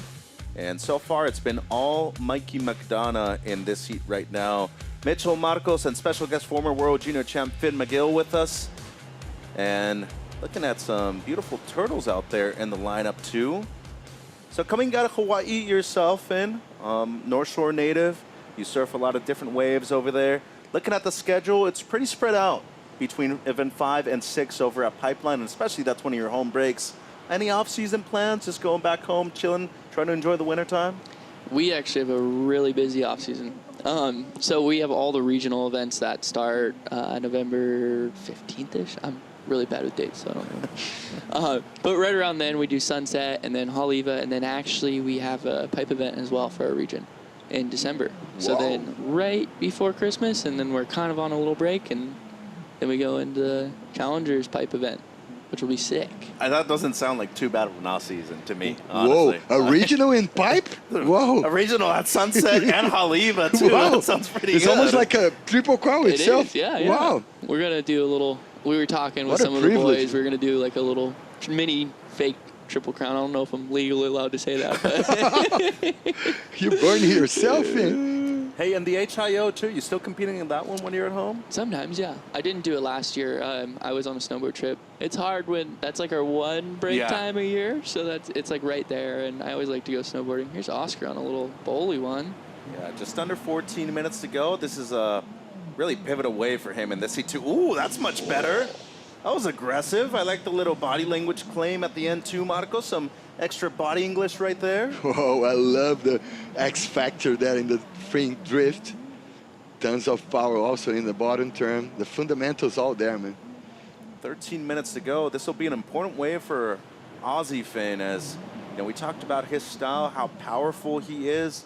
But at what point in the heat do you just tell yourself, hey, I got enough time. I can make a comeback. I need a 9. I can get 2 waves still. Especially at a wave like this, I think you're thinking that till like 30 seconds left, to be honest. It's so close, and you can catch this wave and paddle 10 feet out and then catch another wave, you know. This is a really nice wave, though. I think this is going to be the best wave of the heat. That was super smooth. His mustache is flaring right there, too. Style-wise, almost like a Ross Clark Jones 3.0, man. Turtles still visiting us up right here. So it is illegal to touch the turtles in the lineup in Hawaii. But how cool is it just to see them right there next to you? And even right here in Saquarema, had a couple of visitors so far today. Yeah, it's awesome. It's scary sometimes, you know. Oh, Oscar again. Well, bang. You were on point, Finn. I mean, nice. You've thrown out the scores. You've already thrown out, hey, it can happen in 30 seconds. So it didn't happen in the last 30 seconds, but it happened within 30 seconds of him catching his previous rod. Now he's owed 2 scores right here, Finn, and still 12 minutes. That is an eternity out there at the moment. Yeah, and also I think for today, I think being in second priority is almost a plus. It just seems to be working better in each heat, and you can kind of maneuver around everyone. This is just one turn, but it's a nice turn. Yeah, with a good end section. I think you start to feel guys. it. Like a flick turn, you know, Yeah. from a movie. The momentum's kind of moving. Yeah. Well, Aussie momentum. Marcos is a huge fan of the 90s, by the way. I don't know if you've been listening to the Rodcast or not, but There's a lot of Nirvana references. if you ever got a chance to just talk to Marcos off camera and just talk to him about music, which I know you're a huge fan of, just go off on the 90s and grunge. Speaking of, That's why I clicked so much with your father Yeah. back in the North Shore back in the day. Oh, that's classic. McDonough right there with another wave. Don't think that'll improve on his low score of the 6-1-3. The previous one of Barry, the 2-turn combo, a 6-8-3. So the high mark of the heat right here with 11 minutes on the clock. And then taking a look at his last one, Marcos. Good surfing, but probably not enough to improve. Yeah, good surfing, but the canvas itself wasn't so great. So I think never going to count this little effort there. So far this season, everybody's had a chance at winning, Finn. Every event's had a different champion, both on the men's and women's side. But yourself, 5 events in, how often do you feel the reflection is necessary just to say, hey, I earned my spot here, I eventually am going to have success? Yeah, I mean, for me, it's always been there, and I always think that. You know, there's a reason why I'm here. There's a reason why everyone else is here. So it never really wavered for me, even going through the... I went through a pretty bad spell of bad heats. But, you know, it's just your time is coming, and you just wait for it and be ready for it, I guess. Especially on this tour. It's just, you know, waves might die off on the high tide or on the low tide, and you could get 1 wave of heat, and you could get 15. You could get 18-point heat total. You could get 4-point heat total. It just happens, you know? So it's just a matter of time. I don't know. And all those, you know, techniques or mind tricks, it's natural for you, or you're reading like self-grow books and stuff? It's not natural for me. Okay. Oh, Oscar. Change the heat. Well, Finn, once again, we're putting it out there. Get Finn on the judging panel eventually in Hawaii. 5-7-3 for the single maneuver wave. The Aussies love it. They're hearing it right now. And as you said, a confidence thing is for real. He had cut 5 waves, Finn, before that. His last 2, he has 12.56 points in a matter of probably 2 minutes at the most. And a big 180 in this heat. And, I mean, props to Mikey. He surfed an incredible heat so far, given the conditions. But so far, Oscar Berry turns it around, plus recovers priority 2 with 9 minutes on the clock. Yeah. But it's not over for Mikey. It happened to Mikey, so he can make it happen to Oscar. I wish, like, you could just... You better write a self-help book or something like that eventually. Like, I can't believe you're 25 now and just oozing with confidence, a lot of maturity. Makatana needing a 6.4 second priority. Oscar, his low score of 5.73. It's a good question, though, Marcos, because a lot of people, as we know, tend to struggle with, you know, not only confidence, Finn, but more importantly, I feel like self-esteem after a year that can be so long, especially when you're traveling by yourself every now and then. Oh, yeah. Yeah, it could be super long. It could be very lonely. You know, you could be traveling with all your friends and all your buddies and your teammates and your coaches, but it could be lonely when you're losing. Here's Mikey on a little right. And I think it takes time, and it takes, you know, a lot of losing to learn. Yeah. And, I mean, for me, I think I learned a little bit quicker just from all my injuries and all the time off. And, you know, I was doing pretty well before COVID, and then COVID hit, and then another injury, and then, you know, another one right when I healed, and another one, and you're just like, oh, I'm just sitting and watching my friends do really good. Oh, yeah. So, you know, I think for me that was my change, where I was just like, I'm not going to just sit here and feel sorry for myself. Yeah, you don't want to think anything is worth it. Yeah, exactly. So it's just a perspective. That's all it is. And motivating yourself outside of surfing itself, as you said, last year you probably had the 1 week break and you're like, I need to go do something else. I need to go snowboarding. So like, what do you actually do yourself to get your mind off of competing, your mind off of your actual profession right here? Because I know you ride for an incredible brand called Seeger. What else do you like doing outside of surfing, Finn? I'm bad. I like doing everything. I've fallen basically right when I turned 18. I bought a dirt bike. And so I'm madly in love with dirt biking and also golfing and snowboarding. So yeah, that's mostly just my time off. You're not riding horses for Seeger? No. He could. He could. He's a cowboy, man. I could, yeah, no. My girlfriend rides horses, and she let me ride once with her, and I was just like, it's not your thing. I'm not good at this. Okay. So, yeah, mostly just I ride dirt bikes. I snowboard in the winter when I can, as much as I can. And then you hide like mirror balls and crystal balls to know the future here? Nah. I think Mikey's coach might be going to get mad at me after this heat. I think he's got a couple hidden right there, though. Oh, yeah, man, for sure. Like that. Hey, Finn, you've seen a lot of your good friends succeed, too, including Imai DeVault, who you rode for the Volcom for the longest time. Imai and you were teammates right there. Oh, yeah. But seeing that kind of success from your friends, too, like, how rad is that, especially for a guy who... People who don't know Imai, he's very reserved, but he's like one of the nicest dudes out there. Like, how cool was seeing that happen? It was awesome. I mean, seeing Imai qualify was the coolest thing ever. It was, he basically lived with me every winter. He would fly over from Maui and just stay at our house since I was probably 8 years old till I was 16. He was a bit older. So it was just awesome to see that happen. And even Barron too. Mm-hmm. You know, I grew up with Barron. Me and Barron are super tight. So it was really cool to see those guys do it, and also, you know, fueling to do it yourself and to see, you know, it is possible. You know, Mikey on a good right here too. So looking at this one from McDonough, 6.4. What he need? Ooh, a second turn spicy right there from Mike. The issue with the rights, though, in comparison to the left, they tend to fade out a little quicker, but somehow might be getting a reform right here. And the backwash could have helped, but it unfortunately is just going to fizzle out for him. Just under 5 minutes on the clock. This is a key wave right here, Marcos. In a very competitive heat, 12.56 to 12.3. Anybody's game still, as Finn was mentioning. Oh, yeah, and the conditions-wise, it starts, you know, a little more texture starting right now, so things change all the time here. You got to be able to adapt, to regroup, and have, like, the plan A, plan B, all the way to the Z. Oh, yeah. Did it almost feel like you just needed one person to succeed, to say, like, oh, I know my talent's there, but, like, dude, that's a guy that I grew up surfing with every day right there. And both Barron, and as you said, and Imai, and eventually it almost seems like the same case for both Mikey and Oscar, good friends traveling on tour themselves. Oh, yeah. Yeah, I mean, it's definitely that case. And, I mean, you see Mikey win that event last year, and I'm sure there was a lot of Australians that were like, hey, I can do that, you know? Like, if you think about it, you're like, oh, I've had many heats with Mikey. I've beat him before, you know? I can do that. So I think it's just one of those things where you see your friend do it and you see a peer do it. You feel like you can do it. Mikey got a left, too. I didn't see this. Well, this is the Natura Kayak Heat recap. A thriller out there at the moment in heat number 6 of the men's round of 16.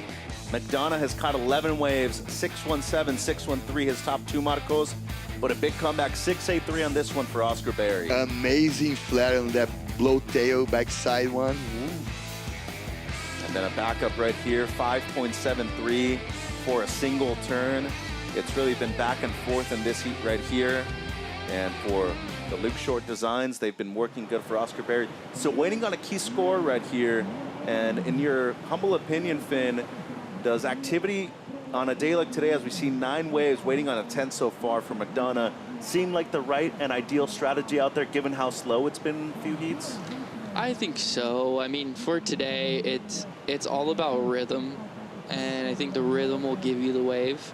So I think it's just finding that rhythm. For Oscar, he wasn't in rhythm, and then he found it. And for Mikey, he was, and now he's not. So, I mean, his last wave came close. It was really close. But I don't know. I think it's key to just catch a lot of waves. It's really difficult out there. The playing field's huge, so it's just a matter of getting yourself on the right wave. Well, 5.87, the last of McDonough, not enough, so he's come very close to getting the 6.4 that he requires. Just over 2 minutes to go right here. Priority with Oscar Berry, the heat leader, number 5 in the rankings at the moment. Still a good result either way. Whoever bows out in the round of 16, heading the Banco do Brasil 2-minute warning right here. Much more waves in this heat. But look at that. Marcos, 11 waves for McDonough, 7 for Berry in a 2-person heat. Stacking attempts here. Amazing, because they're so neck to neck on the lineup right now and neck to neck number wise. So tough heat to call, guys. Yeah, when you're splitting hairs like that, do you tend to judge yourself normally in your head based off of what you did out there yourself, Finn? Oh, yeah. Yeah, you're always judging yourself right when you kick out. Just to, I mean, honestly, too, it takes time for a judge to judge your wave. So especially in a moment like this, like if Mikey needed 2 waves or something, you'd be like, okay, I need this, or I think that was a 5, so I need another one, or I think that was it, so I'm going to sell it, you know. Mikey paddling, nope. So I think you just learn growing up from surfing so many heats and learn to judge yourself. And it's almost necessary at this point, too, yeah, right? Yeah, and everyone's biased to their judging, you know. So, yeah, oh, yeah.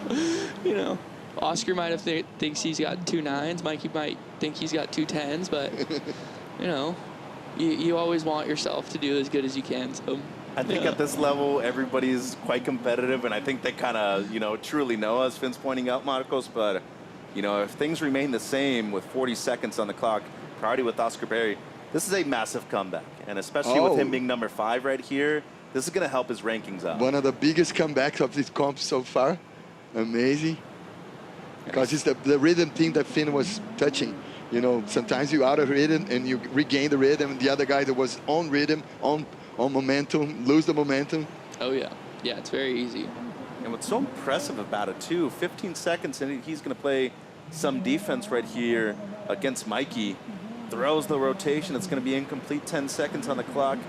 Up until this last wave that he caught, he hadn't even moved for a wave afterwards. He got his 2 scores back-to-back, and he said, I'm holding on to priority afterwards and making sure that I'm on the best wave before the buzzer sounds. This wave does count for Mikey McDonough. And just based off of the body language alone, everything indicated it is not going to be enough. The golf clap right there for the Aussie crew. They had 2 of their fellow teammates out there in the water, but it's going to be the number 5 ranked Oscar Berry moving through into the quarterfinals. Mikey McDonough, we'll see him compete at Pipe.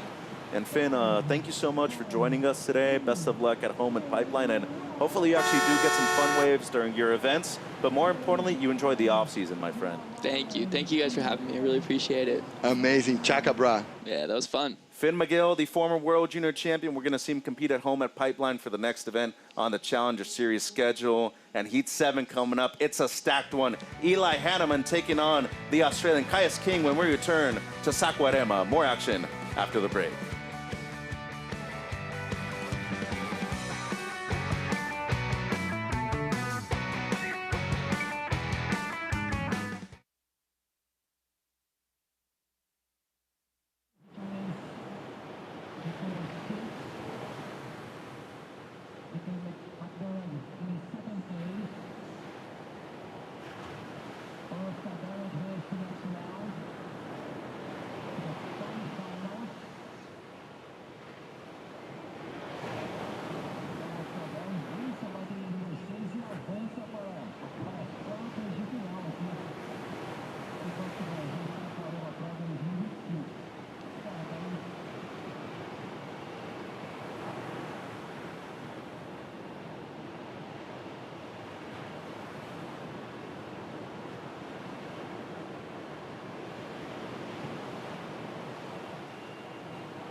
for the biggest event we have the entire year. A lot of people hopeful to make that leap up to the championship tour. The stakes are really high. You want to talk about emotion? You want to talk about passion? I think this is as good as Huntington gets. For these longboarders, this is a massive stage. A lot of people might not understand how huge this event is for all the surfers. Best, hungriest surfers on the planet fighting to achieve their dreams. U.S. Open of Surfing, catch up with all of that action. Inside Pro Surfing streaming now on WorldSurfLeague.com. A couple of Aussies finally fire for the Australians. Oscar Berry right there. Going to move on into the quarterfinals. I'm Kaipo Guerrero, Maida Pops. Pedro Brazil is here again by popular demand, and we are keep on rolling through the round of 16 man-on-man competition. And in this heat, we actually have a former U.S. Open winner in the way of Eli Hanneman. Eli coming up against Caius King. What do you think about this matchup, Maida? Yeah, very interesting heat. Eli Hanneman, he already had a 10-point ride here in Saquarema. So his surf is really progressive. Let's see what those guys can do. What do you think about it? Yeah, I think this heat's gonna be pretty good. I hope that the waves turn up for them because both of them are really great surfers, and they both are good for so long. And like since really young, we all knew they're coming, and now they're facing here each other in this pretty stacked field. Yeah, that's exactly right, Pedro. Good point. Eli Hanneman coming from a very young age.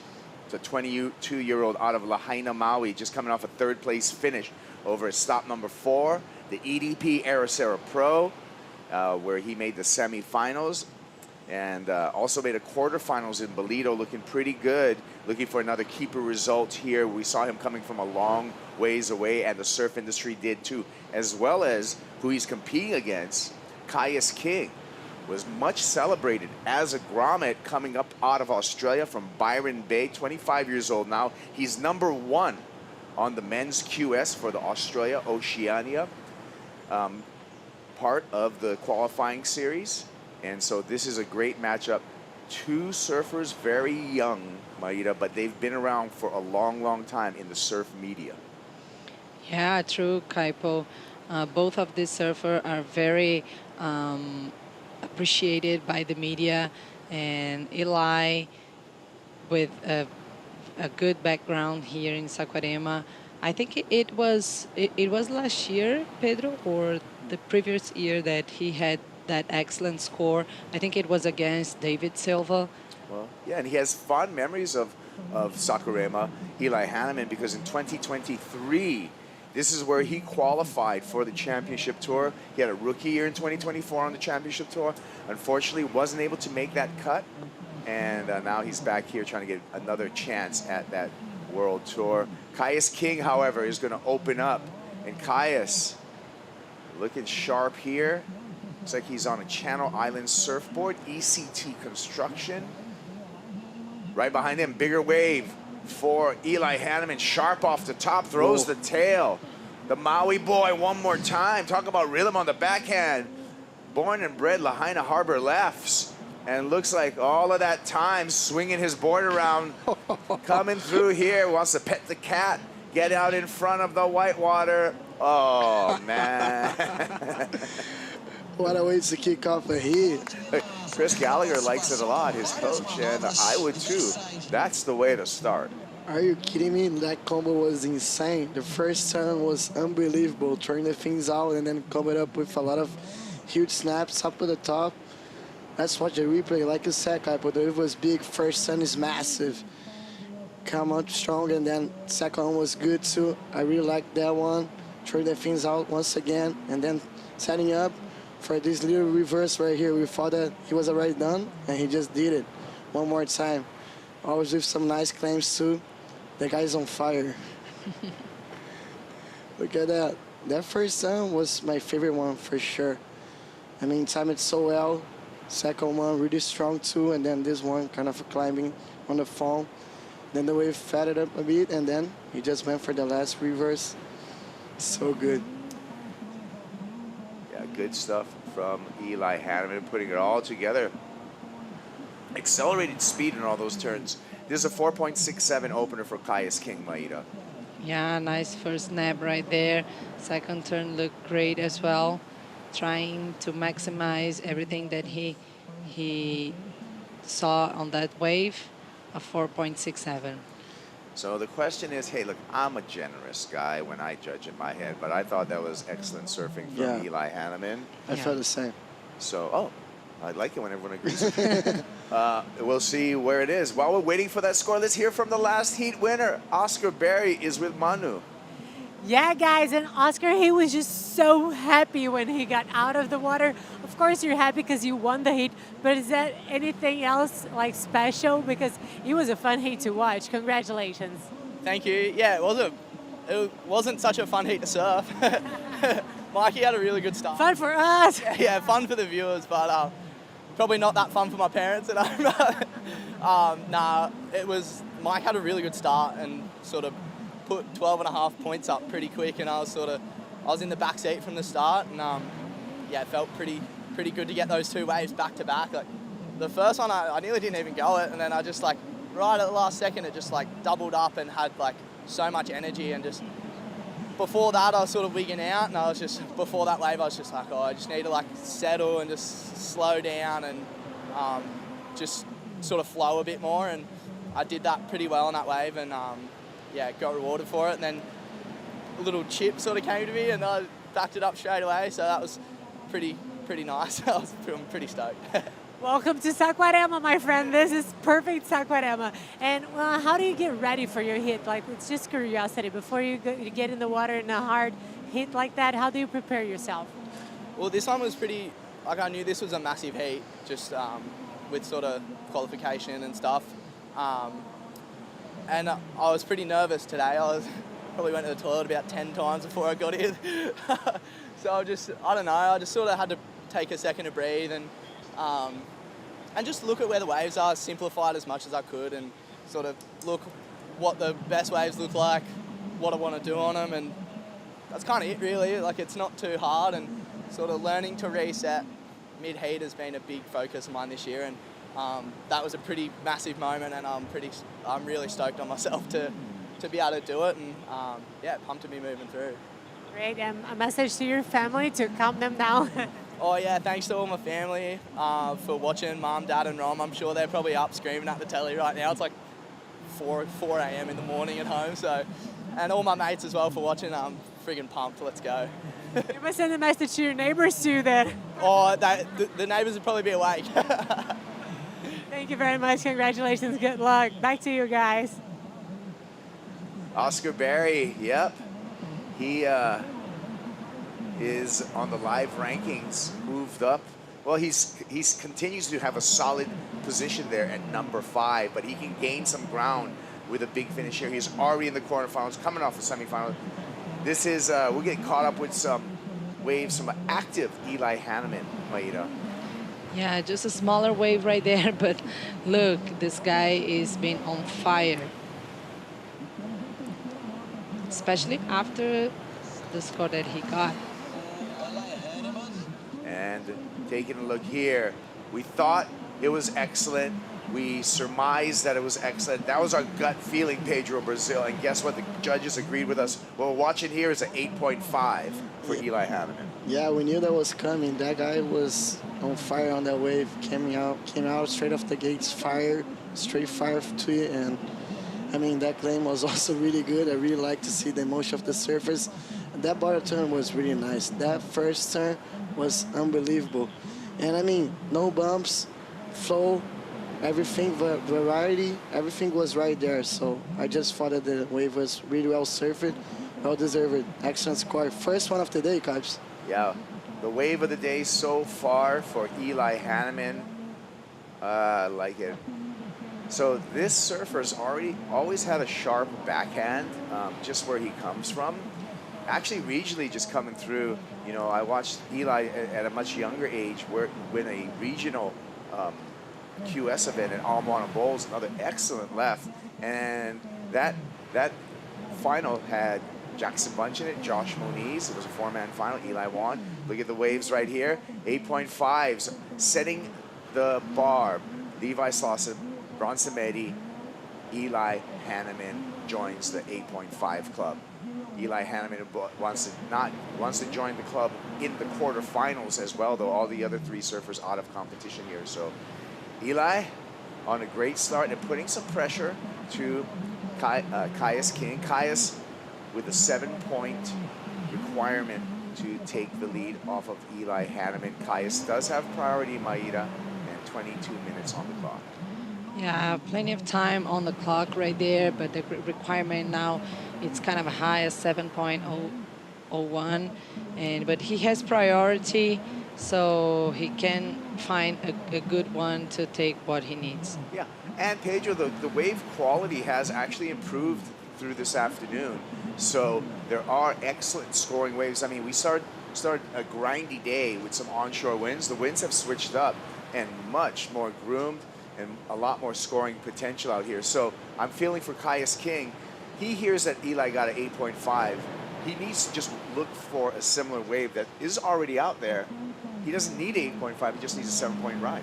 Yeah, that's for sure, Kaipo. We can see that the tide now we're heading to the low tide. Is actually getting way better now. We just saw that in the beginning of the day, we had a lot of onshore wind, like you just mentioned. And right now it's just like glassy. Those really nice evenings that we're gonna have here. Those evening sessions are always the best, especially with the sunset with the church. And I'm just seeing that Eli Hanneman is already looking for the second ramp. We can see that he's sitting on the inside. We all know what he's gonna do. It's coming. What's coming? The air, bro. For sure, 100%.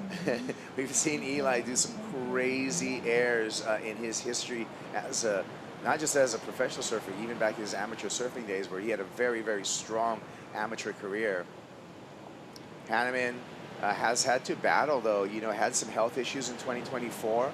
Maida was only able to surf 3 the Challenger Series events to try to get back on tour in 2025. Had to reset himself, got married, looking good, and look at his year right now on the Challenger Series. Some pretty good results.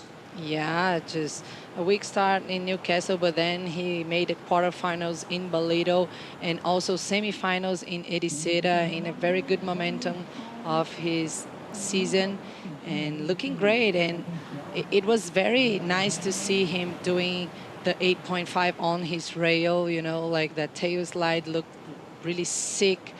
So now if he can find a ramp to go to the air, it's going to be so awesome. Yeah, I agree. Here we go with some lines coming through here.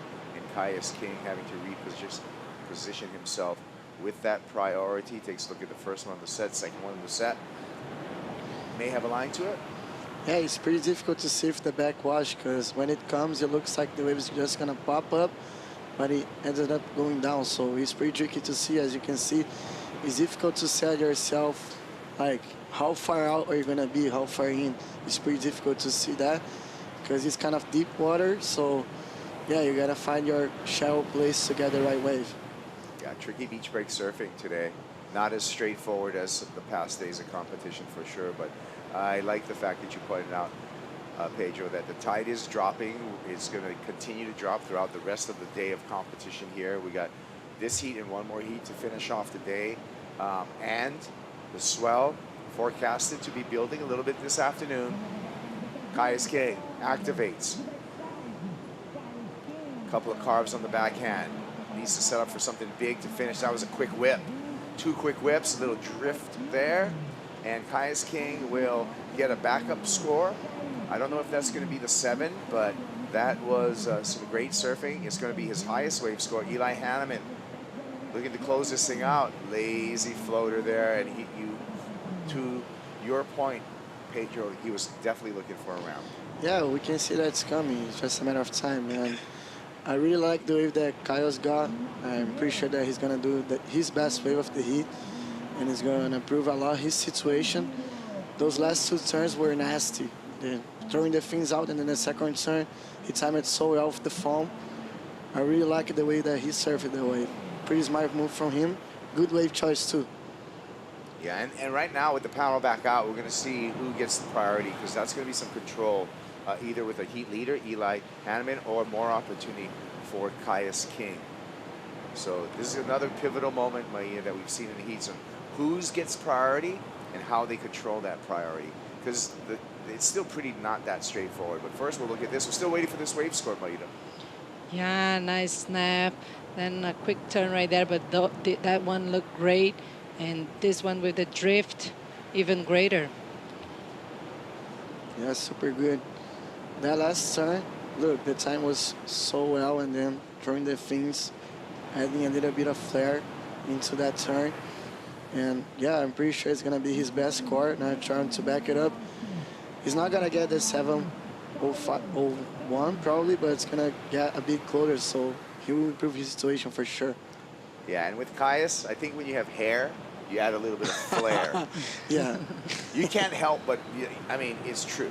It's not going to get you a score, but just in the history of surfing, you look at guys with wonderful hair, and you think about flair. Donovan Frankenreiter back in the day, you know what I mean?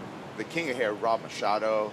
Talk about Lobby coming up next. Lobby, yep. Liam O'Brien's got a great head of hair. He's coming up against Keishiro Nishi, who's got a great head of hair, too. He's just colored hair. Just a hard battle. That's going to be the next battle coming up. Round of 16, Heat 8. You want to stick around for the full day of competition here. That's going to be good. Caius King needs a 7 and gets a 6.83. Just under, but now his requirement, just a mid-range score of 4.85, Maida. Yeah, it was just a little bit under, but it was really great to catch this wave on this time of the heat, because he still have plenty of time, 16 minutes and 50 seconds remaining. Yeah, I like that he didn't let the heat get away from him. So we have a competitive heat. You want to stick around for the rest of this heat. It is getting nice. It's getting high performance, a lot of ripping. Eli Hanneman even going excellent. We'll be back after this.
Welcome back to the Banco do Brasil Saquarema Pro, presented by Cero. Hey, you got a favorite surfer, don't you? Well, you can get the official jerseys and much, much more at the WSLstore.com. It's October. Start your Christmas shopping already. Don't procrastinate. Go to WSLstore.com. Get the jerseys. We got the new dry fit jerseys. We have event tees. We get event tees for the Banco do Brasil Saquarema Pro. So much stuff. Let's check in with Rachel Apollonio. Wow, Kaipo, what a privilege to watch these hits from the sand. It's so amazing. But let me ask you something. I sent you some gifts. Did you guys receive it? Oh, obrigado. We did receive it. We got such great gear. I'm telling you right now, we got event t-shirts, and I'm very excited about these WSL slides. I'm going to slide right into these things. Thank you very much, Rachel. You are just an angel. Thank you. Tell Pedro that I didn't forget about him. I'm going to get him something too. Okay, a keychain or something for Pedro, perhaps. Muito obrigado, Rachel. I appreciate you. I love that t-shirt. Thank you, Rachel. Love you guys. Thank you, Rachel. Caius King right here, trailing in this heat, but just needs a mid-range score of a 4.85. And Caius throws a couple hangers on the backhand, and a 4.85 is not out of reach for Caius King, Maida. Yeah, I mean, it's a small score that he needs, and this wave looked great. Look, he comes and just smash it, the lip line right there, kind of a foam climb.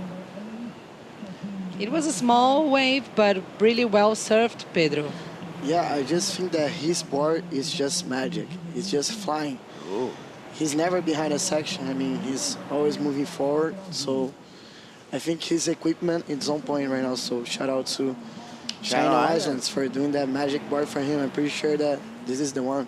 Channel Islands with the ECT Construction Eco Carbon Tech recycled carbon fiber ground down into a fine powder, added to the resin and used in the lamination process of the surfboard. That's what you're seeing right there. You're seeing a board that's both springy and damp at the same time. Yeah, I appreciate you saying that because those words were tricky, man. Oh my God, I just trying a bunch of stuff right now. Yeah, you know what? I like surfboards, and we do, you know, the CT Shaper rankings every year on the championship tour. Yeah. And another public service announcement is that I'm always up for testing surfboards from any of you manufacturers out there. You know where to get me. Liam O'Brien, he likes his DHDs. I like DHDs too. Darren, ring me. We were talking about hair. Look at that thing. That's some hair right there. Yeah, and he's got a challenge with some hair right here of Keijiro Nishi. Keijiro's won every heat he's been in, starting even from the four-man heat. So he's been on a roll and doing proud to Japan. Whoa. So easy. Yeah, snap your fingers, make some noise, make some music. Eli Hanneman on a heater. He's feeling it, come on. Well, it happens, right? But both of these guys are surfing so well. This is a really, you know, I guess this is a, also, it's a lesson in never giving up on the day, because there were some dark, grindy moments in competition today. But it's getting good out here, allowing people to do this, Maida. Yeah, that was the ramp that he was looking for. Rotates, right off, like stumps it, and look how beautiful it was. Very clean, Pedro. So easy. Oh my God. That was fast. That was fast. Well, the rotation was super fast. It was a full rotation, and the way he stomped it, Eli, on his fins allowed him to continue without any bobble and continue with forward projection down the line. The judges gave it a flat 6, and Eli Hanneman now has put Caius King in the back seat. Caius swings it off the top 2 times for King. A nice answer back by Caius King. Look at these two go for it. This is getting lobby. Liam O'Brien excited about his heat coming up because the waves are starting to turn on. Yeah, that wave was just bowling in front of him. That section, the first one, was really nice. Oh, what a difference a couple of feet in tide make, Maida. Yeah, we talked about this, like the high tide, how does it affect the wave? And now getting way more steeper, like beautiful bowls in front of the surfers, and they're just killing it. Yeah, and the wind has cooperated, so making for some great high-performance surfing, and we can see it is evident in the scores. Caius King, Pedro. Yeah, I just think he just made his best wave of the heat, that's for sure. Look at that 2-turn combo with that hair flick. It's coming. Oh, look at that. So good. you knew that was coming also, Caius. You mentioned. Lobby was appreciating the good surfing. Oh, yeah, he's got it. I mean, the Australians have a strong team here. Eli, again, looking for a ramp. Wow. Well, doing the Dougie right there, dusting the shoulders off as well. Here in Brazil, we would call beijinho no ombro. It's like a kiss on your shoulder. Beijinho no ombro. Yeah. Well, he did right here. Yeah, straight to the flats this time. I really like when this happens, and Yeah, Eli has been on a roll since first heat, since I said actually. He's been surfing so good. He just makes it look so easy. Look at that thing, straight to the ground. And then, I mean, probably the most thing about this wave for him is just trying to find a new claim because, I mean, he can do those airs so easily. He's got to get in his drawers, drawer of claims and pull out a new one, that's for sure. Hey, you're right. Eli Hanneman coming off that semifinal over in Portugal. That's really where you've seen him kind of switch on, right, this season. And he's continuing that momentum here to Brazil. So waiting for the score for Eli, waiting for the score for Caius to give you guys the situation here at the 7-minute mark. Yeah, I mean, this is the best hit of the day. It's just so good. Back and forth. And guess what, Kipes? Caius King put up 2 vert hangers on the backhand on the CIECT, 7.83. Caius King goes into the lead. However, the judges owe us another score for Eli Hanneman for that full rotation out into the flats. Was it better than the 6? I think it was a little bit better than the 6, maybe the impact of it. But we're still waiting for the judges' scores. Judges come through with a score for Eli, but let's first celebrate the score for Caius King. 7.83, 3 judges went 8 points on it. Yeah, we knew that like the wave was really good and he just hit it so hard. And yeah, well deserving. I knew that was gonna be his best wave, and yeah, I mean the judges nearly. But Eli took the lead back from Caius King with that full rotation. Backside air, he scored a 7.17, bettering his backup score that was used to be a 6-point ride. He kicked that 6-point ride to the curb. 7.17 for Eli Hanneman, 15.67, 2-wave total. Caius King, the volley's back. It's back in Caius's court. He needs a 7.85. Maida, he has priority as well. Oh my God, what a hit, so competitive. Both surfers surfing pretty well. Like, look at the scores, Pedro, like really high. We haven't seen this during this day.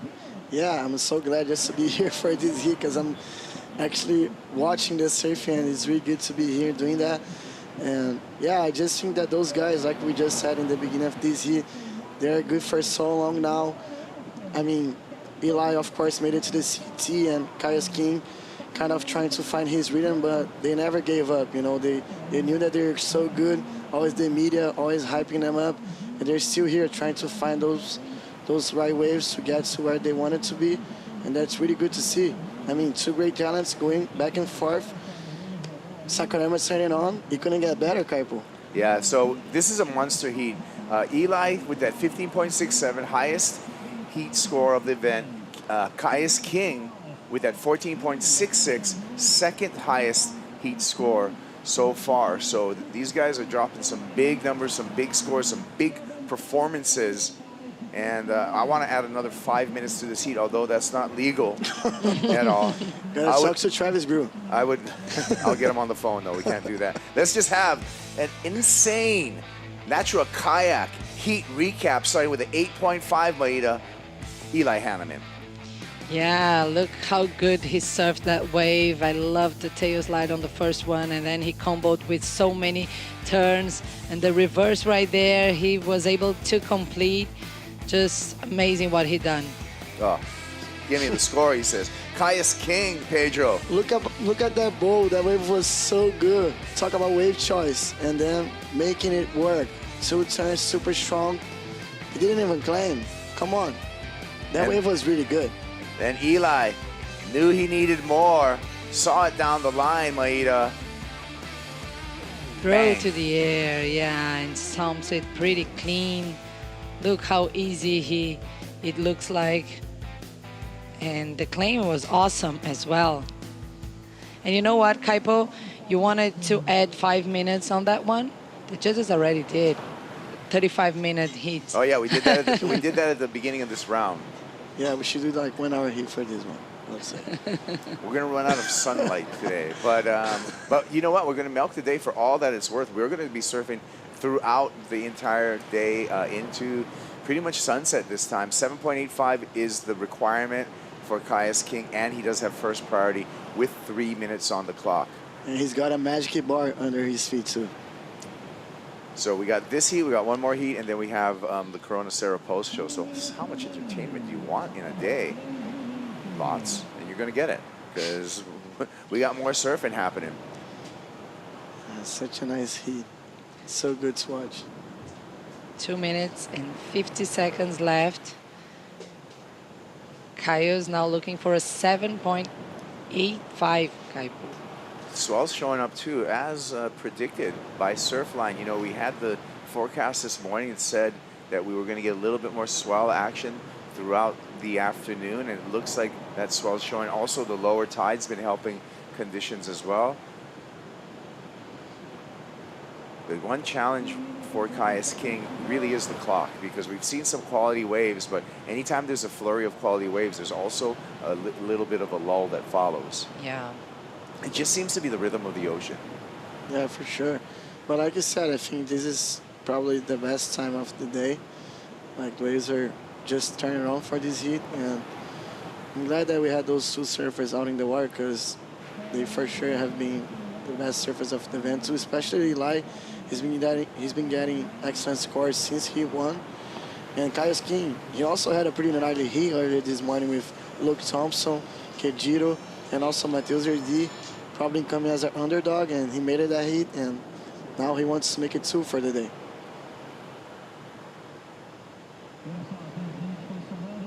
Eli.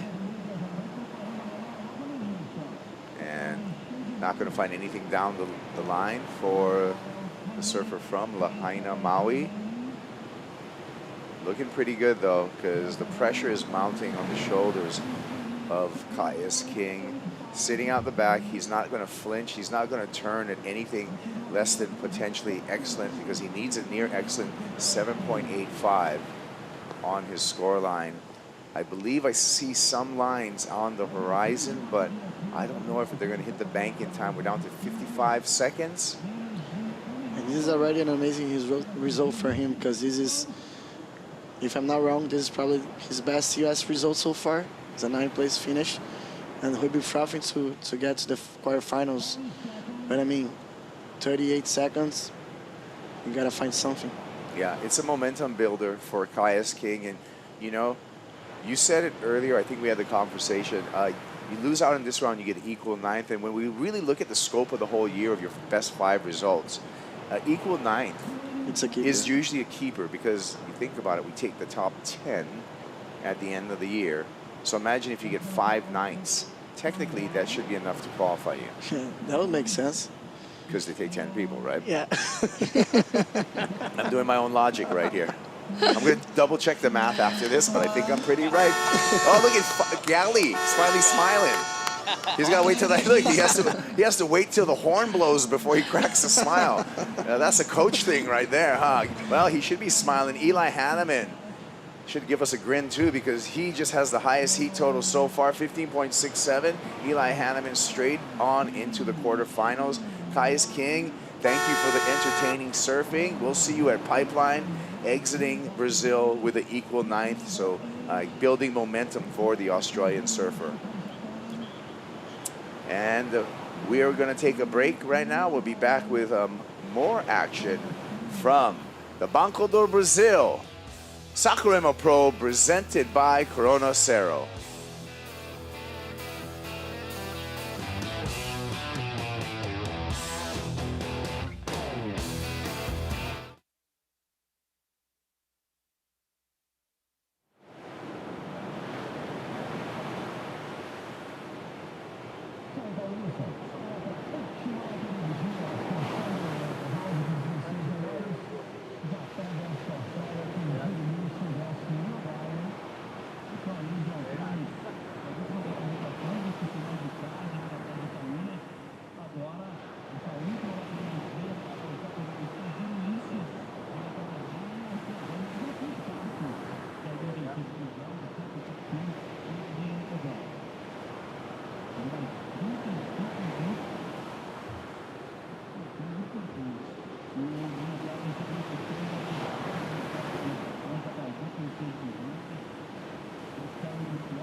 This is what I live for. A gente aproveita para jogar uma altinha, manter aquela brasilidade. Mas é isso, é poder aproveitar, curtir a natureza e se reconectar.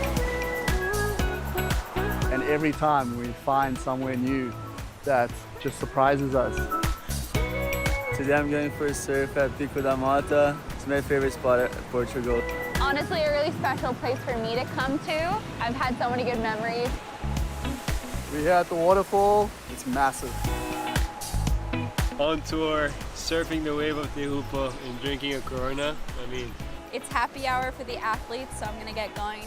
But thanks for watching.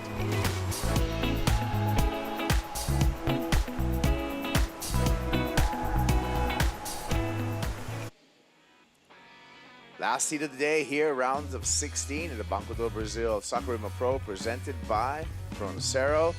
Japan's Kenjiro Nishi out in the red jersey, matched up against Australia's Liam O'Brien in the blue jersey. One more spot in the quarterfinals available. Things got kicked off with Kenjiro Nishi, Pedro. Kenjiro with the foam rolling. Set up turn. Oh, the wave is big right now. Yeah, there was a great turn. Let's see if he can add something else here. Foam climb. Then he was looking for one more. Huge bottom turn, and that's better from him. The wave just keeps going. Tries to find the intersection. Just hit it. Yeah, I just saw that the second turn, he kind of tried to hit it harder, but he couldn't. But that turn, though, was really good. I really felt that he did all that he could have done in that section. Nishi has been surfing these lefts so well, putting on a great performance over and over again. He's won all his heats. He won in the round of 64, actually beat Liam O'Brien, but it was a four-man heat. They both advanced off. Kenjiro first, Liam in second. He also won his round of 32 heat just this morning to kick off the day. Kenjiro Nishi, the 27-year-old surfer representing Japan, and his opening of the day heat was a heavy one with Mateus Erdy, Luke Thompson, and Caius King. Kenjiro won that heat, and now he's starting off with some big momentum with a 7.17.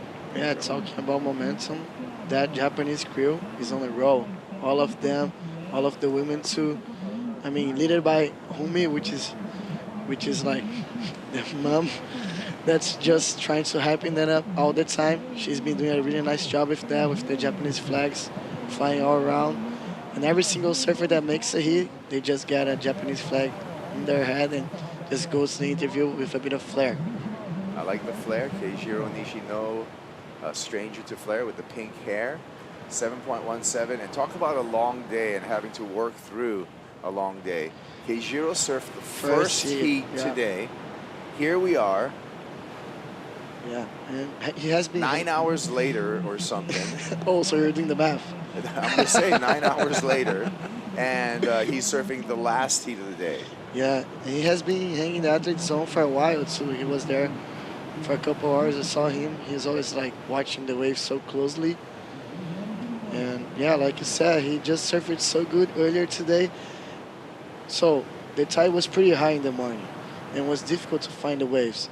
But Kenjiro, I just felt that he was surfing in another place because he was just finding those good lefts with a bit of wall on it. And yeah, he surfed so good in the morning, and he just showed that the rhythm just kept going. Liam O'Brien from Burleigh Heads, Australia, got bumped off of the championship tour. Now he's using the Challenger Series to get back on the championship tour for 2026. He's had some decent results. This is Liam's fourth time out of 5 events that he's made it at least to the round of 16. So he's been very consistent this year, Liam O'Brien. Yeah, Lob is just so good, a competitive master. He knows how to deal with that kind of stuff. I mean, we all know his level, and yeah, talk about CT level. Talk about CT level. We saw some CT level surfing in the last heat. Eli Hanneman going excellent, and Eli's with Rachel. Wow, guys, what an amazing heat. Eli, congratulations. You went excellent right in the beginning of the heat. Can you describe that wave for us? Yeah. First of all, I just want to say thank you to Jesus. He's been working in my life, and it's been a special time for me. So I'm really grateful for that. But yeah, I went out there. There's a rip bowl left. I probably spent hundreds of hours every summer surfing my favorite little wave in Lahaina Harbor, and just a little rip bowl left just like this. So I honestly went out there and didn't even really watch the waves. I watched the heats before, but I wasn't too worried about the game plan or what I needed to do, because I just felt like going out to surf home. Yeah, I was going to ask that if you were watching the previous heat and seeing the conditions changing, and what was your plan for your heat? Yeah, I watched the heats before, but this wave changes so much that the heat right before you could be completely different. So it really forces you to kind of back yourself and just go out and be confident in what you can do. And I feel like I did that. And yeah, I was stoked to get some good waves and perform. And how good does it feel to have the support of your wife coming on a lot of events with you this year? Yeah, it's been great. I'm so lucky I'm able to travel the world with my wife and do this for a living. It's a very special thing that we can go around the world and create these memories together. So yeah, I'm stoked. Amazing. Congratulations. Thank you very much, and good luck into the quarters. Yeah, Eli Hanneman on the live rankings, up one more spot to number 6. So making it happen, Eli Hanneman. He's got Jesus and his wife on his side. Taking a look right here on the rankings. And Eli Hanneman sitting at number 6 on the live ranking. Oscar Berry, he made it to the quarterfinals at number 5. Number 7, Sammy Pupo, also in the quarterfinals. Liam O'Brien wants to join them in the quarterfinals. He's number 8 on the live rankings. Liam's going to have to get around this on-fire Japanese surfer. I'm talking about Keijiro Nishi again with a slick performance. And yeah, there's the support squad right there, and there's the flags that you're talking about. Pedro coming all sides. You got the small travel size Japanese flag, and you got the big group 3-person Japanese flag. Yeah, they're so good. They've got such great energy. I've been able to hang around with them for a bit, and they're just awesome. Trying to learn some Japanese too, which is not easy. Yeah. Yeah. Arigato for that surfing, Keijiro. Muzakashi desu yo. Yeah, his flow, Kaipo, his flow has been really cool to see. He doesn't bump on wave, he just goes straight up, straight down, always facing the lip, good bottom turns. And that was, I think, the previous one too, during the interview. Yeah, so this is a 4.83 during the interview, but then on the one that we just watched before this, Keijiro improved upon his scoreline, built upon that 4.83, but he's had this ability, I know, every time to just do that really kind of unhindered surfing where it's a straight bottom turn to a top turn, and then getting really loose off the top too. Yeah, I mean, the section is there, he just adds a bit more, Yeah. And I think he's been really good with those last turns. He was like that doing this morning, also like that right now. And yeah, we can see that his board is also probably really good, because the wave, especially the 4.83, the wave was kind of that. It was just floating and flying and trying to find the section, and he actually did. So yeah, pretty good for him. So next time you're hanging out with the crew from Japan, yep, Pedro, find out a little bit more about this board that Keijiro is riding for me, because I want to report on that, because you're right, it does look really, really good. And he's in a big lead right now over Liam O'Brien. Liam O'Brien is in a combo, 2-wave combo, and of a pretty, not a severe combo, but it's not a good combo for Liam O'Brien, 13.34. Yeah, you guys gotta take a screenshot, because it's not easy to see that. Lobby in a combo situation, bro, rarely doesn't happen. happens. It doesn't happen.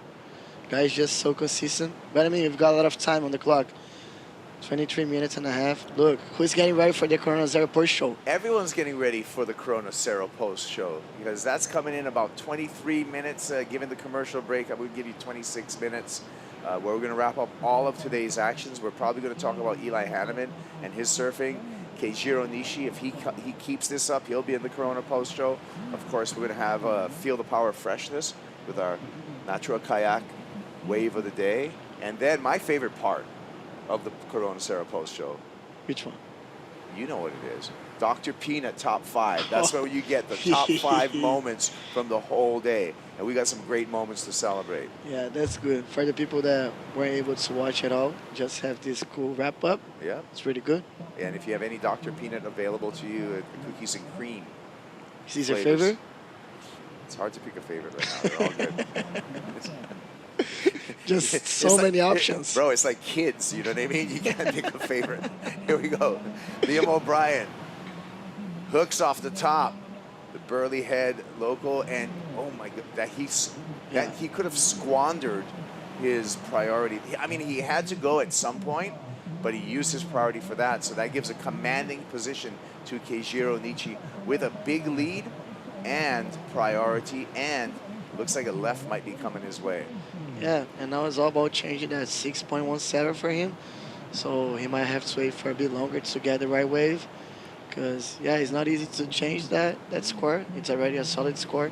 I mean, he would probably make, what, every single heat today with that heat score, except for the last one?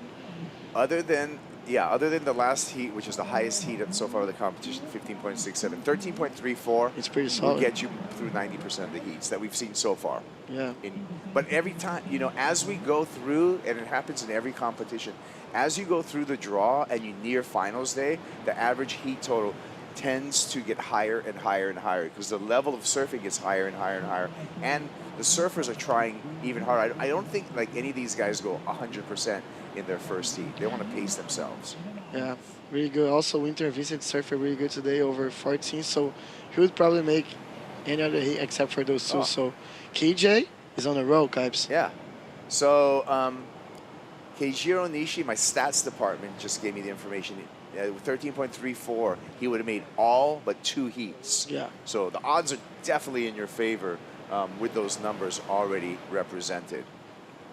And especially if you're able to grind the clock down, which he's doing right now just by sitting with priority, be patient and command this peak. Let's take a break right now. We'll be back with some great surfing to end off the day here at the Banco do Brasil Saquarema Pro, presented by Corona Cero. Japan's in the lead.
Back at Saquarema for the Banco do Brasil Saquarema Pro, presented by Corona Cero, and the Corona Cero post show, all happening after this heat. Final heat of the day. One more spot for the men in the quarterfinals. Keijiro Nishi trying to get that spot. He's matched up against Liam O'Brien. Kaipo Guerrero along with Pedro Brazil talking you through all the action this afternoon. Waves have cleaned up, swell has shown up, tide has dropped, things are looking good. Some great scores getting dropped both in the previous heat as well as this heat. Keijiro Nishi's been very dependable on these lefts at Itaúna Beach. This happened during the break. Yeah, he has a priorities for this, so let's see what he does here. First time, backwash, floater. Oh, and he couldn't hang on. Yeah, it's tricky. The backwash here is something that's always a key factor for those waves. It is always here, and I was actually chatting with Marcio, who is giving some tips and some advices for Travis, and for all the people that help to make the call. And he was saying that the backwash is pretty much here for the whole year. It doesn't change. It's always something that's here. It doesn't matter if it's south swell, southeast. I mean, any direction. It's always here. The backwash, it's a Saquarema thing, you know. Like, Yeah. it's always here. Always here. Always. And you're talking about Marcio from Leo Neves Training Center? Yeah, for sure. That guy. He's a master. Marcio Montero. No, the other Marcio. Oh, the we other call him Marcio. Marcio Peruca. Peruca. Yeah, Marcio Montero, though, big wave charger from here. Yeah. When it's pumping, bro, he's one of the only ones that go out. Talk about a nice crew, Amuro, Nanaho, everybody's there. So you're learning Japanese, Pedro. They say Yeah. Keijiro Ichiban. What does that mean? Oh, just put me on the spot. I'll tell you. Okay, gotta tell me now. That means Keijiro, you're number one. Actually? Yeah. How do you know that? I speak a little bit. Oh. Skoshi no hongo wakarimasu, bro. Bro, you guru. You know everything. Here we go. Nishi. Oh, that little skip off the bottom. And good surfing, though, by him. But that's not going to change the scoreline. You could just see like the rhythm in the wave. You know, you start off with a little skip off the bottom, and that's going to hurt your chances. But it doesn't matter. He's got some giant numbers, 7.17, 6.17. And Liam O'Brien still with priority, but Lob needs 2 waves, a combo of 13.34. Yeah, pretty weird to see that happen with him. Like we said, we were talking about Marcio Montero. He's always working with a local guy. He's working with Raoni Montero, former city surfer. He has been doing some damage throughout the years there. I remember that result at Bells, Raoni surfed so good that event. Always charged. When there's a swell here for Bahia, he's always in the water. Itacoatiara, where he lives now, it doesn't really matter. Raoni is a charger, and he was working with Jacob Wilcox, Callum Robson, Lob. And yeah, that's a nice crew, and I'm pretty sure that Raoni tried to give him that advice to trying to find the left, which is pretty much the winning wave today. But yeah, it hasn't been happening that well for Lob so far, but we hope that this changes. Yeah, Raoni Montero, former championship tour surfer, and really in a lot of ways one of the huge ambassadors, family man now over here in Saquarema, just a native of this town, and was one of the best kind of exports out of this region into the surfing world.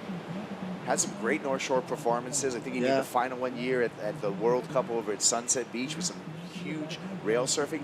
And you can, now that I've come here a lot of times, I understand why Raoni is comfortable in heavy water, because this place here is a heavy water wave. It gets a lot of swell here. It gets big a lot. Yeah, I actually remember one year, I think it was 2023, I don't know, Adriano was competing at the event, and he said that he almost got drowned here, and like he worst nightmare ever. And bro, Adriano de Souza, he's been surfing all over the place, you know, Hawaii, Tahiti. He said that here on that channel with the rip curl, rip ball, the wave just came into him. He almost got drowned, and actually Ian Gouveia was one of the guys that saved him. So yeah, pretty gnarly. It's gnarly.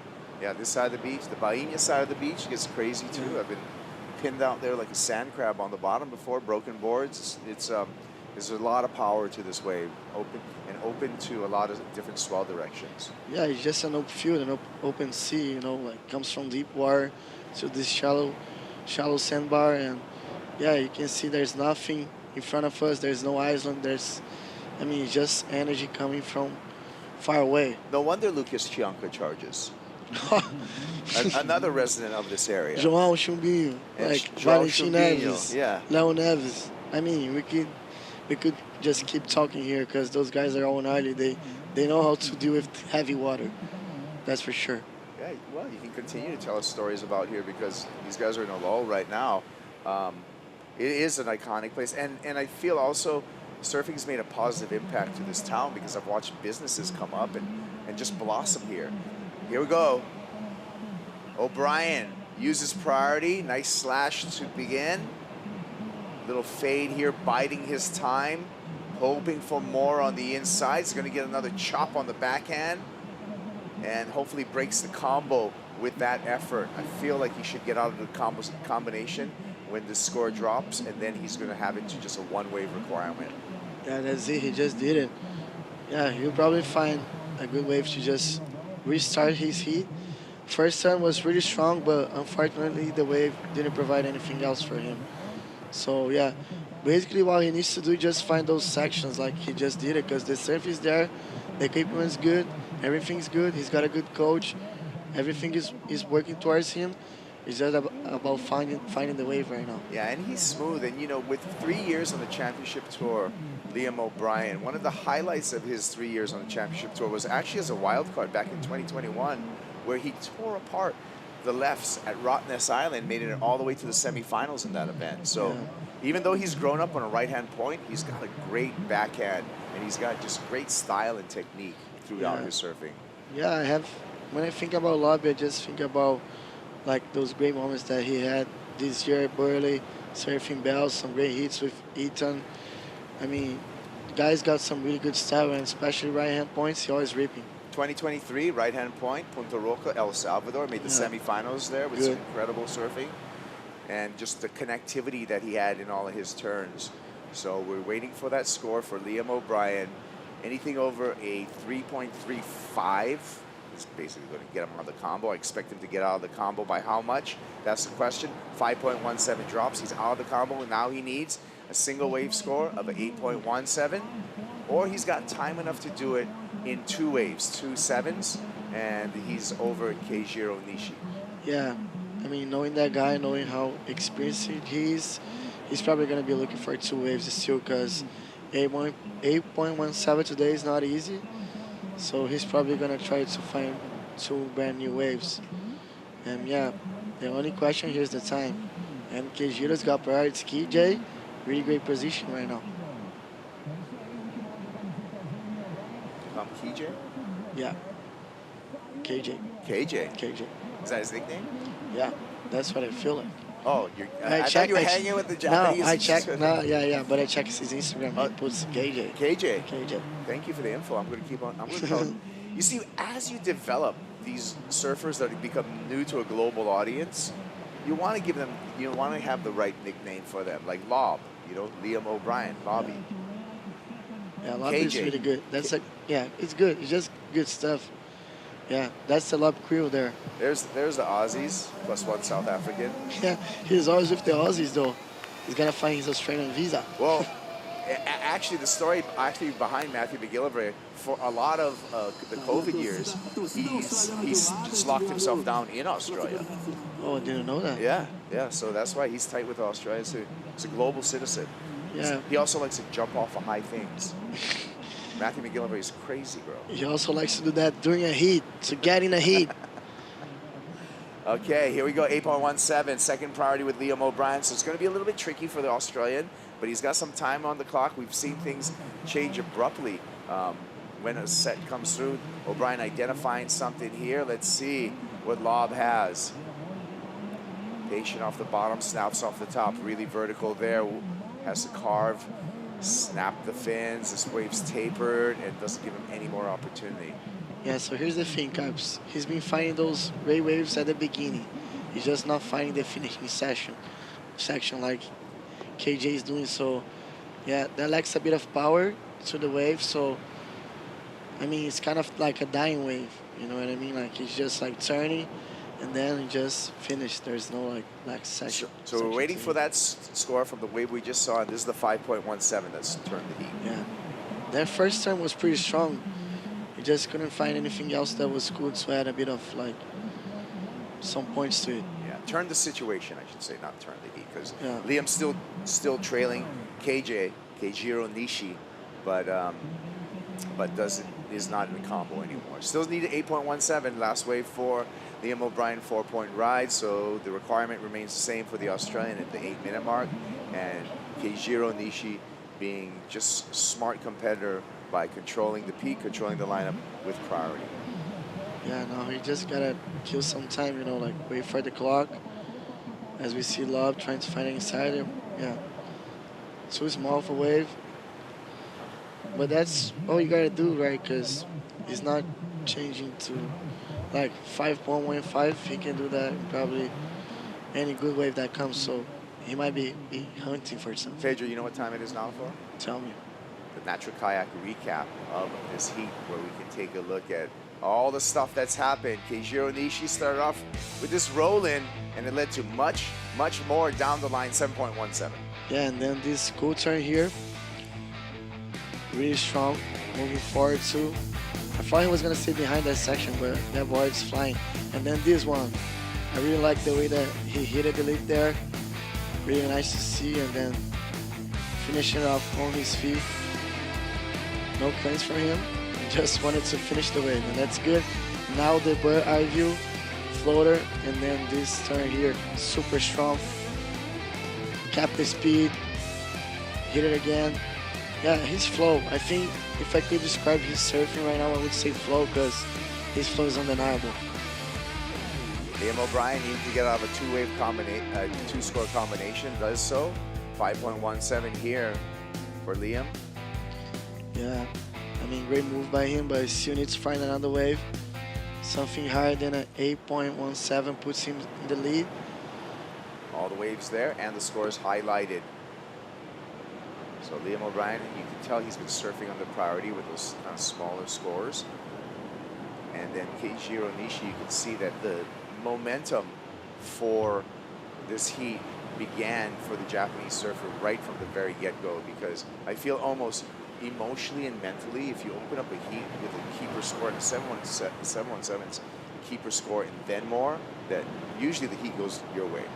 Yeah. Bob is up and riding. Oh. That was good. Yeah. That would have been sick. Look at the guys there fluffing. Xavier Hucks.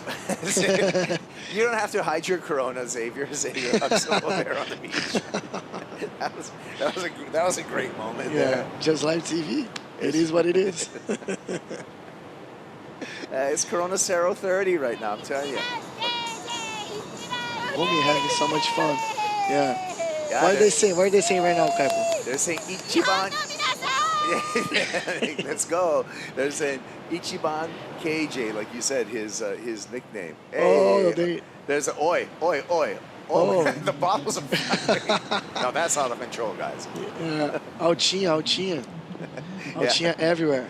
Corona Cero's everywhere. You know what? That's how we prep for the Corona Cero post show, hosted by Mitchell Salazar today. I'm going to be enjoying the Corona Cero off camera. We got the afternoon off, bro. Sounds good to me too. Okay, 4 minutes, 40 seconds. And Keijiro Nishi is really surfing a flawless heat. Got a big number to begin with. Had to kind of seek out a backup. Got a solid backup. Established priority with Liam O'Brien in a vulnerable situation as far as the scores needed by Liam O'Brien, and then has just controlled everything with that priority. And takes a look at this one, and not going to get tricked into losing that priority. 4 minutes remaining. Yeah, I just would love to see a big set right now, like a bomb, so they can get brand new scores. So would Liam O'Brien around the corner here. Nice hook off the top. See if there's a connection through this section. Oh, beautiful. Smooth cut back there. And the backwash gets the best of him. And that wave kind of split into two a little bit. It got a little bit super peaky. Yeah, and he did like a kind of two steps cut back. Yeah, two-stage cut back. Two-stage cut back. Yeah, which is the kind of turn that it doesn't really add many points. I mean, it's kind of like a setup turn. I just think that's beautiful to watch. Cutback is probably my favorite turn in surfing.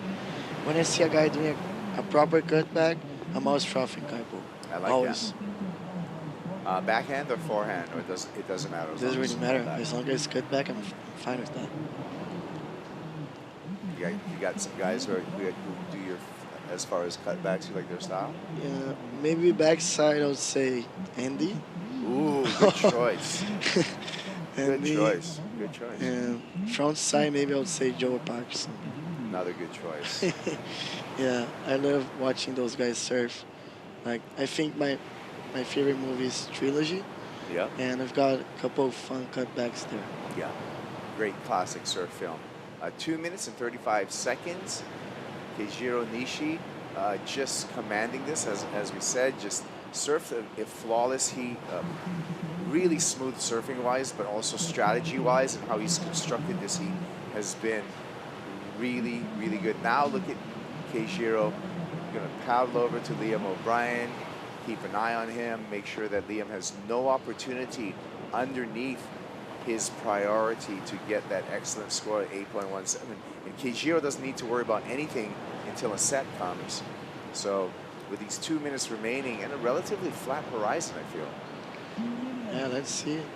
Banco do Brasil 2-minute warning. Yeah, things are going by fast here now, especially for lob. Yeah. He's just looking for a way to break away, or, you know, for someone like Liam O'Brien in this situation, or any surfer in this situation, would be a multiple wave set. A big set with multiple waves, so you have to force Keijiro to make a decision. Liam scratches into a right, maybe just trying to run away. But I feel this peak is very limited. I don't think you can get too far away from this main peak and get a score. I think all the scoreable rides are going to be right here. Yeah, that would be difficult because it's just so much deep water surrounding them. And it's pretty much that bank there where they're sitting. I mean, you can always go like to your right, but you're probably going to get out of the athlete zone, the comp zone. To the right, to the south, right? Yeah. But the peaks aren't as big down there, and if you go to the left of the screen, It's that's just where the deep rock water. formation is, and that's where the deeper water and channel has formed, so no waves will break there. So that's what Keijiro's doing. He's kind of like just guarding this perimeter in this last 40 seconds. Just trying to keep lob out of the waves. Yeah, that's what we should do, but to get out 8.17 in only one wave, that would be difficult. And yeah, having priority now, 30 seconds, it's pretty much over. Okay, but like we said, consistent year for Liam O'Brien. This is going to be his 5th time that he's gotten into this round of 16 or past. So, like you said again in the last heat, at 9th in the grand scheme of things is generally a keeper at the end of the year. So Liam O'Brien coming into, you know, and out of Brazil should feel pretty good about it, but he's feeling even better about everything. Is our Japanese support team, strong women surfers from Japan. They've been putting on a big show. And now Keijiro Nishi, cheering from the squad. Omerito gozaimashita to Keijiro Nishi. He's on to the quarterfinals. Liam O'Brien leaving Brazil with an equal 9th place finish here at the Banco do Brasil Saquarema Pro, presented by Corona Cero. Pedro. Yeah, how good has it been for Japan this event? Those guys have been winning hits. Pretty much all of the hits, this guy has been winning all of his hits. KJ surfing so good. Yeah. Look at that smile.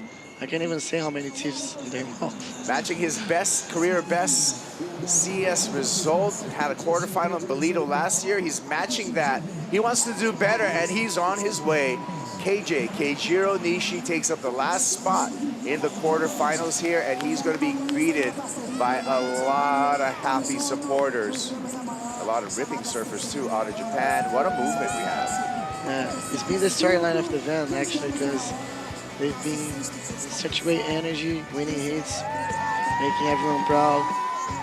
always with the filmers surrounding them, and I'm pretty sure there's gonna be some content coming up. So yeah, get Hey, ready. celebrate the moment, Keijiro. Hey, celebrate the day with us when we return. It's the Cero Post Show. Mitchell is going to lead that. Come on in here, Mitch.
An unexpected and a pleasant surprise to have a run day. It's the Corona Cero Post Show here at the Banco do Brasil Saquarema Pro, presented by Corona Cero. Saquarema delivered once again. It was fun.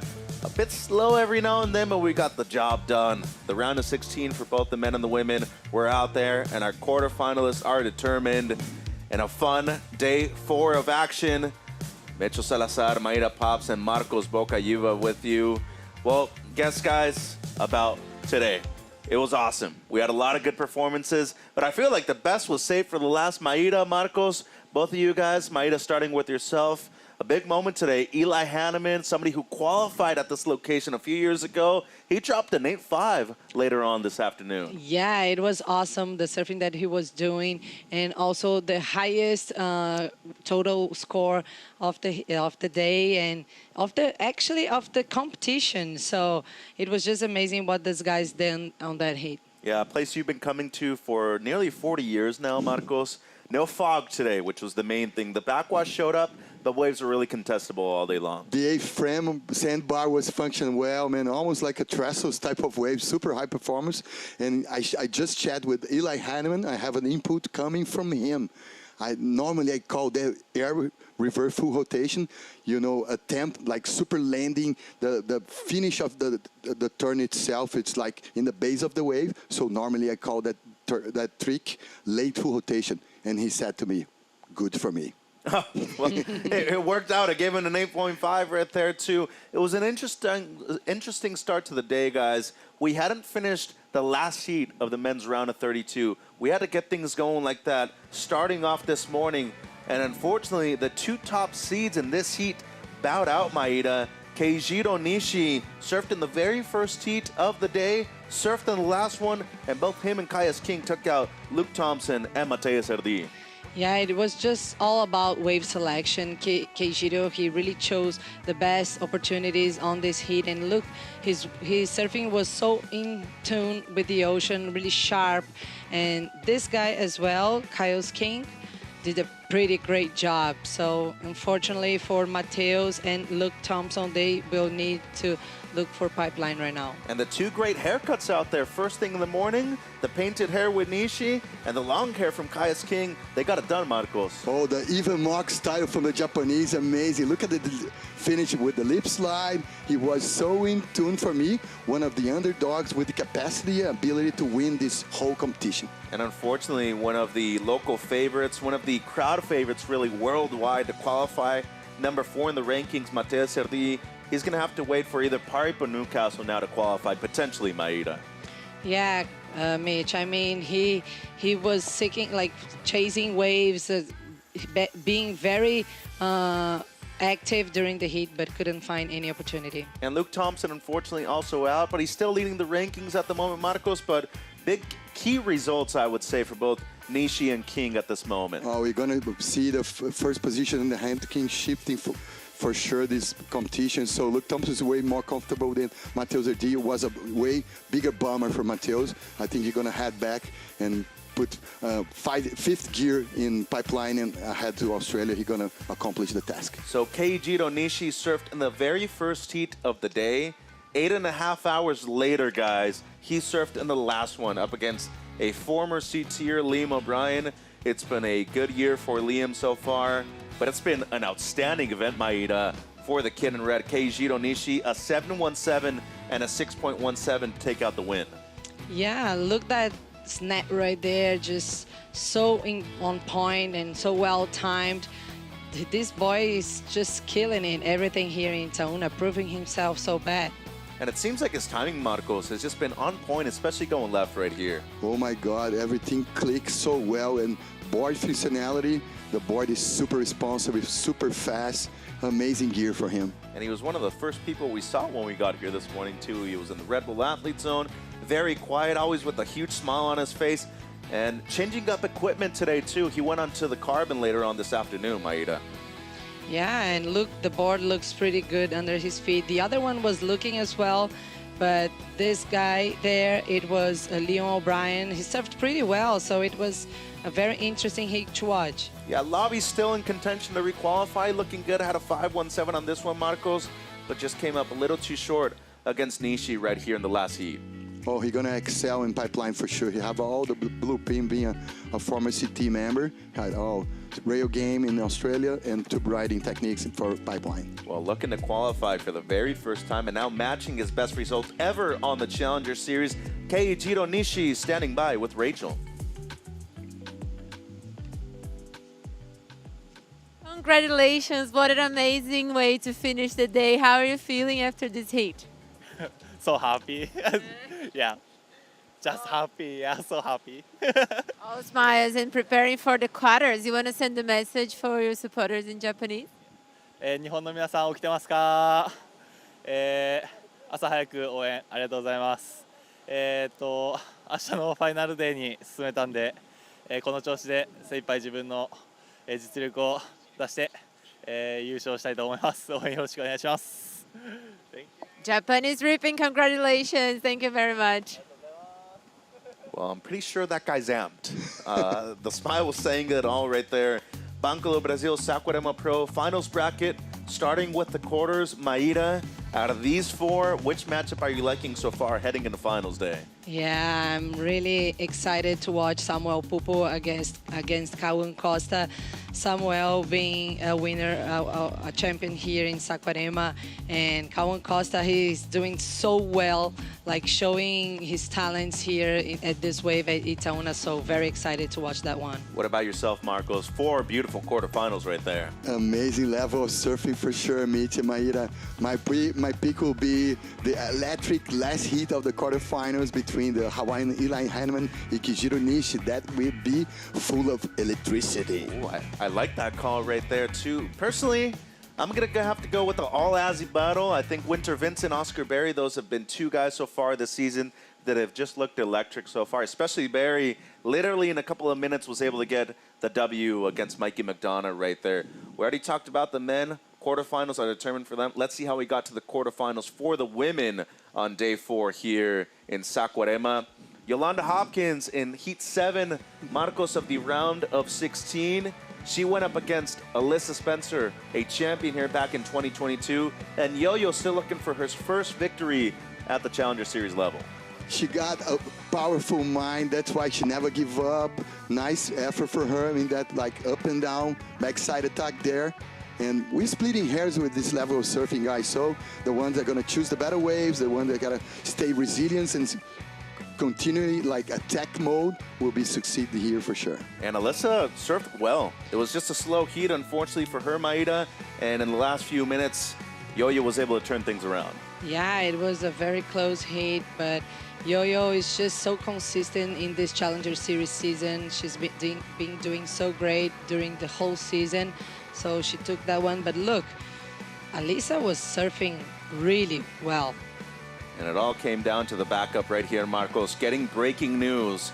If Yo-Yo wins her next heat in the quarters, she is qualified for the World Championship Tour. That would mean 2 spots of 7 already taken up, Marcos, for 2026. I'm crunching here, full of goosebumps all over my body. This is so huge for Portuguese surfing community. I'm so glad she's gonna accomplish this, and it's a matter of time, guys. Yeah, it's just one more hit, and then she's qualified.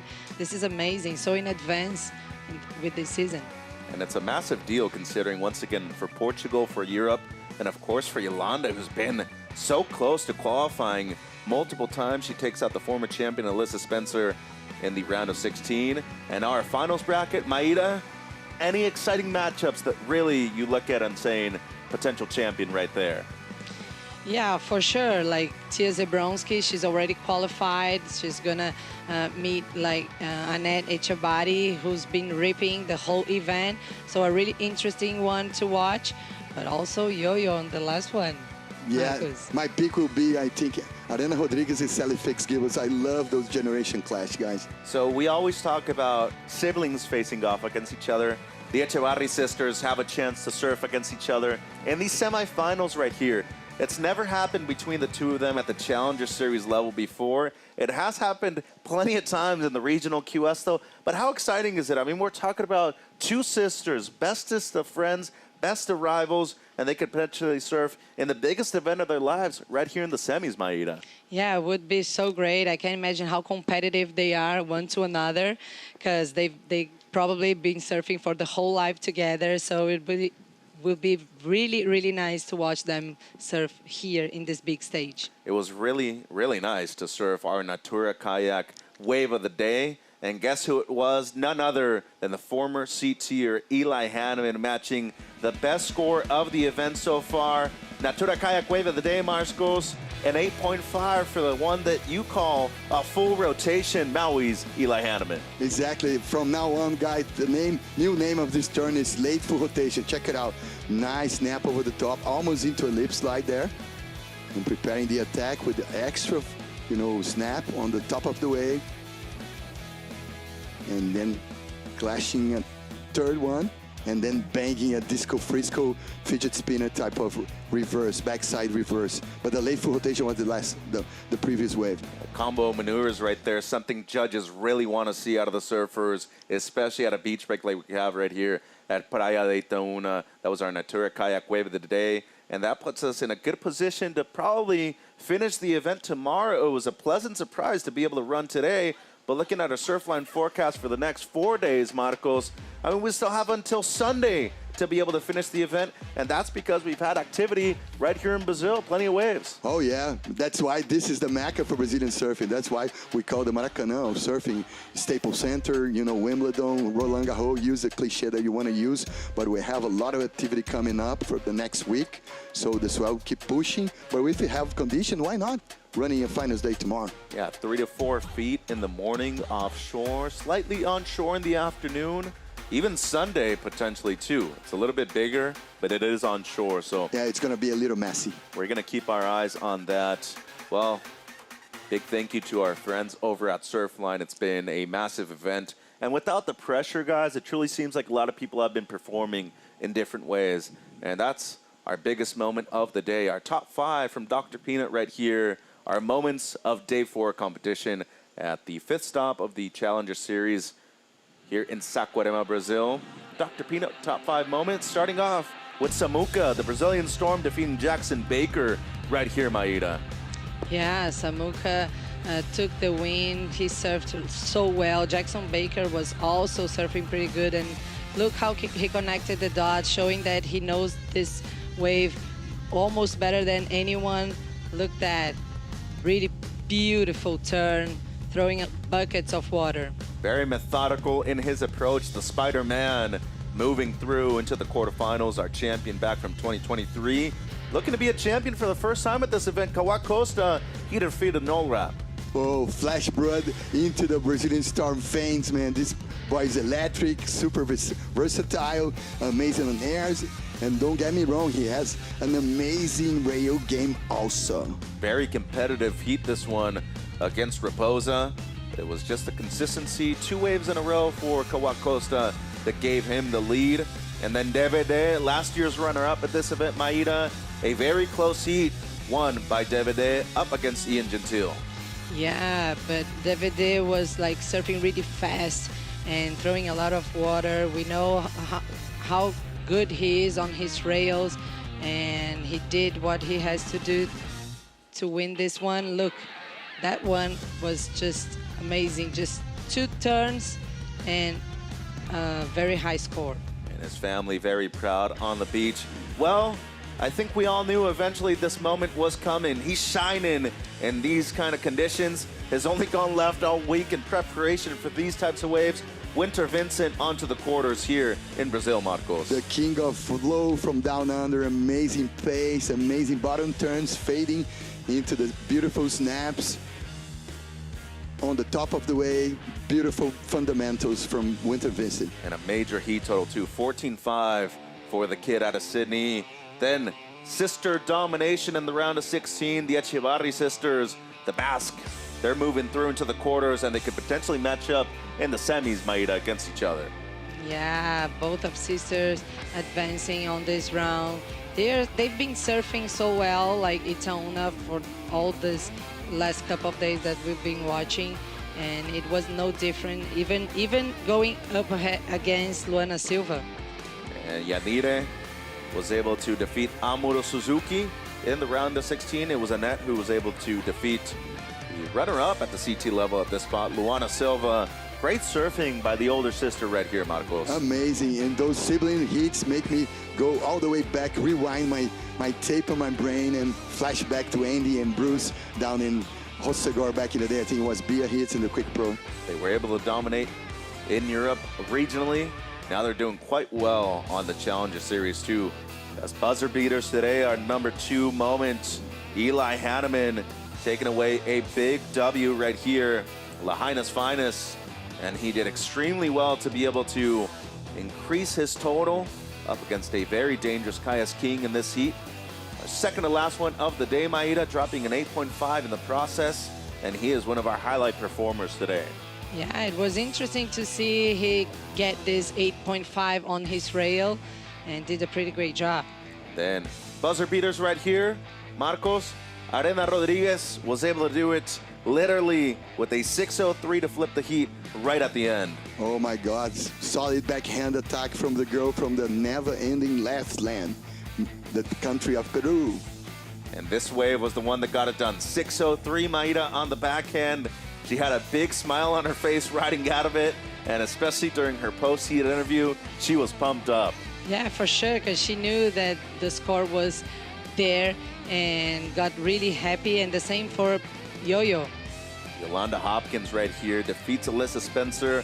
That means she is one heat win away from qualifying for the Dream Tour, Marcos.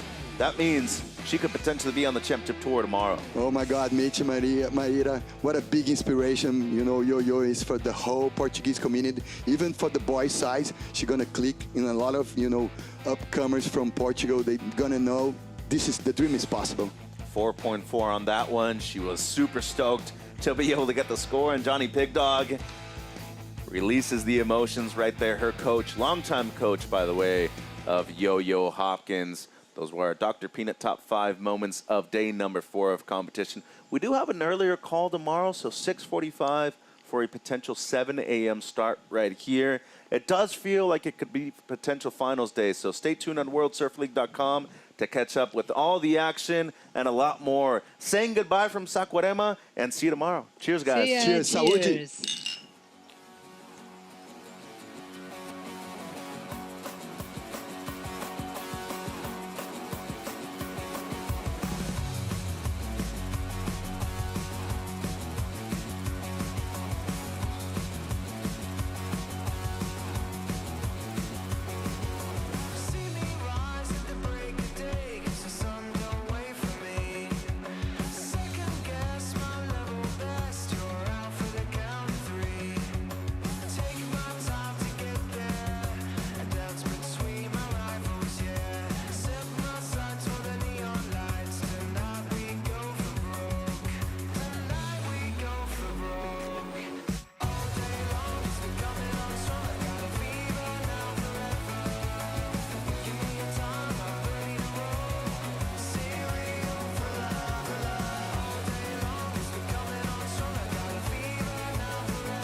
This copyrighted event broadcast is produced by the World Surf League for broadcast around the world and may not be retransmitted, reproduced, rebroadcast, or otherwise distributed or used in any form without the written consent of the World Surf League.